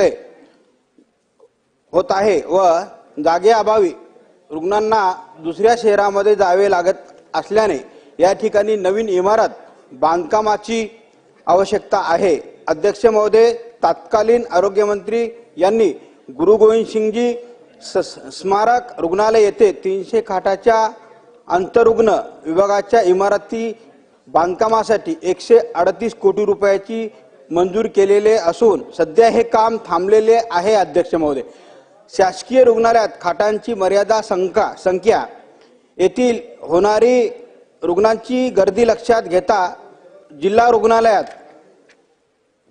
300 खाटावरून 500 खाटामध्ये श्रेणीवर करण्यात आलेले आहे. त्यामुळे अध्यक्ष महोदय, 500 खाटाच्या श्रेणीवर करण्यात आलेल्या नवीन जिल्हा रुग्णालय इमारती बांधकामासाठी मंजूर असलेल्या 138 कोटी रुपयाची तरतूद अपुरी पडत असून यासाठी आपण वाढीव करून ती 372 कोटी रुपये खर्चाची भरीव तरतूद करण्यात यावी. तसेच रुग्णालयाचे थांबलेले काम लवकरात लवकर प्रगतीपथावर येण्यासाठी योग्य ती कार्यवाही करण्यात यावी ही नम्र विनंती. अध्यक्ष महोदय, 2025-26 अर्थसंकल्पाच्या मागणीनुसार बोलण्यासाठी मी उभा आहे. अध्यक्ष महोदय, मला बोलण्याची संधी दिली त्याबद्दल धन्यवाद. अध्यक्ष महोदय, माझ्या विभागामध्ये जोगेश्वरी पूर्व विधानसभा क्षेत्रामध्ये PMGP वसाहत आहे आणि PMGP वसाहतीमध्ये एकूण 17 इमारती आणि त्यामध्ये 984 सदनिका आहेत. अध्यक्ष महोदय, तेथे राहणारे रहिवासी जोगेश्वरी विक्रोळ लिंक रोड मध्ये बाधित असलेले प्रकल्पग्रस्त आहेत. अध्यक्ष महोदय, सदरच्या इमारतीमध्ये अत्यंत धोकादायक आहे. C1 कॅटेगरीमध्ये त्याची झालेली आहे. अध्यक्ष महोदय, त्या इमारतीमधील आजपर्यंत 90% विभागामध्ये इमारतींमध्ये पडझड झाली आहे. गेल्या मागच्या महिन्यामध्ये इमारत क्रमांक 14 मध्ये 3ऱ्या माळ्यावरचं स्लॅब गॅलेचं पूर्ण दुसऱ्या माळ्यावर पडलं आणि त्याच्यामधील 2 जण अत्यंत गंभीर जखमी झाले. अशा परिस्थिती त्या ठिकाणी आहे. अध्यक्ष महोदय, अक्षरशः 5000 लोक त्या ठिकाणी जीव मुठीत घेऊन जीवन जगत आहेत. अध्यक्ष महोदय, त्या ठिकाणी 15 ते 17 वर्षापूर्वी असलेले विकासक याच्यावर पुनर्विकास करण्यास अकार्यक्षम असल्यामुळे त्यांच्यावर शासनाने कारवाई करून म्हाडाने सदर पुनर्विकास करावा अशा प्रकारचा प्रस्ताव म्हाडाकडे आहे. परंतु अध्यक्ष महोदय, त्या ठिकाणी त्याला 1 वर्षापासून तो प्रस्ताव प्रलंबित आहे. शासनाने या पुनर्विकास प्रकल्पाला त्वरित मंजुरी देऊन 5000 जणांचे जीव वाचवावेत अशी माझी मागणी आहे. अध्यक्ष महोदय, स्थानिक बहुतांशी रहिवाशांच्या मते सदर पुनर्विकास शासनाच्या माध्यमातून किंवा म्हाडाच्या माध्यमातून करावा अशी त्यांची विनंती आहे. परंतु शासनाच्या उदासीनतेमुळे हे सर्व रहिवासी चिंतेत आहेत. अध्यक्ष महोदय, माझी विनंती आहे सदर प्रस्ताव त्वरित मंजूर करावा आणि त्या लोकांना जीवदान द्यावं. अध्यक्ष महोदय, येथील रहिवाशांना अत्यंत धोकादायक स्थिती असलेल्या सदनिका धारकांच्या तात्पुरत्या स्वरूपात पुनर्वसन करण्यासाठी शिवशाही प्रकल्पाकडे उपलब्ध असलेल्या सदनिकांमध्ये त्यांचं पुनर्वसन करावं अशा प्रकारचा प्रस्ताव देखील त्या ठिकाणी प्रलंबित आहे. माझी विनंती आहे अध्यक्ष महोदय, या ठिकाणी बाजूलाच असलेल्या आदर्श मेघवाडी प्रकल्पामध्ये असलेल्या सदनिकांमध्ये त्यांचं पुनर्वसन करावं अशी विनंती आहे. अध्यक्ष, 2च मिनिटं अध्यक्ष महोदय. अध्यक्ष महोदय, त्या ठिकाणी महासंघाची निवडणूक प्रलंबित आहे, परंतु त्याच्यावर कोणता दबाव मला माहिती नाही, परंतु ती निवडणूक सहाय्यक निबंधकाला सांगून त्वरित करावी अशी माझी विनंती आहे. अध्यक्ष महोदय, 1च मिनिट फक्त. म्हाडा प्राधिकरणाच्या माध्यमातून त्यांचे जे काही लेआउट आहेत त्या लेआउटांमध्ये असलेली आरक्षणं त्या लवकरात लवकर महानगरपालिकेला जर हे करून दिली तर मला वाटतं. तर 1च मिनिट साहेब, आरोग्याचा विषय आहे अध्यक्ष महोदय. या ठिकाणी आदिवासी पाड्यामध्ये अलीकडच्या काळामध्ये टीबीचे पेशंट आणि कुष्ठरोगाची पेशंट वाढत आहेत. त्यासाठी देखील आपण शासनाने अध्यक्ष महोदय, दादा 1 मिनिटात मांडा खाली मुद्दा. अध्यक्ष महोदय, आजच्या या पुरवणी मागणीच्या अनुषंगाने रिप्लाय एकत्रित देत आहेत. बुलढाणा जिल्हा रुग्णालय येथे वित्तीय वर्ष 23-24 आणि 24-25 मध्ये जिल्हा नियोजन समितीतील प्राप्त निधीतून झालेल्या औषधी खरेदीत मोठ्या प्रमाणावर गैरव्यवहार झाल्याचे निदर्शनास आले आहेत. या गैरव्यवहारामुळे केवळ शासकीय निधीचा अपव्यय झाला नाही तर रुग्णांच्या आरोग्यासही धोका निर्माण झाला आहे. निकृष्ट दर्जाची औषधी पुरवठादाराकडून अत्यंत कमी प्रतीची औषधी पुरवली गेली असून त्यामुळे रुग्णांचे आरोग्य धोक्यात आले होते. उच्च किमतीला खरेदी, औषधाचा दर नियंत्रण, DPCO, drug price. Sanjay गायकवाडजी, yes, मुद्दा मांडून द्या आता. Guillotine 5:30ला clear. 2च मिनिटात संपवतो. चला. कंट्रोल ऑर्डर निर्देशाचे उल्लंघन करून बाजारभावाच्या तुलनेत खूपच जास्त किमतीला औषधी खरेदी केल्या गेली. लहान मुदतीच्या औषधा पुरवठा खरेदी केलेली अनेक औषधे अल्प कालावधीमध्ये शॉर्ट एक्सपायरी आहेत, त्यामुळे ती वापरण्यायोग्य राहिलेली नाहीत. गुणवत्ता तपासणीचा अभाव. कोणत्याही NABL प्रमाणित प्रयोगशाळा किंवा इतर अधिकृत प्रयोगशाळेत औषधाची गुणवत्ता तपासली गेली नाही, त्यामुळे ही औषधी प्रभावी आहेत की नाही याबाबत मोठी शंका निर्माण झाली होती. ही निविदा न राबवता दरपत्रकाद्वारे खरेदी या ठिकाणी केल्या गेली. मंत्री महोदय, या संपूर्ण प्रकरणाची मंत्री महोदय. अध्यक्ष महोदय, आज सन 2025-26च्या अर्थसंकल्पातील अनुदानाच्या मागण्यांच्यावर चर्चा आणि मतदानाचा 5वा आणि या अर्थसंकल्पाचा आजचा शेवटचा दिवस होता. अध्यक्ष महोदय, आज दोन्ही बाजूच्या सन्माननीय सदस्यांनी गृहनिर्माण, सार्वजनिक आरोग्य विभाग, वैद्यकीय शिक्षण व औषधी द्रव्य विभाग आणि आदिवासी विकास विभाग या महत्वाच्या विभागाच्या बद्दलची चर्चा ही आतापर्यंत तिथं त्या ठिकाणी चालू होती आणि खूप चांगल्याही सूचना या चारही विभागाच्या बाबतीमध्ये दोन्ही बाजूच्या सन्माननीय सदस्यांनी दिल्या. काहींनी आपल्या अडचणी देखील तिथं त्या ठिकाणी मांडल्या. अध्यक्ष महोदय, त्या संदर्भामध्ये चारही विभागाच्या मंत्री महोदयांची पूर्णपणे उत्तर देण्याची तयारी होती, परंतु आज 5:30 वाजता गिलोटीन असल्यामुळं त्यांना तेवढा वेळ त्या ठिकाणी उपलब्ध झाला नाही आणि म्हणून मी सभागृहाला आपल्या मार्फत सांगू इच्छितो की जे काही 4 विभाग आता चर्चेला घेतले गेलेले होते त्याच्यामध्ये जे काही मुद्दे दोन्ही बाजूच्या सन्माननीय सदस्यांनी उपस्थित केलेले होते त्या सर्व मुद्द्याच्या संदर्भामध्ये त्यांना लेखी उत्तर त्या ठिकाणी देण्यात येईल अशा प्रकारची ग्वाही मी आपल्या 4 विभागाच्या मंत्र्यांच्या वतीनं सभागृहाला देऊ इच्छितो. अध्यक्ष महोदय, आज मी आपल्या अनुमतीने सन 2025-26 या वर्षातील गृहनिर्माण विभागाची मागणी क्रमांक Q1, Q3, Q4 व Q6 मधील ₹2,330,56,99,000 तसेच सार्वजनिक आरोग्य विभागाची मागणी क्रमांक R1 ते R4 रुपये 17,776 कोटी रुपये 99,34,00,000. वैद्यकीय शिक्षण व औषधी द्रव्य विभागाची मागणी क्रमांक S1 ते S5 मधील रुपये 9,057 कोटी 51,59,000 व आदिवासी विकास विभागाची मागणी क्रमांक T1 ते T5 T8 ते T11 मधील रुपये 27,861 कोटी 31,71,000 अशा एकूण जवळपास 57,570 कोटी अक्षरी रुपये 57,026 कोटी 39,63,000 रुपये इतक्या रकमेच्या अर्थसंकल्पीय मागण्या मंजुरीसाठी एकत्ररित्या सभागृहाच्या समोर मांडतो. कृपया सभागृहाने त्या मंजूर कराव्यात अशी विनंती चारी विभागाच्याकडनं करतो. धन्यवाद. आता मी सन 2025-2026च्या अर्थसंकल्पातील एक गृहनिर्माण विभाग, सार्वजनिक आरोग्य विभाग, वैद्यकीय शिक्षण व औषधी द्रव्य विभाग, आदिवासी विकास विभाग या विभागांच्या मागण्या वितरित केलेल्या सूचीत दर्शवल्याप्रमाणे एकत्रपणे मतास टाकतो. गृहनिर्माण विभाग अनुक्रमांक 196 ते 198, सार्वजनिक आरोग्य विभाग अनुक्रमांक 199 ते 202, वैद्यकीय शिक्षण व औषधी द्रव्य विभाग अनुक्रमांक 203 ते 207, आदिवासी विकास विभाग अनुक्रमांक 208 ते 216. अनुकूल असतील त्यांनी होय म्हणावे, प्रतिकूल असतील त्यांनी नाही म्हणावे. होय ते बहुमत आहे, होय ते बहुमत आहे. मागण्या संमत झाल्या. ठीक आहे. आता मी चर्चेसाठी प्रथम क्रमांकात नसलेल्या खालील विभागांच्या मागण्या कामकाज पत्रिकेसोबतच्या सूचीत दर्शवल्याप्रमाणे एकत्रपणे मतास टाकतो.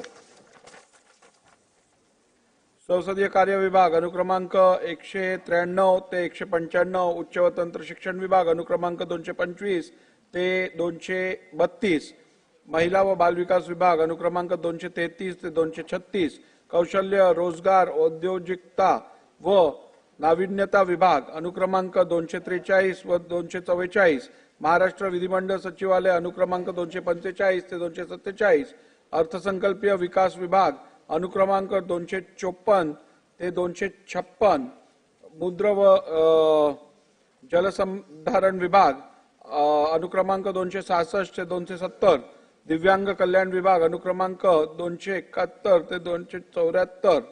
अनुकूल असतील त्यांनी होय म्हणावे, प्रतिकूल असतील त्यांनी नाही म्हणावे. होय ते बहुमत आहे, होय ते बहुमत आहे. मागण्या संमत झाल्या.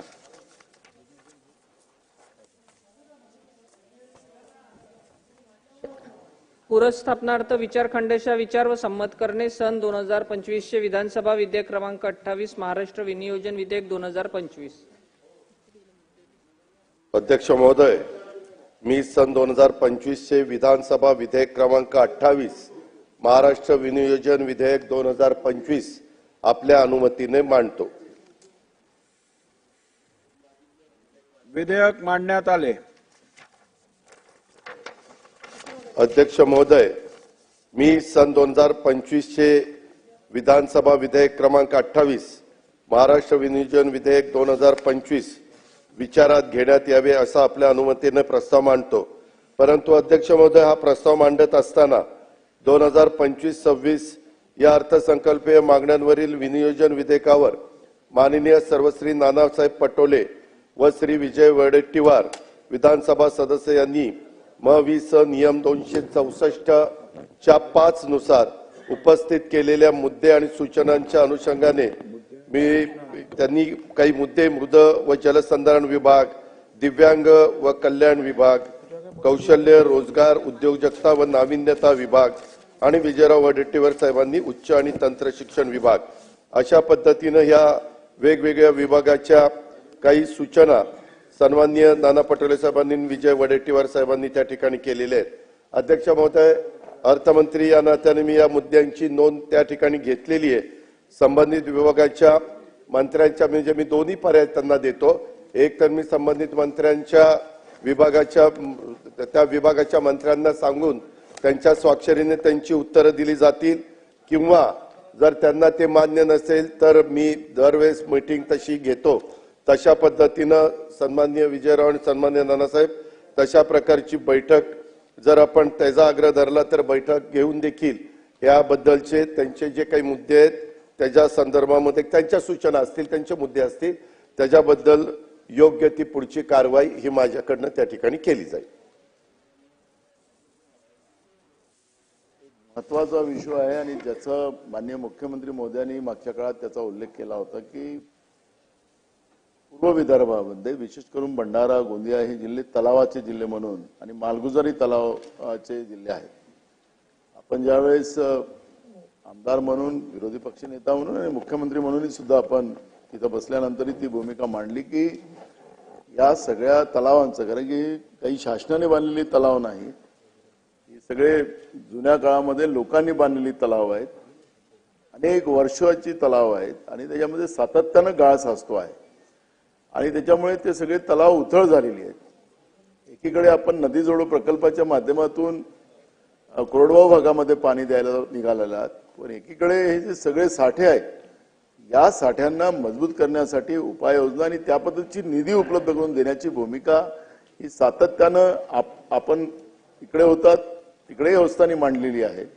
त्यामुळे याच्या ह्या सगळ्या तलावाचे गेट, वेस्टवेअर आणि याचं खोलीकरण त्या पद्धतीची एक तरतूद आपण करून दिली तर मला असं वाटतं की या वर्षाला मी काल पण बोलत होतो दादा, त्याचं उत्तर आपल्याला आता येईलच. त्या आपण 293 मध्ये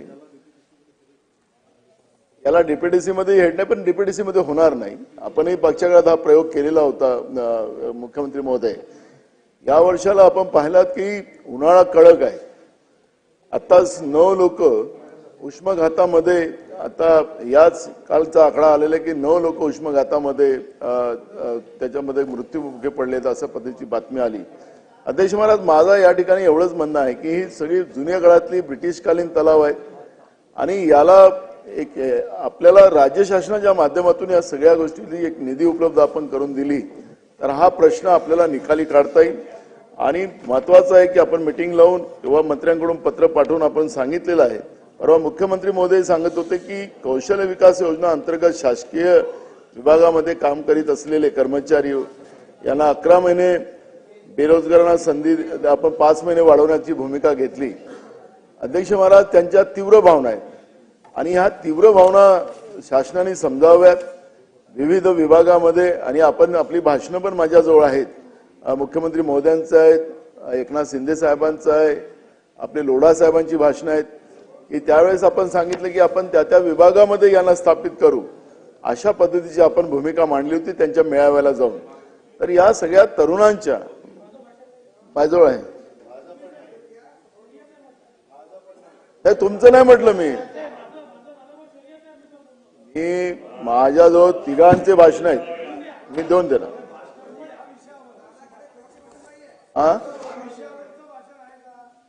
याच मी चुकी रेकॉर्ड देणारच आहे. नाना भाऊ, चुकीचं रेकॉर्डवर नको म्हणून सांगतो. पहिल्या दिवशीपासून भूमिका मी मांडली आहे की 11 महिन्याच्या वर देता येणार नाही. पहिल्या दिवशीपासून ही भूमिका माझी पहिल्या दिवशीपासून आहे की 11 महिन्याच्या वर देता येणार नाही, कारण हे अप्रेंटिस आहे. अप्रेंटिस मध्ये 11 महिन्याच्या वर देता येत नाही. माझं ते भाषण उपलब्ध नाही, पण मी तिघांची भाषणं ऐकलेली आहेत. एकनाथ शिंदे साहेबांची अभ्यास झालं, आम्ही आपल्याला दाखवतो, सोमवारीच दाखवतो साहेब. सोमवारीच आपल्याला भाषण मला संधी द्यावी अध्यक्षांनी, मी तुमचं भाषण वाजून दाखवतो. तुम्ही भाषणाची प्रत माझ्याकडे पाठवा, ती मी तपासतो आणि मग रेकॉर्डवरती तुम्हालाच रेकॉर्डवर सांगितलं अध्यक्ष महाराज. चालेल. हा चॅलेंज आम्ही स्वीकारला अध्यक्ष महाराज, हा चॅलेंज स्वीकारला. कारण की त्या बेरोजगारांना ज्या त्यांच्या भावना आहेत त्या मी मांडल्यात, त्यांचे व्हिडिओज मला त्यांनी दिलेत, त्यांचे भाषण त्यांनी दाखवलेत, तर मी दाखवणार. नाही त्यांचं पण आहे. ठीक आहे, आता नाना भाऊ मी तपासून बघतो, पुढे चला. अध्यक्ष महाराज, ठीक आहे, आपल्याला मी त्यांची भूमिका मांडलेली आहे, त्यांनी दाखवलेले व्हिडिओ, त्यांनी ऐकवलेले मी ते सांगितलेले आहे. पण आपण माननीय यांनी आपण सांगितलंय की औद्योगिक आणि याच्यामध्ये एक विषय असा आहे की यामध्ये जे औद्योगिक प्रशिक्षण संस्थेतील विद्यार्थ्यांना निर्वाण भत्ता न मिळणे, तसेच साकोली व लाखनी औद्योगिक प्रशिक्षण संस्थांमध्ये टेक्निकल ब्रँचेस रेट कमी असणे याबाबतची कारवाई करण्याची उपाययोजना मी या ठिकाणी सांगितलेली. अध्यक्ष महाराज, या विविध योजनेच्या अंतर्गत मला असं वाटतं की दादा आपल्याकडेच एक मीटिंग लावून आपण या सगळ्या गोष्टीचं हे करावं आणि सोमवारी मी व्हिडिओ देतो. ठीक आहे. प्रस्ताव असा आहे की मांडेच केला त्यांच्याकडे बैठक. आपण ते उच्चतंत्र शिक्षण विभागाची आमच्याकडे ते ब्रह्मपुरी खरं म्हणजे शिक्षणाचं माहेरघर आहे. तर प्राथमिक पासून तर उच्च शिक्षणापर्यंत सगळ्या सोयी सुविधा आहेत. तिथे पॉलिटेक्निक कॉलेज वगैरे आहे, पण मुलांना राहायची अजिबात सोय नाही. तो प्रस्ताव दादा 136 प्रवेश क्षमतेचा मुलांचा आणि मुलींचा प्रस्ताव मागील 2-3 वर्षापासून शासनाकडे पेंडिंग आहे. त्याला निधी उपलब्ध होत नाही. जागेची उपलब्धता आहे. फॉरेस्टमधून आम्ही ती जागा 2.5 एकर जागा आम्ही ते उपलब्ध करून दिली आणि आता जागेची उपलब्धता झालेली आहे. त्यामुळे आपल्या स्तरावर ही बैठक लावली आणि 2 वसतिगृह, कारण तिथे काय फक्त ब्रह्मपुरीचे नाही, विदर्भातील सगळे मुलं तिकडे शिकायला येतात. त्यामुळे ते अत्यंत आवश्यक आहे की 2 वसतिगृहाच्या साठी माननीय मंत्री महोदय आणि आपल्या दालनात ही बैठक लावावी अशी आपल्याला विनंती आहे. सन्मान्य सदस्य नानासाहेब पटोले यांनी, सन्मान्य सदस्य विजयराव वडेट्टीवार साहेबांनी देखील काही मुद्दे उपस्थित केले. मी सुरुवातीला सांगितलं की ह्या संदर्भात सगळ्या विषयाच्या बद्दलची बैठक मी माझ्या स्तरावर त्या ठिकाणी घेतो आणि ह्याच्यातले बरेचसे प्रश्न कसे मार्गी लागतील याबद्दलचा प्रयत्न करतो. पण अध्यक्ष महोदय, सन्मान्य सदस्य नाना पटोले साहेबांनी जो मुद्दा उपस्थित केला, या निमित्तानं आता उपस्थित केला तर मी सांगू इच्छितो की स्वतः राज्याच्या प्रमुखांनी देखील सांगितलं, हे अप्रेंटिसशिप करता आम्ही 11 महिने खरं घेतले होते, 6 महिने करता, परंतु नंतर सगळ्यांचं एक मागणी आली म्हणून 11 महिने केले. अध्यक्ष महोदय, हे अशा पद्धतीनं ह्यांना जर घेतलं तर ती बॅक एंट्री होईल. दुसरी गोष्ट, MPSC आणि या कुठल्याही यंत्रणेला काही त्याला अर्थ राहणार नाही. हे कोर्टात देखील टिकणार नाही. ही योजना आम्ही कशा करता आणलेली होती? मी अर्थसंकल्प ज्यावेळेस सादर केला त्याही वेळेस सांगितलं होतं, राज्याला सांगितलं होतं, सभागृहाला सांगितलेलं होतं, सर्वांना सांगितलेलं होतं की ह्यामध्ये काही मुलं ते काही 12वी होतात, काही ITI करतात, काही ग्रॅज्युएट होतात आणि त्यांना कसल्याही प्रकारचा अनुभव नसतो आणि म्हणून त्यांना काही ना काही अनुभव त्या ठिकाणी यावा म्हणून आपण त्यांना ती सवलत दिलेली होती आणि त्यांना घेण्यात आलेलं होतं. त्याच्यामुळं 11 महिन्यांनी त्यांना अप्रेंटिसशिप संचित संपणार आहे. ते आजच राज्यातल्या सगळ्यांनी लक्षामध्ये घ्यावं, दोन्ही बाजूच्या आमदारांनी लक्षात घ्यावं आणि सन्माननीय त्या सदस्यांनी म्हणजे त्या विद्यार्थ्यांनी किंवा जे नोकरीला लागले ते अनुभवाकरता घेतलेलं होतं की त्यांना उद्या सांगता यावं आम्हाला हा अनुभव आहे आणि म्हणून आम्हाला तिथं कुठं नोकरी मिळावी, हा एक त्याच्या पाठीमागचा हेतू होता. नेहमी राज्य सरकार चांगल्या हेतूने काही निर्णय घेतं, परंतु त्याच्यातून कधी काही वेगळा अर्थ काढला जातो. कृपा करून कुणी तशा प्रकारचा अर्थ काढू नये अशा प्रकारची माझी महायुतीच्या सरकारच्या वतीनं त्यांना विनंती राहणार आहे. पुढेही त्यांचं भवितव्य चांगलं व्हावं. उद्याच्याला काही बँकेचं कर्ज पाहिजे असेल तर तुला त्याचा अनुभव आहे का? हो बाबा, मला 11 महिन्याचा त्याचा अनुभव आहे, ते सर्टिफिकेट त्याला मिळालं तर कदाचित बँकेचं पण त्याला कर्ज वगैरे मिळू शकतं. हा, मुळात प्रायव्हेट करता काढलेली होती. जे वेगवेगळे इंडस्ट्री आहे, जे छोटे मोठे लघु उद्योजक आहेत त्यांच्या करता, परंतु नंतर ती सरकारमध्ये पण घेतली गेली. पण ह्याची नोंद त्या ठिकाणी घ्यावी अशी माझी विनंती आहे. आणि मी महोदय, मी सन 2025 विधानसभा विधेयक क्रमांक 28 महाराष्ट्र विनियोजन विधेयक 2025 विचारात घेण्यात यावे असा आपल्या अनुमतीने प्रस्ताव मांडतो. प्रस्ताव असा आहे की सन 2025 चे विधानसभा विधेयक क्रमांक 28 महाराष्ट्र विनियोजन विधेयक 2025 विचारात घेण्यात यावे. प्रश्न असा आहे की सन 2025 चे विधानसभा विधेयक क्रमांक 28 महाराष्ट्र विनियोजन विधेयक 2025 विचारात घेण्यात यावे. काय अनुकूल असतील त्यांनी होय म्हणावे, प्रतिकूल असतील त्यांनी नाही म्हणावे. होयचे बहुमत आहे, होयचे बहुमत आहे. विधेयक विचारात घेण्यात येत आहे. आता विधेयक खंडशः विचारात घेण्यात येईल. खंड 2 व 3 अनुसूची खंड 1 संपूर्ण शीर्षक आणि हेतुवाक्य विधेयकाचे भाग समजण्यात यावेत. अनुकूल असतील त्यांनी होय म्हणावे, प्रतिकूल असतील त्यांनी नाही म्हणावे. होयचे बहुमत आहे, होयचे बहुमत आहे. खंड 2 व 3 अनुसूची खंड 1 संपूर्ण शीर्षक आणि हेतुवाक्य विधेयकाचे भाग झाले. प्रभारी मंत्री. अध्यक्ष महोदय, मी सन 2025 चे विधानसभा विधेयक क्रमांक 28 महाराष्ट्र विनियोजन विधेयक 2025 संमत करावे असा आपल्या अनुमतीने प्रस्ताव मांडतो. प्रस्ताव असा आहे की सन 2025 विधानसभा विधेयक क्रमांक 28 महाराष्ट्र विनियोजन विधेयक 2025 संमत करावे. प्रश्न असा आहे की सन 2025 विधानसभा विधेयक क्रमांक 28 महाराष्ट्र विनियोजन विधेयक 2025 संमत करावे. काय अनुकूल असतील त्यांनी होय म्हणावे, प्रतिकूल असतील त्यांनी नाही म्हणावे. होयचे बहुमत आहे, होयचे बहुमत आहे. विधेयक संमत झाले.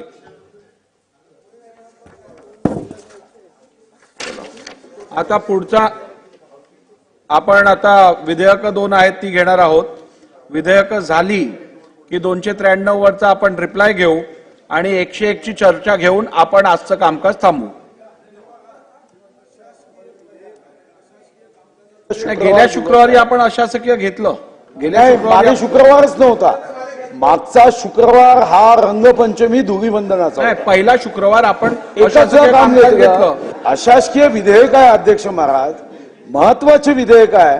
शुक्रवार हा इतक्या वर्षापासून अशासकीय कामकाजाचा दिवस आहे आणि अशासकीय कामकाजच आपण घ्यायचं नाही तर धीरे धीरे सभागृहाची कामकाजाची जी गंभीरता आणि तीव्रता आहे अध्यक्ष महाराज, म्हणून मी आता एक पॉइंट ऑफ प्रोसिजर तुम्हाला लक्षात आणून देतो. अध्यक्ष महाराज, एक 13 मार्च 2023 ला या विधानसभेमध्ये एका लक्षवेधीमध्ये उत्तर देताना आपण आश्वासन दिलं, मान्य दिलं होतं राजगुरू नगर मधलं स्मारक बांधायचा निर्णय केला. पण लक्षात असं आलं की 30 वर्ष या स्मारकाबद्दल आश्वासनं दिले जातात, पूर्ण होत नाही. म्हणून आश्वासन असं दिलं की दर अधिवेशनात या स्मारकाच्या संदर्भातली माहिती पटलावर ठेवण्यात येईल. एवढंच नव्हे, सन्माननीय सदस्यांना माहिती देताना या स्मारकाला उशीर करणारे जे अधिकारी आहे त्यांचीही नावं घोषित करू. मी हा कागद देतो आणि असे अधिकारी असतील तर त्यांच्यावर कारवाई करू. मागच्या अधिवेशनात पटलावर काहीच दिलं नाही.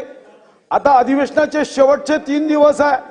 अरे ज्या राजगुरूंनी आपल्या 23व्या वर्षी प्राण दिले, आपल्यापाशी त्यांच्यासाठी ही दिलेलं आश्वासन पूर्ण करण्यासाठी वेळ नाही का? सन्मान्य सुधीर भाऊ, आपण जो मुद्दा मांडलेला आहे या संदर्भात आपण जी नवीन नियम समिती करत आहोत, या सभागृहातले काही नियम त्यात बदल करणं आवश्यक आहे. आपण सांगितल्याप्रमाणे आश्वासन देऊनही जर का त्याची पूर्तता होणार नसेल तर त्या संदर्भात अधिक कठोर नियम करणं पण आवश्यक आहे. तर अशा या नियम समितीचं पुनर्गठन झाल्यानंतर त्यात मी आपल्याला विशेष निमंत्रित म्हणून बोलवून या संदर्भातले पुढचे नियम करीन. धन्यवाद. चला, बिल घ्या.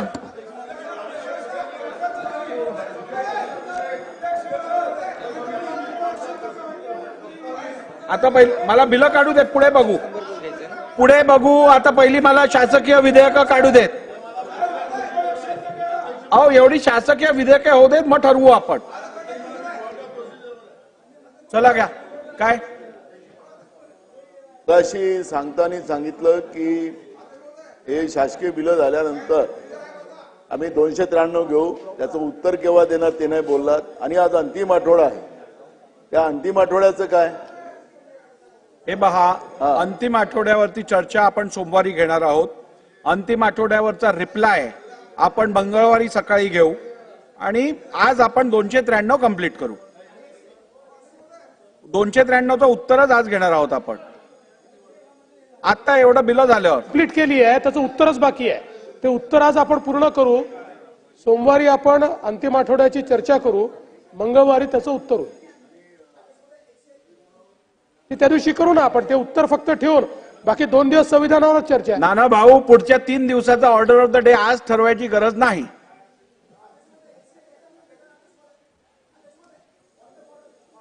विचार खंडशः विचार व संमत करणे सन 2025 चे विधानसभा विधेयक क्रमांक 27 महाराष्ट्र महामार्ग सुधारणा विधेयक 2025. अध्यक्ष महोदय, सन 2025 चे विधानसभा विधेयक क्रमांक 27 महाराष्ट्र महामार्ग सुधारणा विधेयक 2025 विचारात घेण्यात यावे असा मी आपल्या अनुमतीने प्रस्ताव मांडतो. प्रस्ताव असा आहे की सन 2025 चे विधानसभा विधेयक क्रमांक 27 महाराष्ट्र महामार्ग सुधारणा विधेयक 2025 विचारात घेण्यात यावे. प्रश्न असा आहे की सन 2025 चे विधानसभा विधेयक कशाला थांबा ना.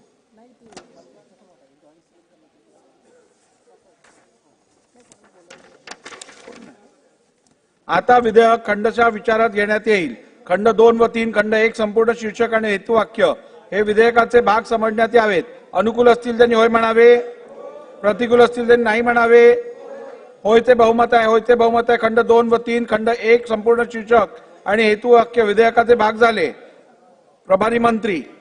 अध्यक्ष महोदय, सन 2025 चे विधानसभा विधेयक क्रमांक 27 महाराष्ट्र महामार्ग सुधारणा विधेयक 2025 संमत करावे असा मी आपल्या अनुमतीने प्रस्ताव मांडतो. प्रस्ताव असा आहे की सन 2025 चे विधानसभा विधेयक क्रमांक 27 महाराष्ट्र महामार्ग सुधारणा विधेयक 2025 संमत करावे. प्रश्न असा आहे की सन 2025 चे विधानसभा विधेयक क्रमांक 27 महाराष्ट्र महामार्ग सुधारणा विधेयक 2025 संमत करावे.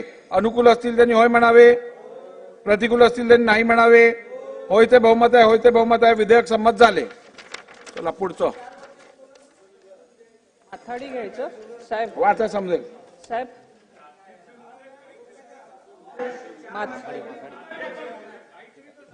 अध्यक्ष महोदय, सन 2025 बिलं अशी काढली मी, तुमची बिलं कशी काढली होती. आता संमत झाला. माहिती देतो ना.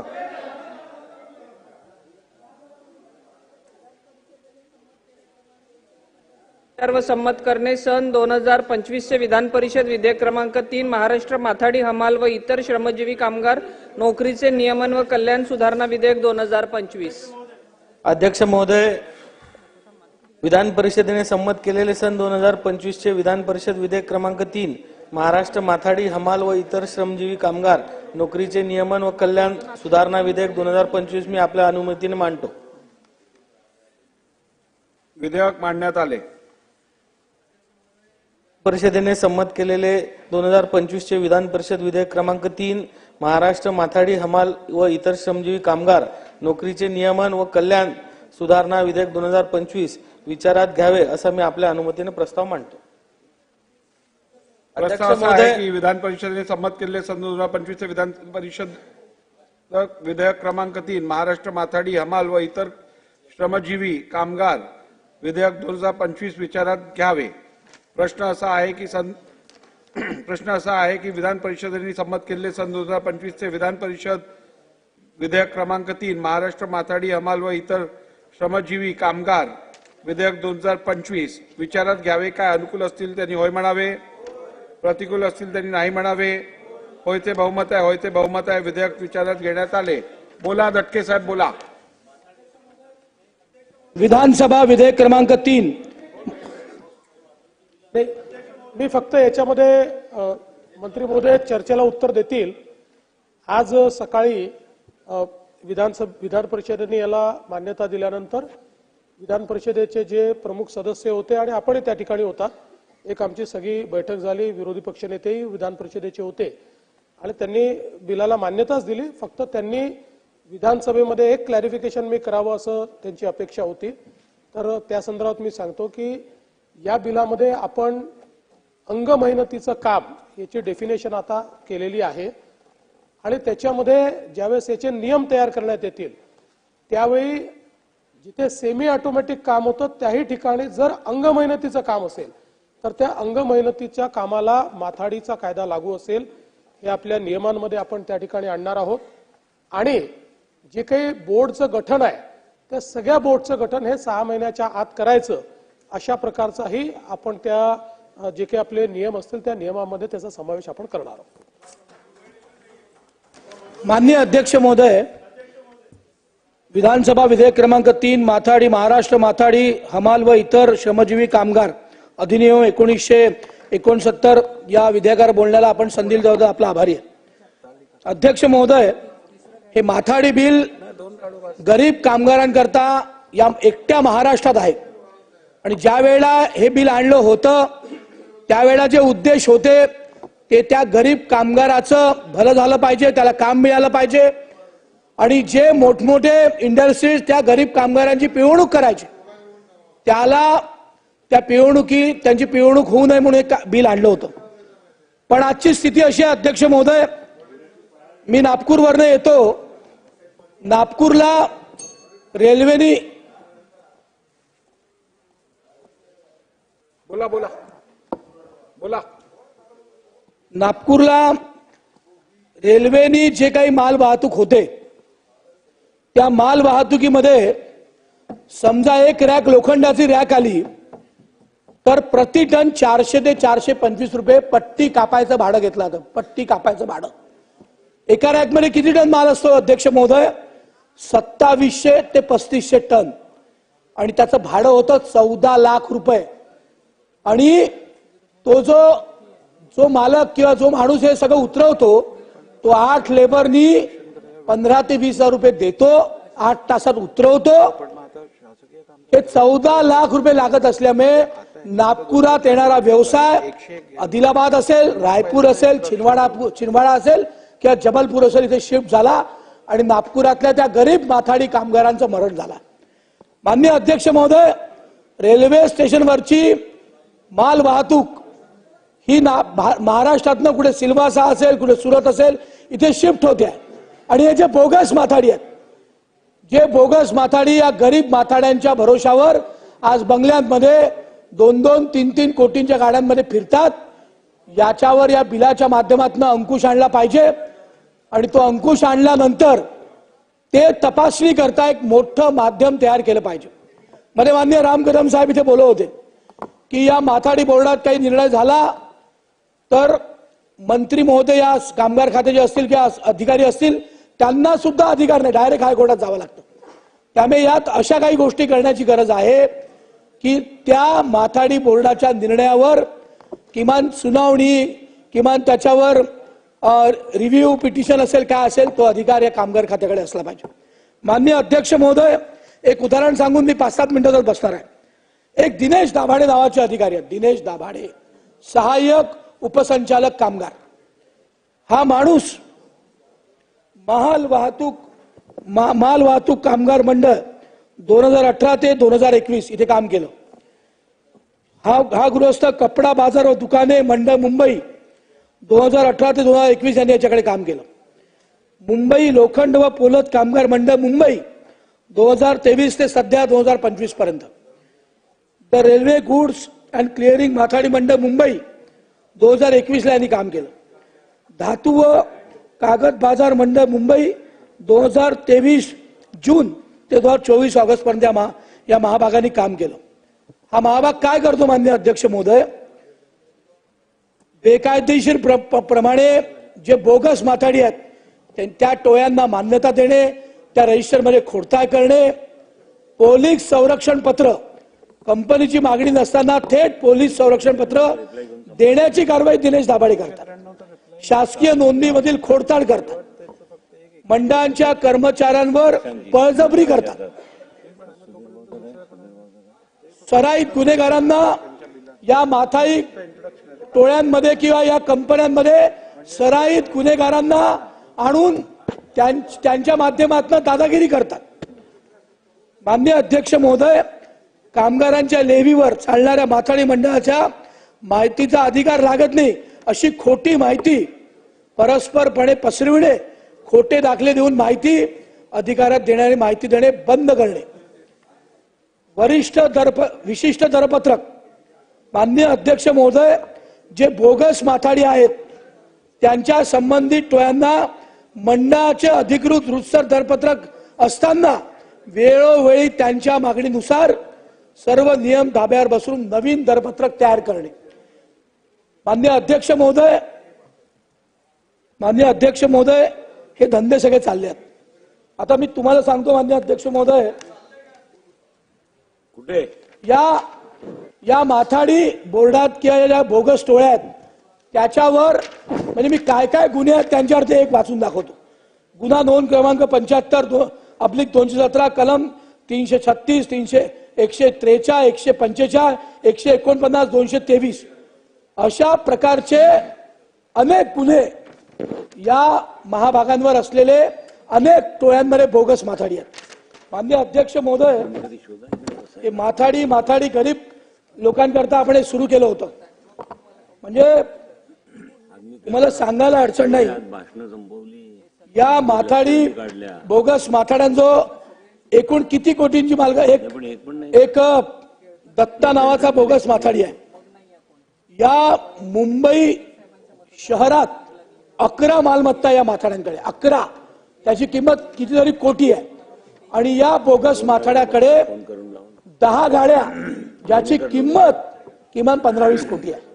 मान्य 15-20 कोटी 10 गाड्यांची किंमत. माननीय अध्यक्ष महोदय, हे बोगस माथाडी आणून गरीब मजुरांचा, गरीब मजूर बांधवांचा, त्या माथाड्यांचा रोजगार खाणं सुरू आहे आणि स्वतःच्या घरी मलिदा करणं सुरू आहे. माझी या बिलाच्या माध्यमातनं दत्ता दाभाडे नाही, दिनेश दाभाडे या सहाय्यक कामगार आयुक्ताची आपण SIT लावून चौकशी करणार आहात का? सस्पेंड करा म्हणणार नाही मी, पण सक्तीच्या रजेवर पाठवून याची SIT माध्यमातून माननीय मंत्री महोदय फुंडकर साहेब बसल्यात, या सगळ्या बोगस माथाड्यांवर आणि त्यांना मदत करणाऱ्या सर्व सहाय्यक कामगारचे, सर्व म्हणजे हे दिनेश दाभाडे जे कामगार आयुक्त आहेत, सहाय्यक कामगार आयुक्त, यांच्यावर SIT लावून आपण चौकशी करणार आहात का? SIT ची चौकशी संपतपर्यंत यांना आपण सक्तीच्या रजेवर पाठवणार आहात का? आणि योग्य माथाड्यांना, गरीब माथाड्यांना, ज्यांचे रोजगार, ज्यांचं पोटपाणी रोज हातावर कमवणे, रोज खाणे याच्यावर आहे, त्या या कायद्यात अनेक सुधारणा करून त्यांना न्याय देणार आहात का? असे माझे प्रश्न आहेत. धन्यवाद अध्यक्ष.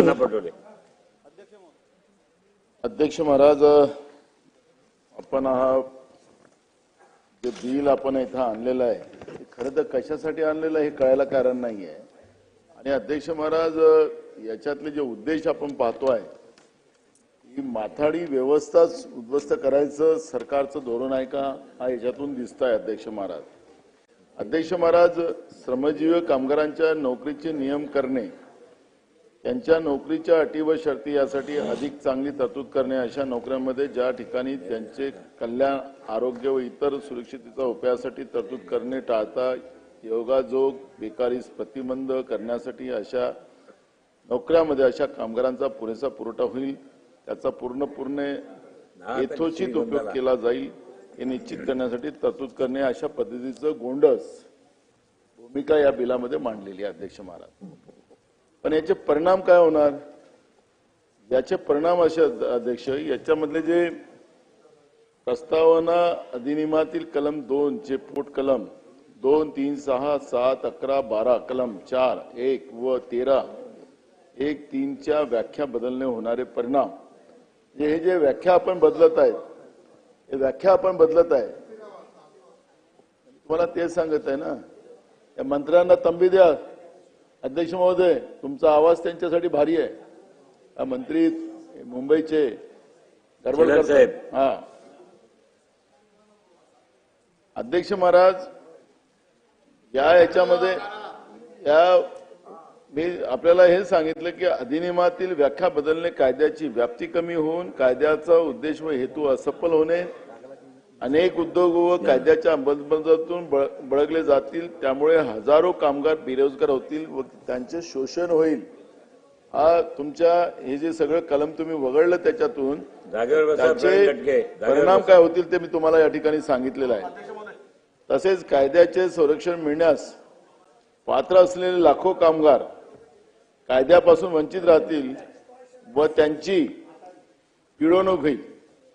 अधिनियमातील तरतुदी लागू नसल्याच्या संदर्भात उद्योगपतींनी मुंबई उच्च न्यायालयात व सर्वोच्च न्यायालयात दाखल केलेले होते, त्यावर माननीय न्यायालयाने सन 2009, 2016, 2023 मध्ये हे सगळे दावे फेटाळून कंपन्या, कारखाने मधील माथाडी स्वरूपाच्या कामास माथाडी कायदा लागू असल्याचा निर्णय दिलेले आहेत.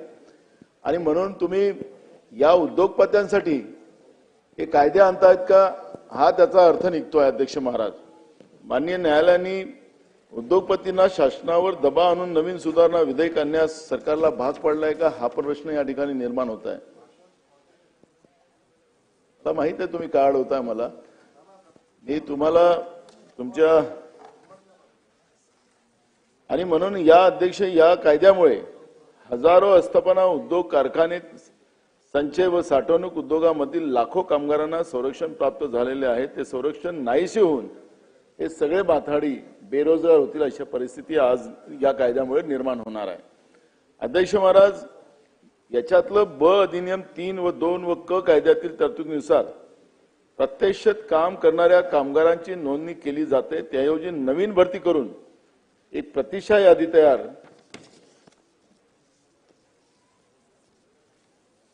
केल्यास पिंक कलरचा डब्बा आहे तुमचा. आज थोडंसं फाईट करायचं ना. केल्यास विद्यमान कामगाराच्या राजीनाम्याचे अथवा मृत्यूअंती त्याच्या जागी नवीन कामगारांची नवीन नोंदणी करता येणार नाही. कामगारांचे विद्यमान नामनिर्देश करण्याचे हक्क डावलले जाणार आहेत. अध्यक्ष महाराज, क कलम 14(1) या कलमामध्ये क अ ची तरतूद लागू केल्यास राज्य सरकार महाराष्ट्र माथाडी सल्लागार समिती निर्माण करणार नाही. त्यामुळे या नवीन तरतुदीचा दुरुपयोग केला जाईल. माथाडी कायदा कलम 5 नुसार उद्योगांना मंडळ योजना लागू होते किंवा नाही, तसेच कलम 22 नुसार कोणत्या उद्योगास अथवा कामगारांना कायद्यातून सूट द्यावी असे निर्णय राज्य सरकार परस्पर एकतर्फी घेऊन कामगारांचे शोषण होण्याचे धोके या कायद्यामध्ये एक मिनिट, सभागृहाची वेळ कामकाज संपेपर्यंत वाढवण्यात येत आहे. शासनाने सुधारणा विधेयकाबाबत विशद केलेला उद्देश व कारणे दिशाभूल करणारी आहेत. अध्यक्ष महाराज, अधिनियमाची कार्यपद्धती सुलभ करणे आणि त्याखालील केलेल्या योजनांची प्रभावी अंमलबजावणी करण्याच्या दृष्टीने अधिनियमात विविध सुधारणा करणे आवश्यक असल्याचे नमूद केले आहे. तथापि हा उद्देश दिशाभूल करणारा आहे. विद्यमान कायद्यातील तरतूद परिणामकारक असताना त्या तरतुदी मालकधार्जिनी करून कायदा कमजोर करण्याचा प्रयत्न या कायद्याच्या अनुगत होत आहे. अध्यक्ष महाराज, माननीय मुंबई उच्च न्यायालय व सर्वोच्च न्यायालय यांनी विद्यमान कायदा ज्या ज्या उद्योगांना लागू आहे असे महत्वपूर्ण न्यायालयीन निकाल दिलेले आहेत. त्या उद्योगांना कायद्याच्या व्याख्या बदलून कायद्यातून मुक्त करण्याचे धोरण सरकारने अवलंबले आहे. अल्पभूधारक शेतकरी, डोंगराळ व दुष्काळी भाग, आर्थिक मागास योजना, आर्थिक मागास समाज इत्यादी प्रतिकूल परिस्थितीतून विविध उद्योगात हमाली कामे करत असलेल्या असुरक्षित कामगारांना मिळालेले कायद्याचे संरक्षण सुधारणा विधेयकाद्वारे काढून घेण्याचा प्रयत्न शासन करत आहे. अध्यक्ष महाराज, मी तुम्हाला या ठिकाणी कारण की आपण पाहतोय अध्यक्ष महाराज, आपण माथाडी कायदा या हातावर कमवणाऱ्या खाणाऱ्या लोकांसाठी जो आपण कायदा तयार केलेला होता, हा कायदा आता उद्योगपत्यांसाठी अडचणीत आहे. आणि हे सरकार उद्योगपत्यांच्या धार्जनीचा कायदा बनवत आहे आणि कामगारांचं शोषण करायला आपण लावताय.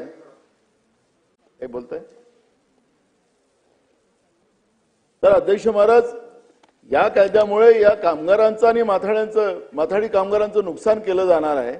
आणि म्हणून जो कायदा आज आपल्याजवळ अस्तित्वात आहे अध्यक्ष महाराज, हा कायदाच आजच सक्षम आहे. अध्यक्ष महाराज, पण या कायद्यामध्ये जे सुधारणा आपण आणतात आणि जे गोंडस आपण जे काही सांगितलं की आम्ही कशासाठी कायदा आणतोय, याच्यातली वस्तुस्थिती या ठिकाणी नाही. आणि मंत्री महोदय, आपण हे पाप करू नका हा कायदा, कारण की हा कायदा हा माथाडी कामगारांच्या शोषणाचा कायदा आपण आणतात. आणि कृपया आमची नम्र विनंती आहे, बहुमताच्या आधारावर, पाचशे बहुमताच्या आधारावर हा अधिकार तुम्हाला माथाडी कामगारांनी आपल्याला दिलेला नाही. आणि हा उद्योगपती धार्जनी कायदा आणून हा माथाड्या कामगारांचं नुकसान आणि शोषण तुम्ही करतात, असा माझा आरोप आहे. आणि म्हणून या बिलाला मी विरोध करतो. प्रताप अडसड. धन्यवाद अध्यक्ष महोदय. अध्यक्ष महोदय, एक चांगलं बिल माफ करा अध्यक्ष, सन 2025 चे विधान परिषद विधेयक क्रमांक 3 वर बोलण्याकरता मी उभा आहे. आपण परवानगी त्याबद्दल धन्यवाद. अध्यक्ष महोदय, एक चांगलं बिल विभागानं आणलेलं आहे, मी त्याचं निश्चितच समर्थन करतो. आणि याचा जो उद्देश होता, हे जेव्हा स्थापना झाली किंवा याचं माथाडी मंडळ स्थापन झालं, त्यामध्ये माथाडी जे कामगारांचं शोषण होत होतं, त्यांचा शोषण न होता त्यांना त्यांचा योग्य मोबदला मिळावा आणि त्यामध्ये कुठेतरी कंट्रोल राहावा याकरता हे तयार झालं. परंतु भविष्यात त्याच्यानंतर पुढं यामध्ये काही नेते घुसले, काही गुंड घुसले आणि त्या माध्यमातून अतिशय चुकीच्या पद्धतीने सगळ्या गोष्टी व्हायला लागल्या. माननीय सन्मान्य सदस्य प्रवीणजी दटके यांनी सविस्तर त्या सगळ्या गोष्टी मांडल्या. मी पुन्हा पुन्हा त्या मांडणार नाही. परंतु जे दाभाडे म्हणून तिथे बसलेले आहेत अध्यक्ष म्हणून, ते वेगवेगळ्या सगळ्या मंडळांवर होते. एकाच वेळी 2-2 मंडळाचे चार्ज होते. आणि ते असताना त्यांनी ज्या पद्धतीनं आपल्याच फेवरच्या टोळ्यांना आणि त्या टोळ्यांमध्ये प्राधान्यानं गुन्हे असलेले सगळे माथाडी कामगार म्हणून त्यांना हे रजिस्ट्रेशन केलं आणि सातत्यानं मोठमोठ्या कंपन्यांना ब्लॅकमेलिंग करणं. नाशवंत जो माल आहे, एखादी कंपनी नाशवंत माल ट्रान्सपोर्ट करते, तो फ्रीज केलेला असतो, त्या विशिष्ट वेळेतच तो माल पुढे गेला पाहिजे असं असताना त्यांना या कामगारांच्या माध्यमातून त्यांना अधिकार नसताना त्यांची अडवणूक करणे, तो माल अडवून ठेवणे, आंदोलन करणे आणि मग त्या जी काही कंपनी आहे ती हे होणे. तर या पद्धतीने सगळ्या गोष्टी तिथं चालत राहिल्या. आणि जो काही हे आपले दाभाडे जे आहे अध्यक्ष, ते एका विशिष्ट माथाडी कामगाराच्या सहकार्यानं हे सगळं रॅकेट चालून आले आणि यामध्ये संपूर्ण मोठ्या प्रमाणात डिपार्टमेंटमधले अधिकारी सुद्धा इन्क्लूड आहेत. तो जो कामगार आहे, माथाडी कामगार आहे, तो रजिस्टर्ड आणि त्याचं 10-10, 11-11 गाड्या स्वतःच्या नावानं एकाच क्रमांकाच्या आणि कोट्यवधी रुपयांच्या त्यांच्या गाड्या आहेत, मोठ्या प्रमाणात प्रॉपर्टी आहेत. आणि ह्या सगळ्या याच्यात अध्यक्ष महोदय, लेव्हीचे जे पैसे जायला पाहिजे कामगार खात्यामध्ये, त्या मंडळाच्या खात्यामध्ये, ते पैसे वैयक्तिक स्वतःच्या अकाउंटमध्ये घेतलेले पुरावे सगळे आमच्यापाशी आहे. माझी विनंती असणार आहे की हे सगळं आम्ही पूर्ण पुरावे माननीय मंत्री महोदयांना देणार आहोत. आणि माहिती अधिकाराचं जे त्यांनी सांगितलं की माहिती अधिकार आम्हाला लागू नाही, YCC म्हणून कॉलेज आहे जिथे मी शिकलो नागपूरचं, त्या विद्यापीठाच्या त्या एका माहिती अधिकार लागू नसणारा जो काही कोर्टाने निर्णय दिला, तो निर्णय आपल्या या कामगार मंडळाला लागू करून घेऊन लोकांना माहिती न देणं हे 2-3 वर्षापासून सुरू झालं आहे. कारण यांचे सगळे घोटाळे उघडकीस आले असते म्हणून. तर या पद्धतीने अत्यंत चुकीच्या पद्धतीने त्याचं सगळं चालू आहे. जे सहकार्य करत नाही त्या टोळ्यांना चुकीच्या पद्धतीने 1-2 नोटीस त्यांच्यापर्यंत पोहोचूच न देणे आणि तिसरी नोटीस बजावून डायरेक्ट त्यांना रद्द करणे, असे सगळे प्रकार यामध्ये सुरू आहे.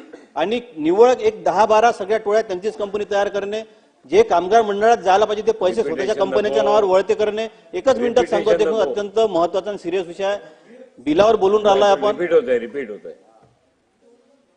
गंभीर आहे. नाही अध्यक्ष महोदय, जे तक्रार करतात त्यांना 1-2 नोटीस त्यांच्यामध्ये पोहोचू दिला जात नाही आणि तिसरी नोटीस बजावल्याचं दाखवून त्यांना डायरेक्ट रद्द करण्यात येते. जे सहकार्य करत नाही किंवा विरोध करतात त्यांच्या विरोधात आवाज उठवतात. त्याच्यामुळे सगळ्यांना पैशाच्या भरोश्यावर आणि जे काही अधिकारी कर्मचारी यामध्ये लिप्त आहेत या सगळ्यांवर कारवाई होणं आवश्यक आहे. त्यामुळे माझी मंत्री महोदयांना विनंती आहे, या माध्यमातून आपल्या या बिलाला निश्चितपणे समर्थन आहे. अत्यंत चांगलं बिल आहे, ते पास झालं पाहिजे. आणि या दाभाडे नावाच्या अधिकाऱ्याला सक्तीच्या रजेवर पाठवून, कारण जर त्यांना पाठवलं नाही तर त्या चौकशीलाही अर्थ राहणार नाही, त्या सगळ्या गोष्टी मॅनिप्युलेट करतील. त्यामुळे त्यांना सक्तीच्या रजेवर पाठवून मंत्री महोदय यामध्ये SIT लावून याची चौकशी करावी आणि संबंधित जेवढे कोणी त्यामध्ये आढळतील त्यांच्यावर अत्यंत कठोर कारवाई करावी. कारण घामाचा पैसा त्या माथाडी कामगारांचा यांनी आपल्या खिशात घातलाय. करोड रुपयाच्या स्वतःचे व्यवसाय असून 1000 रुपये रोजाचं हे स्वतःच्या खात्याला अकाउंटमध्ये ते पैसे घेऊन राहिले, पगार घेऊन राहिले. अनेक लोक तर इथेही आहे, मी त्या विषयात बोलणार नाही. पण अध्यक्ष महोदय, हे सिद्ध झालं पाहिजे. आणि ऑन रेकॉर्ड ते तिथं कामगार म्हणून काम करतात, मोठ्या मोठ्या पदांवर आहे, करोड रुपयाची प्रॉपर्टी आहे, आणि तरी 1000 रुपये रोजाचे त्या कामगाराला, ज्याला बिचाराला काम मिळालं पाहिजे त्याला मिळत नाही, यांच्या खिशात ते पैसे जातात. म्हणून सक्तीची कारवाई SIT करून आणि योग्य पद्धतीने त्यामध्ये लिप्त असलेले अधिकारी न घेता चांगले अधिकारी त्यामध्ये घेऊन, रिटायर अधिकारी घेऊन आमदारांची समिती करा. जे जे करणं आवश्यक आहे ते सगळं करा, अशी मी मंत्री महोदयांना विनंती करतो. धन्यवाद. चला, वडेट्टीवार, विजय वडेट्टीवार. अध्यक्ष महोदय, खर तर हा जो कायदा या ठिकाणी बिल आणलं गेलं, तर दोन्ही एकीकडे कामगाराच्या खांद्यावर बंदूक ठेवून मालकांना संरक्षणाचा अधिक किंवा यामध्ये अंतर्भाव दिसतो. अध्यक्ष मला त्यावर जायचं नाही, कारण सविस्तर चर्चेला या बिलावर खूप चर्चा होईल आणि याला मर्यादित चर्चाचाच बरी. पण मला एक मंत्री महोदयांच्या निदर्शनास आणून द्यायचं आहे की आपण ही सगळी व्याख्या करत असताना महाराष्ट्रामध्ये काही सिमेंट उद्योग आहेत आणि सिमेंट उद्योगामध्ये अध्यक्ष महोदय की सिमेंटवर आधारित उद्योग आणि सिमेंट उद्योग याला एकच वेतन मान्य केलेलं आहे. आता सिमेंट उद्योग ही मोठी इंडस्ट्री झाली आणि सिमेंटवर आधारित उद्योग हे छोटे किरकोळ उद्योग झाले, पण त्यांना एकाच कक्षेखाली आणलं गेलं. खरं तर विटा करणं किंवा सिमेंटचे पाईप करणं हे छोटे काम आहेत आणि इंडस्ट्रीमध्ये काम करणाऱ्या कामगाराला सिमेंट उद्योगामध्ये काम करणाऱ्या कामगाराला आणि या ठिकाणी छोटे सिमेंटवर आधारित काम करणाऱ्या उद्योगांना किमान समान वेतन कसं काय असू शकेल? मग या संदर्भात मागचे मंत्री, तत्कालीन माजी मंत्री हसन मुश्रीफ साहेबांच्याकडे आम्ही काही या पत्र दिलं होतं आणि त्याच्या संदर्भातल्या बैठका झाल्या. जुलै 2021 मध्ये एक बैठक झाली. त्यानंतर मला वाटतं की नोव्हेंबर 2021 मध्ये एक बैठक झाली आणि या संदर्भातले मीटिंग मिनिट्स 10 मे 2020 शासनाने फायनल केले होते. नंतर ते बैठक त्याच्यावर काही कारवाई झाली नाही, काही अंमलबजावणी झाली नाही. मला एवढंच सांगायचं आहे की आपण सिमेंट उद्योग म्हणजे महाराष्ट्र शासनाने सिमेंट उद्योग शेड्यूल एम्प्लॉयमेंटचा यादी जी आहे, शेड्यूल एम्प्लॉयमेंटची यादी, त्या यादीमध्ये एकूण 66 उद्योगामध्ये हा 10 क्रमांकावर आपण सूचीमध्ये या उद्योगाचा समावेश आहे आणि 10व्या क्रमांकावर हा सिमेंट व सिमेंट आधारित उद्योग असं म्हटलं आहे. त्यामध्ये बदल करण्याची आवश्यकता आहे. तुम्ही यामध्ये एकतर तुमच्या दालनामध्ये बैठक लावून घ्या किंवा याचं उत्तर देताना तुम्ही जर यात बदल केलात, कारण हा खूप मोठी तफावत आहे अध्यक्ष महोदय, कारण याचे मिनिट्स तयार झालेत आणि त्यामध्ये ते मान्य झाले होते. शेवट आपण उद्योगामध्ये काम करणं आणि प्रचंड नफा कमवणारे ते उद्योग आहेत सिमेंट उद्योग. तुम्ही सगळी याच्यातली पॉवर प्रोजेक्टची राख मिश्रित करण्याचं त्यांना 40% परवानगी दिली आहे. त्यामुळे त्याच्यातून रगड कमवत आहेत आणि तिथे काम करणाऱ्या कामगारांचं शोषण होत आहे. आणि दुसरीकडे मात्र किरकोळ काम करणाऱ्या कामगारांना 385 रुपये आपण ते देतो. 385 रुपये आत्ताचं जे तुमचं त्याचं वेतन आहे किंवा हे आहे. आता ह्याला सिमेंटवर आधारित इतर राज्यामध्ये तुलना केली, तुम्ही इतर राज्यातील सिमेंट उद्योगांची मी माहिती घेतली, त्यामध्ये 700 रुपये त्या ठिकाणी त्या कामगारांना मिळतात. म्हणजेच आज वर्षाला या कामगारांचं महाराष्ट्रात शोषण करून या कामगारांना कामाला लावून यांचं घाम गाळून महाराष्ट्रातील सिमेंट इंडस्ट्री किमान 100-150 कोटी रुपये वर्षाला या कामगारांच्या रक्तातून पितात, खातात. हा माझा स्पष्टपणे आरोप आहे. आणि म्हणून यासाठी आपल्याला या बिलाच्या माध्यमातून, मी अधिक जाणार नाही, ते माथाडी कामगार आणि इतरांचा समावेश यामध्ये आहे. मंत्री महोदयांनी या ठिकाणी या दोघांची वेगळी डेफिनेशन करून या सूचीमध्ये जो काही आपल्या 66 उद्योगांच्या सूचीमध्ये जो काही बदल आहे तो बदल करून यांना आपण वेगळं करावं आणि सिमेंट उद्योगामध्ये काम करणाऱ्यांना वेगळा वेतन आपण निश्चित करावा आणि सिमेंटवर आधारित उद्योगांना वेगळा वेतन आपण निर्णय घ्यावा. ही कारवाई आपल्याकडून या बिलाच्या माध्यमातून आपण त्वरित करावी किंवा सुधारणा करत असाल तर आता आपल्याला सुधारणा करत, कारण राज्य शासनाचंच ते शेड्यूल एम्प्लॉयमेंटचा आपला निर्णय आहे आणि ते शेड्यूलमध्ये असलेल्या उद्योगांचा समावेश आहे. हा बदल करून जर आपण हे बिल मंजूर करू शकलात तर त्या हजारो कामगारांना, एका इंडस्ट्रीमध्ये ही करणारी कामगार जी आहेत ती मोठ्या संख्येमध्ये आहेत. 3-3 हजार लोक एका सिमेंट इंडस्ट्रीमध्ये रोजंदारीवर काम करतात आणि यांचं सर्रास जागा, पाणी, सगळी वीज आपण सगळे देतो त्यांना, मात्र स्थानिक कामगार आहेत त्यांचं शोषण होतं. तर यामध्ये आपण एवढा एक आपल्या उत्तरामध्ये तो बदल करावा आणि आपल्या या बिल मान्य करत असताना त्यामध्ये याचा समावेश करावा, एवढी विनंती आपल्या माध्यमातून आहे अध्यक्ष महोदय. सुधीर भाऊ, या विधान परिषद विधेयक क्रमांक 3 ला पाठिंबा आहे. फक्त काही सूचना मी अध्यक्ष महाराज करणार आहे. उद्देश व कारणे यामध्ये 4 मध्ये उक्त अधिनियमाच्या कलम 14 मध्ये तुम्ही बदल करतात.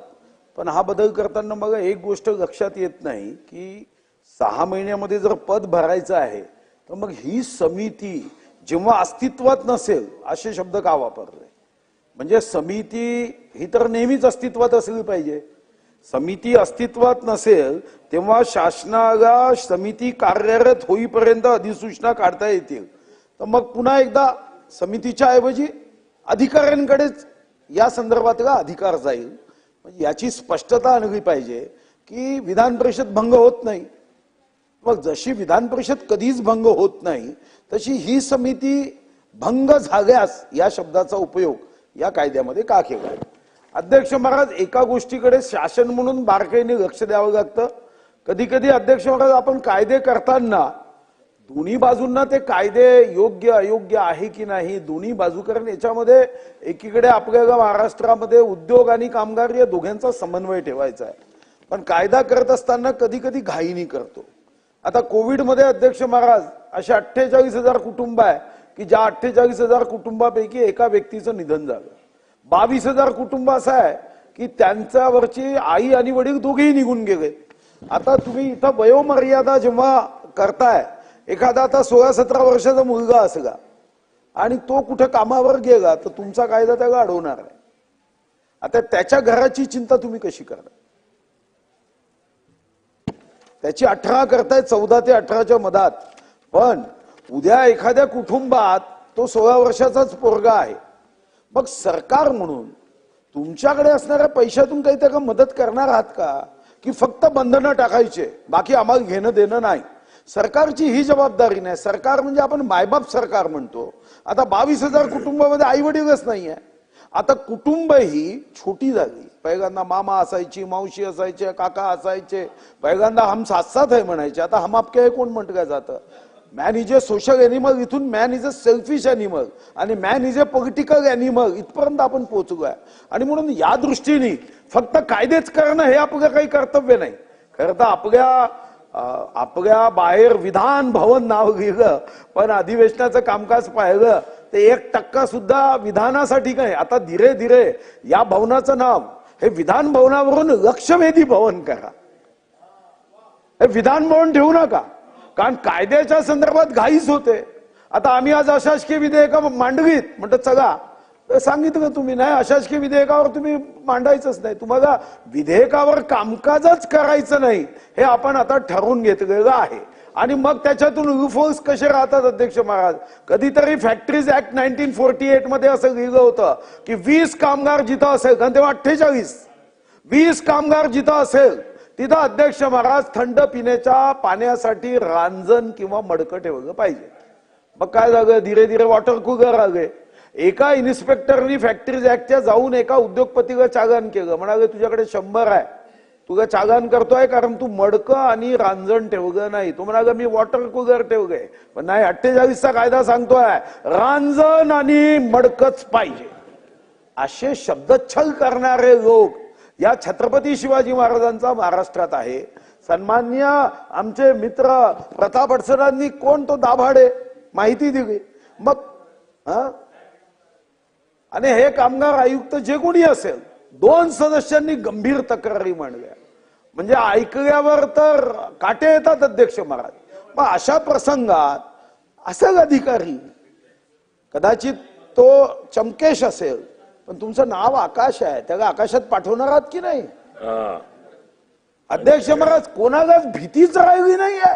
पांडुरंगाचे आकाश आहे, पांडुरंगांचे आकाश आहे. मग तुम्ही या संदर्भात काय होतं, अधिकाऱ्यांची समिती होते ना, मग एका गोष्टीची जाणीव झाली आहे. या अधिकाऱ्यांच्या समितीला तुम्ही 3 महिन्याची मुदत द्या. मी आजपर्यंत एक अहवाल मी शोधतोय की विहित मर्यादेत तो अहवाल आला असा एक जरी समिती असेल ना, त्या समितीच्या लोकांचा गिरगाव चौपाटीवर, गिरगाव नाही आता त्याला आपण स्वराज्य नाव दिलंय, त्या चौपाटीवर हायकोर्टाची परवानगी घेऊन सत्कार केला पाहिजे. एकही कमिटी विहित मर्यादेत कधीच अहवाल देत नाही. आणि म्हणून तुम्ही आमदारांची समिती करा. आणि एक गोष्ट पुन्हा माझी आग्रहाची आहे की आमदारांची समिती केली तर काहीतरी दबाव आहे. कारण मी स्वतः अनुभवतो की तुमच्या विभागामध्ये एक तर पदभरती नाही आहे. आता माझाच अधिकारी तुम्हाला मी विनंती केली, तो गोंदियामध्ये येतच नव्हता. कोणी घाबरत नाही, कोणी भीत नाही. आता तुम्ही असंरक्षित कामगारांचं रक्षण करा, पण आम्ही असंरक्षित आमदार आहोत, त्यांचंही संरक्षण झालं पाहिजे. अन्यथा अध्यक्ष महाराज, कायदे निश्चितपणे कराल, पण त्या कायद्याचा परिणाम जर झाला नाही तर मग निश्चितपणे आपल्याला उपयोग होणार नाही. आणि म्हणून माझी एक सूचना की ही समितीच करताना, ही सल्लागार समिती ही नेहमीच कायम राहील असं करा ना. का पण ती नाही राहणार असं मनात का धरता तुम्ही? इकडे लिहिता की 6 महिन्यामध्ये आम्ही तो जो रिक्त जागा आहे ती भरू. मग आता रिक्त जागा 6 महिन्यांनी भरणार आहात तर मग पुढे त्याला असा बदल का करताय?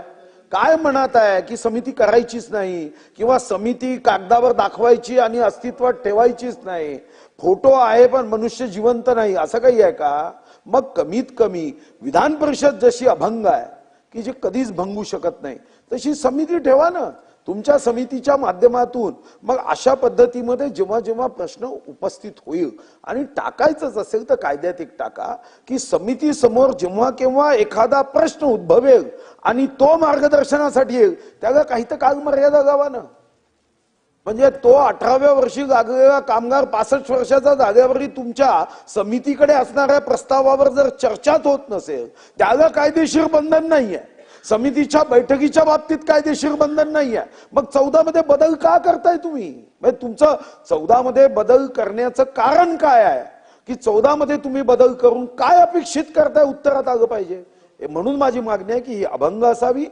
समितीच्या समोर आल्यानंतर जेव्हा केव्हा एखादा प्रस्ताव असेल त्या प्रस्तावाला एक विशिष्ट मर्यादा टाका. 90 दिवसात, 60 दिवसात, 120 दिवसात, ठीक आहे.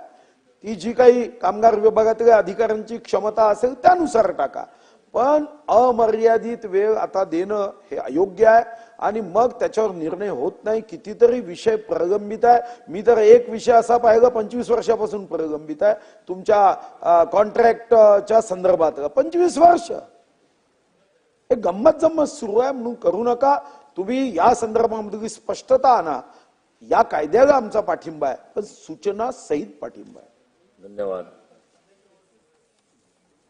सुनील प्रभू, थोडक्यात मांडा. थोडक्यात मांडा. अध्यक्ष महोदय, नानांनी विस्तृत सांगितलंय. या बिलाचा उद्देश जर आपण बघितला सुधीर भाऊनी पण तर याच्यामध्ये असं म्हटलंय की श्रमजीवी कामगार हा मजकूर ज्या ज्या ठिकाणी आहे त्या ठिकाणी अंगमेहनतीचे काम करणारे कामगार असा त्याचा उल्लेख करावा.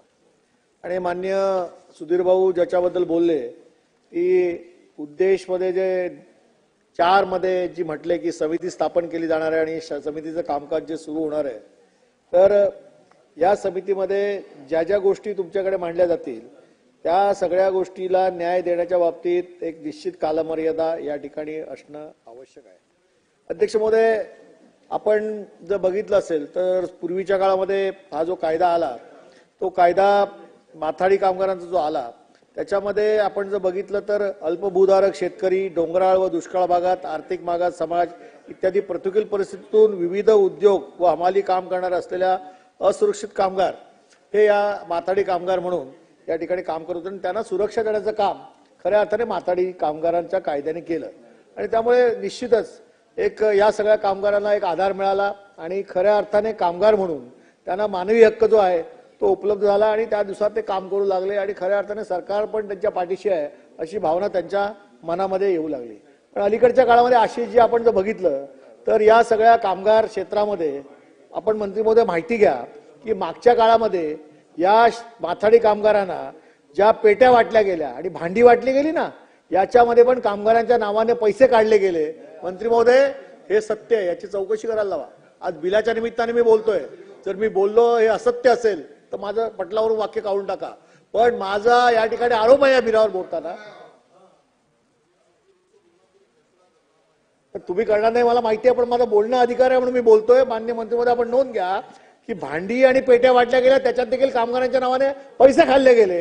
ही परिस्थिती आहे. अध्यक्ष महोदय, या बिलावर बोलताना अडवायचं काम हे आपले मित्र जे गेले तिथून सभागृहातून त्यांनी यांना दिलेलं आहे. हे नाही त्यांचे मित्र सुनील प्रभूचे जे मित्र गेले त्यांनी तुम्हाला हे दिलंय. तुम्ही त्यांना बोलवताना अडवता. त्यांचा वारसा यांना देऊन गेलेत. चला आता अध्यक्ष महोदय, या बिलावरती बोलत असताना आणखी एक गोष्ट सन्माननीय सदस्य या ठिकाणी वारंवार बोलतायत की माथाडी कामगारांचे नेते आणि त्यांच्या संबंधीच्या या ठिकाणी त्यांच्या वैयक्तिक बाबीवरती बोलताना अनेक नेत्यांनी या ठिकाणी आरोप केले. माझे आरोप नाही आहेत. जे असेल त्याची चौकशी सरकारने करावी. त्याबद्दल योग्य तो काय असेल तो निर्णय सरकारने घ्यावा. त्याबाबत जे असेल ते योग्य तो शिक्षा त्यांना होईल. पण आज परिस्थिती काय अध्यक्ष महोदय, ज्या मुंबई शहरामध्ये आम्ही आज आमदार आहोत ना त्या मुंबई शहरामध्ये तुम्ही एखादी फॅक्टरी चालू करा. त्या फॅक्टरीमध्ये जर एखादी गाडी आली तर 4-4, 5-5 टोळ्या तिकडे येतात आणि काम द्यायचं कोणाला याच्यावरनं टोळी युद्ध असतं. बरं, टोळी युद्ध असतं ते असतं. एकही माथाडी तिकडे स्वतः काम करत नाही. ते म्हणतात तुमच्या कंपनीतले कामगार लावा, तुमची गाडी तुम्ही खाली करा, आम्हाला आमचा हप्ता द्या. अध्यक्ष महोदय, मुंबई शहरात सुरू आहे. हे कधी बंद होणार आहे? अध्यक्ष महोदय, आज आम्ही आमदार आहोत. आपल्या भागात पण जिकडे शहरी भागात आहेत तिकडे जे माथाडीचं काम चालतं तिकडे मी आमदार आहे, माझ्याकडे आठवड्यातून चार माथाडी कामगारांचे नेते येतात. भातकर कसं खोटं सांगतो सांगा. आणि एवढंच सांगतात की आमची शिफारस करा. अरे शिफारस करायची कोणाला? त्या साईडवर जिकडे काम चालतं तिकडे फॅक्टरी असेल, तिकडे बिल्डरचं एखादं कन्स्ट्रक्शन चालू असेल, तिथे काम करण्यासाठी यांची माणसं नसतात. परंतु माथाडीला काम देत नाही, कायद्याचं उल्लंघन करतात, म्हणून त्या तिकडे असणाऱ्या मालकाकडनं हप्ता घेण्याचं काम इकडे सगळी मंडळी करतात. हप्ता घेण्याचं काम करतात. हे कधी बंद होणार अध्यक्ष महोदय? याच्यावरती कुठेतरी निर्बंध आणणार की नाही? सर्वसामान्य माणसाने, उद्योजकाने या मुंबई शहरामध्ये उद्योग करायचे की नाही? एक साधा इंडस्ट्री चालवणारा माणूस इंडस्ट्री इस्टेटमध्ये त्याचा छोटा 10 बाय 12चा गाळा असतो, त्याच्याकडे नानांना पाठिंबा देतोय मी, नानांना पाठिंबा देतोय. अध्यक्ष महोदय 10 बाय 12चा गाळा असतो, एक टेम्पो त्याच्याकडे येतो त्याच्या कामाच्या संबंधी, आणि एका टेम्पो उतरण्यासाठी 4 कामगार त्याच्याकडे असतात. ते माल खाली करू शकतात, परंतु त्याची जबरदस्ती अशी आहे माथाडीकडनं उचला, आणि उचलत नसाल तर हरकत नाही, तुमच्या कामगाराबरोबर उचला, आमचा हप्ता आम्हाला द्या. ही काय परिस्थिती साहेब? या शिवरायांच्या राज्यात आम्ही राहतो. हा महाराष्ट्र आहे, हे बिहार आहे की उत्तर प्रदेश आहे मला कळत नाही. आम्ही कोणत्या राज्याची उपमा काय द्यायची, पण आमच्या राज्यात ही परिस्थिती आहे. आणि मग याच्यावरती तुम्ही काय निर्बंध आणणार आहात? आणि खऱ्या अर्थाने मला असं वाटतं की या डुप्लिकेट ज्या निघालेल्या टोळ्या आहेत ना का माथाडी कामगारांच्या, याच्यावरती कुठेतरी निर्बंध आणा, यांच्यावरती निर्बंध आणा. आज ज्या कायद्यामध्ये जो उद्देश आपला काय आहे की अल्पभूधारक शेतकरी, डोंगराळ व दुष्काळी भागात आर्थिक मागास समाज असलेले जे कोण तिकडचे तरुण आहेत त्यांना हा व्यवसाय करण्यासाठी माथाडी म्हणून ते काम करतात, त्यांना खऱ्या अर्थाने त्यावेळेला आपण कायद्याने प्रोटेक्शन दिलं होतं. माथाडी म्हणून त्यांच्या मागे सरकार आहे अशी त्यांची भूमिका होती. याच्यामध्ये अनेक कामगार नेते देखील या माथाडीने आपल्याला दिले, हे आपण महाराष्ट्र कधी विसरू शकणार नाही. संयुक्त महाराष्ट्र चळवळीमध्ये या कामगारांचं फार मोठं योगदान होतं, हे आपण कधी विसरू शकणार नाही. पण आज जी कामगारांची परिस्थिती आहे ना माथाडी कामगारांची, ती भयावह आहे. म्हणजे गुन्हेगारी क्षेत्राच्या टोळी युद्ध असतं ना, तसं टोळी युद्ध या माथाडींचं सुरू आहे या शहरामध्ये. मग पुणे असेल, नाशिक असेल आणि मुंबईमध्ये जास्त आहे. याच्यावरती काय निर्बंध आणणार अध्यक्ष महोदय? आपण कायदा करताय, कायद्या दृष्टीने आपण याच्यामध्ये अनेक समित्या नेमल्या आहेत, त्यांच्यासमोर शिफारसी मांडणार आहेत, त्याच्याबद्दल जे काय होईल ते होईल. पण सद्यस्थितीत या ठिकाणी माथाडी कामगार राहायला बाजूला, पण त्याच्या नावाने ज्या टोळ्या उत्पन्न झाल्या आहेत आणि प्रचंड मोठ्या प्रमाणात दरोडेखोरी चालू आहे, त्याच्यावरती आपण काय निर्णय घेणार आहात हे देखील आपल्या उत्तरामध्ये आपण जेव्हा या बिलावरती आपलं मत मांडणार आहात त्यावेळी आपण निश्चित सांगा, आणि याच्यावरती प्रतिबंध करण्यासाठी आपण याच्यामध्ये कडक अंमलबजावणी करा अशी मी आपल्याला विनंती करतो. चला विक्रम पाहतो ते. धन्यवाद अध्यक्ष महोदय. देतो विधेयक क्रमांक 2025 विधेयक क्रमांक 3 वरती बोलण्यासाठी अध्यक्ष महोदय मी या ठिकाणी उभा आहे. खरं तर या खात्याचे मंत्री सुद्धा एक लॉयर आहेत, उत्तम कायद्याचा अभ्यास असल्यामुळे नक्कीच एक चांगलं विधेयक आपण या ठिकाणी घेऊन येतात. मी स्वतः एक उद्योग चालवलेला आहे, त्यामुळे नक्कीच कामगारांच्या ज्या ह्या कायद्यातल्या अडचणी आहेत याचा अनुभव आम्ही सुद्धा तेवढा घेतलेला आहे. अध्यक्ष महोदय, आमच्या पणजी माझ्या वडिलांना एक गोष्ट सांगायची आणि ती गोष्ट अशी होती की शेत आपल्याशी बोलतं आणि पीक आपल्याशी बोलतं. आठ फक्त एकच आहे की तुम्हाला शेतात जायचं. शेतात गेलं की शेताच्या अडचणी त्या पिकाच्या अडचणी कळतात. त्याच पद्धतीने कामगारांच्या अडचणीचा अध्यक्ष महोदय समजून घ्यायच्या असतील तर कामगारांचं नेतृत्व सुद्धा कुठेतरी आपण घेतलं पाहिजे. आज या ठिकाणी बोलत असताना जे माझ्या आधीच्या सदस्यांनी नमूद केलेलं आहे की सेक्शन 14 मध्ये जे आपण दुरुस्त्या करतोय, या दुरुस्त्या खरंच खूप महत्वाच्या असणार आहेत. कारण आज ही पॉवर ज्यावेळेस सॅच्युरेटेड होईल, आपण ह्या सगळ्या कायद्याच्या माध्यमातून उद्योग उत्तम पद्धतीने चालले पाहिजेत, उद्योगाला चालना मिळाली पाहिजे. 1 ट्रिलियन इकॉनॉमीकडे आपल्याला महाराष्ट्राला घेऊन जायचंय. हा उद्दिष्ट नक्कीच चांगला आहे आणि हा उद्दिष्ट यशस्वी होण्याच्या दृष्टिकोनातून आपण जो कायदा आणतोय, हा कायदा आणत असताना याची मला थोडीशी शंका अशी वाटते की सेक्शन 14 मध्ये जर आपण हा हटवला की याच्यामध्ये जर दुरुस्ती केली तर अध्यक्ष महोदय, लॉर्ड ऍक्टनने 1887 साली एक कोट केलं होतं की power tends to corrupt and absolute power corrupts absolutely. त्यामुळे ही परिस्थिती राहिली. आज कायद्यामध्ये कोणताही बदल करायची वेळ आली, कोणताही निर्णय घ्यायची वेळ आली आणि समितीचं स्थापन नसेल अध्यक्ष महोदय, मुख्यमंत्र्यांनी निवेदन केलं की लवकरात लवकर समिती ही स्थापन होईलच, पण जर समिती स्थापन झाली नाही आणि आपण जर अधिकार संपूर्ण त्या ठिकाणी वरिष्ठ अधिकाऱ्यांना दिले, आज पहा की अनेक नगरपालिका पूर्ण नाहीये, झेडपी त्या ठिकाणी बरखास्त आहेत, सीओनकडे अधिकार आहेत, तेच प्रस्ताव करतात, तेच मान्यता देतात, त्याच्यावरती अंकुश कोणतंही राहिलं नाही. हीच परिस्थिती या कायद्याची सुद्धा झाल्याशिवाय अध्यक्ष महोदय राहणार नाही. आज आमच्या कामगारांना वर्षाचं जेवढं वेतन मिळतं तेवढं काही अधिकारी ज्यांच्याकडे अधिकार जाणार आहेत या कायद्याच्या माध्यमातून त्यांचा एक दिवसाचा अध्यक्ष महोदय खर्च आहे.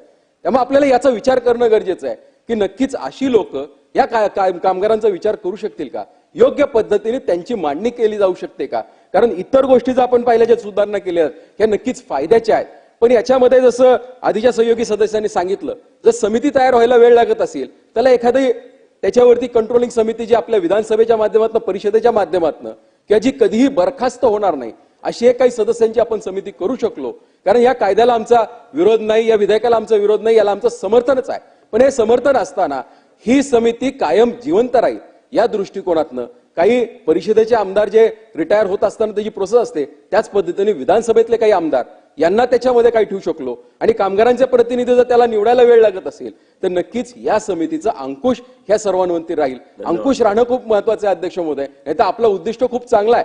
आपला उद्दिष्ट उद्याच्या दृष्टिकोनातनं हा भारत विकसित होतोय आणि महाराष्ट्र सुद्धा त्या वेगाने पळायला पाहिजे. जर त्या वेगाने पळायचं असेल पण आपण जर लगाम चुकीच्या माणसाच्या हातात दिलं तर ते आपला वेग हे थांबवल्याशिवाय राहणार नाहीत याची मला खात्री वाटते अध्यक्ष महोदय. त्यामुळे या सूचनांचा नक्कीच विचार केला जावा अशी मी मंत्री महोदयांना विनंती करतो आणि मला बोलण्याची संधी दिली त्याबद्दल आपले आभार मानतो. माझं या विधेयकाला नक्कीच समर्थन आहे पण याच्यामध्ये या दुरुस्त्या होणं अपेक्षित आहे. धन्यवाद अध्यक्ष महोदय. अध्यक्ष महोदय, सन 2025च्या विधान परिषद विधेयक क्रमांक 3 वर या ठिकाणी मी बोलण्याकरता उभा आहे.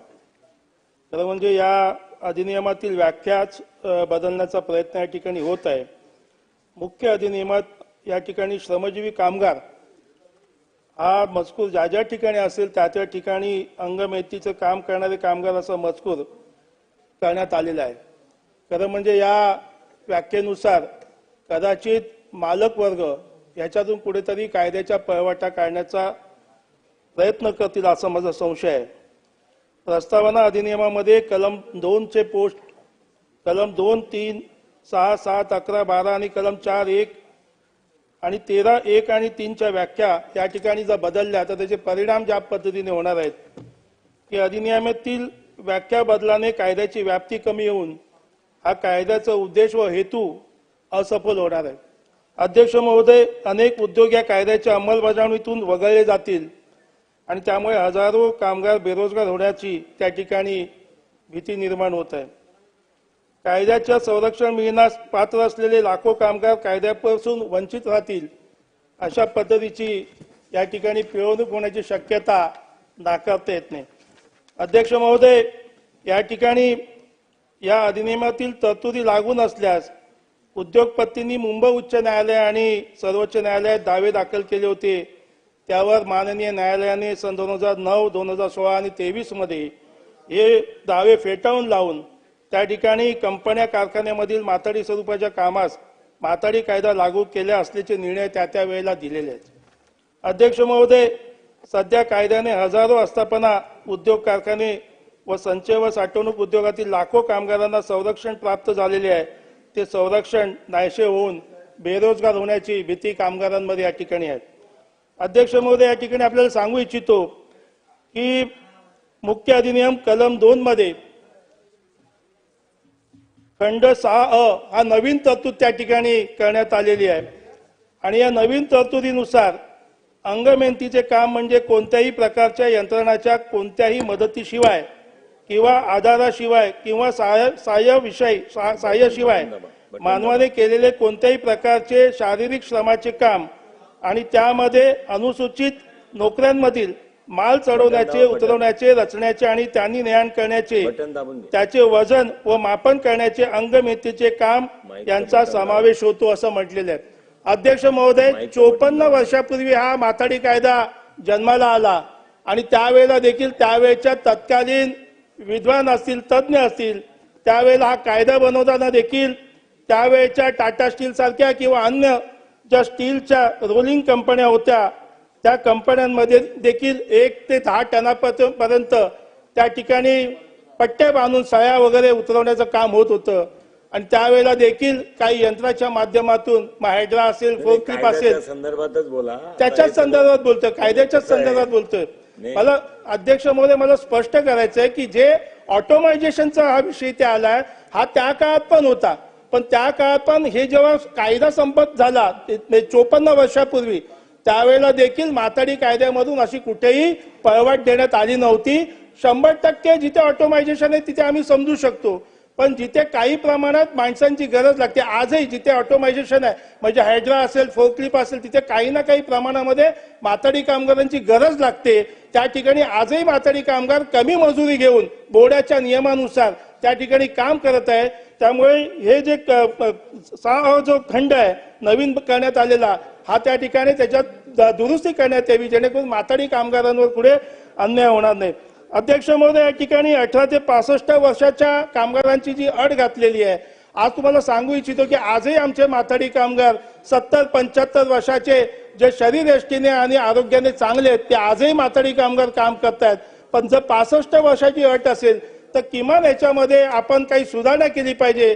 65 वर्षानंतर त्याला मेडिकल सर्टिफिकेट, फिटनेस सर्टिफिकेट घेऊन त्या ठिकाणी तो जोपर्यंत माथाडी कामगार शरीराने तंदुरुस्त आहे तोपर्यंत त्याला काम करण्याची मुभा आपण त्या ठिकाणी दिली पाहिजे.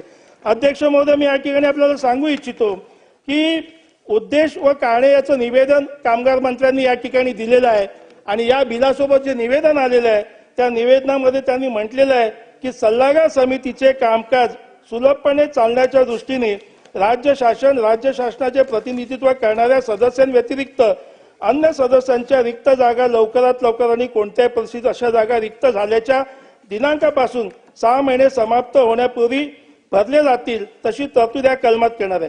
मला तर म्हणायचं आज 14 नंबरचा कॉलमच अध्यक्ष महोदय रद्द व्हावा, कारण आज गेल्या अनेक वर्षापासून माथाडी कायद्याच्या अंतर्गत माथाडी बोर्डाची आणि सदस्यांची बोर्ड मेंबरशिपची निर्मिती झालेली नाहीये.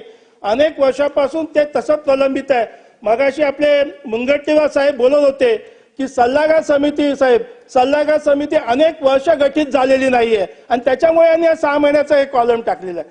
जर सल्लागार समिती झाली तर सल्लागार समिती असेल तर हे प्रश्न सगळे त्या ठिकाणी आपोआप मिटतील आणि कुणालाही मनासारखं, जे आज मगाशी एक जण बोलत होता की अध्यक्ष बोर्डाचे मनाने काही उलटसुलट कारभार करतात, हे करणार नाहीत. त्यांच्यामध्ये एक भीतीचं वातावरण या बोर्डाच्या अधिकाऱ्यांवरती राहील.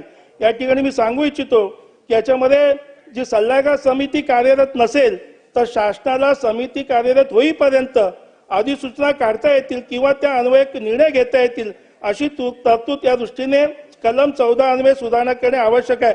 मी तर म्हणेन अध्यक्ष महोदय, 14 कलमामध्ये सुधारणा करण्यातच येऊ नये. जर या ठिकाणी सल्लागार समिती झाली ते सगळे प्रश्न आपोआप निकालात निघतील. नाहीतर आपल्या इथे बसलेल्या सगळ्या सदस्यांना माहिती आहे की शासनाकडे एखादा प्रस्ताव गेला अध्यक्ष महोदय तर शासनाकडचा प्रस्ताव किती वर्ष प्रलंबित असतो आपल्याला सगळ्यांना माहिती आहे. पण तेच जर सल्लागार समिती झाली आणि माथाडी बोर्डाचं गठन झालं तर मला असं वाटतं की माथाडी कामगारांवरचं जे आहे का अन्याय होणारी जी गोष्टी आहेत त्या ठिकाणी दूर होतील. आणि दुपारी जी मुख्यमंत्री महोदयांनी बैठक घेतली त्या बैठकीमध्ये खरोखरच त्यांनी आम्ही काही सूचना, त्यामध्ये आमदार शशिकांत शिंदे होते, भाई जगताप होते, नरेंद्र पाटील आमच्या युनियनचे होते, अनेक पदाधिकारी त्या ठिकाणी होते ज्यांनी विधान परिषदेमध्ये काल हा विषय घेतला. त्यावेळेला मुख्यमंत्र्यांनी आम्ही ज्या काही सूचना किंवा ज्या विनंत्या केल्या होत्या त्यांनी त्या गृहीत धरलेल्या आहेत, त्या सुधारणा करण्याचं त्या ठिकाणी त्यांनी आश्वासन दिलेलं आहे.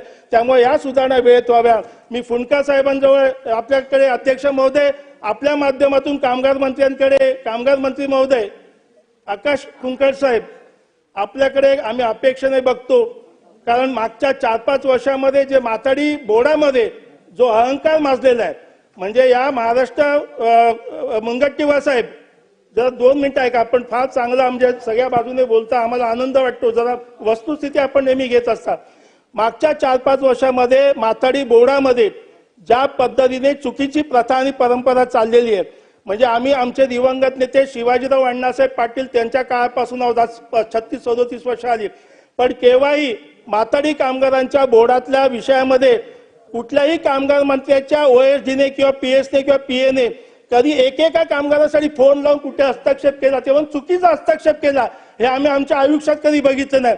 पण मागच्या 4-5 वर्षामध्ये फुंडकर साहेब आपण आता आलात, पण याच्या आधीच्या 4-5 वर्षामध्ये आम्ही पाहत आलो एक छोट्या गोष्टीसाठी आणि चुकीच्या गोष्टीसाठी मला वाटतं कामगार कायद्याचे कामगार मंत्र्यांच्या त्या OSDने आणि PAने मला वाटतं अख्ख्या महाराष्ट्रातलं कामगार कायद्याची कामं बाजूला ठेवली असतील आणि फक्त माथाडी बोर्डामध्येच कसं आपल्याला जे काही कमवता येईल त्या कमवताच्या उद्देशाने त्या बोर्डाच्या चेअरमनला आणि सेक्रेटरीला घेऊन नाही ते उद्योग केलेले आहेत. हे उद्योग कुठेतरी फुंडकर साहेब आपल्या माध्यमातून आता थांबावे.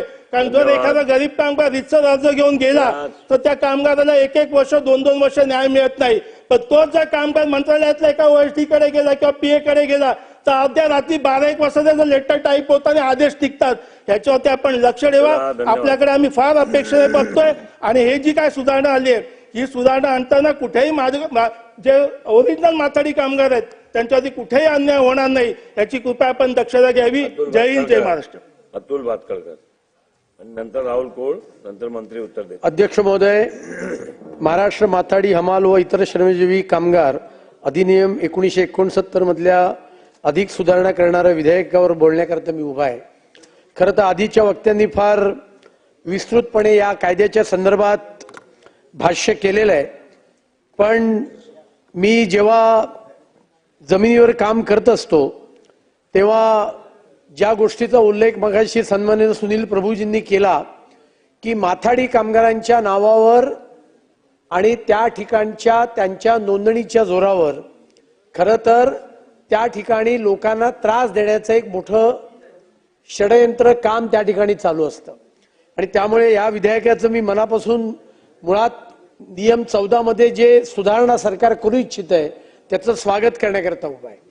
अनुभव काय येतो की कुठेही काम चालू झालं, कुठेही माल अनलोड करायचा असेल, लोड करायचा असेल तर त्या ठिकाणी काम करणारे सर्वसामान्य तरुण तरुणी वेगळेच, पण ज्यांचं कधी काळी या माथाडी कामगार कायद्याच्या अंतर्गत ज्यांची नोंदणी झाली आहे त्यांना काही ना काही त्या ठिकाणी पेमेंट करण्याचा हा कायदा आहे. आणि प्रत्यक्ष काम करणारे आणि त्या ठिकाणी आपल्या अकाउंटवर पेमेंट घेणारे यांच्यामध्ये जमीन अस्मानाचं अंतर असतं. आणि त्यामुळे अध्यक्ष महोदय, माझी कामगार मंत्र्यांना या विधेयकाच्या निमित्ताने मनापासून त्यांना विनंती आहे की या संदर्भात आपण लक्ष घालावं. ज्यांनी ज्यांनी माथाडी कामगारांच्या नावावर आपल्या युनियनचं रजिस्ट्रेशन करून घेतलंय ते अर्थशास्त्राच्या भाषेत बोलायचं तर नव भांडवलदार झालेले आहेत. ते कामगारांच्या हिताची भूमिका बजावत नाहीत. त्यांच्या टोळ्या असतात, त्या टोळ्या काम करत नाहीत आणि प्रत्यक्ष काम करणाऱ्याला मात्र अत्यंत कमी वेतनावर त्या ठिकाणी काम करावं लागतं. नाहीतर मग धमक्या येतात, त्या ठिकाणी धाडी पडण्याचं प्रमाण वाढतं. आणि त्यामुळे आपण जरूर या विधेयकाच्या निमित्ताने या सगळ्या प्रकारामध्ये लक्ष घालावं. आपण विधेयकामध्ये असुरक्षित कामगाराचा उल्लेख केलाय. या सदनामध्ये मी स्वतः आहे, सन्माननीय आता जे तालिकेवर बसले ते सन्माननीय सदस्य योगेश सागरजी आहेत.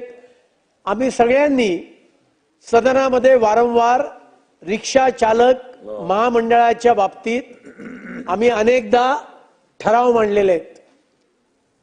सरकारने घोषणा केल्या हा असुरक्षित कामगार आहे, वृत्तपत्र विक्रेते. आता सरकार वृत्तपत्र विक्रेत्यांच्या बाबतीत आम्ही बोलायला गेलं की कायद्याचा कीस पाडतात. ते कामगार आहेत का? ते वृत्तपत्र कमिशनवर घेतात मग ते विकतात. सरकारने मान्य केलं की रिक्षा चालकांचं महामंडळ स्थापन करणार, पण त्याच्या बाबतीत कुठलीही पावलं उचलली गेलेली नाहीत. तसंच वृत्तपत्र विक्रेते आहेत, सर्वसामान्य लोक सकाळी घरोघर जाऊन पेपर टाकतात, पेपरची लाईन त्या ठिकाणी टाकत असतात आणि त्याच्यावर त्यांची गुजराण चालू असते. आणि त्यामुळे वृत्तपत्र वाटप करणारे जे लोक आहेत त्यांच्याही महामंडळाची घोषणा झाली होती. या दोन्ही लोकांच्या महामंडळांच्या घोषणेचं पुढे काय झालं? हे असुरक्षित कामगार आहेत. परवा केंद्रीय अर्थसंकल्प मांडत असताना केंद्रीय अर्थमंत्र्यांनी आपल्या अर्थसंकल्पीय भाषणामध्ये एका गोष्टीचा उल्लेख केला की गिग वर्कर.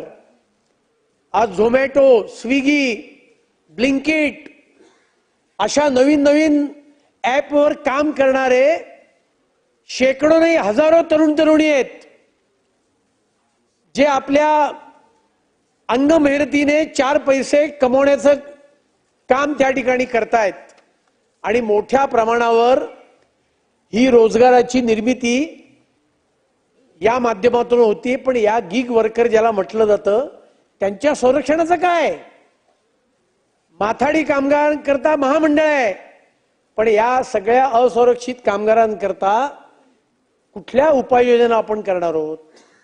आजच्या वृत्तपत्रामध्ये केंद्रीय सरकारची एक जाहिरात किंवा माहिती आहे की माननीय नरेंद्र मोदीजींनी सत्तेवर आल्यानंतर अटल पेन्शन हे सर्वसामान्य लोकांकरता असुरक्षित काम करणाऱ्या लोकांकरता चालू केलं आणि आज 7.5 कोटी लोक देशातले अटल पेन्शन योजनेचा लाभ घेत आहेत. आपण सुद्धा राज्य सरकार म्हणून, कामगार मंत्री म्हणून असे गिग वर्कर आहेत, रिक्षा चालक मंडळ आहे, वृत्तपत्र मंडळ आहे, अशा सगळ्या क्षेत्रामध्ये काम करणाऱ्या या असुरक्षित कामगारांच्या बाबतीत सुद्धा या विधेयकाच्या निमित्ताने आपण काही ना काही उपाययोजना करावी, त्यांना संरक्षण द्यावं, ही मागणी या विधेयकाच्या निमित्ताने मी करतो आणि या विधेयकाला समर्थन देऊन माझे 2 शब्द समाप्त करतो. चला आता शेवटचे अध्यक्ष महोदय, सूचना मांडा. आता एक बिलावरती किती एकच बिल, एकच गोष्टी, वेगवेगळ्या विषय सभागृहात चालू असणाऱ्या विधेयकावर माझ्याकडे सूचना देण्यासाठी मी उभा आहे. या बिलासंदर्भात सविस्तर माहिती दिलेली आहे. खरं तर माथाडी कामगारांना एक चांगल्या प्रकारचं संरक्षण देण्याचा प्रयत्न शासनानं केला आणि आज 14 वर्षापासून 18 वर्षापर्यंत त्यांच्या वयोमानात बदल करण्यासंदर्भातलं ही बिल सभागृहासमोर येत आहे. मी त्याचं स्वागतच करतो. परंतु एकंदर चित्र पाहता हे जरी व्यवस्था चांगली असली तरी आज जे माथाडी बोर्डचे कर्मचाऱ्यांची संख्या, त्यांचे सर्व्हेसाठी आवश्यक अधिकारी याच्या संदर्भात कमतरता आहे. बऱ्याच ठिकाणी काम पेंडिंग आहे, वर्षानुवर्ष काही महिने प्रत्यक्षामध्ये काम होत नाही आणि त्या संदर्भामध्ये उपाययोजना कराव्यात अशा प्रकारची माझी सूचना राहील. या कामगारांना संरक्षण देत असताना सगळ्यात गंभीर बाब ही कंत्राटी कर्मचाऱ्यांची सुद्धा आहे. कामगार विभागाचाच तो भाग असल्यामुळे त्याचा गंभीरपणे विचार करण्याची आवश्यकता आहे. कोणताही उद्योग सुरू झाला पाहिजे, नोकरी मिळाली पाहिजे, या संदर्भामध्ये शासन अतिशय सकारात्मक आहे. माननीय मुख्यमंत्री स्वतः लक्ष घालून परकीय गुंतवणुकी याव्या, लोकांना त्या ठिकाणी नोकऱ्या मिळाव्यात, या ठिकाणी राज्याची आर्थिक प्रगती व्हावी यासाठी प्रयत्न करतायत. परंतु त्या ठिकाणी काम करणाऱ्या कंत्राटी कर्मचाऱ्यांची परिस्थिती मात्र दिवसेंदिवस खराब होतीये. त्या ठिकाणी कायम कर्मचारी किती असावेत, कंत्राटी कर्मचाऱ्यांच्या संदर्भातली बंधनं जी आहेत ती पाळली जात नाहीत आणि त्यामुळे वेगवेगळ्या मार्गाने कंत्राटी कर्मचाऱ्यांना राबवण्याचा प्रयत्न वेगवेगळ्या उद्योगांच्याकडून होतोय. खरं तर हे एका बाजूने अतिशय सुरक्षितता देणारं बिल आहे आणि दुसऱ्या बाजूला कंत्राटी कामगारांच्या बाबतीमध्ये मात्र शासन तितकंसं सकारात्मक नाही. या संदर्भामध्ये कंत्राटी कर्मचाऱ्यांसंदर्भातलं सर्वेक्षण प्रत्येक उद्योगाचं झालं पाहिजे आणि त्याची महत्तम मर्यादा ठरवून त्याच्यामध्ये आपण निश्चितपणे पुढे या कर्मचाऱ्यांचा सकारात्मक विचार करावा अशी सूचना आहे. शेवटचं 2 मिनिटाचं मनोगत. माननीय अतुल भातखळकर साहेबांनी रिक्षा महासंघाची स्थापना केली. त्याचं माननीय एकनाथ शिंदे साहेब असताना त्याचं महामंडळ झालं, परंतु त्याची कारवाई सुरू नाही. एक असं संघटित कामगार आहे, 12 लाखाची त्यांची संख्या आहे आणि या घटकाकडे मात्र सकारात्मकरित्या भविष्य काळामध्ये पाहण्याची आवश्यकता आहे. म्हणजे मंडळ स्थापन झाले, त्याला आर्थिक निधी सवलती देण्यासंदर्भातला निर्णय घेणं अपेक्षित आहे. त्याचबरोबर अंगणवाडी सेविका, आशा वर्कर, अंगणवाडी मदतनीस या संदर्भात सुद्धा त्यांना भविष्य काळामध्ये संरक्षण देण्यासंदर्भामध्ये कामगार विभागानं विचार करावा अशा प्रकारची सूचना करतो. धन्यवाद. अभिजित पाटील. धन्यवाद साहेब. विधान परिषदेचं विधेयक क्रमांक 3 वरती केवळ तुम्ही सूचना असेल तर मांडा. सूचना साहेब माझ्या अशा आहेत की यामध्ये आपण जसं सन्मान्य सदस्य भातखळकर साहेबांनी सांगितलं वृत्तपत्र विक्रेते, तसंच साहेब आपण शेती आणि शेतीच्या सगळ्या संबंधित आम्ही नेहमी म्हणतो की शेतकऱ्याला कर्जमाफी दिली पाहिजे, परंतु जो शेतात शेतमजूर काम करतोय त्याला आपण याच्यात कायद्याअंतर्गत घेणार का? कारण आमच्याकडे द्राक्ष छाटणीला लोक काम करतात, जसं आपण याच्यात अंगमेहनत करतात. आमच्या पंढरपूरला टांगा चालवणारे लोक आहेत, आज ट्रॅक्टर चालवणारे लोक आहेत, किन्नर आहेत. त्याच्याच बरोबर आमच्याकडं आज पिकअप जो माल मार्केट कमिटीला नेतो तिथं माल उतरवणाऱ्या हमालांना त्या ठिकाणी आपण या कायद्यातही घेतो, परंतु अशा सगळ्या संघटित या सुरक्षित कायद्यामध्ये आपण समावेश करावा. जे लोक यातून वंचित आहेत त्यांना सगळ्यांना समावेश करावा एवढी विनंती. मंत्री महोदय. अध्यक्ष महोदय, एक मिनिट. हा बोला. माझा पॉइंट ऑफ प्रोसिजर आहे अध्यक्ष महाराज. सुधीर भाऊ मुनगंटीवारांनी मगाशी हे आता विधान भवन शब्द काढून आता लक्षवेधी नाही तुम्ही म्हणालात तो तुमचं लक्षवेधी भवन असं करायचं. पण अध्यक्ष महाराज काही नियम आहेत की नाही, कोरम असला पाहिजे की नाही. बिल पारित करतो अध्यक्ष महाराज आपण, कोरम आहे का तुमच्या सभागृहात? असेल तर तुम्ही सांगा, असेल तर सांगा साहेब. अध्यक्ष महाराज तुम्ही नाही तर आम्हाला काय, तुम्ही काही करू शकता. आता 5वी बहुमत आहे. मंत्री बिल पारित करताय ना अध्यक्ष महाराज, आपण बिल पारित करताय, थोडस तरी ठेवा. मला असं नाही, माझं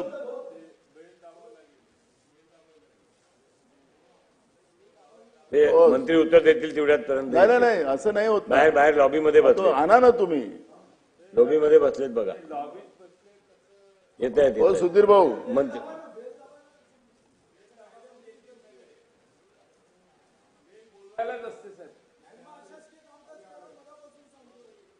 ना आता बिलची चर्चा झाली आहे. सुधीर भाऊ, बिलची चर्चा झाली आहे. मंत्री उत्तर देत आहेत. सदस्य लॉबीमध्येच आहेत. आलेत ना, आलेत सदस्य आलेत. अध्यक्ष महोदय, 29 मोजा. 29 नाही हो विखे पाटील साहेब, असं नाही मोजा ना. 29 मोजा ना तुम्ही. त्यात सगळे नाही असं नाही. आले मोजा ना. 29 मोजा ना. नाही अवॉर्ड बाहेर जातील, अवॉर्ड बाहेर जातील आता. चला मंत्री महोदय उत्तर द्या ना. अध्यक्ष महोदय, महाराष्ट्र माथाडी हमाल व इतर श्रमजीवी कामगार अधिनियम 1969 यात सुधारणा करण्याबाबत हे बिल आहे. आता या भवनामध्ये साधक बाधक चर्चा या बिलावर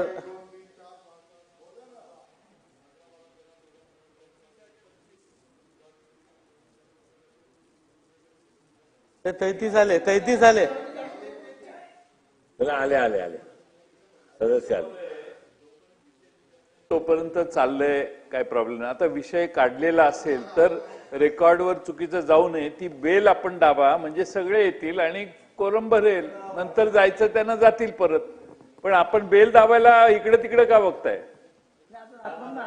चला, तुम्ही बेल दाबायला काहीच अडचण नाही अध्यक्ष महोदय. तुम्ही अध्यक्ष म्हणून वागायचंच बंद केलं. पूर्वी बरंच चांगल्यापैकी तुम्ही ठामपणाने का नियम सांगायचा. सुरू करा बेल. बेल दाबा, येतील लगेच येतील. नाही करा.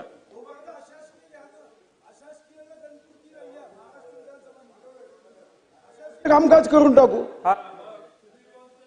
हा अशासकीय घ्या, पण अशी चूक करू नका की एकदा चर्चा झाली आहे. नाही साहेब, मंत्री उत्तर देत आहेत. नाही पण गणपूर्ती मतदान तर मंजूर करायला तर गणपूर्ती लागेलच ना अध्यक्ष महाराज.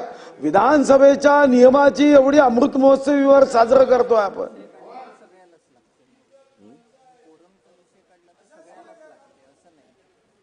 नाही, कोरमचा प्रश्न असेल तर अशासकीय कामकाजाला पण गणपूर्ती लागेल.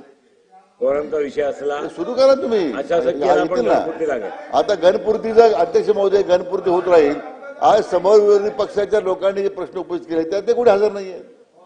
अध्यक्ष महोदय, माझं मत आहे अध्यक्ष महोदय, मंत्र्याचं उत्तर घेतलं पाहिजे. कारण 293चं आपल्याला अध्यक्ष महोदय उत्तर द्यायचे आहेत. 293 चर्चा अध्यक्ष महोदयाला उत्तर द्यायचं आहे. तर माझी विनंती आहे अध्यक्ष महोदय की आपण मंत्री महोदयांच्या उत्तराला सुरुवात करावी.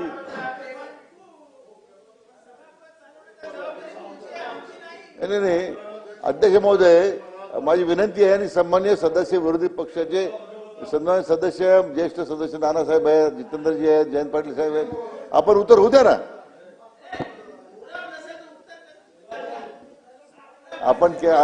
आपण एका नावेत होतो, आपण केले सगळे हे.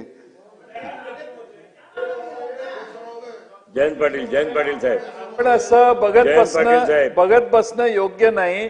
सभागृहाच्या परंपरेला भेद देणं चाललेलं आहे. प्रथा परंपरेला. आता विषय निघाला नसता तर आमचं काय म्हणणं नाही. आपण बेल दाबायला तुम्ही इतके का, कोणाच्या प्रेशर खाली आहे तुम्ही? कोरमची बेल दाबा. चला कामकाज सुरू करा.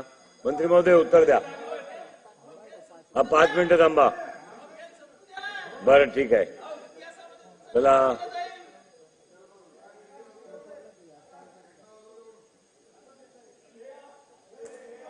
चला मंत्री महोदय, हो मंत्री महोदय, आपण कोरमची चिंता करा. सत्ताधारी पक्षाचे प्रतोद मंत्री महोदय, कोरमची चिंता करा.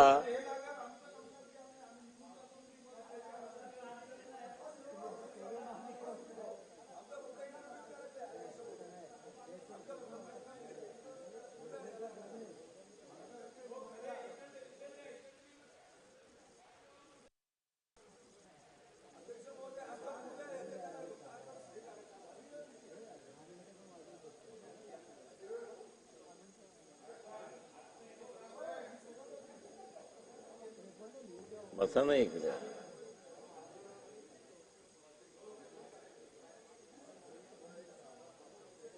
आता बेल चालू आहे ना ना बेल चालू आहे.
मग ऑनलाईनच करायला पाहिजे सगळं ऑनलाईन.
अध्यक्ष महोदय, सन्माननीय ज्येष्ठ सदस्य नानाभाऊ यांनी जो मुद्दा उपस्थित केला आहे, त्यांना एक कल्पना आहे की अशा अनेक वेळा असे प्रसंग सभागृहाचं ज्यावेळी शुक्रवारी सभागृह असतात त्या तातडीने अनेक सदस्य त्यांना रिझर्वेशन मिळत नाही, परत त्यांना गावी जावं लागतं, शनिवारी रविवारी कार्यक्रम घेतलेले असतात. त्यामुळे तरी पण आपल्या ज्या काही आपली भूमिका आहे, आपण जे भावना व्यक्त केल्या ते बरोबर आहे की कोरम राहायला पाहिजे, कोरमच्यासाठी काही प्रयत्न केले पाहिजे, पण परंतु या सगळ्या आपण उपस्थित केलेल्या मुद्द्यावर भाष्य करणं त्याच्यावर उत्तर देण्यासाठी आम्ही या ठिकाणी उपलब्ध आहोत. त्यामुळे 293ची चर्चेचं उत्तर द्यायचं आहे. आता त्याची आमची तयारी आहे. इतकं हे जे माथाडी कामगार संदर्भात बिल आलेलं आहे ते विधान परिषदेने पारित केलंय. सगळ्या सन्मानित सदस्यांनी सूचना चांगल्या केल्या आहेत. त्या संदर्भात माननीय मंत्री महोदय आता उत्तर देतील. पण तांत्रिकदृष्ट्या आपली भूमिका योग्य आम्ही काही नाकारत नाही, परंतु आपल्याला विनंती करतो मी की या विषयाबद्दल आपण आता फार परिस्थिती ताणू नये. जे काही सभागृहाचं कामकाज आहे ठरल्याप्रमाणे आपण ते करून घ्यावं अशी आपल्याला सन्मान्य जयंत पाटील साहेब आहेत, जितेंद्रजी आहेत, आपल्या सगळ्यांना विनंती करतो. आशिष शेलार. अध्यक्ष महोदय, मला या गोष्टीचा खूप या ठिकाणी नम्रपणे उल्लेख करायचा तो हा, आता मी लाईट चालू आहे. हे खरं आहे की सन्माननीय सदस्यांनी जो उपस्थित केलेला मुद्दा या ठिकाणी कोरम म्हणजे गणपूर्ती ही प्राथमिक गोष्ट आहे ज्याच्या आधारावर सभागृहाचं पुढचं कामकाज चालतं. पण बरेचदा असं आपल्या लक्षात येतं की बरेचदा मध्ये सभागृहात सुद्धा, आता तर आपण शुक्रवारी संध्याकाळी आहोत, कधी कधी सदस्य नाश्त्याला जेवायला बाहेर जातात, परत येतात आणि मधल्या एका वेळेला अशी परिस्थिती निर्माण होते की त्यावेळेला गणपूर्तीची आवश्यक संख्या ही हजर नसते तरी आपण चालू ठेवतो. याचं कारण त्याही वेळेला सभागृहातला विषय महाराष्ट्रासाठी आवश्यक आहे आणि म्हणून त्या विषयाला न्याय देण्यासाठी त्या वेळेला आपण समजुतीने एकमेकाला मदतीच्या दृष्टिकोनातून आणि सत्ताधारी पक्ष विरोधी पक्षाला विनंती करून विरोधी पक्ष सत्ताधारी पक्षाबरोबर राहून अशा वेगवेगळ्या पद्धतीने आपण एकमेकाला धरून हा मार्ग काढतो. आज जो विषय आपल्या समोर आहे, ज्यात नानाभाऊ आपणच हा विषय उपस्थित केलात, आपण खूप त्याच्यावर मांडणी केलीत आणि तो विषय माथाडी कामगारांच्या विषयातला संदर्भातला सन्माननीय मंत्री उत्तर द्यायला सक्षम आहेत. आपल्या ठरल्याप्रमाणे 293 आहे. हाच जर बिझनेस, दुसरी माझी विनंती राहील, पुढे गेला परत आपलाच अंतिम आठवडा प्रस्ताव आहे त्यालाही आपल्याला न्याय द्यायचा आहे, त्याच्यावरही चर्चा होणं आवश्यक आहे. हा बिझनेस पुढे गेला तर तो कार्यकाल कमी जास्त होऊ शकेल की ही भीती आहे. करणार नाही आपण, आमची जबाबदारी आहे तुमच्या अधिकारांचं रक्षण करणं आणि अंतिम आठवडा सुद्धा रक्षण करणं ही आमची जबाबदारी आहे. बरं, तुमच्या आमची दोघांची जबाबदारी आहे. आपण संविधानाच्या वर चर्चा जी करणार आहोत त्या दिवशी पुरेसा वेळ आपल्याला त्यासाठी द्यायलाच लागेल. आव्हाड साहेब, तुम्ही ते मान्य कराल की त्या संविधानाच्या चर्चेमधला 1% वेळ सुद्धा हा इकडे तिकडे जाता कामा नये आणि म्हणून प्राप्त परिस्थितीतले शुक्रवार संध्याकाळ वेळोवेळी मध्ये परिस्थिती अशी येताना सुद्धा सभागृहातला विषय महाराष्ट्रासाठी आवश्यक म्हणून केलेला निर्णय केवळ संविधानिक चर्चेची 1% सुद्धा वेळ कमी होता कामा नये याची तुमची आमची असलेली धावपळ आणि विरोधी पक्षाच्या अंतिम आठवड्याचा प्रस्ताव हा संपूर्ण चालला पाहिजे त्याची सत्ताधारी पक्षाला असलेली समज, या सगळ्यातून मी आपल्याला विनंती करतो की आपण या सभागृहातल्या कामकाजाला जयंत पाटील साहेबांशी अंतर्गत चर्चा करून आव्हाड साहेबांची संमती घेऊन माननीय मंत्र्यांना उत्तर द्यायला परवानगी द्यावी अशी मी अध्यक्षांना विनंती करतो. आपल्याला त्याबद्दलची सुद्धा विनंती करतोय. हा विषय हा थोडासा असा नाजूक झालाय. आम्हाला बरं वाटतं तुमचं ऐकून की संविधानावर तुम्ही बोलता आहात, विरोधी पक्षांच्या अधिकारावर बोलता आहात, समान संधीवर बोलता आहात.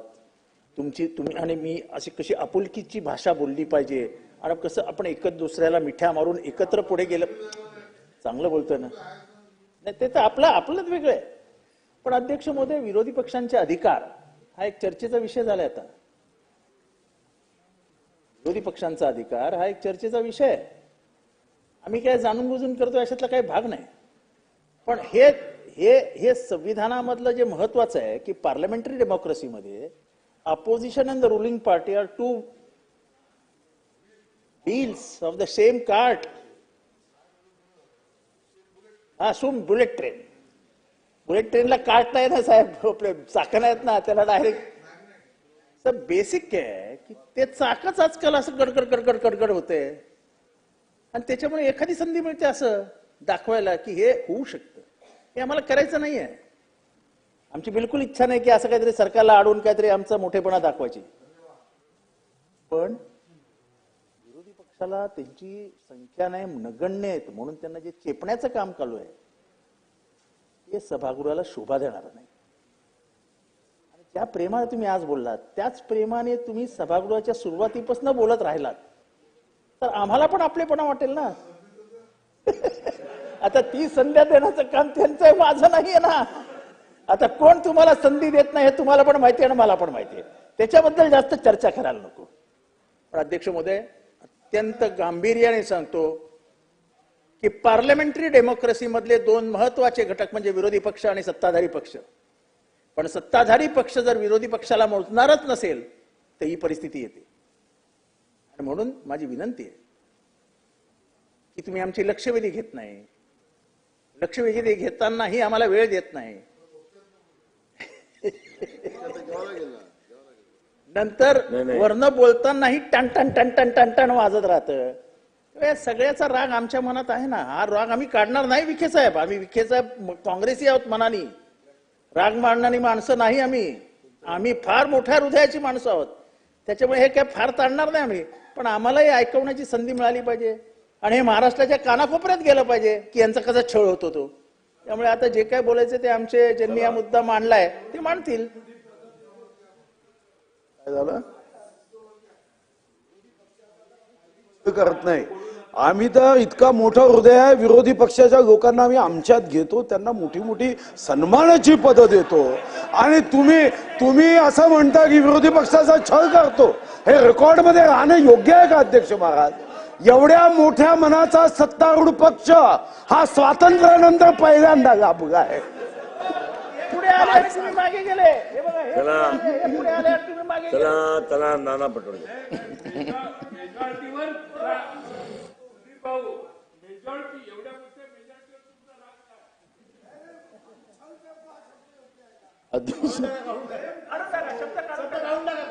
पण तुमचा जो छळ झाला त्याच्याबद्दल आम्हाला चला प्लीज.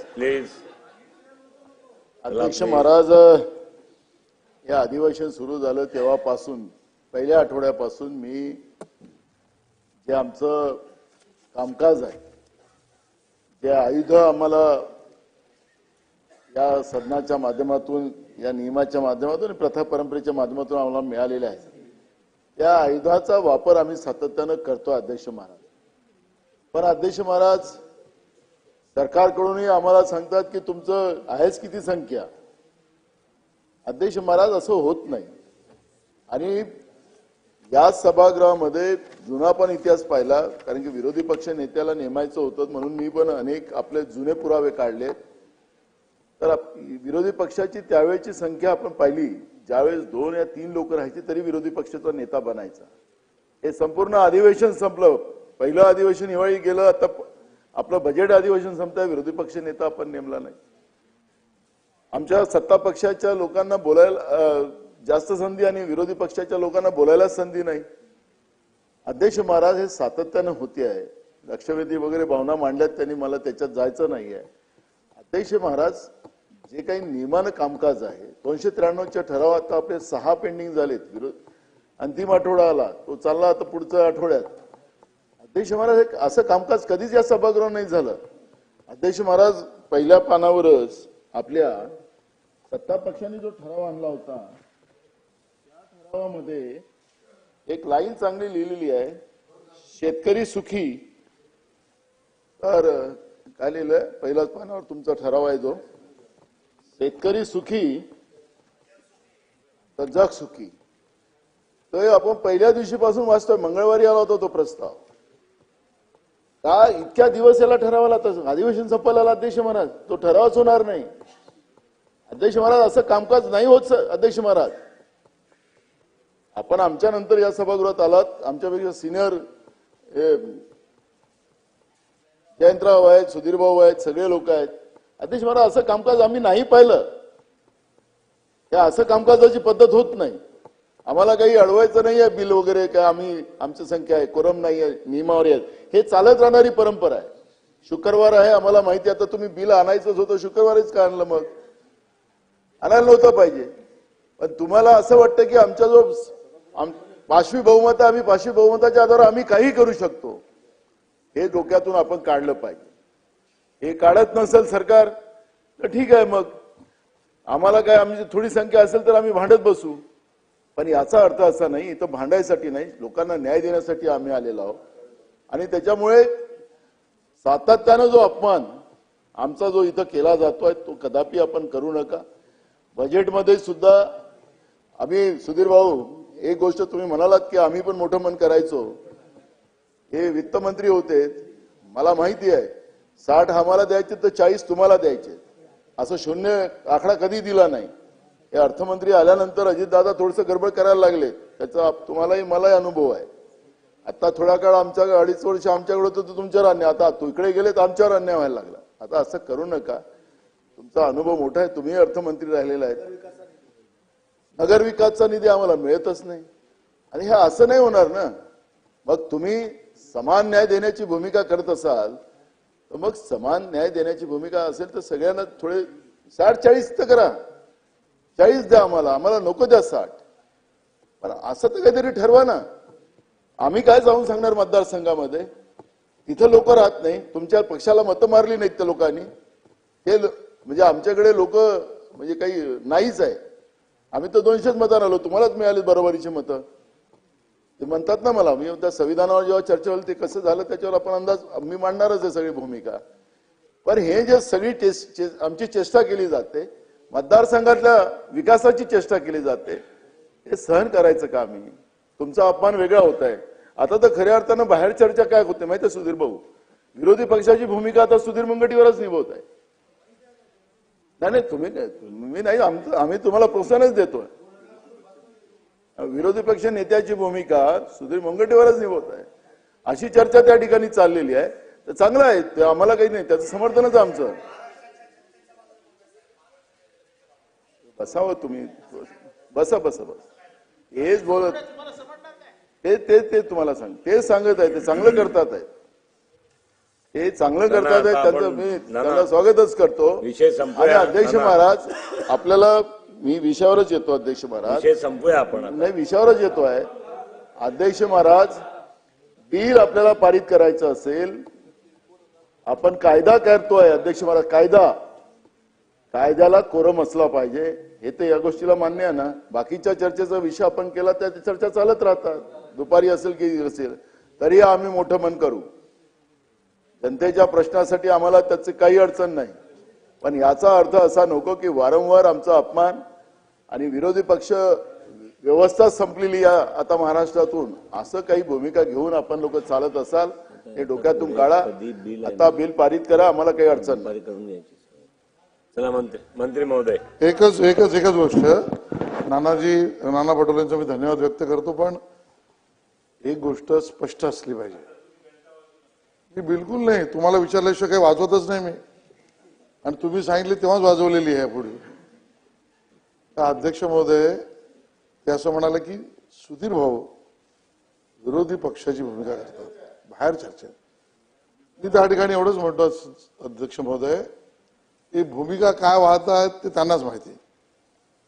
ते विरोधी पक्षाची भूमिका वाहतात अशी चर्चा असली तरी ते पक्ष विरोधी भूमिका कधीच घेत नाहीत, हे त्या ठिकाणी मला स्पष्ट करायचं. चला मंत्री महोदय. अध्यक्ष महोदय, महाराष्ट्र माथाडी हमाल व इतर श्रमजीवी कामगार अधिनियम 69 यात सुधारणा करण्याबाबत हे बिल आहे. आपल्याला माहिती आहे की या कायद्याला जवळजवळ आता 54 वर्ष झालेले आहेत आणि डोक्यावर ओझे वाहणारे व अंग मेहनतीचे काम करणारे जे असतात ते म्हणजे माथाडी, आणि या सर्व लोकांबद्दल जे काळानुरूप बदल व्हायला पाहिजे ते बदल आपण या ऍक्टमध्ये करतोय. आणि आपल्याला माहिती आहे की हे सरकार जे आहे हे सरकार आदरणीय देवेंद्रजींच्या नेतृत्वात चालणारं सरकार आहे. देवेंद्रजी नेहमी माथाड्यांशी चर्चा करत असतात. अजितदादा असतील, एकनाथराव शिंदे साहेब असतील, हे सर्व माथाडी कामगारांच्या पाठीशी आहेत. हा कायदा आपले सर्वांना परिचित असलेले मराठ्यांचे नेते स्वर्गीय अण्णासाहेब पाटील यांनी आणलेला कायदा आहे आणि हा कायद्यामुळे लाखो लोकांना न्याय मिळालेला आणि हा कायदा कुठेही यांच्यावर अन्याय करेल अशातला हा कायदा नाही आहे. त्यामुळे मी आपल्याला एवढंच सांगेल की या कायद्यामुळे निश्चित येणाऱ्या काळात माथाडी कामगारांचं संरक्षण होईल. आम्ही हे सरकार ताकदीनं माथाडी कामगारांच्या पाठीशी उभं राहू. ज्या समितीच्या बाबतीत आणि ज्या बाकीच्या बाबतीत सर्व सदस्यांनी विषय मांडले, आज वेळ कमी आहे पण मी सगळ्यांना सविस्तर यावर चर्चा करेल. सगळ्यांना सविस्तर आपण जे मांडलेले मुद्दे आहे याच्यावर मी उत्तर देईल आणि आपल्याला एकच आश्वासित करील की बाबा आढाव असतील, सर्व कामगार नेते असतील, या सर्वांनी जे आपलं आयुष्य झिजवलं, आता आपल्याला कल्पना आहे की अण्णासाहेब पाटलांची पुण्यतिथी सुद्धा परवा आहे आणि त्याच दरम्यान हा कायदा पास होतोय. ते निश्चित या कायद्यामार्फत अण्णासाहेब पाटलांना एक आदरांजली सुद्धा या सरकारमार्फत देण्याचं काम होते आहे. आणि बऱ्याच सदस्यांनी जो विषय जे कन्फ्युजन आहे ते स्वतः देवेंद्रजींनी इथे स्पष्ट केलाय की मॅन्युअल वर्क हे तुम्हाला कोर ऍक्टिव्हिटी मध्ये सुद्धा काम करण्याची परवानगी देणार आहे. त्याच्यावर कोणताही अन्याय होणार नाही. आणि याची नियमावली करत असताना जे सर्व कामगार नेते आहेत यांना विचारात घेऊन ही समिती आपण म्हणजे ही नियमावली आपण करू. बऱ्याच बाबतीत या कायद्यामध्ये गैरप्रकार चालतो, एक्स्टॉर्शन चालते, टोळी युद्ध चालतात, फेक माथाडीचं प्रकार समोर आलाय. तर नानासाहेब मी आपल्याला सांगणार आहे की हा कायदा त्याच्यात खूप कामाचा आहे. यामध्ये आपण जी यादी आहे ती यादी नियमित करण्याचं, नियमन करण्याचं आपण तरतूद करतोय. ज्या फेक माथाडी आहे त्यांना काढता याच्यातून येणार आहे. जे बोगस माथाडी जे कामावरच जात नाही, आज आपल्याला इथे सदनाला सांगता येईल की जे लोक कामावर नाहीत त्यांच्या नावाने पगार निघतोय, त्यांच्या नावाने टोळ्या काम करतात आहे, त्या टोळ्या जाऊन दादागिरी करतात आहे. आत्ताच आपले दोन सन्माननीय सदस्य प्रताप दादा आणि आपले दटके यांनी जो गंभीर विषय मांडला, निश्चित त्यांना मी सांगितलंय की तुम्ही तुमचं प्रभू साहेबांनी हा विषय मांडलाय. मी आपल्याला एवढंच सांगेन की आपण लेखी माझ्याजवळ याची तक्रार करा. ज्या दाभाड्यांबद्दल बोलल्या गेलं निश्चित त्यांना सक्तीच्या रजेवर जाण्याचे आदेशित केल्या जाईल आणि त्याची SIT मार्फत चौकशी करण्यात येईल. आमदारांच्या समितीबद्दल सुद्धा आम्ही निर्णय करू. आणि या माध्यमातून मी आपल्याला एवढंच सांगतो की येणाऱ्या काळात हा माथाडी कायदा अजून सशक्त कसा होईल या पद्धतीने आम्ही प्रयत्न करू. आणि मी निश्चित मला आपण त्याची स्पेसिफिक लेटर द्या, मी त्याची चौकशी करतो. मला स्पेसिफिक द्या, मी त्याची चौकशी करतो.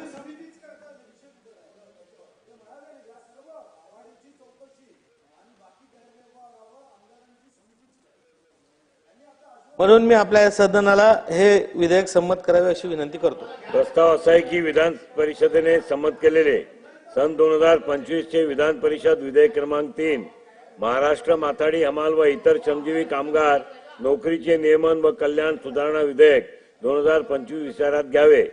प्रश्न असा आहे की विधान परिषदेने संमत केलेले सन 2025 चे विधान परिषद विधेयक क्रमांक 3 महाराष्ट्र माथाडी हमाल व इतर श्रमजीवी कामगार नोकरीचे नियमन व कल्याण सुधारणा विधेयक 2025 विचारात घ्यावे काय? अनुकूल असतील त्याने होय म्हणावे, प्रतिकूल असतील त्यांनी नाही म्हणावे. होयचे बहुमत आहे. विधेयक विचारात घेण्यात येत आहे. आता विधेयक खंडशः विचारात घेण्यात येईल. खंड 2 ते 8 खंड 1 संपूर्ण शीर्षक आणि हेतुवाक्य हे विधेयकाचे भाग समजण्यात यावेत. अनुकूल असतील त्यांनी होय म्हणावे, प्रतिकूल असतील त्यांनी नाही म्हणावे. होयचे बहुमत आहे. खंड 2 ते 8 खंड 1 संपूर्ण शीर्षक आणि हेतुवाक्य विधेयकाचे भाग झाले. मंत्री महोदय, विधान परिषदेने संमत केलेले सन 2025 चे विधान परिषद विधेयक क्रमांक 3 महाराष्ट्र माथाडी हमाल व इतर श्रमजीवी कामगार नोकरीचे नियमन व कल्याण सुधारणा विधेयक 2025 संमत करण्यात यावे. प्रस्ताव असा आहे की विधान परिषदेने संमत केलेले सन 2025 चे विधान परिषद विधेयक क्रमांक 3 महाराष्ट्र माथाडी हमाल व इतर श्रमजीवी कामगार नोकरीचे नियमन व कल्याण सुधारणा विधेयक 2025 संमत करावे. प्रश्न असा आहे की विधान परिषदेने संमत केलेले सन 2025 चे विधान परिषद विधेयक क्रमांक 3 महाराष्ट्र माथाडी हमाल व इतर श्रमजीवी कामगार नोकरीचे नियमन व कल्याण सुधारणा विधेयक 2025 संमत करावे. अनुकूल असतील त्यांनी होय म्हणावे, प्रतिकूल असतील त्यांनी नाही म्हणावे. होयचे बहुमत आहे, होयचे बहुमत आहे. विधेयक संमत झाले.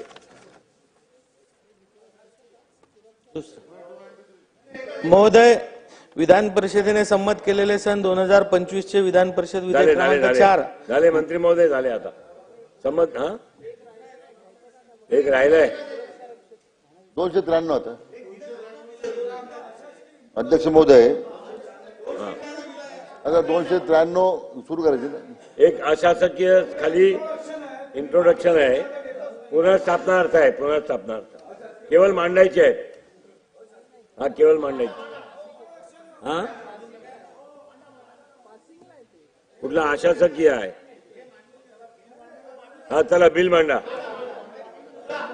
अध्यक्ष महोदय, विधान परिषदेने संमत केलेले सन 2025 चे विधान परिषद विधेयक क्रमांक 4 महाराष्ट्र खासगी सुरक्षा रक्षक नोकरीचे नियमन व कल्याण सुधारणा विधेयक 2025 मी आपल्या अनुमतीने मांडतो. नाही, ते इंट्रोडक्शनला नाही, ते पासिंग आहेत. विधेयक मांडण्यात आले. अध्यक्ष महोदय, करून टाका नाही, छोटच आहे. हे सुरक्षा रक्षकांचं 2 मिनिटाचा, काहीच नाही आहे. हा, सुरक्षा रक्षकांचं बिल आहे. 2 मिनिटाचा, काहीच नाही याच्यामध्ये. सुरक्षा रक्षकांचं बिल आहे. आज करून टाका ना. त्याला आता सुरक्षा माझी विनंती आहे, माझी विनंती आहे. महोदय, विधान परिषदेने संमत केलेले 2025 चे विधान परिषद विधेयक क्रमांक 4 महाराष्ट्र खासगी सुरक्षा रक्षक नोकरीचे नियमन व कल्याण सुधारणा विधेयक 2025 विचारात घ्यावे असा मी आपल्या अनुमतीने प्रस्ताव मांडतो.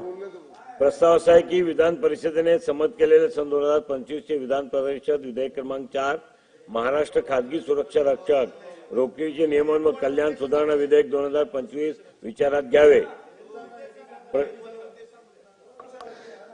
अध्यक्ष महोदय, या बिलामध्ये फार काही मोठा चेंज नाही आहे.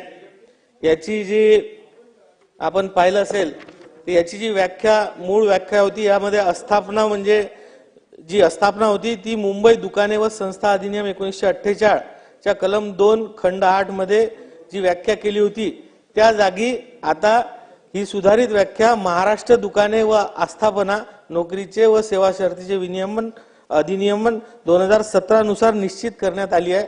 हाच एक प्रमुख बदल आहे. आणि जसं माथाडी कायद्यामध्ये आपण पाहिलं, समितीचे पदावधी आपण 5 वर्ष केला, ती जर अस्तित्वात नसली तर त्याला 6 महिन्याच्या आत गठीत करण्यात आलं पाहिजे. बस एवढंच याच्यामध्ये, या बिलामध्ये आहे. याच्यामध्ये खरं तर मी तुम्हाला सांगतो की या सुरक्षा रक्षक जे आहेत आणि त्याला खासगी ज्या संस्था आहेत, हे बेरोजगारांची काय लूट करताय याचा अंदाज आपल्याला असेल.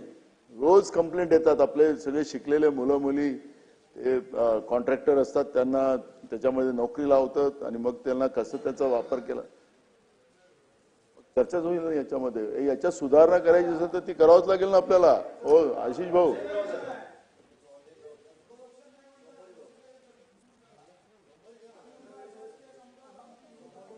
नाही याला, हो आकाश, मी मुद्दा तो नाही माझा. या निमित्तानं याच्यामध्ये आपले जे सुरक्षा रक्षकाच्या नावाने शोषण केलं जातं. कुठल्या तरी बाहेरच्या कंपन्या येतात आणि महाराष्ट्रातल्या मुला मुलींचं शोषण केलं जातं. इथं बाहेरच्या कंपन्या, बाहेरचे लोक आणले जातात आणि त्याच्यामुळे याला काही नियम तर बनवले पाहिजे ना आपल्याला. हा बिल आलेला आहे, चांगलं आहे, या बिलाचं स्वागत आम्ही करू. पण याच्यातल्या काही सुधारणा आपल्याला करायच्या आहेत, त्या सुधारणा आपल्याला करावं लागणार आहेत. याला एक करून चांगलं सक्षम बिल करू नये याच्यामध्ये. चला सोमवारी हा बिल सोमवारी घेण्यात येईल. नाही, मंत्री महोदय. अध्यक्ष महोदय, महाराष्ट्र विधानसभा नियम 293 अन्वये जलसंपदा विभागाच्या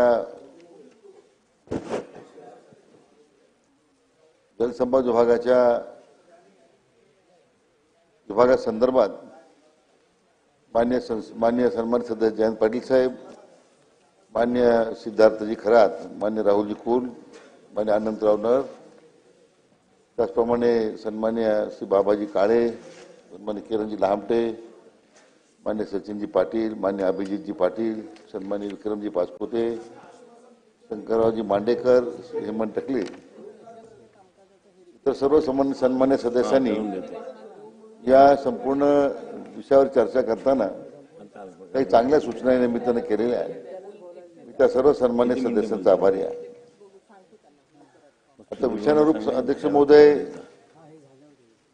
अनेक सन्मान्य सदस्यांनी केलेल्या ज्या सूचना आहेत ते बहुतेक सदस्य गैरहजर आहेत.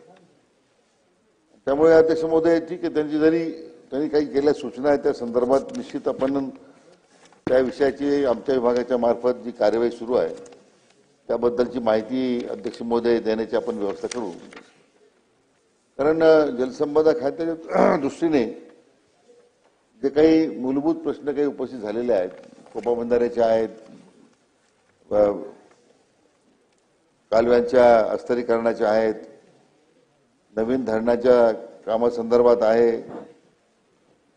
किंवा वेळेत प्रकल्प पूर्ण झाले पाहिजे या संदर्भात सुद्धा काही सन्मानित सदस्यांनी चांगल्या सूचना केल्या आहेत. त्याचबरोबर पश्चिम वाहिन्यांचं पाणी दुष्काळीग्रस्त गोदावरी खोऱ्यामध्ये आणण्यासाठी सरकारनं प्राधान्य द्यावं अशा प्रकारची या निमित्तानं मागणी करण्यात आलेली आहे. अध्यक्ष महोदय, काही प्रकल्पांच्या पाणी वाटपाची चर्चा या ठिकाणी झाली. एकत्रितपणे जे काही लवादाने दिलेला निर्णय आहे त्या अनुरूप काही त्याच्यामध्ये आणखीन पाण्याची मागणी काही सदस्यांनी त्या निमित्ताने केलेली आहे. काही कायदेशीर बाबी आहेत की ज्यामध्ये इंटरस्टेट अवॉर्डचा विषय त्यामध्ये येतोय. त्या बाबतीमध्ये अध्यक्ष महोदय निश्चितपणे महाराष्ट्राच्या पाण्याच्या हक्काचं संरक्षण करण्याचं काम हे आपल्या राज्य सरकार त्यासाठी कटिबद्ध आहे. आणि म्हणून अध्यक्ष महोदय, या संपूर्ण चर्चेचा एकच सार आहे की आपल्याला आपापल्या मतदारसंघातील जी काही प्रलंबित कामं आहेत ती कामं कशी पूर्ण लवकर व्हावीत त्यासाठी सरकारनं प्राधान्यानं ते काम घ्यावं अशा प्रकारची सूचना सन्मानित सदस्यांनी केलेली आहे. त्यामध्ये प्रामुख्यानं कैलास नागरे यांच्याबद्दलच्या विषयाबद्दल चर्चा झाली की ज्या शेतकऱ्यांची मध्यंतरी काही मधल्या काळामध्ये त्यांनी आत्महत्या केली आणि एक मोठं त्यामुळे त्याची चर्चा राज्यभर झाली.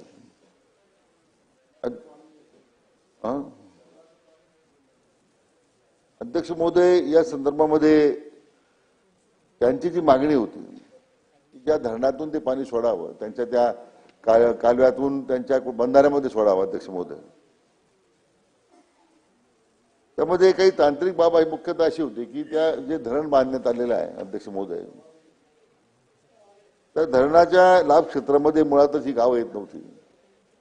14-15 गावाला त्यांची मागणी आहे अध्यक्ष महोदय. त्या ठिकाणी जलसंधारणाची काही कामं आहेत, काही कामं सुरू करता येतील, त्यानिमित्तानं आपल्याला साठवण तलाव उभे करता येतील. पण अध्यक्ष महोदय, या बाबतीमध्ये या सगळ्या शिवणी तलावाच्या संदर्भामध्ये जी काही मागणी त्यांची होती त्याबद्दल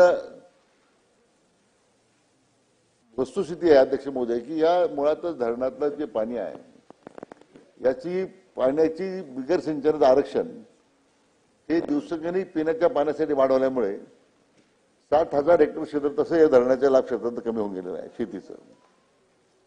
आणि अध्यक्ष महोदय, सन्मान्य सदस्य नानाभाई मान्य करतील, कारण कोणत्याही धरणाच्या लाभ क्षेत्रात पाणी वळवायचा जर प्रयत्न केला तर एकतर सिंचनाची क्षमता बिगर सिंचनाचं आरक्षण झाल्यामुळे तो शेतकऱ्यांमध्ये प्रक्षोभ आहे.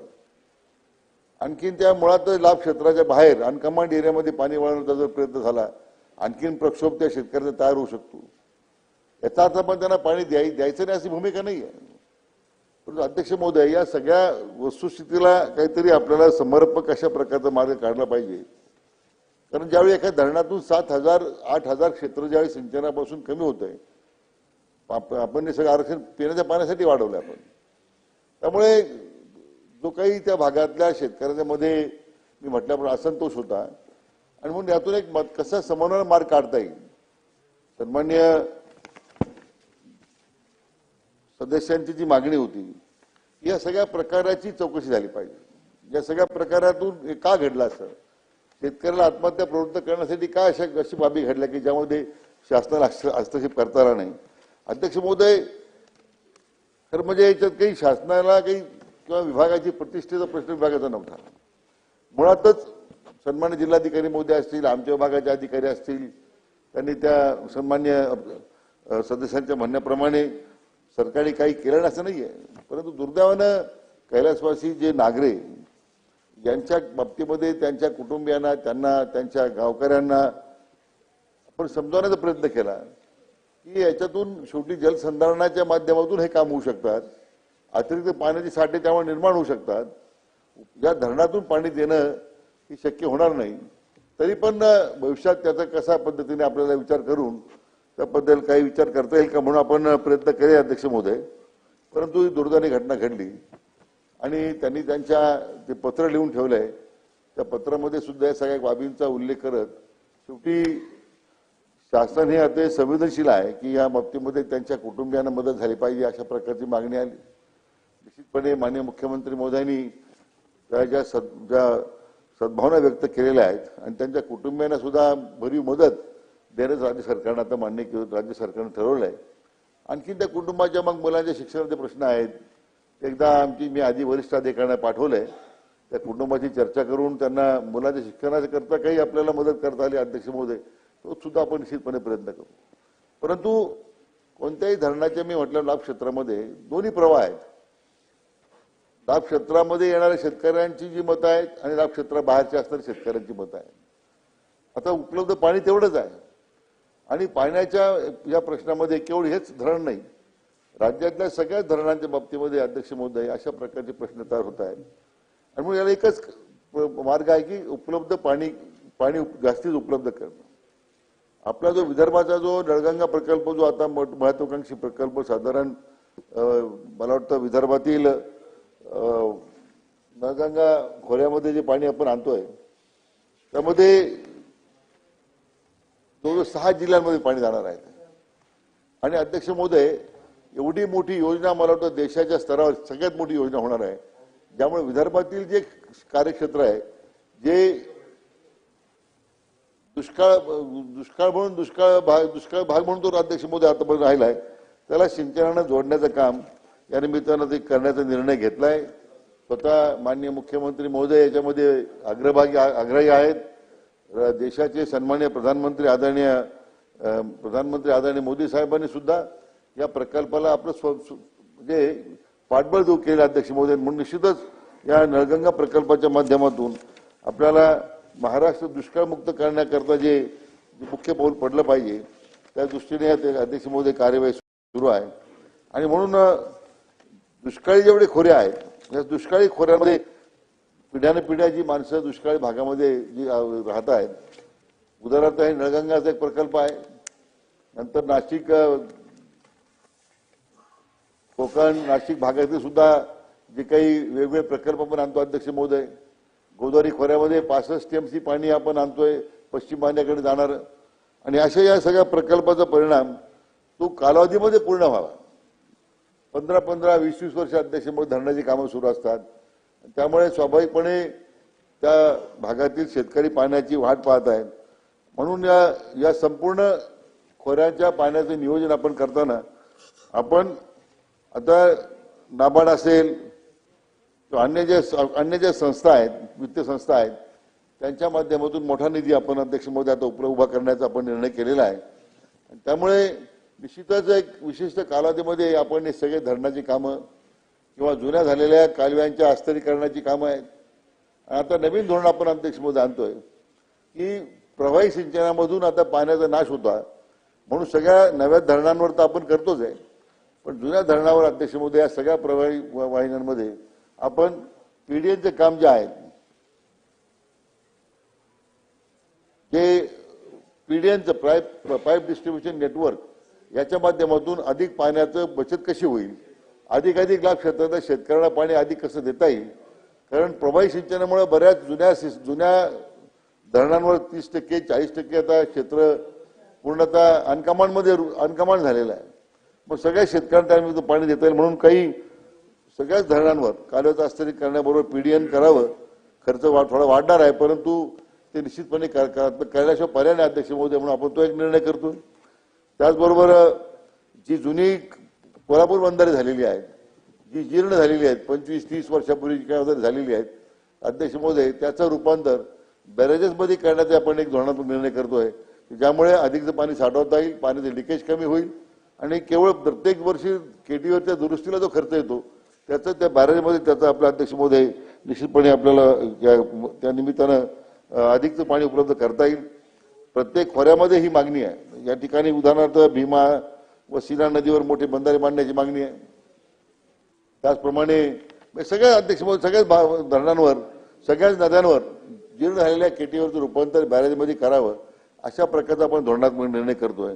अध्यक्ष महोदय, हे म्हटल्याप्रमाणे या सगळ्या एकूण जलसंपदा खात्याच्या प्रयत्नाचा एकच भाग आहे की अधिकचं सिंचन क्षेत्र निर्माण करावं, सिंचनाची क्षमता निर्माण करावी. हे सगळे खोऱ्यांमध्ये दुष्काळी खोरं सातत्यानं जी ओळख आहे ती पूर्णतः बदलता यावी. विशेष करून गोदावरी खोरे तर सगळ्यात मोठं खोरं आहे. त्यामुळे अध्यक्ष महोदय, हे जे 60-65 टीएमसी पाणी आपल्याला पश्चिम वाहिन्यांचं आणायचं आहे, आमचा प्रयत्न आहे की आता सर्वेक्षणाचं काम सुरू झालंय, नळगंगा प्रकल्प तर सुरू झालाय, गोदावरी खोऱ्याचा अध्यक्ष महोदय सुरू आहे. हे सगळे प्रकल्प विशिष्ट कालावधीमध्ये 5 वर्षामध्ये 7 वर्षामध्ये अध्यक्ष महोदय आपल्याला पूर्ण करता आली पाहिजे, यासाठी आमचा विभाग कटिबद्ध आहे. आणि म्हणून सन्मान्य सदस्यांनी या चर्चेमध्ये भाग घेताना सूचना केल्या त्याचं मी स्वागतच करतो. निश्चितपणे महामंडळ या जलसंपदा खात्याच्या धोरणाची अंमलबजावणी करताना त्या सगळ्या सूचनांचा उपयोग निश्चितपणे अध्यक्ष महोदय होईल अशी मी सभासदांना खात्री देतो.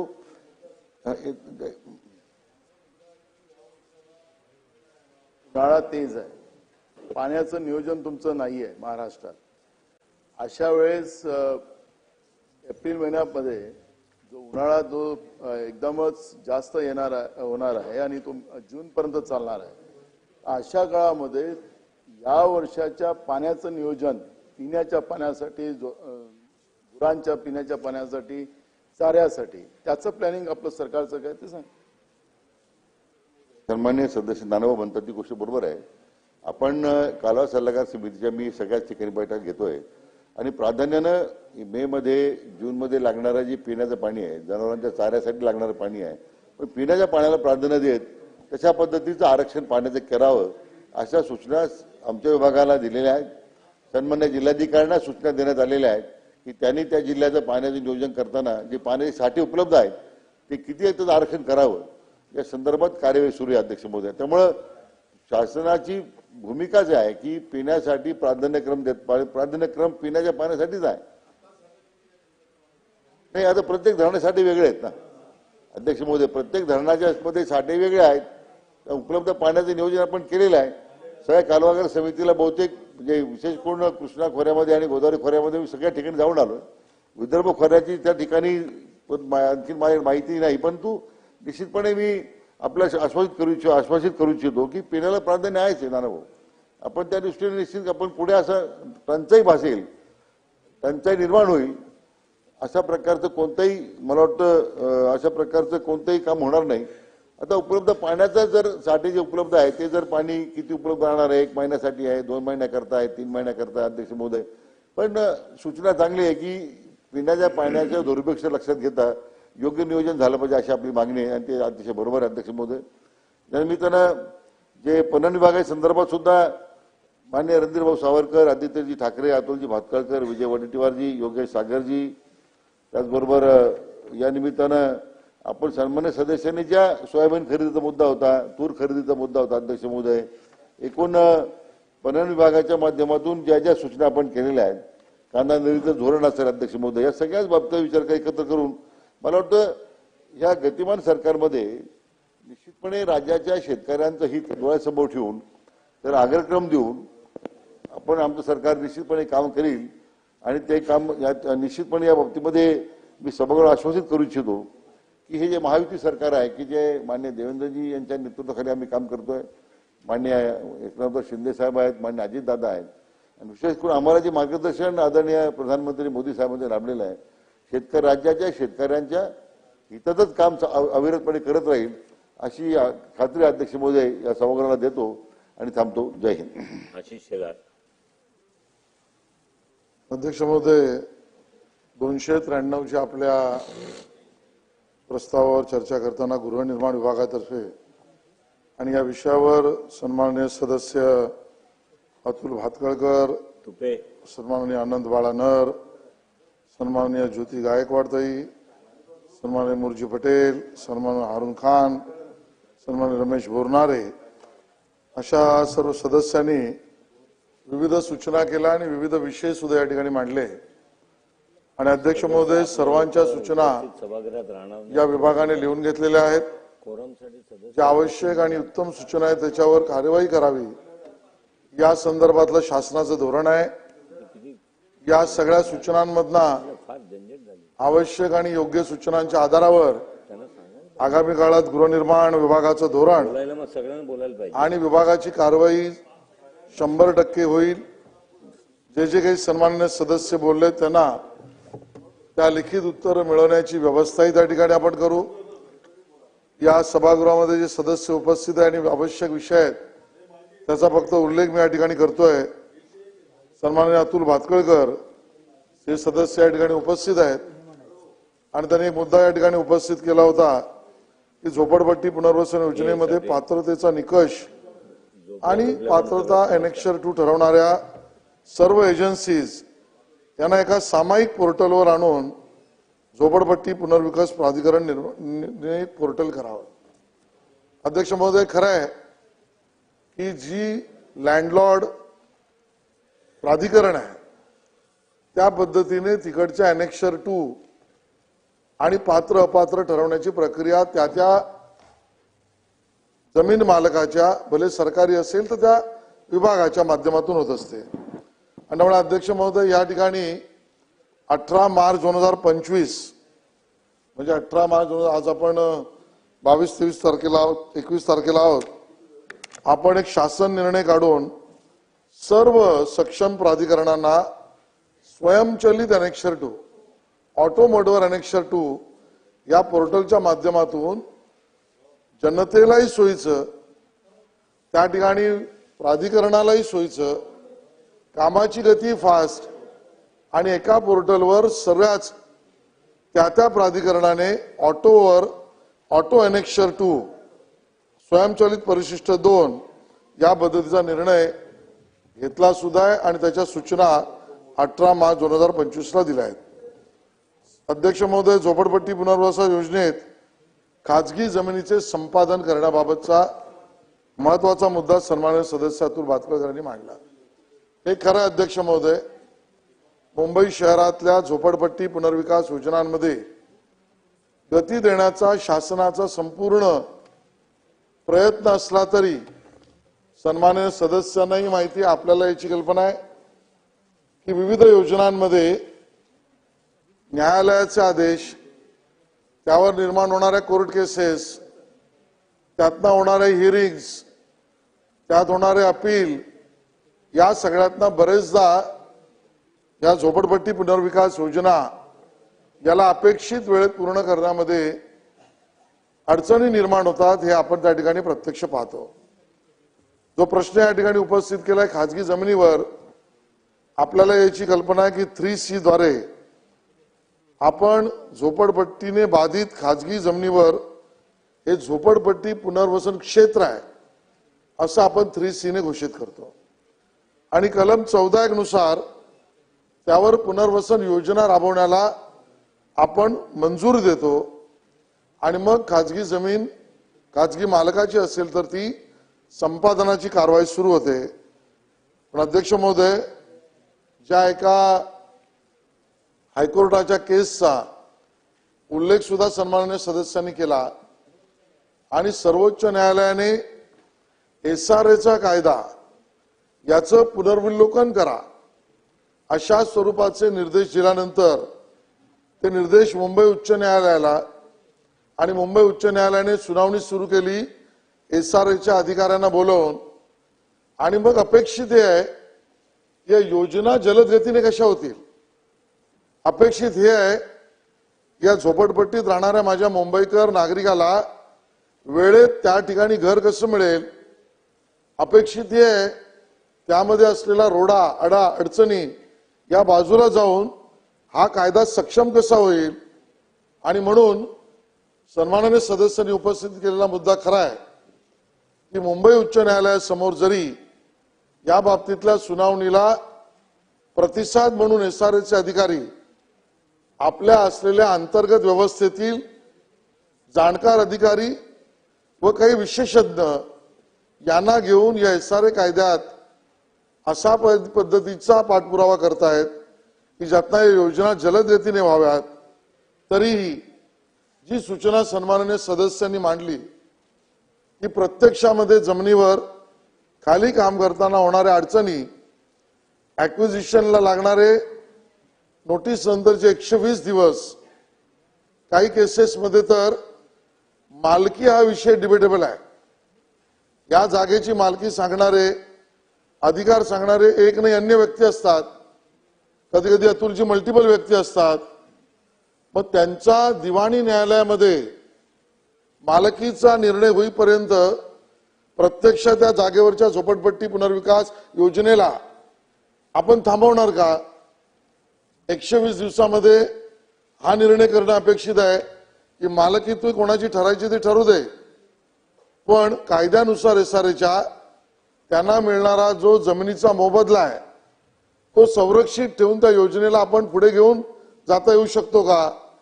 या सगळ्या जमिनीवर काम करताना येणाऱ्या नागरिकांच्या, तिथल्या समित्यांच्या, तिथल्या प्रपोज सोसायटीच्या, तिथल्या वास्तुशास्त्रज्ञांच्या आणि समाजसेवकांच्या आणि निवडून आलेल्या प्रतिनिधींच्या या सुद्धा सगळ्या सूचना ऐकणं आवश्यक आहे. आणि म्हणून शासन याबद्दल आश्वासित करू इच्छिते की मुंबईतील सर्व आमदार आणि संबंधित सर्व लोकांची बैठक घेऊन त्यांच्या सूचनांचा विचार करून त्या आधारावर एसआरए कडून जे मत मुंबई उच्च न्यायालयासमोर सर्वोच्च न्यायालयाच्या निर्देशानुसार सुनावणी चालू आहे त्यात मांडेल, म्हणजे एसआरएच्या स्कीम जलद गतीने त्या ठिकाणी सुरू करता येतील. आणि म्हणून अध्यक्ष महोदय, अजून एक मुद्दा सन्माननीय अतुल भातखळकर यांनी मांडला, तो म्हणजे शासकीय जमिनीवरील रखडलेल्या झोपडपट्टी पुनर्वसन योजना राज्य सरकार पुढाकार घेऊन पूर्ण करेल अशा प्रकारची योजना आखली आहे. अशाच प्रकारची योजना खाजगी जमिनीवरील रखडलेल्या एसआरए स्कीम्सना भूसंपादन करून करणार का? अध्यक्ष महोदय, मला या ठिकाणी स्पष्ट करायचं आहे, संयुक्त भागीदारी जॉईंट व्हेंचर हा आपण एक नवीन निर्णय केला आणि मग त्यामध्ये शासकीय जमिनीवरील म्हणजे आपण MMRDA, सिडको, BMC, माडा, निमशासकीय असो, MIDC, MSRDC या जागेवरच्या झोपडपट्टी पुनर्विकास योजना करताना संयुक्त भागीदारी तत्वावर, कारण याच्या मागचा हेतू एकच आहे, योजना अडू नये, गरिबाचं घर पुनर्विकसित होताना त्रास होऊ नये, म्हणून पूर्वअनुभवाच्या अनुभवाच्या आधारावर यावर भागीदारी संयुक्त भागीदारी तत्वावर करण्याबाबतचा निर्णय 6 सप्टेंबर 2024 रोजी घेतला आणि त्याची गती आता कार्यान्वित होते. त्यातनं सुद्धा काही स्कीम्स आपण पुढे घेऊन जाऊ. दुसरा विषय जो त्यातला आहे तो म्हणजे खाजगी आणि शासकीय जमिनीवरील रखडलेल्या एसआरए स्कीम्स. अध्यक्ष महोदय, मला आपल्याला आश्वस्त करायचं आहे की निविदा पद्धतीने, टेंडर पद्धतीने विकासकाच्या नियुक्तीचा निर्णय सुद्धा या रखडलेल्या योजनांच्या बाबतीमध्ये सरकारने त्या ठिकाणी घेतलाय. 25/5/2025 रोजी याबद्दल निर्णय करून एसआरएला त्याबद्दलची कार्यान्वयीत गती करण्याचा गृहनिर्माण विभागाने निर्देश दिलेले आहेत. तर जी स्कीम अडकली जी खाजगीवर असेल किंवा शासकीय निमशासकीयवर असेल आणि जिथे जॉईंट व्हेंचरच्या आधारावर तातडीने पुनर्विकासाला गती मिळत असेल तर तो पर्याय सुद्धा आपण निर्णय करून त्या ठिकाणी आपण कार्यान्वित करण्याचा निर्णय त्या ठिकाणी केलेला आहे. अध्यक्ष महोदय, काही ठिकाणी अशा पद्धतीच्या खाजगी जागांवरच्या झोपडपट्टी पुनर्विकासामध्ये ऍक्विजिशन एका मालकाचं असलं तरी हायकोर्टात कडनं नंतर त्याच्यावर स्टे येण्याची प्रकरणं ही आता जास्ती पद्धतीने दिसू लागलेली आहेत. आणि म्हणून ज्याचा उल्लेख सन्माननीय सदस्यांनी केला, एका जुन्या केसमध्ये सर्वोच्च न्यायालयात सामाजिक कार्यकर्ता ओल्गा टेलिस या गेल्या होत्या आणि त्यांनी त्या ठिकाणी सर्वोच्च न्यायालयामध्ये फुटपाथवरच्या झोपडपट्टी धारकाला सुद्धा त्याला पर्यायी निवासाची व्यवस्था केल्यानंतरच त्याला तिथून त्या ठिकाणी निष्कासित केलं जाईल, त्याचं सेकंड जनरेशन राईट त्यातलं निर्माण होतं. या स्वरूपाची सर्वोच्च न्यायालयाची भूमिका आहे. याचा आधार घेऊन या खाजगी जागेवरच्या झोपडपट्टी पुनर्विकास योजनात भले निविदा असेल वा जॉईंट व्हेंचर असेल, त्यातनं हायकोर्टात समोर योग्य भूमिका मांडण्यासाठी सर्वोच्च न्यायालयात आवश्यक असेल तर गृहनिर्माण विभाग SRA माध्यमातून सर्वोच्च न्यायालयामधला ओल्गा टेलिसच्या संदर्भातल्या डिरेक्शन उच्च न्यायालयासमोर आणि उच्च न्यायालयातल्या रखडलेल्या केसेसमध्ये सर्वोच्च न्यायालयासमोर भूमिका मांडून त्यातला सुद्धा या योजनांना गती देईल हे त्या ठिकाणी मी आश्वस्त करतो. अध्यक्ष महोदय, अॅम्नेस्टी स्कीम हा आपण तिसरा पर्याय त्या ठिकाणी निवडला आणि शासकीय व खाजगी जमिनीवरील रखडलेल्या झोपडपट्टी ज्या योजना आहेत त्या 23 रखडलेल्या योजना ज्या आहेत त्यांना आपण अॅम्नेस्टी स्कीम दिली आणि त्यामध्ये अध्यक्ष महोदय त्या अॅम्नेस्टी स्कीम मधून सुद्धा काही योजनांना गती देण्याचा आपण प्रयत्न केला. इन शॉर्ट, मुंबई शहरातल्या झोपडपट्टी धारकाचा अधिकार, त्याला झोपडपट्टी पुनर्विकासाच्या मिळणाऱ्या अधिकारातला कायदा, त्या कायद्यात येणाऱ्या सूचना या सगळ्यातून जलद गतीने 3 पर्याय समोर देऊन या योजना त्या ठिकाणी सुरू केल्या आहेत. सन्माननीय अनंत नर बाळा नर यांनी काही प्रश्न उपस्थित केले, त्या इथे नसले तरी जोगेश्वरी पूर्व येथील शिवदर्शन SRS सुगृहनिर्माण संस्था ही पूर्वी ओमकार व्हेंचर्स प्रायव्हेट लिमिटेड यांच्याकडे होती. आवश्यक गोष्ट असल्यामुळे फक्त मी उल्लेख करतोय. 13-2 अंतर्गत नवीन विकासक त्या ठिकाणी त्याला आशय पत्र देण्याची योजना सुरू केली आहे. बाकी सगळ्या विषयामध्ये रेल्वेच्या जागेवरच्या झोपडपट्ट्यांचा विषय आहे. अध्यक्ष महोदय, रेल्वेच्या जागेवरील झोपडपट्ट्यांना निष्कासित करण्याची कारवाई रेल्वेने करायला लागल्यानंतर महाराष्ट्र सरकारने त्या ठिकाणी अध्यक्ष महोदय रेल्वेच्या अधिकाऱ्यांबरोबर बैठक घेऊन रेल्वे जमिनीवरील झोपडपट्ट्यांचे पुनर्वसन त्यासाठी NOC किंवा PMAY प्रधानमंत्री आवास योजना यातून घरे उपलब्ध करून देणं या बाबतीमध्ये केंद्र सरकारला 23 मार्च 2022, 21 फेब्रुवारी 2023, 25 एप्रिल 2023 या रोजी पत्रान्वये विनंती केली आणि मुख्य सचिवांच्या अंतर्गत कमिटी नेमून 14 ऑक्टोबर 2024, 9 ऑक्टोबर 2024 केंद्र शासनाची बैठक आणि विनंती याबाबत सुद्धा रेल्वेवरच्या जागांना संरक्षित झोपडपट्टी धारकांना किंवा पुनर्विकसित करण्याबाबतीतली भूमिका घेतली. अध्यक्ष महोदय, सन्माननीय सदस्य ज्योती गायकवाड इथे नाहीत, फक्त थोडक्यात या गोष्टीचा उल्लेख करणं आवश्यक आहे कारण धारावीच्या विषयाबद्दल एक वातावरण निर्माण केलं जात आहे. धारावीच्या पुनर्विकासाच्या योजनेमध्ये जणू काही ती जागा कोणा एका खाजगी व्यक्तीला दिली जाणार आहे, त्यातला FSI वाटला जाणार आहे, त्याच्यावर TDR त्या व्यक्तीला दिला जाणार आहे. मुंबईची लूट काही लोक करणार आहेत, अदानीच्या घशात घालण्याचा डाव आहे. अध्यक्ष महोदय, माझी विनंती ज्योतिताईंनाही राहील आणि नानासाहेब तुम्हालाही राहील, या योजनेवर आपण खुली चर्चा करू आणि त्या विषयातले आपले गैरसमज दूर करण्याची आपल्याला संधी सुद्धा देऊ. कारण यातलं एक भूमिका स्पष्ट आहे. धारावी पुनर्विकास योजनेमध्ये 1 इंचही जागा अध्यक्ष महोदय अदानी काय अदानीच्या XYZ कोणाला जाण्याचा प्रश्नच येत नाही. ही सर्व जागा धारावी पुनर्विकास प्रकल्प याच्या नावावर केली जाते, ज्यात 51% भागीदार महाराष्ट्र सरकार आहे आणि म्हणून मेजॉरिटी महाराष्ट्र सरकार आहे. कुठल्याही खाजगी अदानीला किंवा कोणाला 1 इंच जमीन दिली जाणार नाहीये. केवळ तेवढंच नाही अध्यक्ष महोदय, DRP ने काढलेलं टेंडर कॉन्ट्रॅक्टरसाठी हे DRPPL या कंपनीला आहे. DRPPL ही कंपनी कॉन्ट्रॅक्टर म्हणून रिडेव्हलपमेंटचं काम करील, ज्यामध्ये सुद्धा 21% वाटा हा राज्य सरकारचा आहे. अदानीच्या घशात घातली आज सफेद झूट, अदानीच्या नावावर जागा दिली सफेद झूट. मी सन्माननीय सदस्यांना नम्रपूर्वक विनंती करतो, एकही 7/12 धारावी पुनर्विकास प्रकल्पाच्या धारावीतल्या जागेचा अदानींच्या नावावर किंवा अदानीच्या नावावर केलेला त्यांनी दाखवावा. सर्व जागा डीआरपीच्या नावावर आहे. आणि म्हणून अध्यक्ष महोदय, केवळ तेवढंच नाही, या 430 एकर जागेत नाना समजून घ्या, धारावीतल्या जवळजवळ 37% जागा जी आज 100% झोपडपट्टीग्रस्त आहे, त्या 430 पैकी 37% जागा मैदानं, खुली मैदानं, रिक्रिएशनल ग्राउंड आणि गार्डन आणि करमणुकीची स्थळं म्हणून मुंबईला मिळणार आहेत. अध्यक्ष महोदय, मुंबईला त्या ठिकाणी 37% 430 एकर मधली जागा ही मुंबईकरांना मिळणार आहे.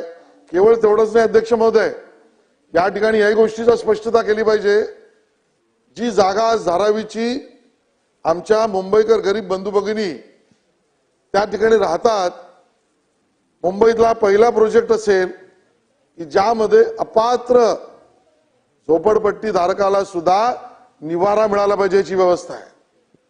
अध्यक्ष महोदय, मला या ठिकाणी उल्लेख करायचा आहे, आपले दलित बांधव, आपले मुस्लिम बांधव मोठ्या प्रमाणात त्या ठिकाणी मराठी बांधवांबरोबर राहतात.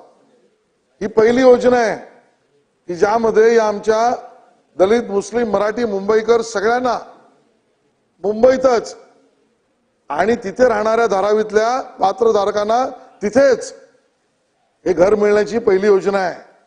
अध्यक्ष महोदय, केवळ तेवढं नाही, जागा मालक म्हणून त्या ठिकाणी बीएमसी, राज्य सरकार त्याच्यावर धारावीतल्या काही जागांमधल्या झोपडपट्ट्या वसल्या आहेत आणि राज्य सरकारच्या SRA कायद्यानुसार अन्य कुठल्याही योजनेला जो कायदा लागतो त्याच पद्धतीने रेडी रेकनरच्या 25% एवढी त्या जागेची किंमत त्या प्राधिकरणाला मिळणार आहे. म्हणजे बीएमसीला, राज्य सरकार असेल तर कलेक्टरला त्यातनं पैसे मिळणार आहेत.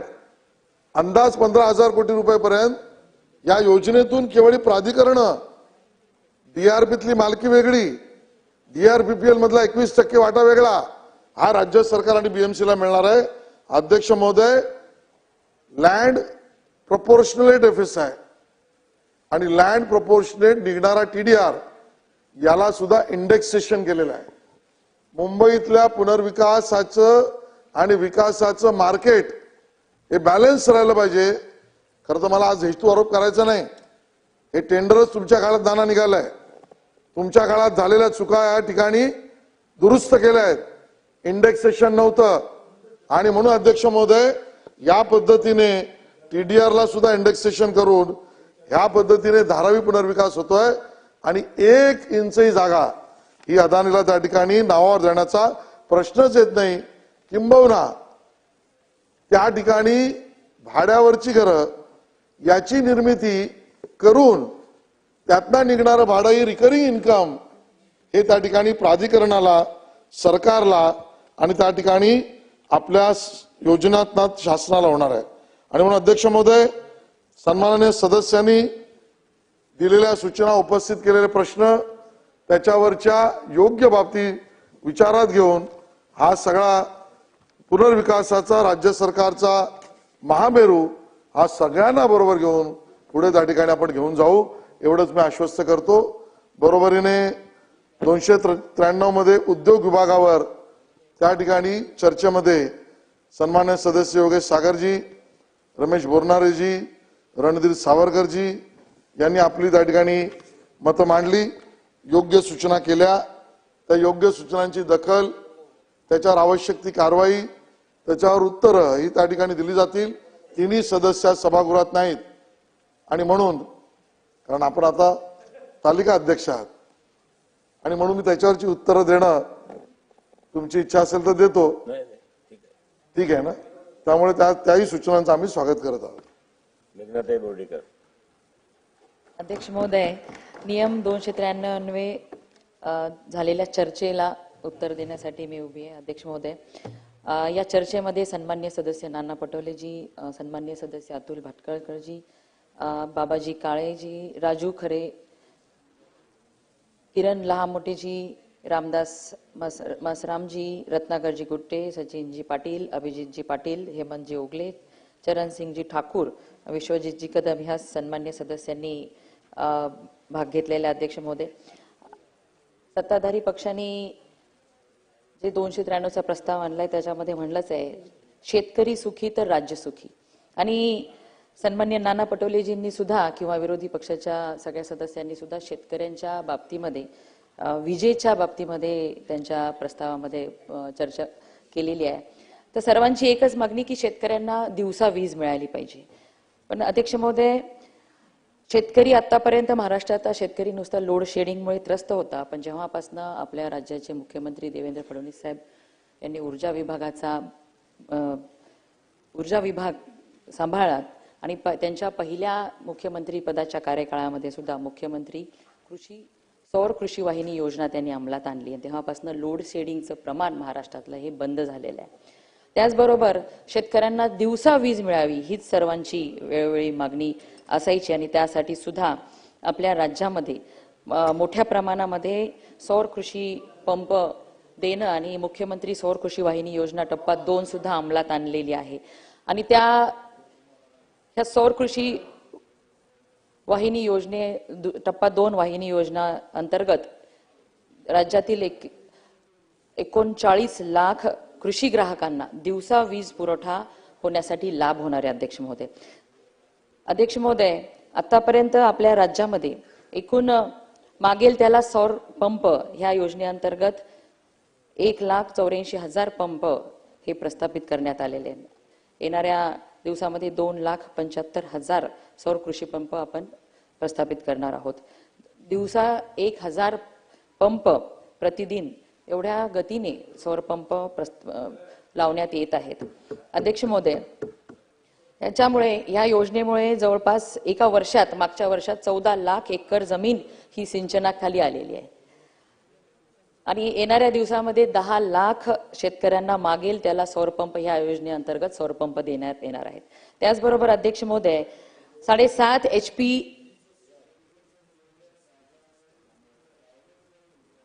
नाही जे ऍप्लिकेशन केलेले आहे त्या ज्या कंपन्या दिरंगाई करताय त्यांच्यावरती कारवाई झालेली आहे. त्यांना बदलून दुसऱ्या कंपन्या दिलेल्या आहेत आणि आता फक्त 900 पंप हे अजून इस्टॅब्लिश झालेले नाहीयेत. पण ज्यांनी पहिले पैसे भरलेले त्यांना सगळ्यांना पंप लावण्यात आलेले आहेत. अध्यक्ष महोदय, ना आपण राईट टू रिप्लाय मध्ये सांगा ना. प्लीज राईट टू रिप्लाय मध्ये सांगा ना, ते उत्तर देतील. कारण असे बरेच विषय येतील. राईट टू रिप्लायला सांगा, आपण जरूर सांगा. अध्यक्ष महोदय, त्याचबरोबर आदरणीय मुख्यमंत्री दाओसला गेल्यानंतर 15 लाख करोड एवढी इन्व्हेस्टमेंट आपल्या राज्यामध्ये आलेली ती की पाकिस्तानच्या एका देशाच्या इकॉनॉमीची किमतीच्या बरोबरीने आपल्या राज्यामध्ये एवढी इन्व्हेस्टमेंट आलेली आहे. कारण की इन्व्हेस्टर्सला सुद्धा महाराष्ट्रावर, महाराष्ट्राच्या नेतृत्वावर, महायुती सरकारवरती आदरणीय मुख्यमंत्री देवेंद्र फडणवीस साहेब, आदरणीय एकनाथजी शिंदे साहेब, अजितदादा पवार यांच्यावर विश्वास आहे. आणि म्हणून ज्या आदरणीय पंतप्रधान मोदीजींनी 5 ट्रिलियन इकॉनॉमीचं ध्येय ठेवलेलं आहे आणि त्यातला 1 ट्रिलियन इकॉनॉमीचं उद्दिष्ट हा महाराष्ट्र पूर्ण करेल हा विचार आदरणीय मुख्यमंत्र्यांचा आहे. आणि त्यासाठी ऊर्जा जी औद्योगिक करण्यासाठी किंवा इन्व्हेस्टर्सला सुद्धा ऊर्जा ही स्वस्त मिळायला हवी असं विरोधकांचं म्हणणं आहे. किंवा महाराष्ट्रामध्ये आज ऊर्जा अतिदराने मिळत आहे थोडीशी, तरी सुद्धा इन्व्हेस्टर्स महाराष्ट्रामध्ये इन्व्हेस्ट करण्यासाठी उत्साहित आहेत. आणि म्हणून आणखीन इन्व्हेस्टर्सला येणाऱ्या दिवसांमध्ये हे आपण 51% पूर्ण सोलरायझेशन झाल्यानंतर जेवढी वीज आपल्याला महिन्याला लागते 26,000 मेगावॅट पर्यंतची वीज, त्यातला अर्धा हिस्सा आपण सौर विजेवरती गेल्यानंतर आपल्याला औद्योगिक ग्राहकांवर लादण्यात येणारी क्रॉस सबसिडी अधिभार पूर्णपणे कमी करण्याचा प्रस्ताव कंपनीने सादर केलेला आहे. त्यामुळे पुढील 5 वर्षामध्ये महाराष्ट्र राज्यात औद्योगिक वीज दर इतर राज्याच्या तुलनेने कमी होणार आहेत. अध्यक्ष महोदय, त्याचबरोबर 70% घरगुती ग्राहकांचा वीज वापर हा 0 ते 1 युनिट पर्यंत आहे. अशा ग्राहकांच्या वीज दरात पुढील 5 वर्षात 24% घट होणार आहे. तसेच 100 ते 300 युनिट वीज वापर असलेल्या घरगुती ग्राहकांच्या वीज दरात 17% घट होणार आहे. म्हणून अशा प्रकारे 95% घरगुती ग्राहकांना वीज दरात मोठा दिलासा मिळणार आहे. अध्यक्ष महोदय, त्याचबरोबर आरोग्य विभागाच्या बद्दल सुद्धा अनेक सदस्यांनी या ठिकाणी बोलले. तर राज्यामध्ये आरोग्य संस्थेचे जाळे बळकट करण्यासाठी वेगवेगळ्या योजना राबवल्या जात आहेत. त्याचबरोबर आपल्याकडे महात्मा ज्योतिबा फुले योजनेअंतर्गत महाराष्ट्रातील सर्व कुटुंबांना त्या 5 लाख पर्यंतचा लाभ देण्यात येत आहे. पंतप्रधान आयुष्मान योजना